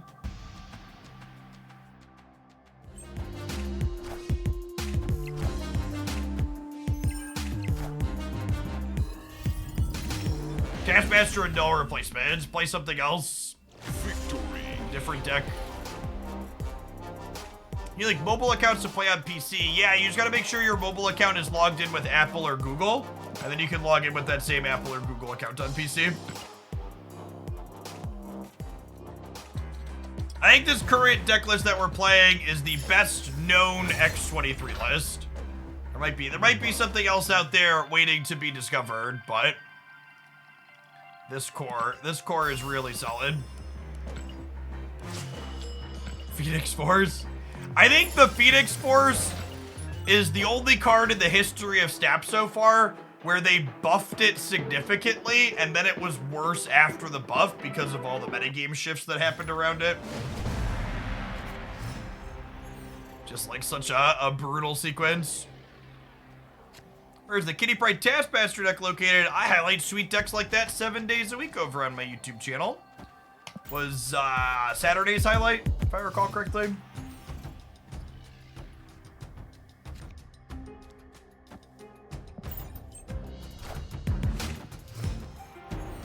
Maybe I'm supposed to Deadpool so I can Killmonger on 3. Silly me, chat. Now we can do both.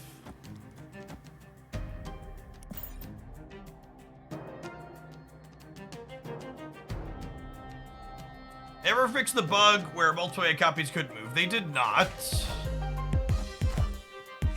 Maybe it could have a new life when a patch happens to do that.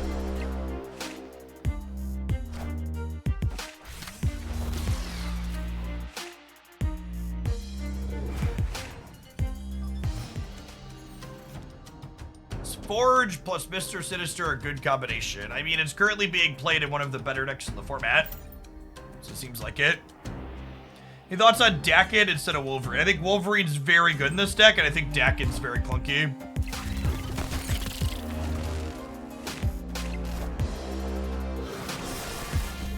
Enough said, bub.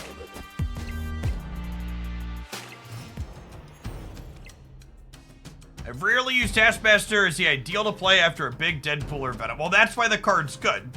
Because you're not restricted to just one of those two things. You can kind of feel it out for what seems to be ideal.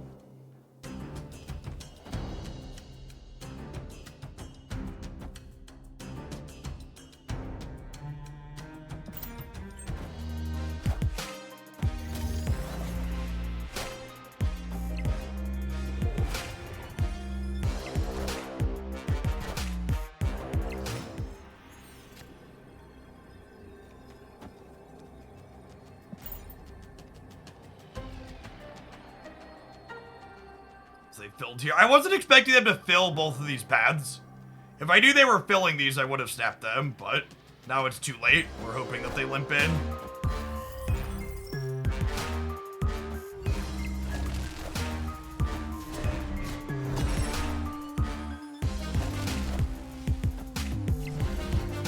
Cannot say enough good things about Taskmaster. If your destroy deck is not playing Taskmaster, it's at least one card wrong. There are some details here that are certainly up for debate and optimizing. I am very confident Taskmaster is not one of those details.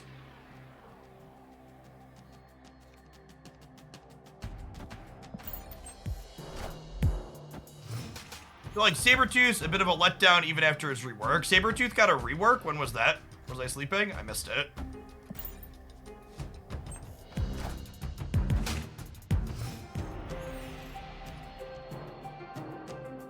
Deadpool?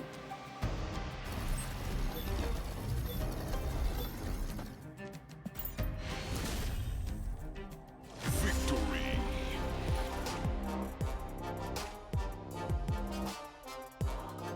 You can Taskmaster Death. Another thing to be aware of when you're playing this deck with X23 is you can play Null on turn 5 and then Taskmaster the Null on turn 6.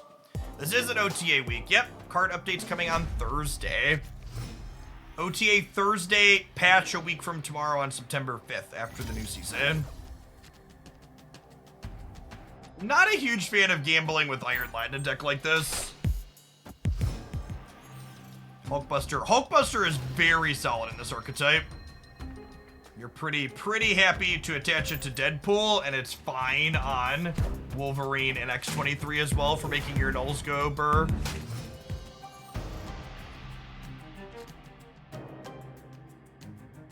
Oh, good golly. I guess they have armor, but... Kaiden, thanks for the 2/3 of a year. Welcome back.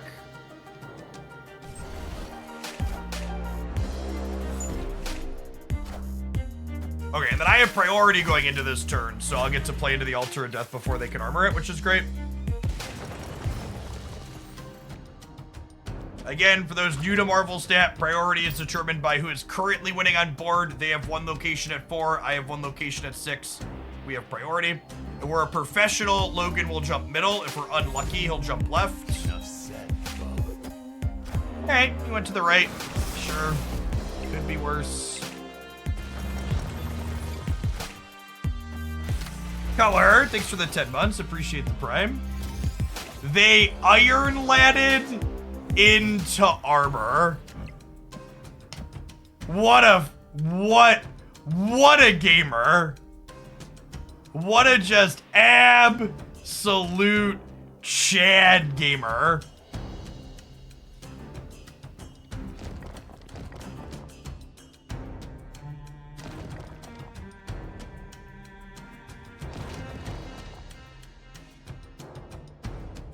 Classically trained Iron Lad, yeah.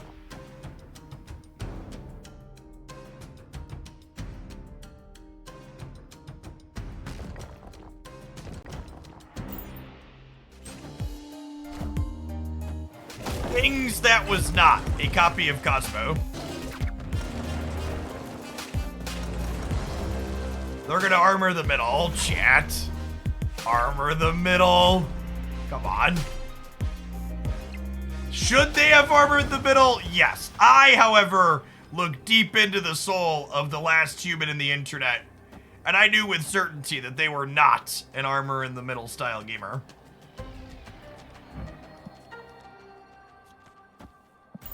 It's never a choice. And a 5-drop. What did you want him to do? Not play the 5-drop?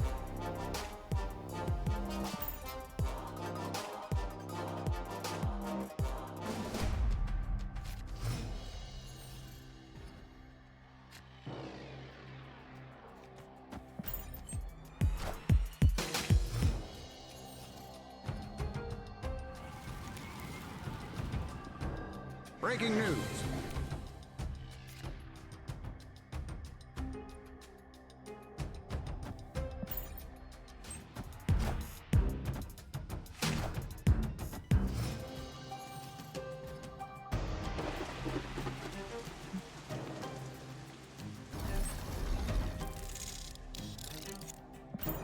I'm gonna do this. And then we'll Venom it up next turn.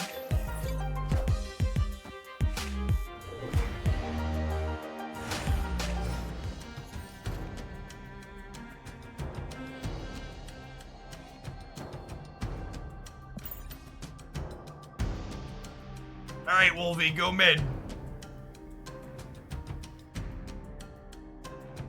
Any replacements for She-Hulk and Shuri Kitty, Jeff? I don't have her, sadly. I would recommend looking at my YouTube channel where there's a deck list that doesn't play She-Hulk.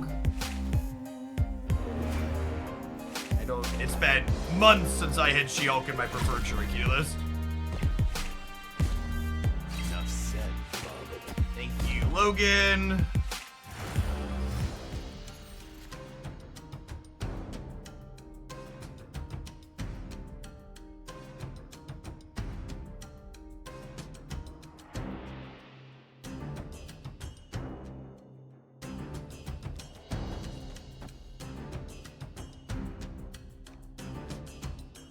Can also do this. This is probably better, right? This is better. Enough said.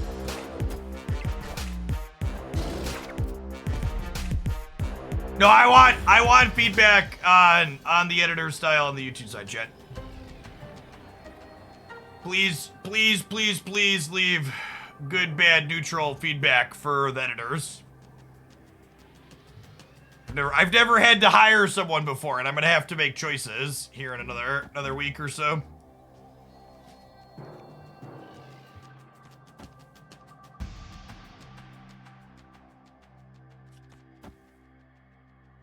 Like, I've lost the center either way, and I want X23 to go left or right. Let's stay for a cube.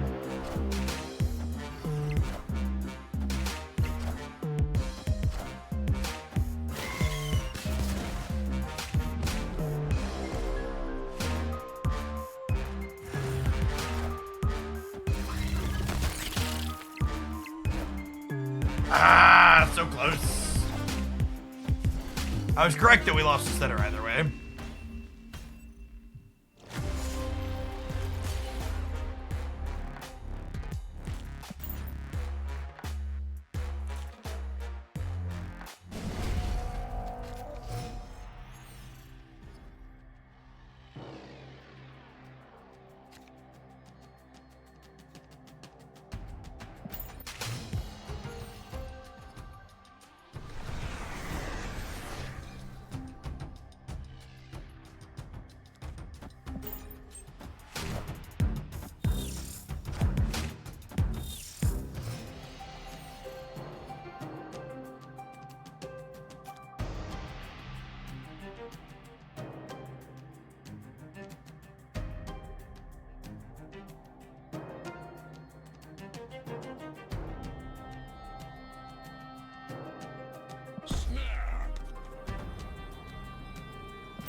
Hulkbuster and Venom are both really gross on the bar.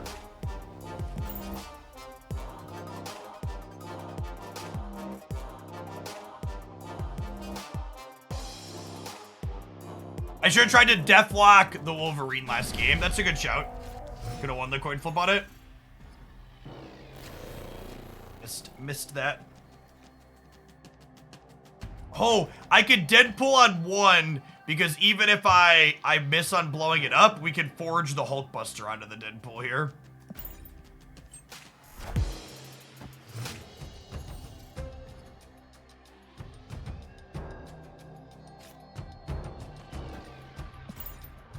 I guess this exposes us to armor, but then they're not armoring something else, so it's like whatever.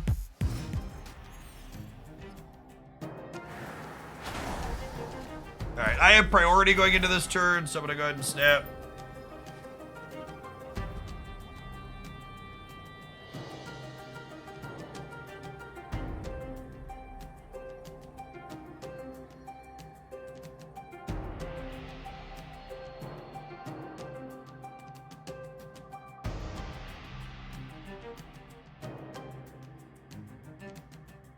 The opponent's kinda obligated to call at this point. They're just so low on resources.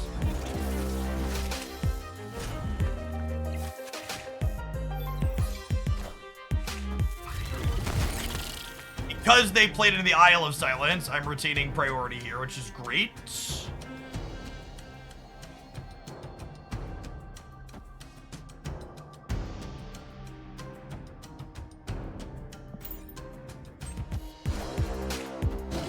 You guess what are the last two cards of the opponent's deck? Chavez and then another tech card. Carnage. X23. If I Venom these two, this is 5, and I can Death Deadpool next turn.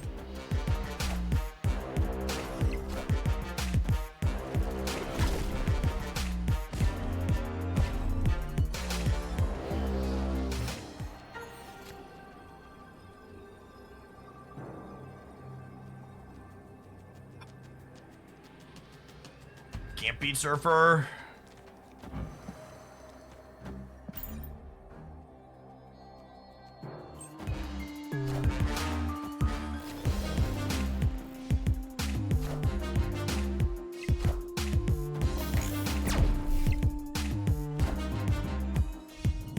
We already did either way.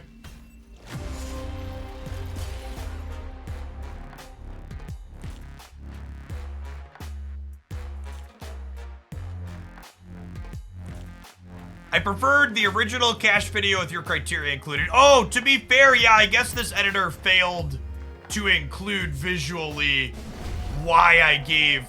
They included the number ratings for why I rated the caches what I did, but they didn't, above average peak chat, they didn't show what was in those ratings. Is a good point. I'll have to make sure I include that in next month's rate breakdown. Yeah. I included that verbally, and I talked about it, and I gave them the previous one, but you're right. I didn't call them out on making sure that that got included.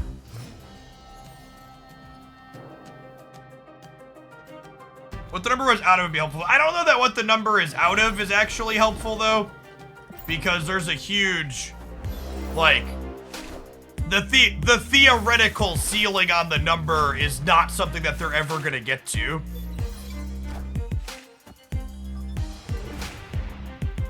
So I actually don't think the context of showing what the number is out of is useful. I disagree with that.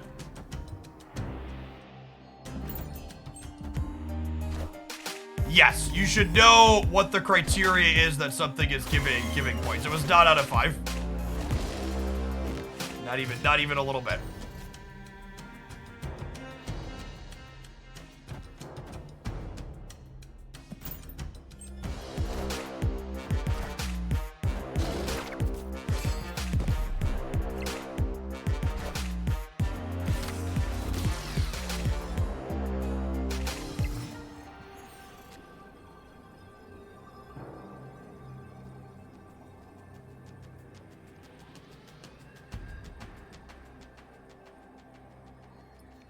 So we go Venom.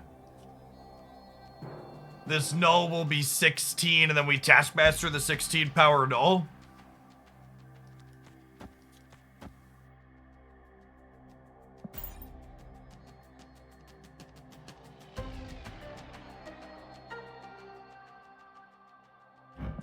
Let him Patriot.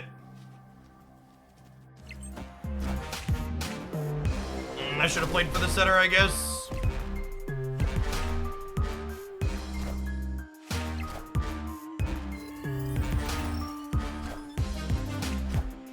We're gonna anyways. Victory. Alright, chat, I'm planning to stream for a couple more hours yet. I need to run and refill my water bottle and run to the restroom really quick. So I'm stepping away. I'm gonna hit the add button because there's gonna be nothing going on anyways. Don't go anywhere, you'll get drops while I'm not here for 60 seconds. BRB.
We get ourselves up to a gold ticket today.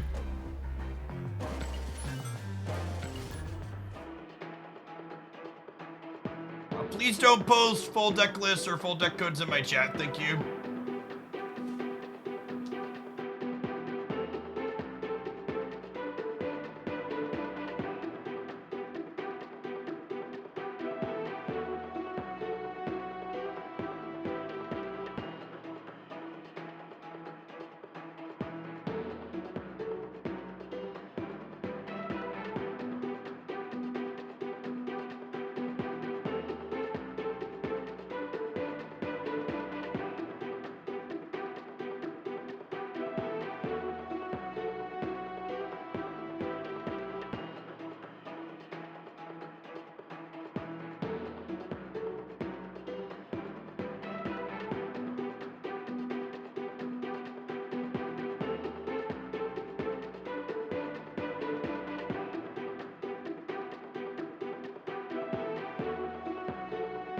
Honestly, Deadpool gonna use my favorite Marvel character. Yeah, he's super solid.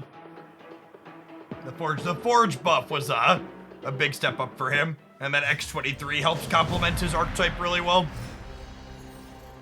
Both of those things were big ups for sure.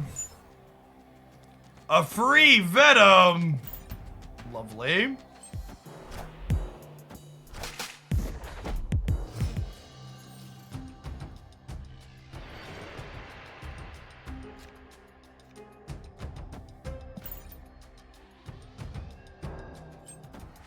Out of the top decks right now, which one do you think is the easiest to pilot? Probably the Forge Brood deck that's going around.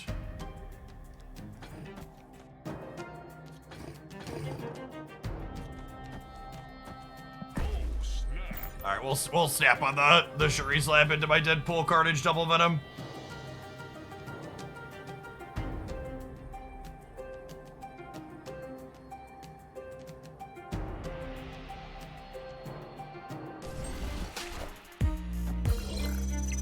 Oh gosh, Duck, what did I miss?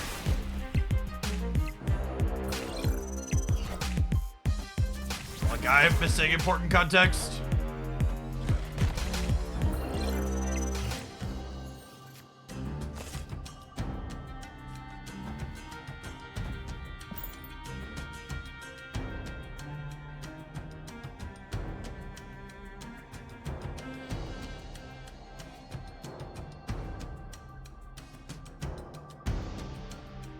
This might be a we Venom the left side on the next turn, so we're just not like all in on Shang-Chi here. Yeah, they really did Scarlet Witch the wrong location. They're probably kicking themselves a little bit for that one.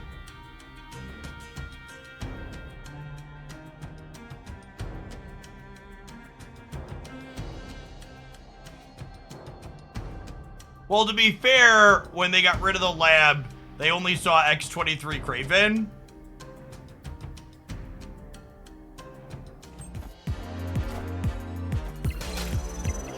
Still in love with the Flexispot, best buy ever. Things you love to hear.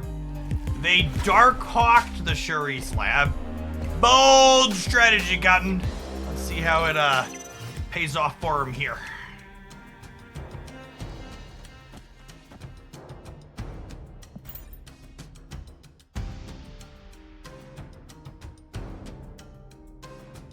Yeah, Darkhawk does not double in the lab. Probably a little bit of a learning experience for our opponent here. Already pressed this button.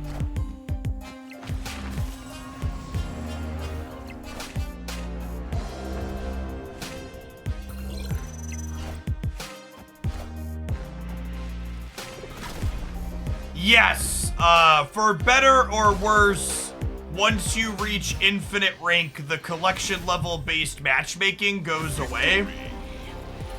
So breaking through that infinite rank gets you the most prizes for the season, but it puts you right into the deep end of the pool in a place that's going to be hard to keep up with. XLR Live. If you want a place that'll be a little bit closer to you, the Proving Grounds for Conquest mode has collection level based matchmaking. But It also takes a little bit longer to get games there periodically.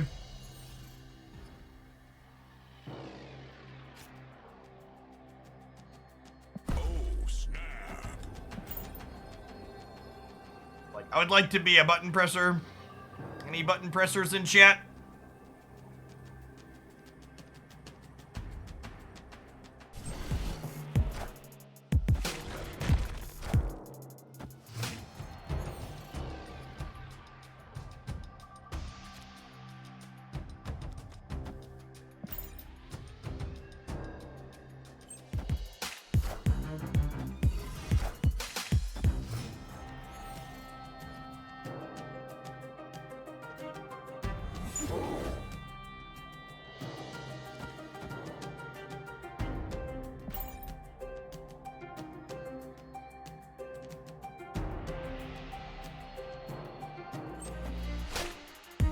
I think Hulkbuster is very good in this deck. People should stop trying to cut it.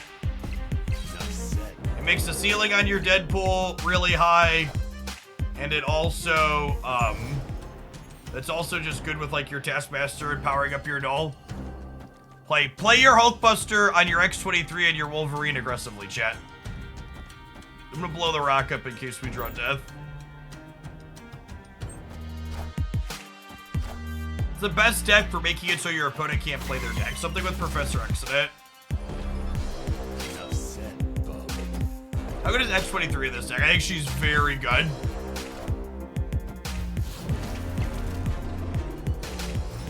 X-23 really feels like she was the missing piece of the Destroy puzzle.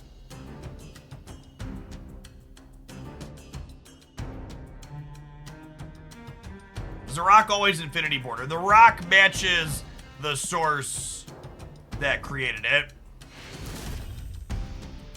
Victory.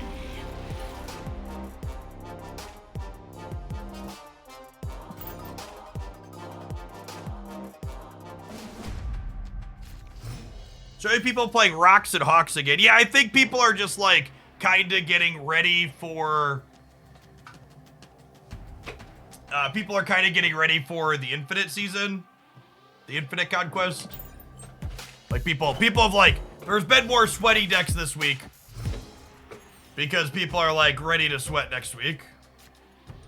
You think Chavez hurts this deck? Yes.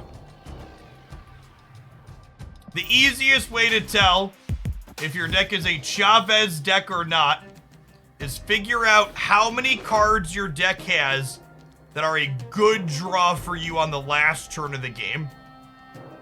So for example, in this deck, Null, Taskmaster, and Death are all excellent draws in the last turn of the game. Under certain circumstances, Killmonger and even Venom can qualify as good draws as well.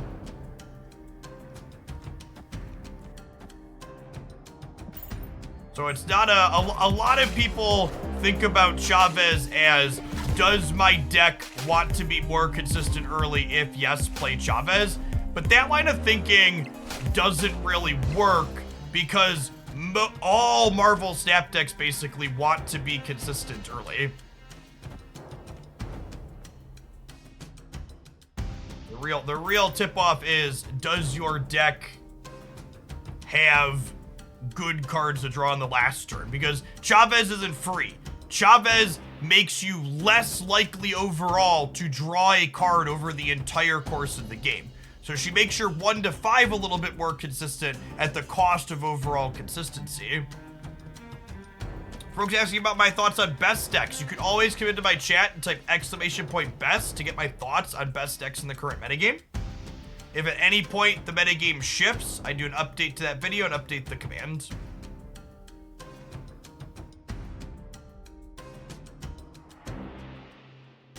Nah, I think it's appropriate at this point to say that Chavez is overrated. She's still a very good playable card, but she's also like overplayed by a good margin. Yeah, Null and Taskmaster are both excellent draws here, like we've been talking about. There's Daddy. I think I actually put Poppy in the middle because they've got some extras built up here and they're only going to play one thing over here on the right.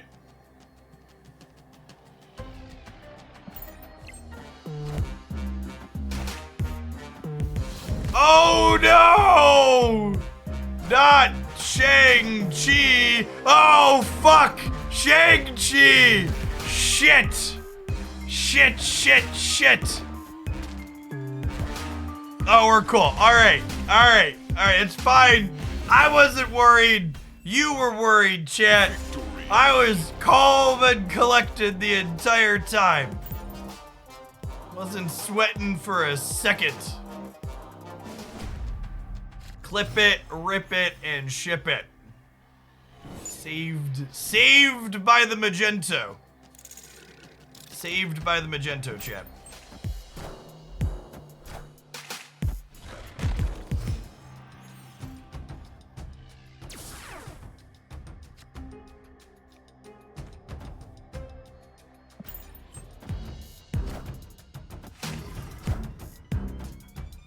Debating how to spend my collector's tokens, do you recommend spending them at X23, Jeff, or saving them for something else? I think if you are not planning to open caches the week of Jeff's Spotlight coming back, I would buy Jeff. He's really good. I would not recommend buying... X23 with tokens. If you're missing Silk, opening for X23 at a cache is a fine thing to do. Unless you're missing Silk and want to open things, I would just let X23 ride. This is getting zeroed. You're telling me I should buy Howard the Duck with tokens. Instructions unclear.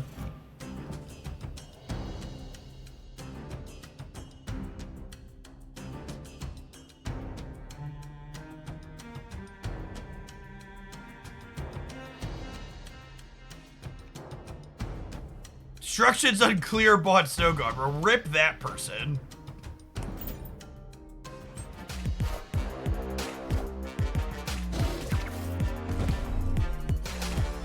If you want my thoughts generically on all of the upcoming Spotlight caches, I've got them kind of ranked and rated in today's video here. Keep in chat. No reason to spew a second cube into them. Escaped.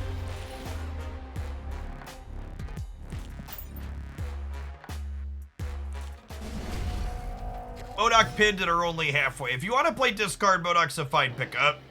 Otherwise, definitely not a high priority. Good for Carnage, Venom, and Deathlock here.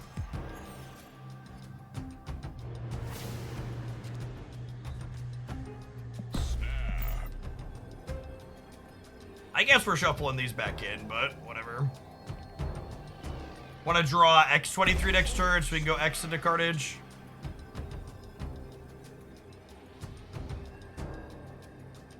I would bet that they're going to put Mobius with 2 bad cards or like a kind of mediocre card because I think Mobius is correct.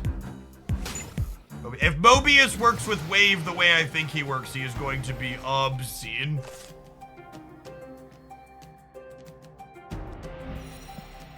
I don't want to play Venom yet, because Venom onto Sinister London is potentially good later. Oh gosh, I understand why they step back. GG. Enough said, Bob.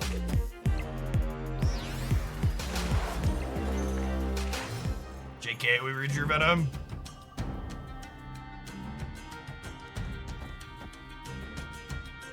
God, I'm a professional, chat. I'm counting on this Wolverine ending up back in London. Oh no! Oh no! Rip.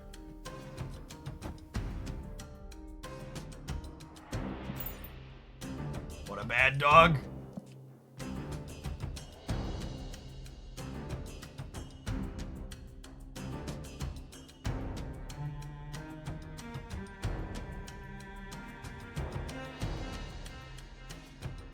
Mobius is gonna destroy negative. That which is dead may never die, chat.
It's free to stay here, right? I guess I could lose one more. No, that's not even true. It's not a good scene for our hero either way.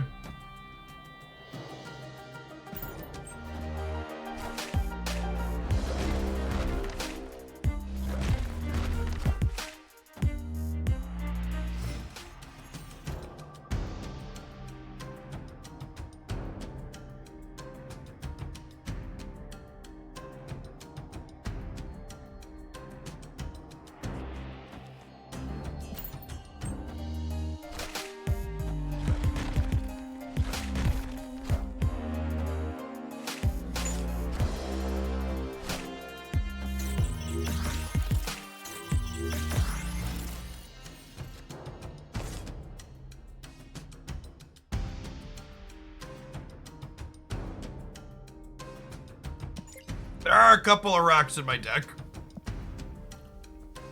11 cards in our deck, and we've drawn none of them. That's the professionalism you crave.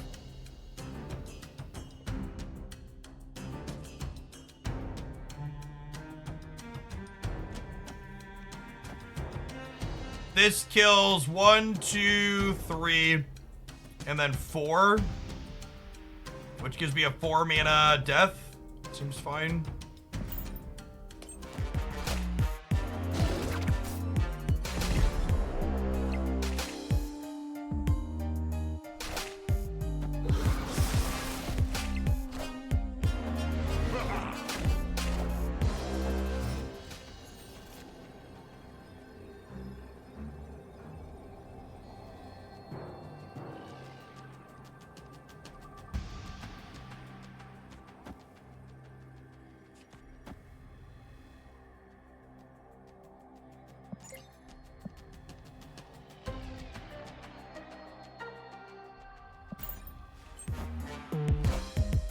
I still believe in heroes. Will they dig up this time?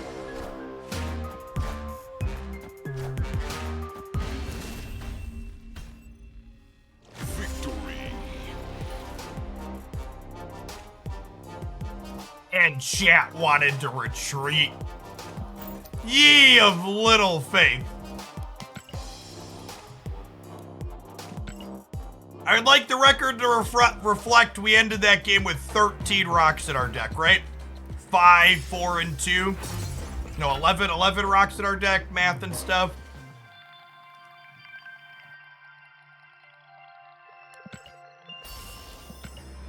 Now, naturally, that game where we were incredibly lucky, I'm gonna choose to not remember that, so that way I can choose to say never lucky at some point in the not too distant future, okay?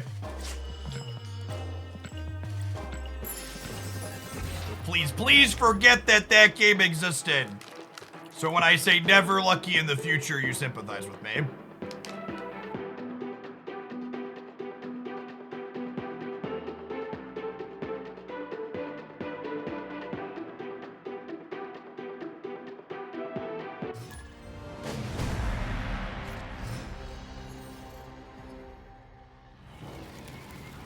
This just in.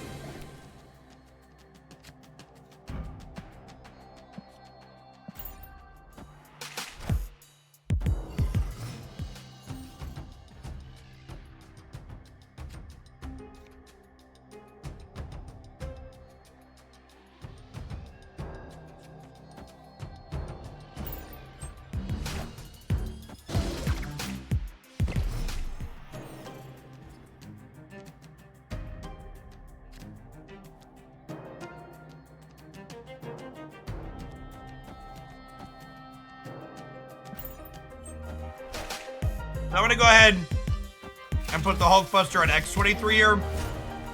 So when we blow her up, she makes null real big.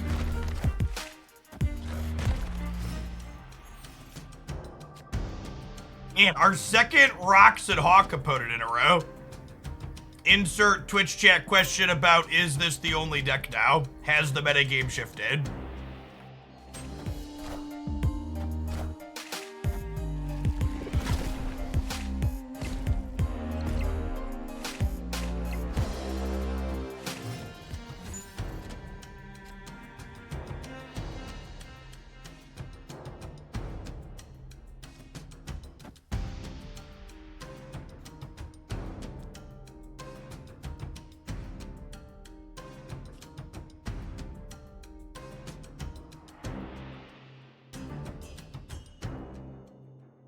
Alright, so I need to play for all three. Because something's getting shaken. Can you believe they only put 3 rocks into my deck and I drew one of them? What? How unlucky can I possibly be? Just unlucky to epic proportions, chat. Arguably, you have never seen someone this unlucky before. By the way, can we just talk about my boy Taskmaster, chat? And how incredibly cracked our boy Taskmaster is?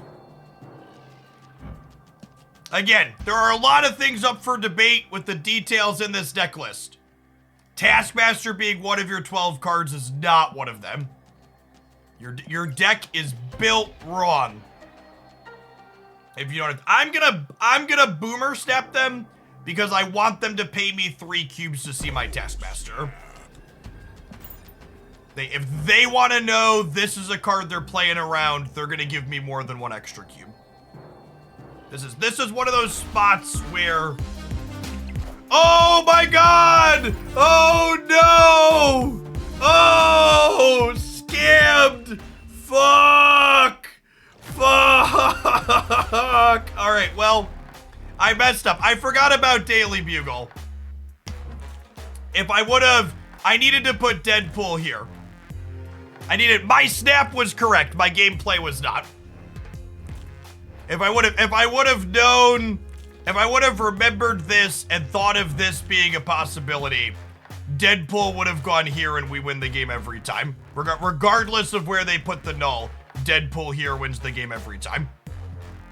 That's just a mistake on my part.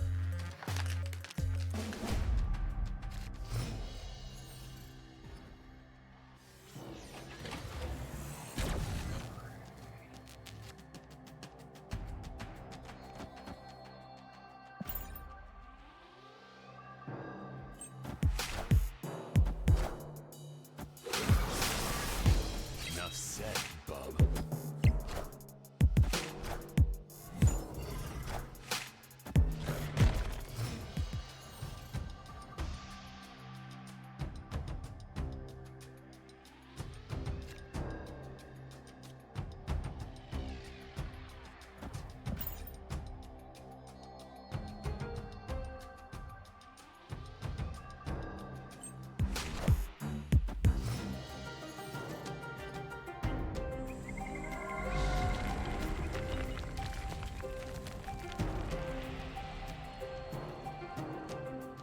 I think I wait till this rock is in play to Killmonger. We'll Venom here first.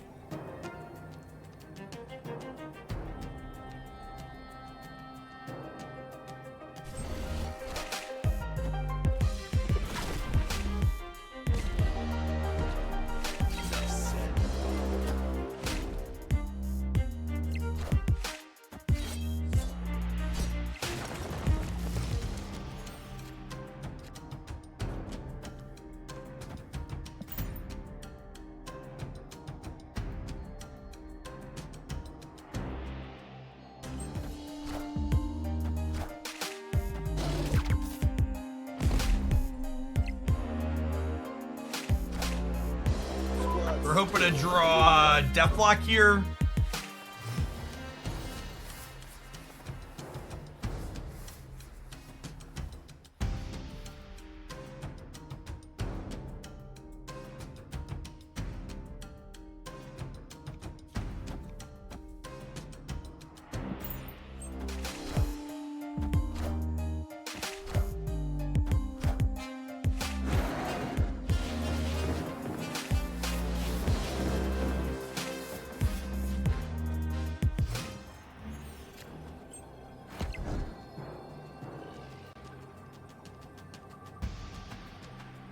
I think we just have to go here, unfortunately.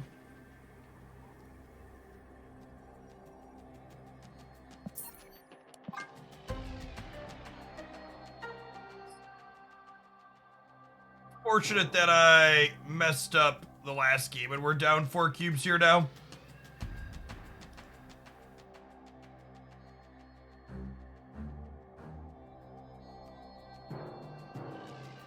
You face a lot of counters to destroy. Most decks have armor or Cosmo in them, yes. You can see we're currently playing against someone with Cosmo. We beat someone with armor in the last match.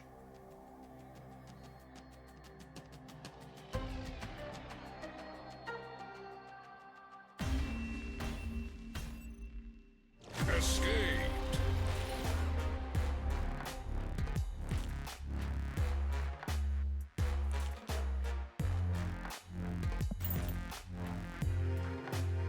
There's no reason to stay here. If I lose and go down to 2 cubes, I might as well resign the match. If I stay and win 4 cubes, suddenly the game is close, so we could definitely still win. 2 to 10, you might as well be done most of the time. 4 to 10's a real game.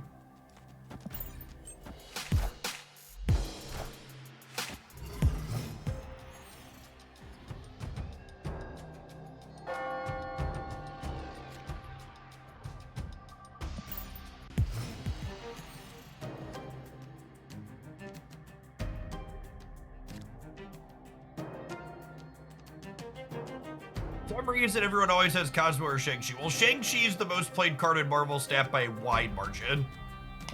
You can and should expect most of your opponents to have Shang-Chi. Ah, this is me playing sloppy here. I should have Killmongered in the center to play around Cosmo here.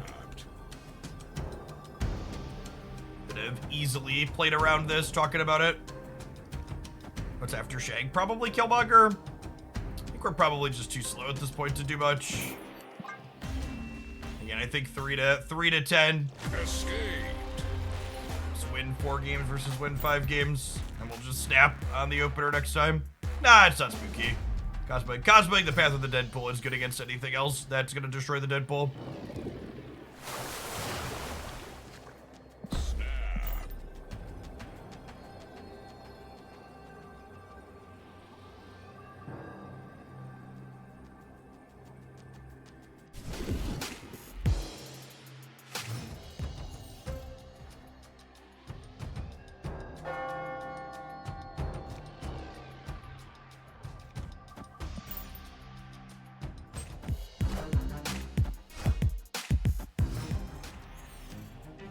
Want to win this priority coin flip here?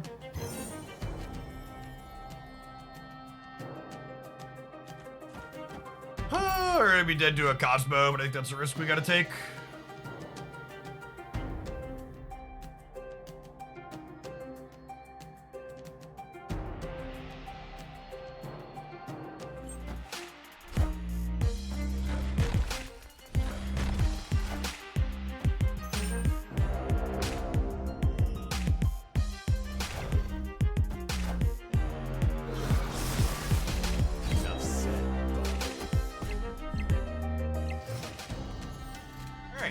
Priority going into this turn, so I could Deadpool into Wolverine or into Venom here.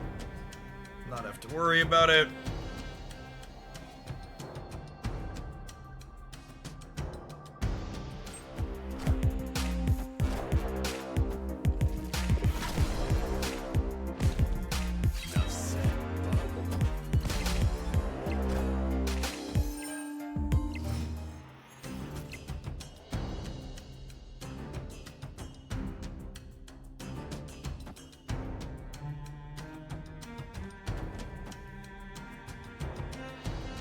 Do I want another Wolverine trigger, or would I rather keep the Carnage?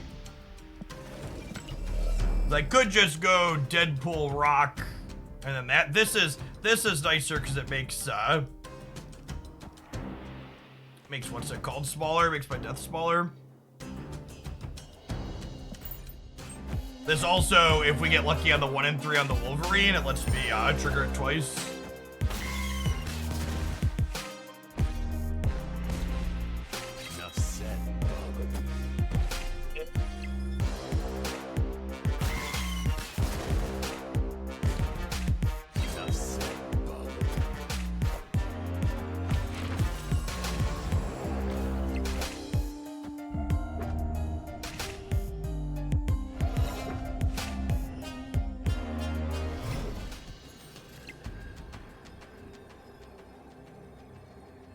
My death is free now.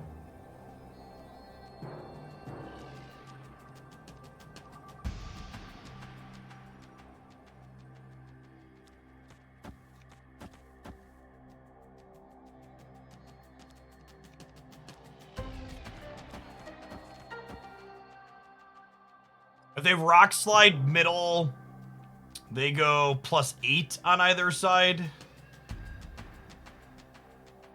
Puts them to 23. I'm only going to 22. Over here, I'm going to 13, 22, 23.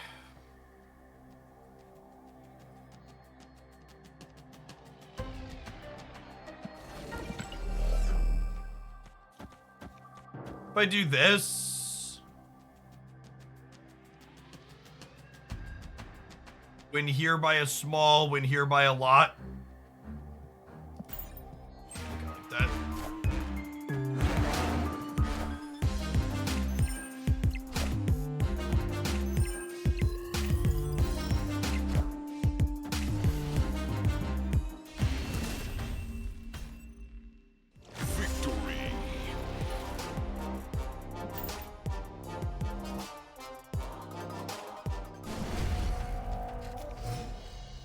Yes, Taskmaster is consistently stellar in this deck. It's very, very good. I'm gonna vibe on the Deadpool for a turn in case I draw Forge.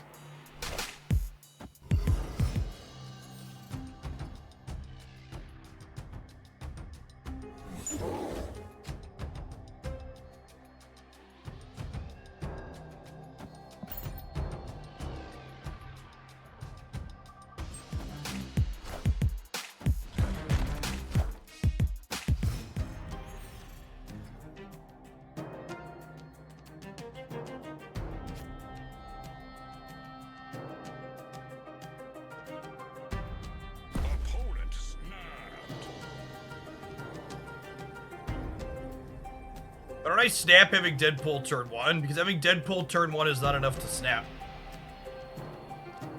Okay, so they're snapping, which means they're going to Cosmo New York. So I'm going to go Forge Deadpool on the left.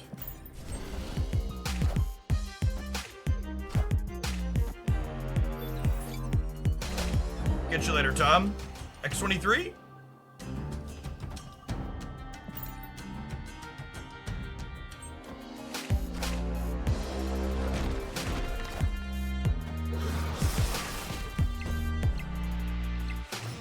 Venom or Deathlock or Killmonger. That was not the droid we were looking for, unfortunately. Probably dead here.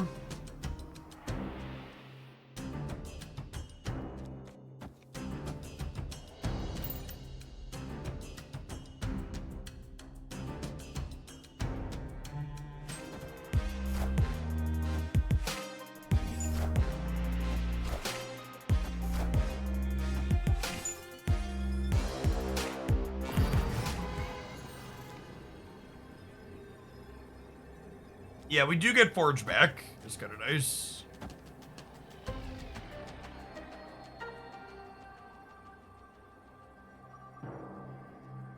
$15, $17, $19. Play Death here for $15, $23, $24.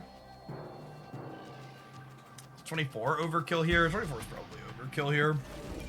It's definitely shuffle some amount of things to New York and then play Death here.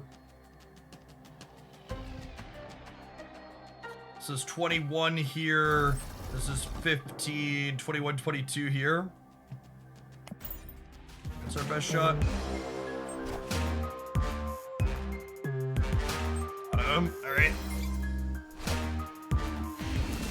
This match would have been a lot easier if I had not given them 4 free cubes in the first one. We're clawing our way back here, but really working harder than we should otherwise have to.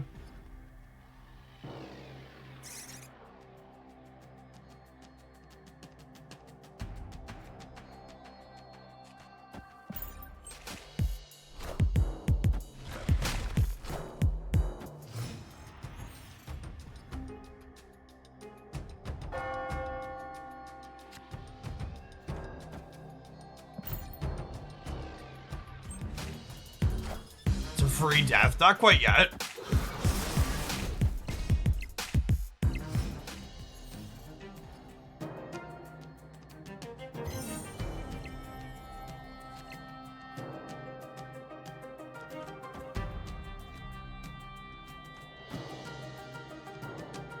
Flex 23 off to the side for now.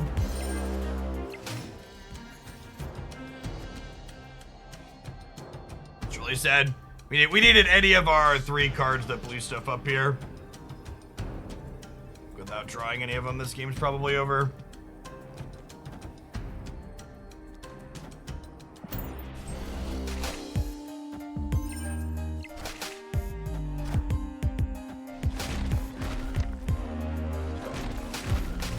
I'm probably supposed to take the retreat there, actually. I'm disappointed with my play.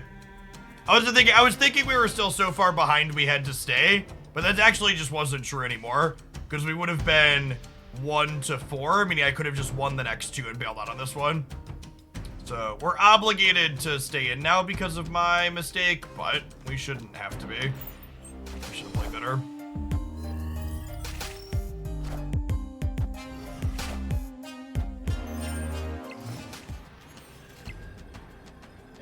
Yeah, this match was super winnable. I spiked it in the garbage can. Just bounced because opponent's taking forever. Escaped.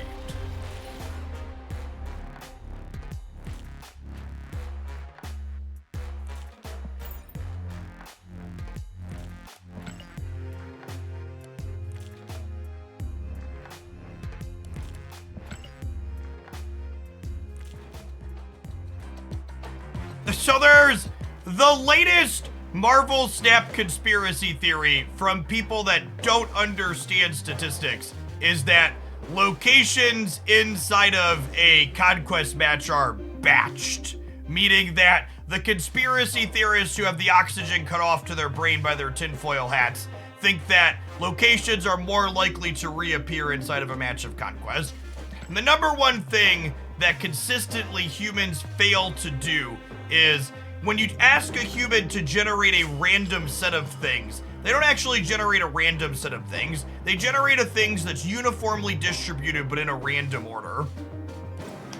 Whenever there are clumps in anything, gamers like spewing conspiracy theories about how it's rigged against them. Clumps are random. Your random should contain clumps. Does not mean one of each. It doesn't make sense, but that's how humans intuit random. Stats is not a thing that is intuitive to most human beings. So I used to teach introductory stats at the high school and college level in a former life. And one of the exercises that I would always have the students do at the start of the semester is have them write down random numbers between 1 and 20, like 10 random numbers. And you'd pull the kids up and you show their examples at the front, just like how basically no one has clumps. They were all randomized orders, but nobody was interested in showing actual random. Because it's not how their brains thought about or processed it. Yeah, it's like the classic story about how shuffling algorithms inside of music players aren't true random because people got mad at true random because it kept repeating songs. Because they don't want true random, they want uniformly distributed in a random order.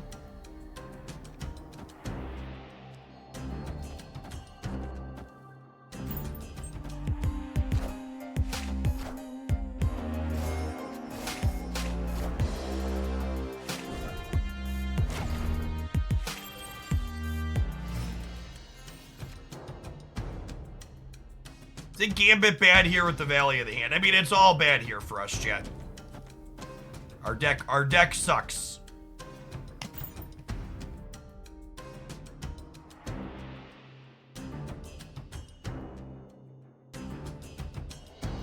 You're almost 1 in 10 to get a repeat location in 2 games. I actually didn't even realize it was that likely. 1 in 10 to get a repeat location back to back is like super high. Fredwick! Speaking of things that are nice, with the 69-month resubscription. Very, very nice indeed. Thank you and welcome back. Hope I treat you all right.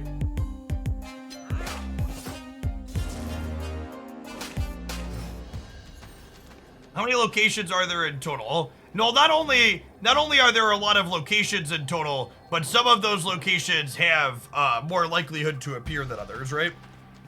It's the TLDR. All right, we need death to go left, and then we win the game.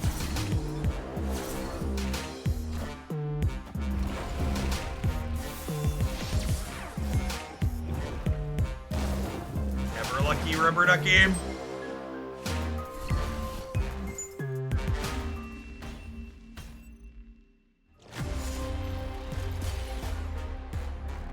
The Modoc pixel variant is thoroughly cursed. What's going on, Rhinova? Thanks for the 3/4 of a year. Welcome back.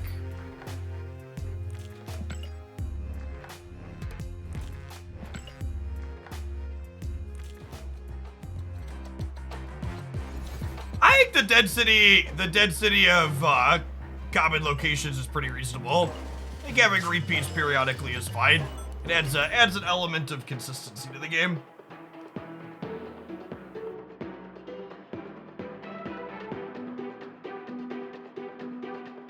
Hi, thanks for the 1/4 of a year. Welcome back.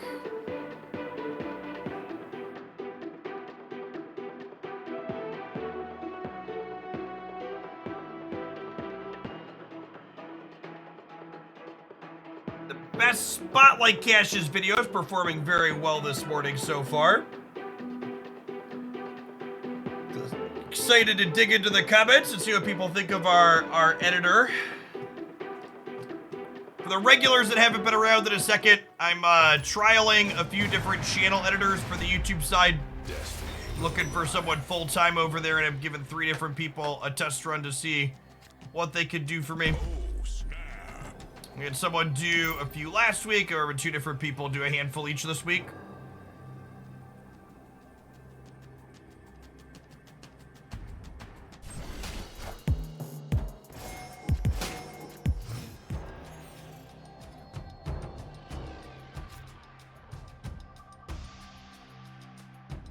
You tried having all 3 editors in a trench coat. Unfortunately, hiring all 3 people is outside of my budget.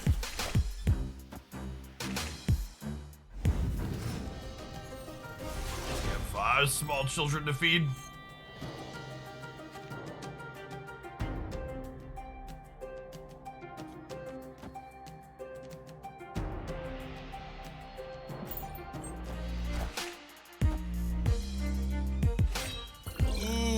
Killmonger is actually kind of bad for us, huh? Wind aid my hand. How do you feel about having extra free time and not having to edit the videos? Like, it was funny. My wife asked me last night, "What do you have to do to get done for work? I know you're not live today." And I was like, "I have nothing to do for work. There's an editor working on the YouTube stuff."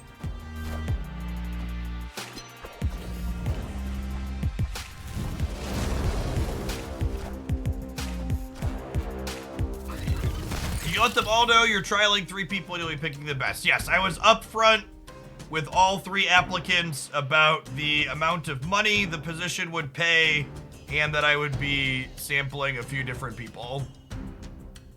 I make her happy or sad? I made her happy.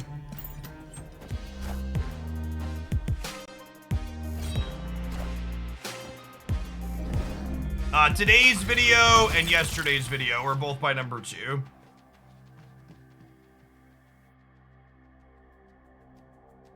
Discarded Killmonger, Black Cat, Death.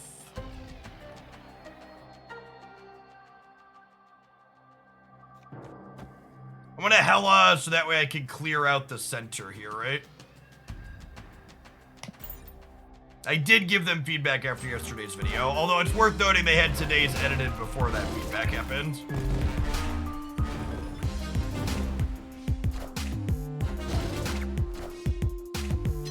Try and Killmonger my stuff.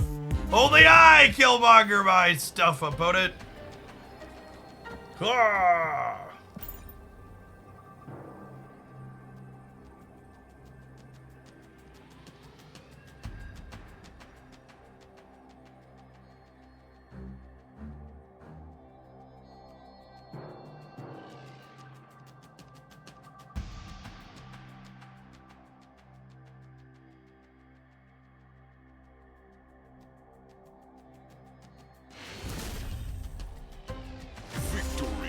Gosh, there's been a lot of sweaty friends in the proving grounds today, chat. Making us work for every last cube.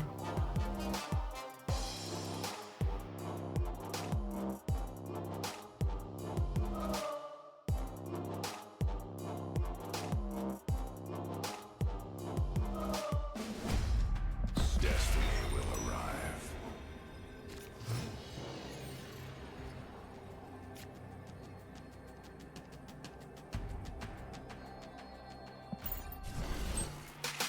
Jeff seems like a bad capitalist.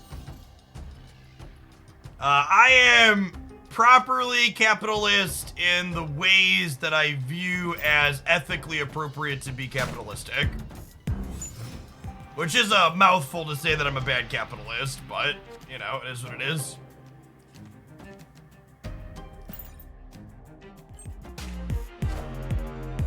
Wind aid my hand.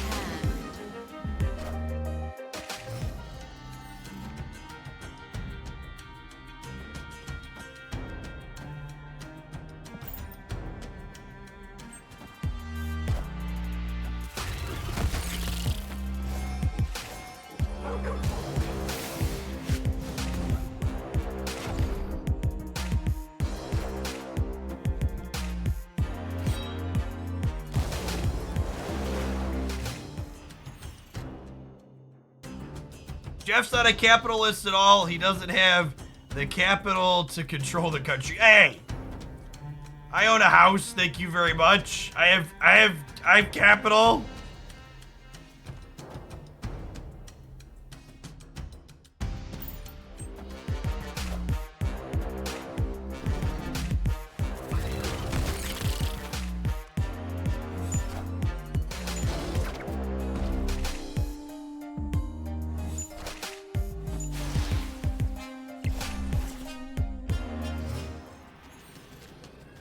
Okay, so we go Lockjaw here, Mind Stone Hella. Clip it, ship it, rip it, flip it. What have I discarded? I've discarded Black Cat, Thanos, and Power Stone. An Infinite and Death in my deck.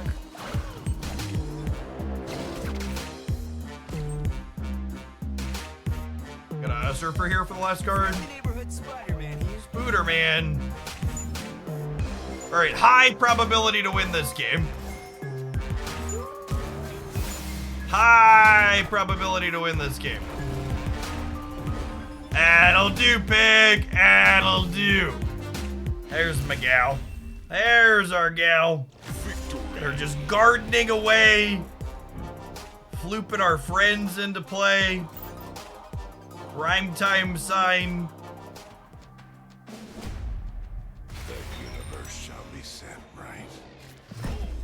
You understand what we're doing with the snapping yet? Alright, good. Good. I'm glad you finally gets it.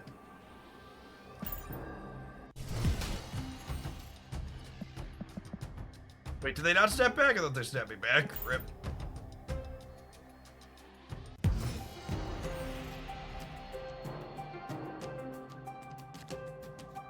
This location sucks for us. I'm going to get rid of it.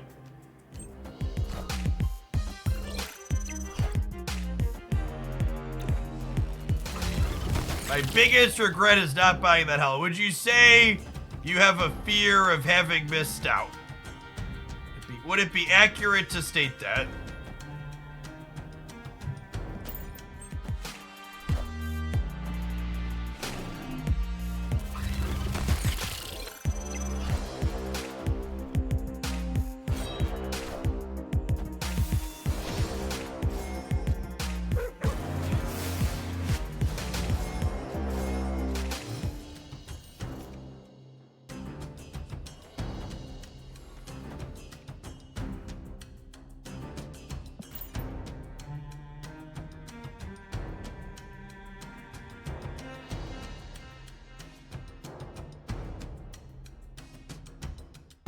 Okay. So the Valley of the Hand is gonna get a little crowded. No! What a bad dog. this sweaty nerd in there, Cosmo.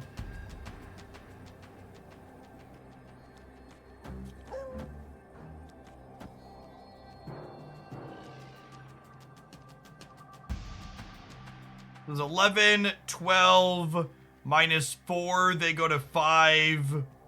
They surfer, they gain 8, they go to 13. If Gambit kills any of these, we win left. Hey, Daddy. What's up, my dude? Need to something. What's up? So at the end of the game, you get 6, stuff. The 6 points or something. There's 6 turns. And each one you get 1 more. Right? I don't know what you mean. So you get like 1. Gambit! Oh, that's Sedge. That's so Sedge to lose to this sweaty nerd chat. Sweaty? Nerd? How was school today, dude? Good. That was good? Yeah. 4th grade's going all right? My computer turned French. Your computer was in French? Yeah. Well, that's crazy. That was crazy. We would have lost anyways, yeah? No, we literally hit any of these on the left, and we won the game. Oof. Love you, dude.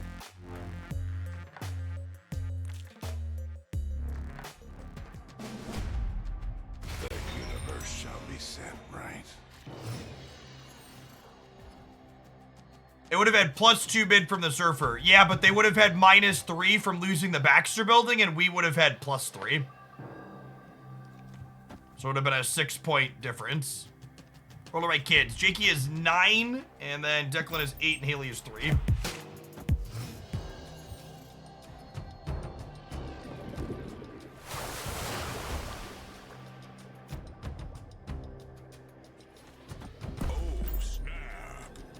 Got to snap, got distracted.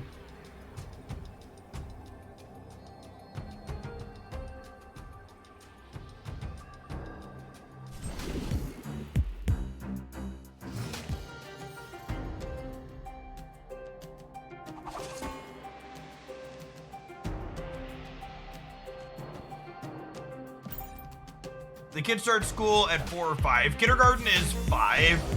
We don't have universal pre-K here, chat. Elect more Democrats, and maybe we can have universal pre-K in my lifetime.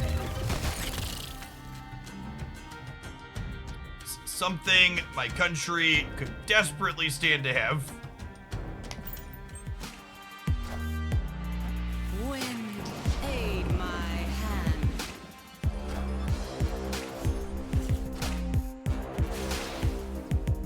hand.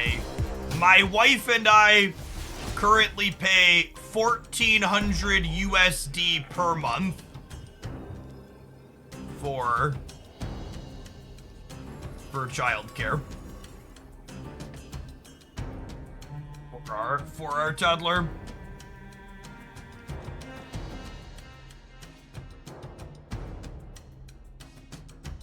And for those of you that live outside of the United States, you should know that I live in a medium-sized town, and people that live in major cities, they pay more than that. My childcare is cheaper than people who have childcare in major cities.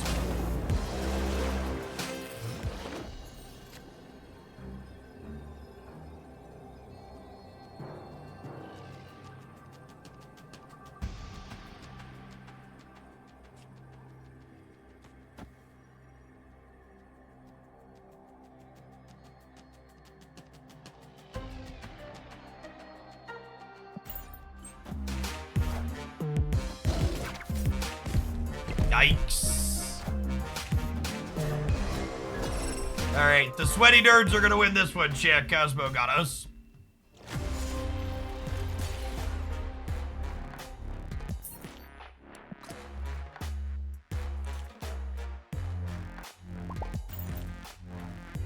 Look at that. This person has never won a match of Marvel Snap in their lives before, chat. And they managed to beat Thanos, Hella, Surfer, Lockjaw, Destroy. And they're so excited. They got one hand in their pants and one hand on their phone emoting. This is their high point for the day.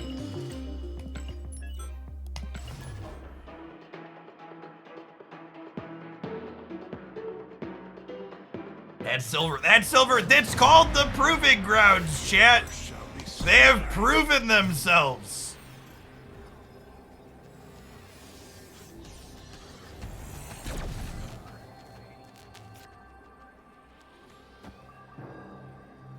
Yes, they're emoting like our snap was a strategically poor decision. Not like we were pressing the button because the proving grounds don't matter. Just trying to push the buttons here.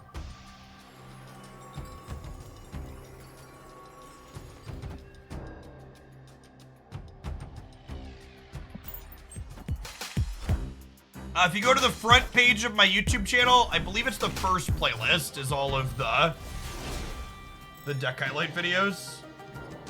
The X-23 Supercharges Surfer Destroy. It's the very first video and the very first playlist on the front page there.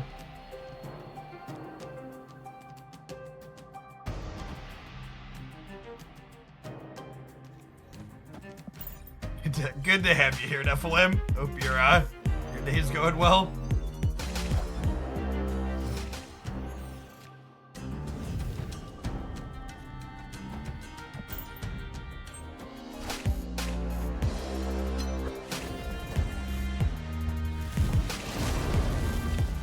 Every time I hear how much normal things cost that you need for life in America, I don't understand how people survive there. Well, it is worth noting that, like, average salaries are a little bit higher here than in other places. Not if you're trying to live on minimum wage. It's basically not doable, but like the middle class and upper middle class make a bit more than in a lot of other countries. The lad hit. We'll never know. We'll never know what the lad hit, chat. Ain't nobody got time to check Iron Lad. Come on now.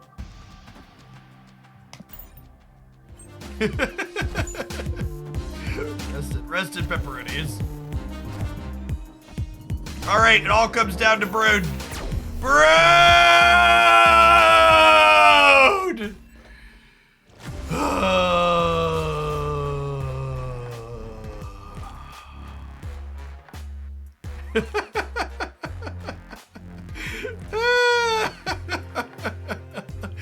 Man, it's been a day for the location RNG.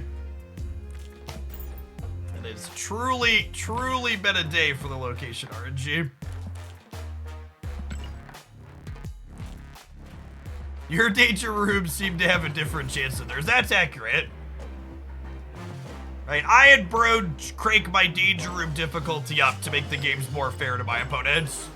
Bro's not happy you stopped buying bundles. That's true, chat. I haven't spent money on Marvel Snap in a little while now. My pay to win shield is wearing off. All of my RNG is worse because I haven't been buying bundles. Should have bought the other anime bundles, yeah.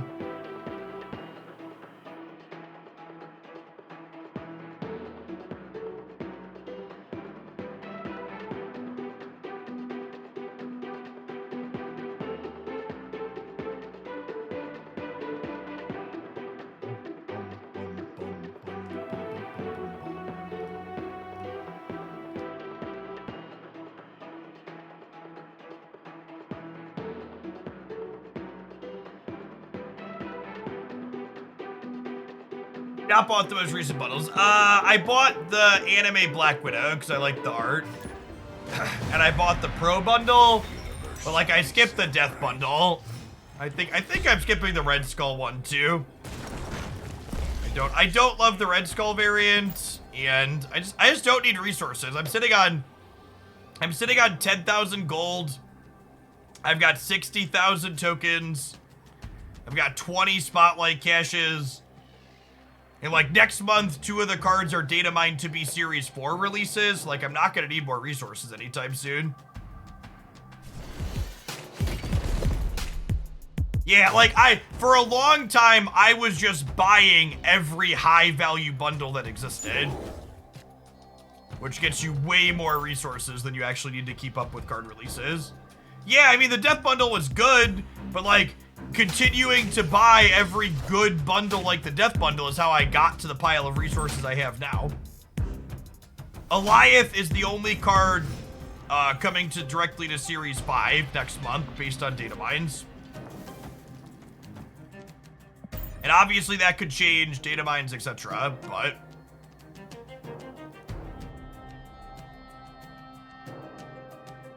Man, exactly half your resources, and I also don't feel the need to spend. Yeah, I don't blame you. Yeah, I agree that the death art wasn't my favorite. We wanna hit not magic. Thanks, Gambit. Love you, bud.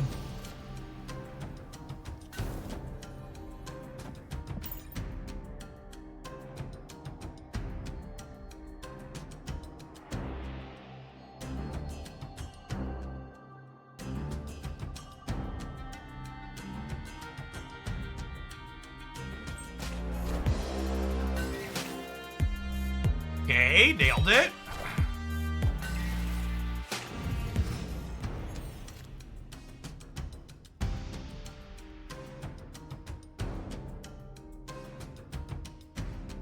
I think I want Limbo at this point. I discarded an Infinite. I want to draw Hella.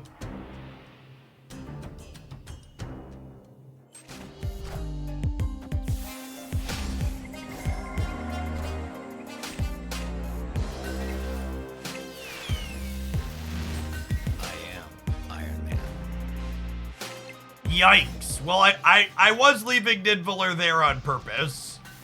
Turns out I made a huge mistake.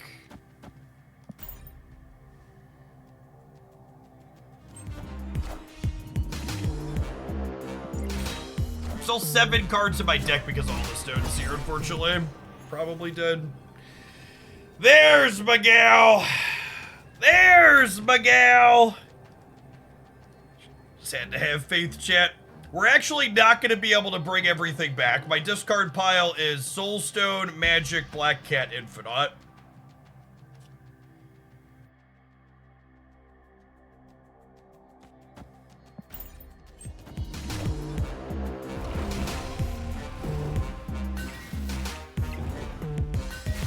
Alright, those were actually our best possible hits in the right possible spots.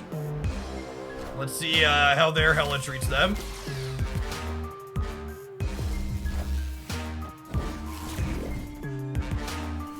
Magento, Living Tribunal, Infinite, Giganto. Yikes. I think we're dead, chat.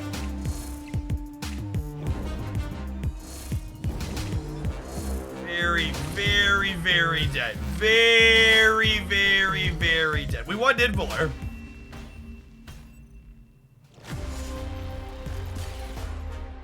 As a data analyst, I would love to see the metrics on bundles and money versus quality, etc. I mean, I promise you they have multiple people that look at all that. It's also important to remember that not every bundle is designed to be purchased, right? Like you have to have some shit bundles to price anchor the good ones as good. All right, chat. I've been live for a little over 9 hours, so I think I'm gonna go ahead and call it an afternoon so we don't burn the candle too hard. I'm gonna go ahead and send you over towards someone else that's streaming here with drops in just a second.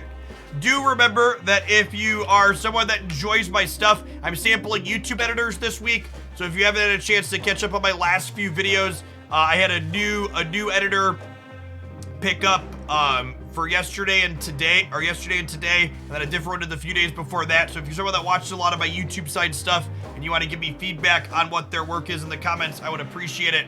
I'll have to make a decision at the end of this week who we're gonna work with long term. Looks like Teebs is streaming. They gave us a raid the other day, so I'm gonna pay the kindness back to them. Check them out, and I'll be back bright and early tomorrow morning to do it all again. Peace, folks.